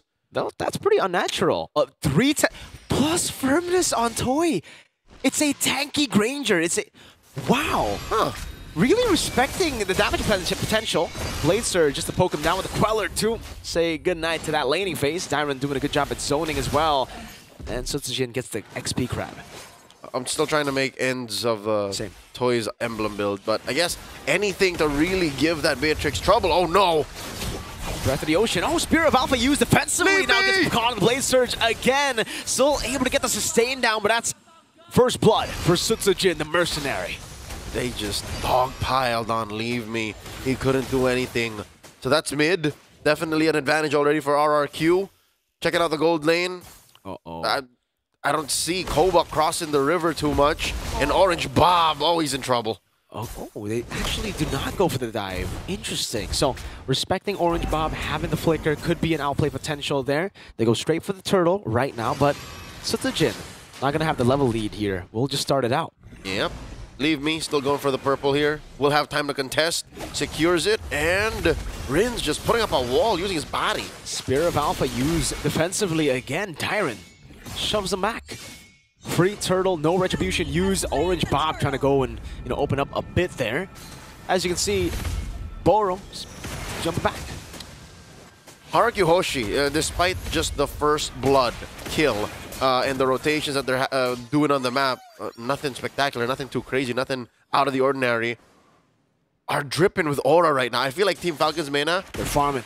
Or yeah, are intimidated by that. Something tells me, because you saw that defensive Spear of Alpha, right? Twice. That just spells out, oh, I don't want to fight. He wants to leave it. If you leave it, then when do you fight? That's true. On the Alpha, you would expect the early, with a Vexana, Alpha, Kalea, Phobius. Right? This would be the timer to usually go in. Hey, you're talking about that common MLBB. I think right now they're playing it a bit too safe, Leo. Yep. That, the lack of experience on the international stage for this roster. It's too conservative. Way too... Oh, that gets Tyron. He will be able to pop the Vengeance, and that's a Tsunami's time to bring him back. Finally, there we go. That's the proactivity. Yep. Mirko, they were just waiting. Patient. I think they heard us and took it as a challenge. Up top, the 1v1 kill. That's a solo. On Koba. Toy. Doing a good job up top, getting that kill, leveling things on the board at least, so not too much of a punish, and look at Rins. I'll tell you now, that wasn't leveling, bro. That's a better trade. That was a solo level. 4 dudes. Oh, 4 dudes were sent to take down 1. Literally, Toy just did his job. Solo. Leveled. Songjin. Wow. Hey, man. 1300 up. Oh, Rins hunting down Koba. That was an interesting one. Koba with the Nibiru's Passion. Great knockup from Boro with a punish. Toy up top. First item, Skypier? No. That's just how fast he got it. He got the entire turret gold, plus a whole wave, plus a kill. That's an early Skypiercer. All right, second turtle up. Let's see if Toy can make the most of this early advancement. Glory's pathway, the Spear of Alpha used up. Sutsujin able to claim it just like that. Edok gonna be able to survive as well. Sutsujin gets caught very low, taken down by Koba as he walks in forward. These awkward clashes favoring Team Falcons Mena. Yes, in the short term, but look at the gold lead, Mirko. 2 turtles going over to the kingdom, 2 turrets as well, top and bottom, and then approaching the 2K gold lead. I think the kingdom have figured this out. The kingdom have calculated these trades and are happy with the results. They're very, very happy. It's a 2,000 gold lead. I think this is still the optimal lead that they want. And again, Toei has a Skypiercer. Yep. It's uncanny to see a Skypiercer so early in the game, and for him to get a solo kill with firmness and tenacity. Usually we see like a Master Assassin, maybe Thrill coming down as well. Again, I think it's that emblem diff. The fact that he could take punches when Koba couldn't. That means every 2 or 3 bullets Koba throws out, Toy throws 1 out too. Okay. And then he just outlasts him. It's attrition. Look at this. Edok from the back. What's the plan here? Interesting move from Edok. He's covering the Eternal Guard. Edok! It's there too with Rhapsody. Now it's going to be Diamond pulled back by the Tsunami Slam. A big win for Team Falcons Mena, 2-0. RQ Hoshi not respecting Team Falcons Mena's damage output and their capability to just clump up and deny the pickoff. Again, the question stands. I'm still going to ask it all out. What was Edoc's plan? Why was he taking that angle so far in without his teammates nearby? It was a lone stallion, it was a little awkward. It was very awkward. Maybe it's just the awkward nature of a lot of these team fights getting to Edoc. He's like, where are the brawls? Usually they meet me head on, man. They're not used to this. They're not used to it. It's too peaceful. It's too, like you said, MLBB. Common MLBB. It's common MLBB. Team Falcons Mena are out commenting RQ Hoshi. But still, the objective battle has just looked amazing for RQ Hoshi. Perfect Turtle claiming it again. Glorious Path going to be used up. Now the Blade Surge as well. Orange Bob going to be taken down. Leave me. RQ will leave him. Because he left them. Again, another defensive maneuver from Team Falcons Mena. Hey. Off camera. Watch the angles, because Koba might get caught once more. He's at half health. Uh-oh. Oh, I think they're making a play for the purple and then the turret. Okay, Syzygen comfortably taking away the purple buff. Oh, wow. Again, even with Team Falcons Mena slowly crawling back in, I think they're still intimidated. They didn't even fight for that buff, bro. I'm telling you, man, RQ, they're aura farming. Edoc, look at the... They're going to try to go for the steal. I think Toy got that, and leave me a bit late to the retreat. Got the small green camp, and you know, you did say they were going to play Ube, but I feel like it's a bit too early to go for the full stack in mid when, again, the side control is just so good for RQ. Yep. I think that might... A free tier 2. Yep. And this is the price you pay when you Ube. You lose out on EXP. You lose out on economy. Wherein you should be splitting up, autonomously farming your lanes, taking your resources. Instead, you're all clumped up like this. And I don't blame him. Again, Team Falcons Mena, together strong. But when you split them up, like, you can't. Because that's where Rins is happy. That's where Toy is happy. That's where Suchi is going to get you. Koba up top. Clearing the wave. He's doing good, by the way, for a team that's struggling with almost 4K down. 3-11. Wait, an all-in onto Edoc. That's the roam. Oh, the Spear of Alpha. Miscoordination. Rins with the rough waves in the back, finding the Petrify. It's a double for Rins. Syzygen gets the kill, and there you have it. Falcons Mena. Oh, man, leave me. Left the team. This is the perfect situation for RQ Hoshi. Again, Team Falcons Mena, it's clear as day. They want to Ube. Edoc drop the Glorious Pathway. Nuh-uh. To get to your teammates, you got to cross this line. If you can't, you're dead. Either way you try, you're going to die. They lost so many bodies along the way. 6K gold lead now and counting. Leave me struggling to take care of his lane, protect his turrets, take his buffs. Look. I don't see Suchijin anywhere nearby, and this purple, this orange is gonna go. Oh, man. Oh, a free Lord as well. Leo, I don't know if you saw that earlier. Edoc was Tsunami slammed to the team. The Spear of Alpha brought him away from the team. They gotta synchronize a bit better here. That's a Nambo. That was playing pickleball. That was an anti-synergy. A hot potato with Edoc.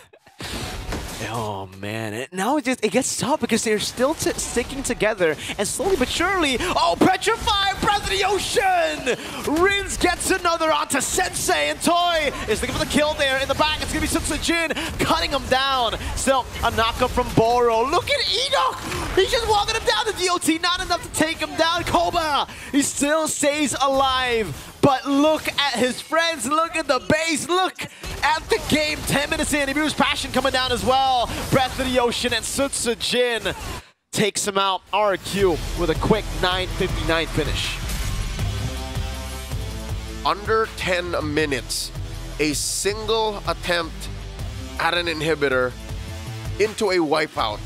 Something tells me the few times that RQ Hoshi stumbled, they were just limit testing. They were just seeing how much they can get away with.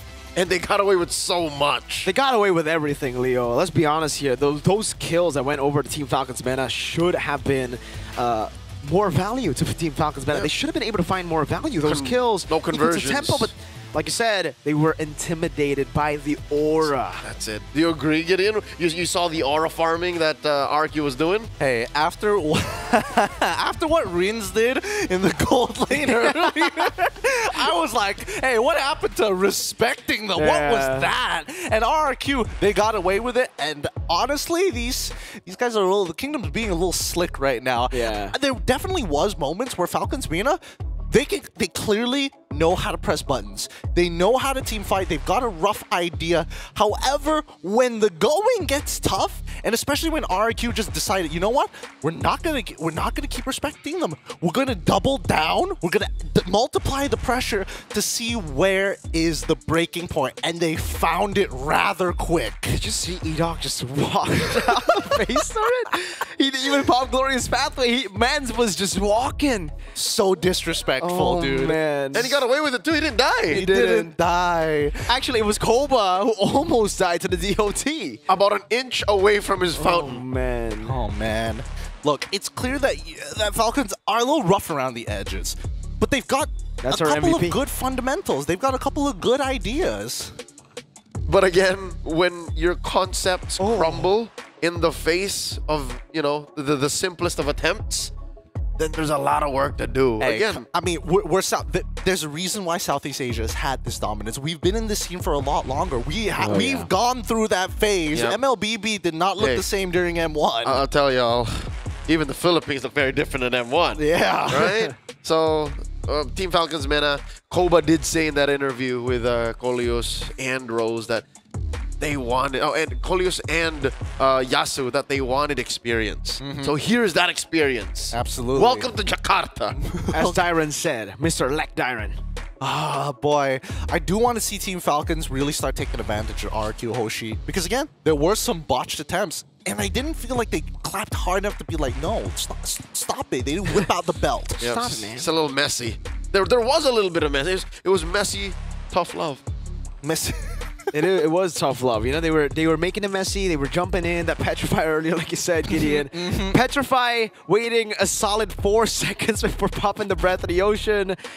And then getting the Viru Passion. It was an interesting sight to behold for a team like RQ again, who just looks so clean. Don't worry about it. That's supposed to be Toy. Okay, We're giving respect where respect is due. 80% kill participation. Keep that. There you go. Okay. Look, I was like, wait, was it swapped? Even at 1-0-8, the game ended on Toy's lane. Yes. The game began and ended when Toy said so. Yes. Dude, he got the Sky Piercer. He got that solo kill, and that's it. No Sky Piercer stacks at all. He ended the game with a solid 0 stacks. Yeah, just one, literally. They didn't even get one. The one was before he bought the it Sky after. Piercer. He bought it after. Oh, bro. Look, it's clear that there is a lot of inexperience coming in with Team Falcons Mina. At the very least, you could see that they don't know how to judge certain situations. They don't see the scale. Yeah, I think it's just a matter of reps. It is. And if, am I not mistaken? Like, don't Sky Piercer start with some stack? Like, no, I don't think so. You start with 0. It starts with 0? All right. You get a so kill, it's and at that's 0. 10. So it's at 0 then. It's all at right. 0. Just pain. Just pain. No, I mean, 8 assists. You're just trying to go from great to best, all right? Like, this was... And then maybe you'll be greater than ever. Good to great. Yeah, RRQ was this close to being greater than ever. They didn't even get the... They just got to the top. They really did. I don't know. I honestly, watching this game in the back, and I was like, okay. There was definitely a moment when I looked at it, I was like, they don't need to take this fight. And also, they don't necessarily want to take this fight. I looked back, went to the bathroom, came out. Oh boy! It's going to be an endgame angle here. The decision making isn't going to be as clean, but that's why Koba is saying, hey, we're going back. We need this experience. It's super important for them. And so far, this is the quickest victory we have seen from RRQ Hoshi in the entirety of the SBS amongst all 3 streams. Yeah, see, this is why Stream A is the most must-watch stream in all of Mobile Masters. You see, like, the longest games, you see the longest series. And the shortest ones. Yeah, and the shortest ones. Like, the most, like... Sweet and sour. Polarizing. You know, fun fact, RQ are also the holders of the record of fastest game in MPL ID, and it's faster than this match. It was 9:40-ish. Oh, what? Who are they up against? Oh my lord, it was up against TLID. Oh, wow. Hey, no. Falcons, PH, and Onyx ID have experienced, you know, their equal share of fast game losses, so... Hey, it happens. It happens to even the best of us. But at the end of the day, I do think that there's got to be some adaptations here. A couple of things need to be changed. We'll discuss it behind the scenes while you guys are going to go on a short break. And when we come back, that's where all the action is going to happen here at the Mobile Masters. We'll see you right after the short break.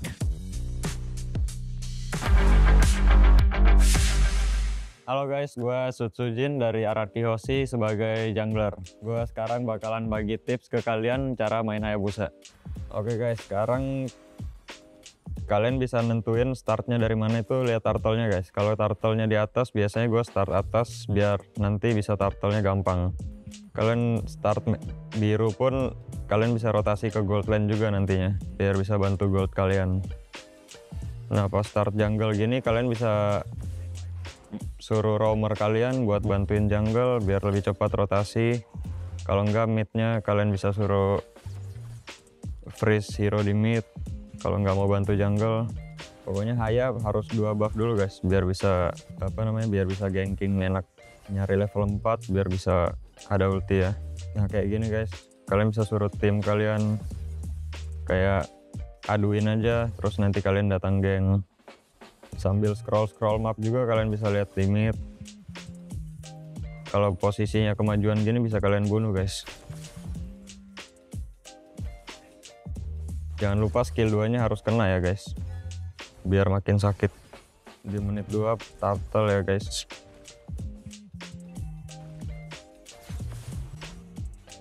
Kayak gini musuhnya out of posisi, bunuh lagi. Kalau udah snowball kayak gini kalian udah gampang, kalian tinggal masukin buffnya. Masukin jungle-nya, jangan main di jungle kita terus. Ya pokoknya kalian kalau main Hayabusa kalian rotasinya harus bareng trio mid kalian. Terus juga kalian harus ganking kiri kanan, lihat yang mana bisa di kill. Terus sama maksimalin skill 2-nya sih biar shadow-nya itu harus kena guys kalau mau main Hayabusa. Soalnya stack pasifnya itu penting banget biar bisa ultinya tambah sakit. Udah sih gitu doang guys. Oke guys, itu dia tip dari gua untuk main Hayabusa.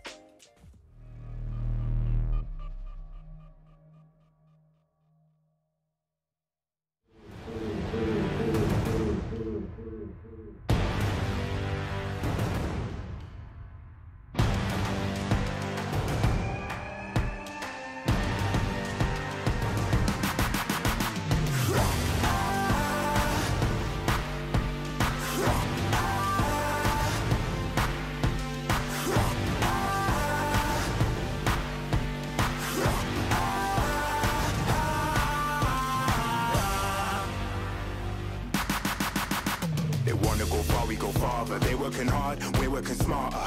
Where they're gonna go, we go harder. Hit every swing, roam like a king. Every dream in your head getting bigger and bigger. Isn't it time we start pulling the trigger? Shoot for the clouds, let there be no doubt. We're flowing without any drought. Baddest the baddest, just call me rolling. Playing with folks for the serotonin. Placing your best, yeah, we're going all in. It's somebody calling my destiny. Betting on me, you don't wanna be my enemy. Wait and see, lay on the waist. Taking the victory, not just a taste. Laying on flat and we're storming the gates. You don't wanna be my enemy. Wait and see, lay on the waist. Taking the victory, not just a taste. Laying on flat and we're storming the gates. Laying on flat and we're storming the gates.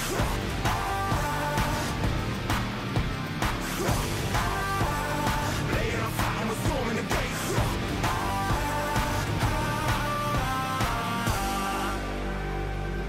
Right from the heart of me, never apart from me.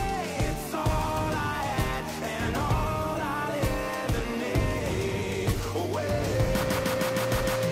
Way too close to call it. Taking a leap and we're going all in. Baddest the baddest, fully rolling. Messing with folks for the serotonin. I'm betting on me. You don't wanna be my enemy. Wait and see, lay on the waist. Taking a victory, not just a taste. Laying on flat and we're storming the gates. You don't wanna be my enemy.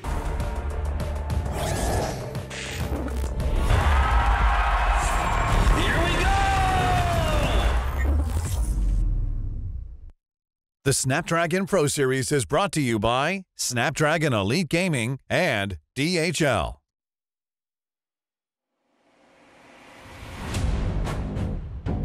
It's already nighttime here in Jakarta. The sky is dim and dark with the lights showing you what is to come. This is the Snapdragon Pro Series Mobile Masters. Welcome back, everybody. We're here with our final series of the day, RRQ versus Team Falcons Mina. And so far, the Kingdom is given the Jakartan welcome we were all looking for with the fastest game we've seen so far in all three of the streams, making the A side the best side. Go and make sure to leave a comment down on the A side of every other stream you see. A side. Wow. 77% win rate? Dear Lord. And it's like pick every match or band. 14 and 18. So 100% contest rate, 77% win rate.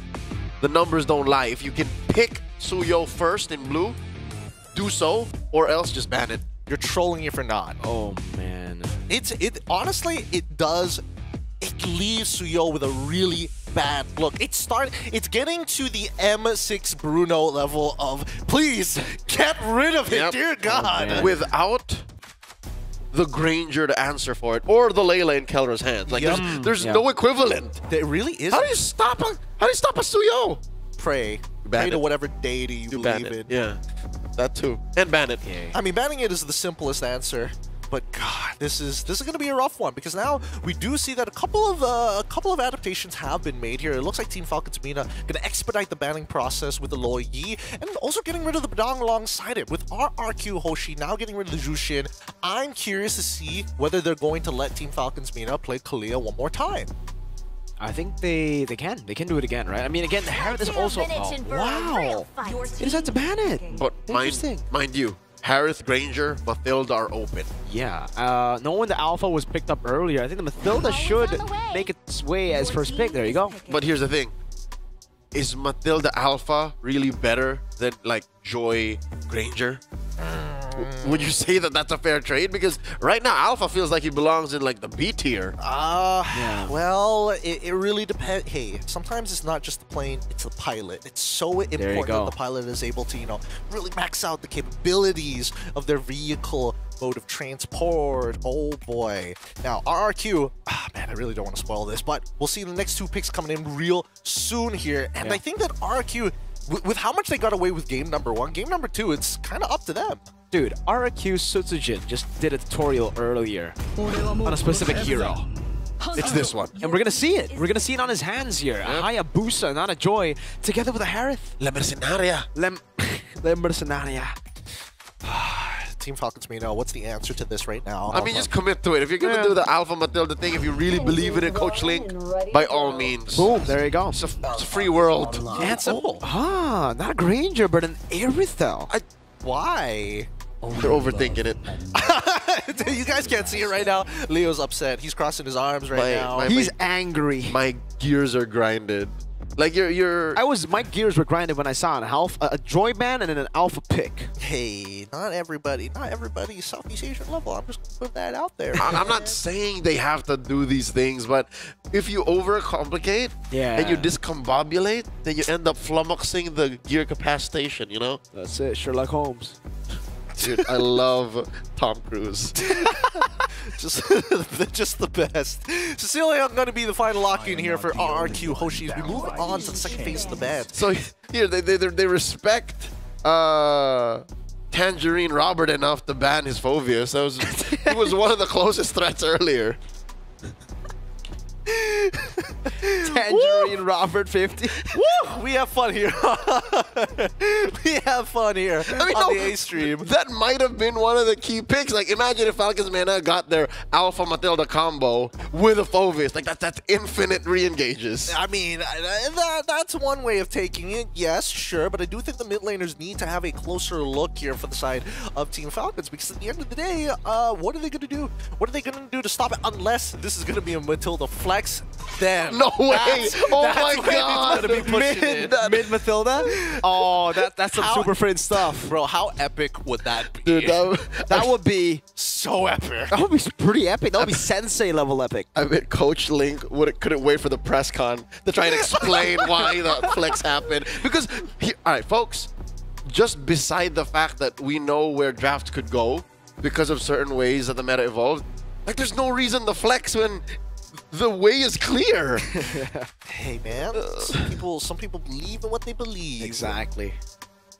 Hey man, I tell them to think otherwise. That's true, man. You gotta see the glass. Just see the glass. Yeah, you don't even need to see it half full, half empty. Look at the glass. There is a saying that love is blind. Love, that's true. Got the Kacha gets banned out as well. That's an interesting one. With they're just protecting the back line here. Okay. In case they dive in, but Falcons Mena, XP. Well, what's left for Mr. Man Tangerine, or are we gonna go with Orange Bob? Orange Bob. We just go way back at the time. I'm allowed to call him that. Oh, okay. I just want to say. Wait, what? Like we're waiting for a ban. No, listen. RQ, when they beat TLID, fastest game in MPLID, it was Edoc on a Franco. All right. In the long line of legacy roamers that Rins on a Sicily, that RRQ have built up, there it is, following in the footsteps of Vin, of Naomi. Edoc is here to prove himself. Some of the greats from the kingdom who has made a name for themselves. But this does mean that Team Falcons Mina could look for some counterplay. They've got high mobility on their side. They just got to be a little careful of when that Bloody Hunt is up in terms of cooldowns, and more importantly, so the distance. Are they comfortable understanding the distance of that Iron Hook? Whoa, Farami! With another realm? All right. So now we're cooking. I just don't know if what follows through in the EXP is going to be worth it, because now this confirms and, of course, denies the flex, thank God. So there it is. I think we will see here the pick for EXP. Is that what we want?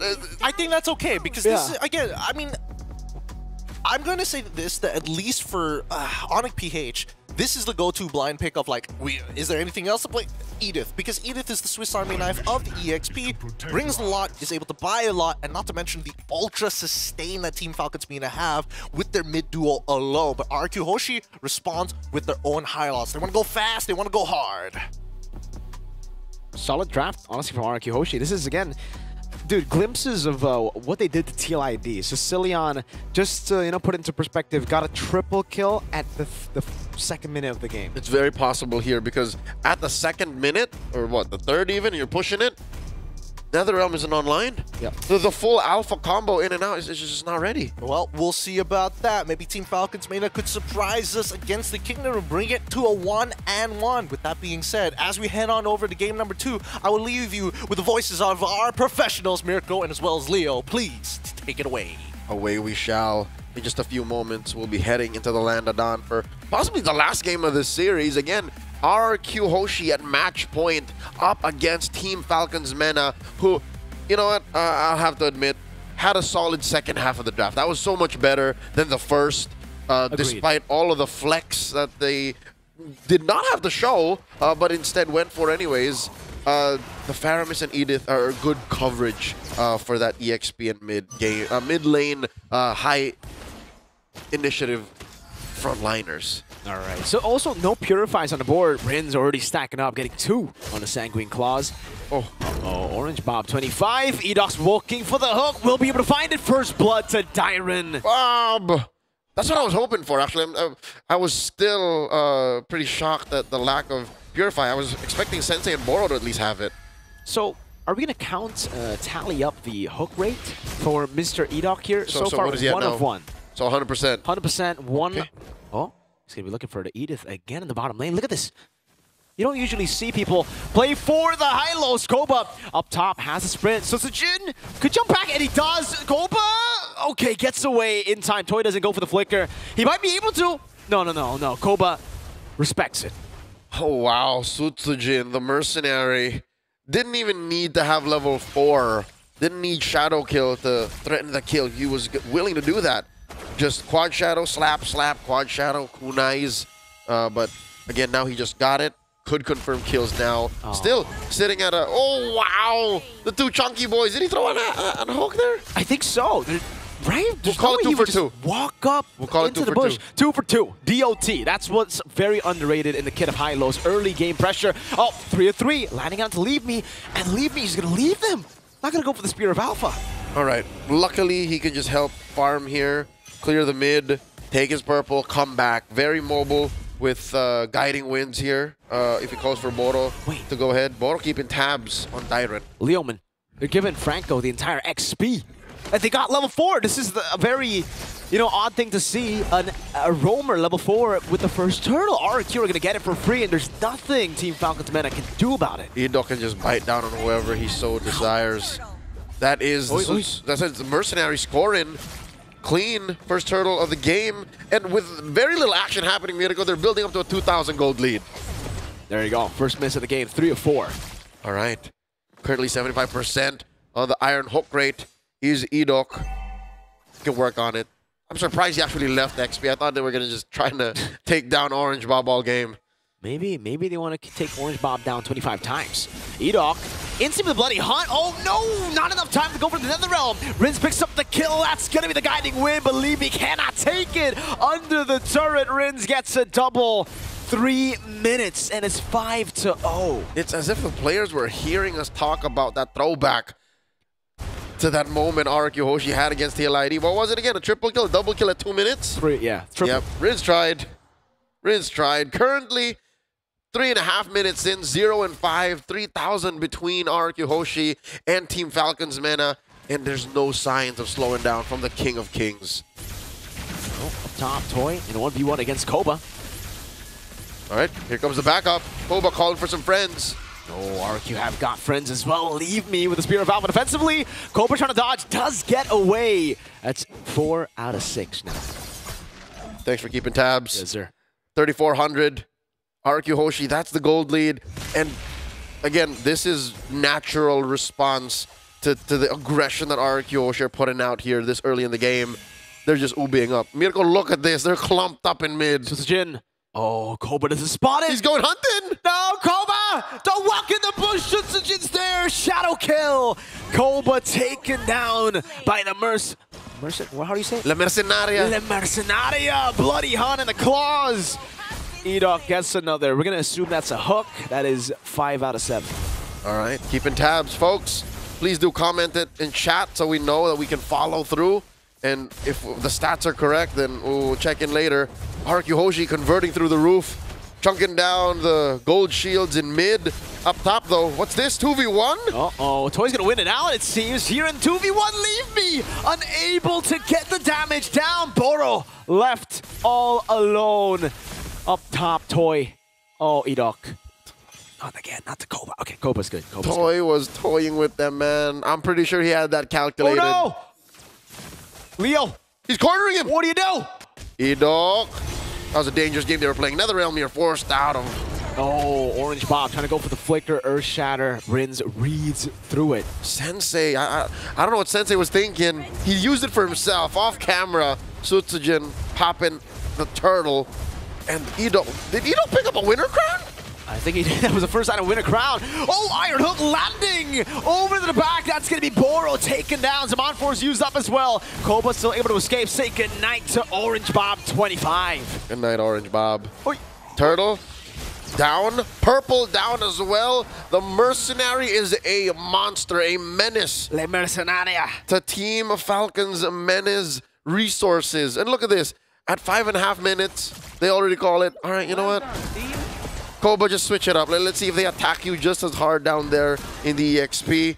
There's still a turret at least there, and then we'll try to recover. I'm guessing that that's the game plan here because RQ Hoshi have currently been farming out of their minds both bodies, resources, and lanes. Leo. They're netting what? 1,200, 1,300 per minute. Leo, that's a 6-minute Haas Claws first item on the Aerothel. He's starved. Famished. That's I think it's appropriate to ask for F's in the chat. Oppressed. Wow. Put it in, fellas. F's in the shot. F's in the shot indeed. Toy really just, oh man, he's in all the space. He's toying with whoever comes across him. And Koba's gonna try. Koba's gonna give it his old Boy Scout try. You got it. Got the clear. But there's another wave that Toy can toy with. Oh no, Orange Bob getting caught in the claws. Another tier 2 falls. Uh-oh. So Tajin, oh no! The shadow kill does connect to the back. Sensei forced very low. Koba as well. He took 2 shots, Leo. And he's put it half. Oh my lord. We haven't even seen Sensei use that saving Netherrealm. I mean, he used it like once or twice. One of them to save himself. So they still need to work on that. So it's clear that there are communication bridges that they need to build amongst themselves. Wait. Not to even deal with the kingdom. Oh, Spear of Alpha. Oh no, another round coming down, but it's a bit too early. And there you have it, the damage to burst, the shadow kill into the back. Sutsujin assassinating everybody. Getting the double. Sensei now up against Sutsujin, the mercenary, unable to get the kill, but at this point, they don't even need Turtle 3. They're going to wait for Lord. 8th minute. The 8th minute, the Lord will spawn in the game. RQ want to get it quick. Yep, here we are. Wait. That is the gold shield shattered down bottom, so no holy shield pop. The wave will crash through. Same happened in mid. And yeah, you're right. It's the Lord evolving. There it is, up top. Free Lord should be. There's no way they can test for it. No way. If they do, it could be an 8-minute game, Leo. I mean, they can try. And they have what, like a 5% chance that they steal it, but the rest of that just spells doom. I mean, there's a... Oh man, Sutsujin level 13 on... Level 13 in 8 minutes is something, it's a Suyo stat. It's an alpha stat. It's a Yisun Shin prime stat. Yep, he has been farming dudes though. 4 kills, 4 assists. On his way to BOD. Solo? Yep, like a He's shadow. solo farming? Like a shadow. He's an S-class. He's hunting down Team Falcon's Menace members. And you see how far he went into the base earlier? He went unpunished. Yeah. And now RQ is looking for the end, dude. At this point, 9 minutes. They're trying to top the MPLID record. Again, it was 9 minutes, 40 seconds-ish. 3-way push going to be coming down as well. Edoc on the Franco. Looking for the hook. Last we checked, what, it was 5 out of 7? I lost track. Oh, here we go. Glorious Pathway. Oh, Tyrant just walks away from the Earth Shatter, walks against it now. Still, oh, look at the damage. The Mod Force coming down with the Holy Crystal to Orange Bomb. Taken down. Sutsujin with a double. Only 2 members left. Standing Edoc flickers forward, gets the kill for Sutsujin. 9 minutes and 30 seconds in game 2. Another record shattered here in Mobile Masters. Back-to-back games for RQ Hoshi taking the sweep. I think we can all agree this is one of those moments where RRQ the Kingdom has welcomed them to Jakarta. This is the Mobile Legends, the level that they play at. Resources equal objectives. Bad moves will be punished. You cannot get away with anything when the Kingdom is watching. Boys, thank you for the cast just now. It was really rough, really rough. You could definitely see that Edoc definitely aura farming at a certain degree. You could feel his killing instinct, his presence, shooing away the members of Team Falcons, too afraid to actually deal with him. And this all began in the draft. Again, how can you deal with something you don't even have the tools to comprehend? It's really painful. 0 to 18 here. 9 minutes, 3 seconds for a 2-0 victory for RRQ, a legacy team that has been with Mobile Legends since the very beginning. Wow, 0-18. They failed to do it against TLID to get a perfect stat. I believe it was 1 kill over to TLID. But now they've done it, right? They literally saw game 1. They were like, oh, wait, we have a chance to break the record that we have at MPLID. 940-ish it was. Now they broke it with, again, Sicilian and Franco. Seems to be always the formula for RQ to get quick games. It's perfect. It's the best mix of range, of confirmed kills, of scaling. But with these two, again, this would have been very difficult to achieve, especially the 0 kills from Falcon's Mina. And you definitely can see that even with Toy, he understands it. You don't have the items. There is no way you can beat me 2v1 in lane as well, even if you commit absolutely everything.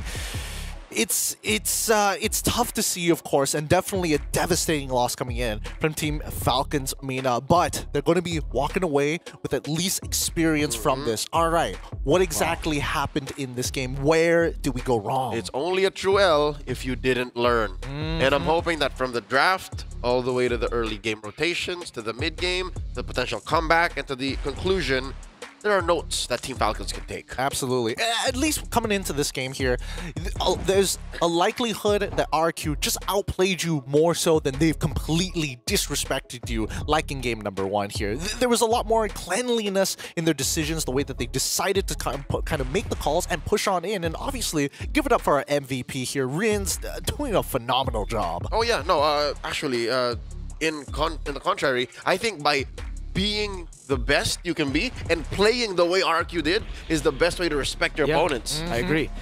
They just went all in. They didn't hold back. I believe in game number 1, we did see a little bit of that, right? They were having fun. They were enjoying the game as well. But here, they wanted to get the job done. It was just, it was business.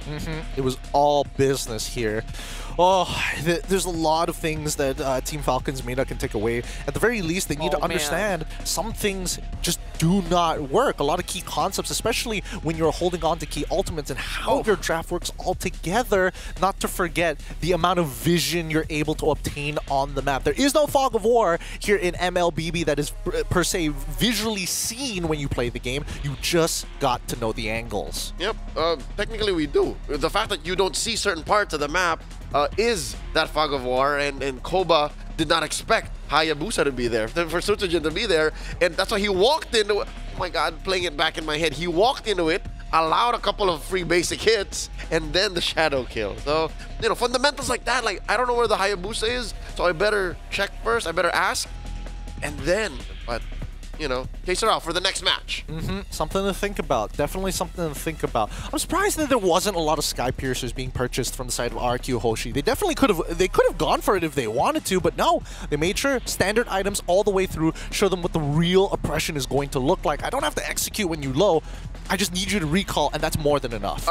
One question though. What do you think of that Winter Crown?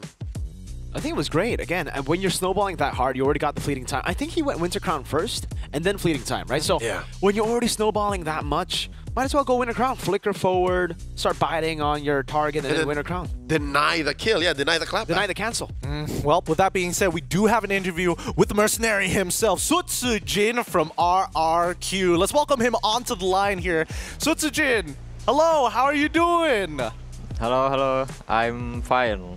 It's great to hear from you once again. You've been working with RRQ for some time now, and it feels like the team is complete. It feels like RRQ is coming back to that standard that the fans expect of y'all. In your opinion, Sutsujin, what was the main difference from last year compared to this year? I think we just learned to play more calm. More calm. So it's all about composure. I see. That makes a lot of sense here. So a calm RRQ is a cleaner RRQ. Sutsujin, I have a question for you. Again, congratulations for the win. You beat Falcons MENA clean 2-0. They said in the interview they want experience. They want to learn from you. So can you give tips to Falcons MENA? Tips? Yeah. Advice. I think just watch our replay.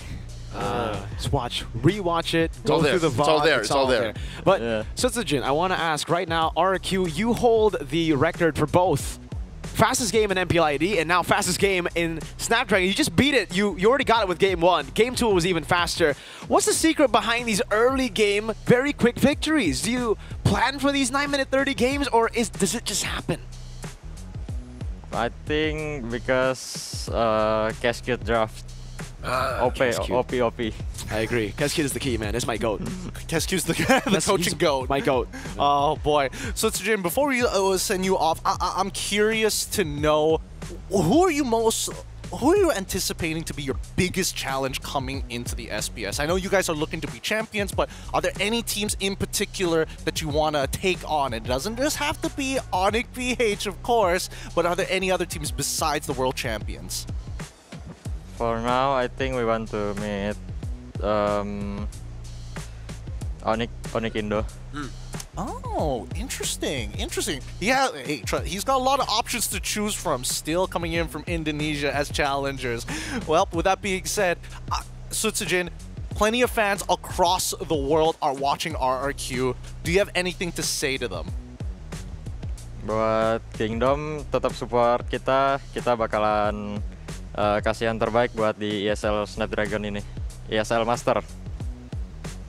Thank you so much, Sutsujin. You've had a long day. Please take your well-deserved break. Once again, Viva RRQ. Big shout outs to you, Sutsujin. Thank you. Jaya, Jaya, Jaya. Jaya, Jaya. Dude, if it comes down to Sutsujin, dude, I am all in Kingdom, man. I love that guy. You love that guy? It's good. He's a mercenary. Over Hazel? Would you choose him over Hazel? Dude, I don't know Hazel, all right? I don't know. I have a relationship with Sutsujin. He's my boy. I don't know Hazel yet. Yet.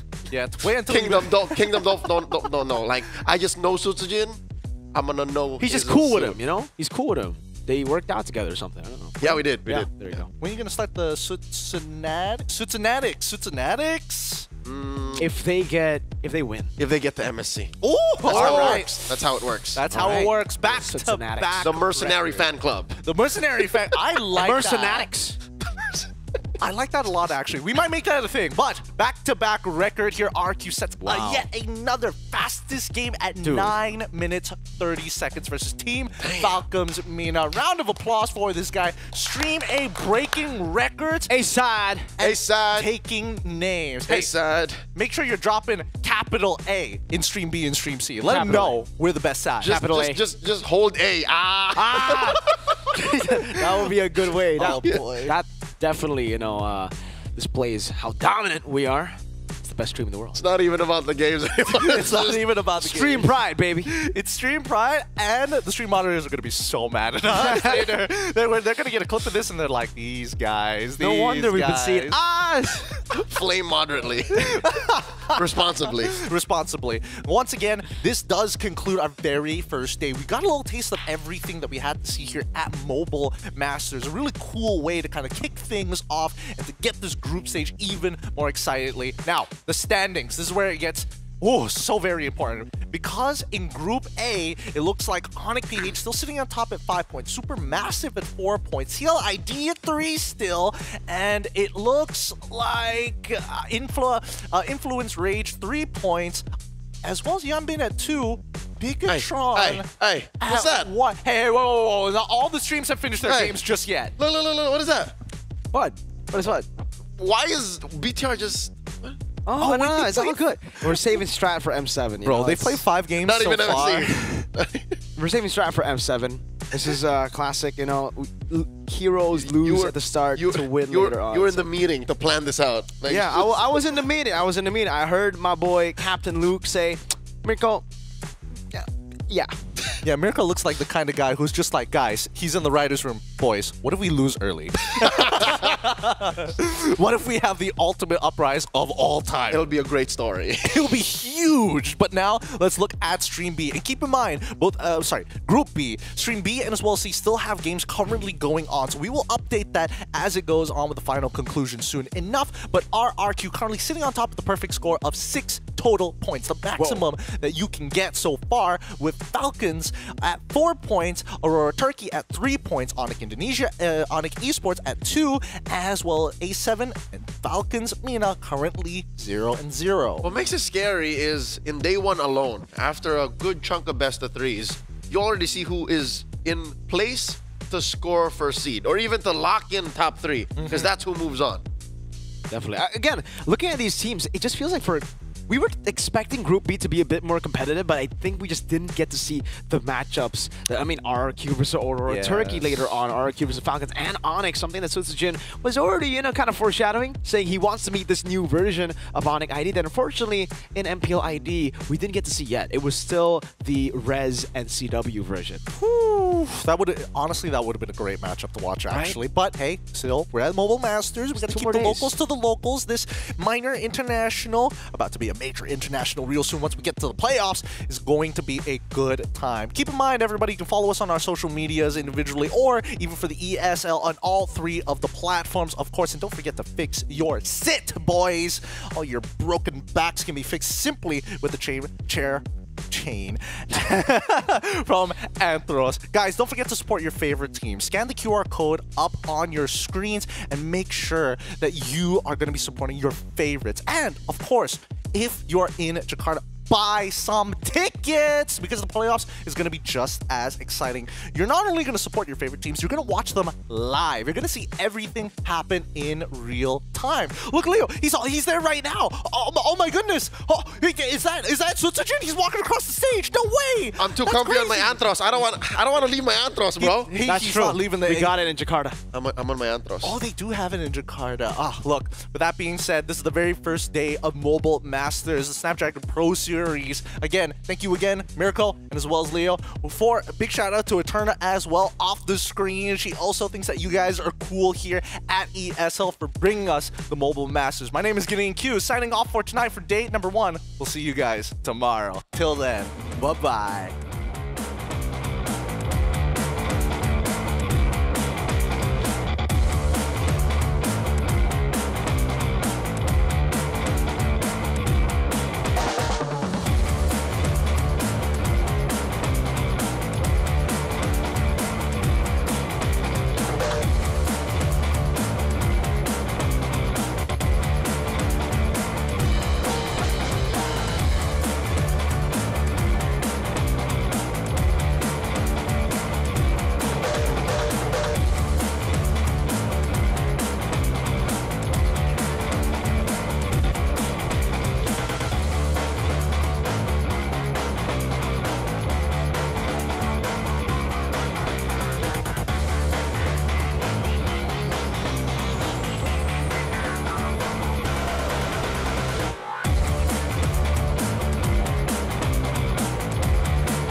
The Snapdragon Pro Series is brought to you by Snapdragon Elite Gaming and DHL.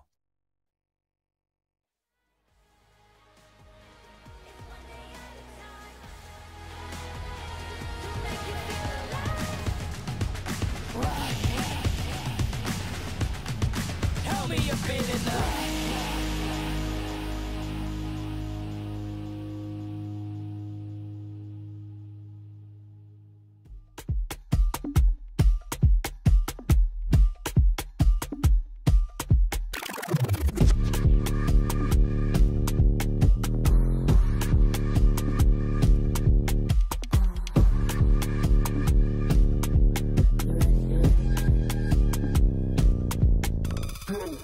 Watch me go, you can't touch this, just peep my flow. Simon said, put it all on the floor. All hears turn when I walk through the door. They know I'm hot, better yet ice cold. Heart full of chrome, you can tell when it's on. They can't stop me when I get in my zone. I don't even answer when they call on my phone.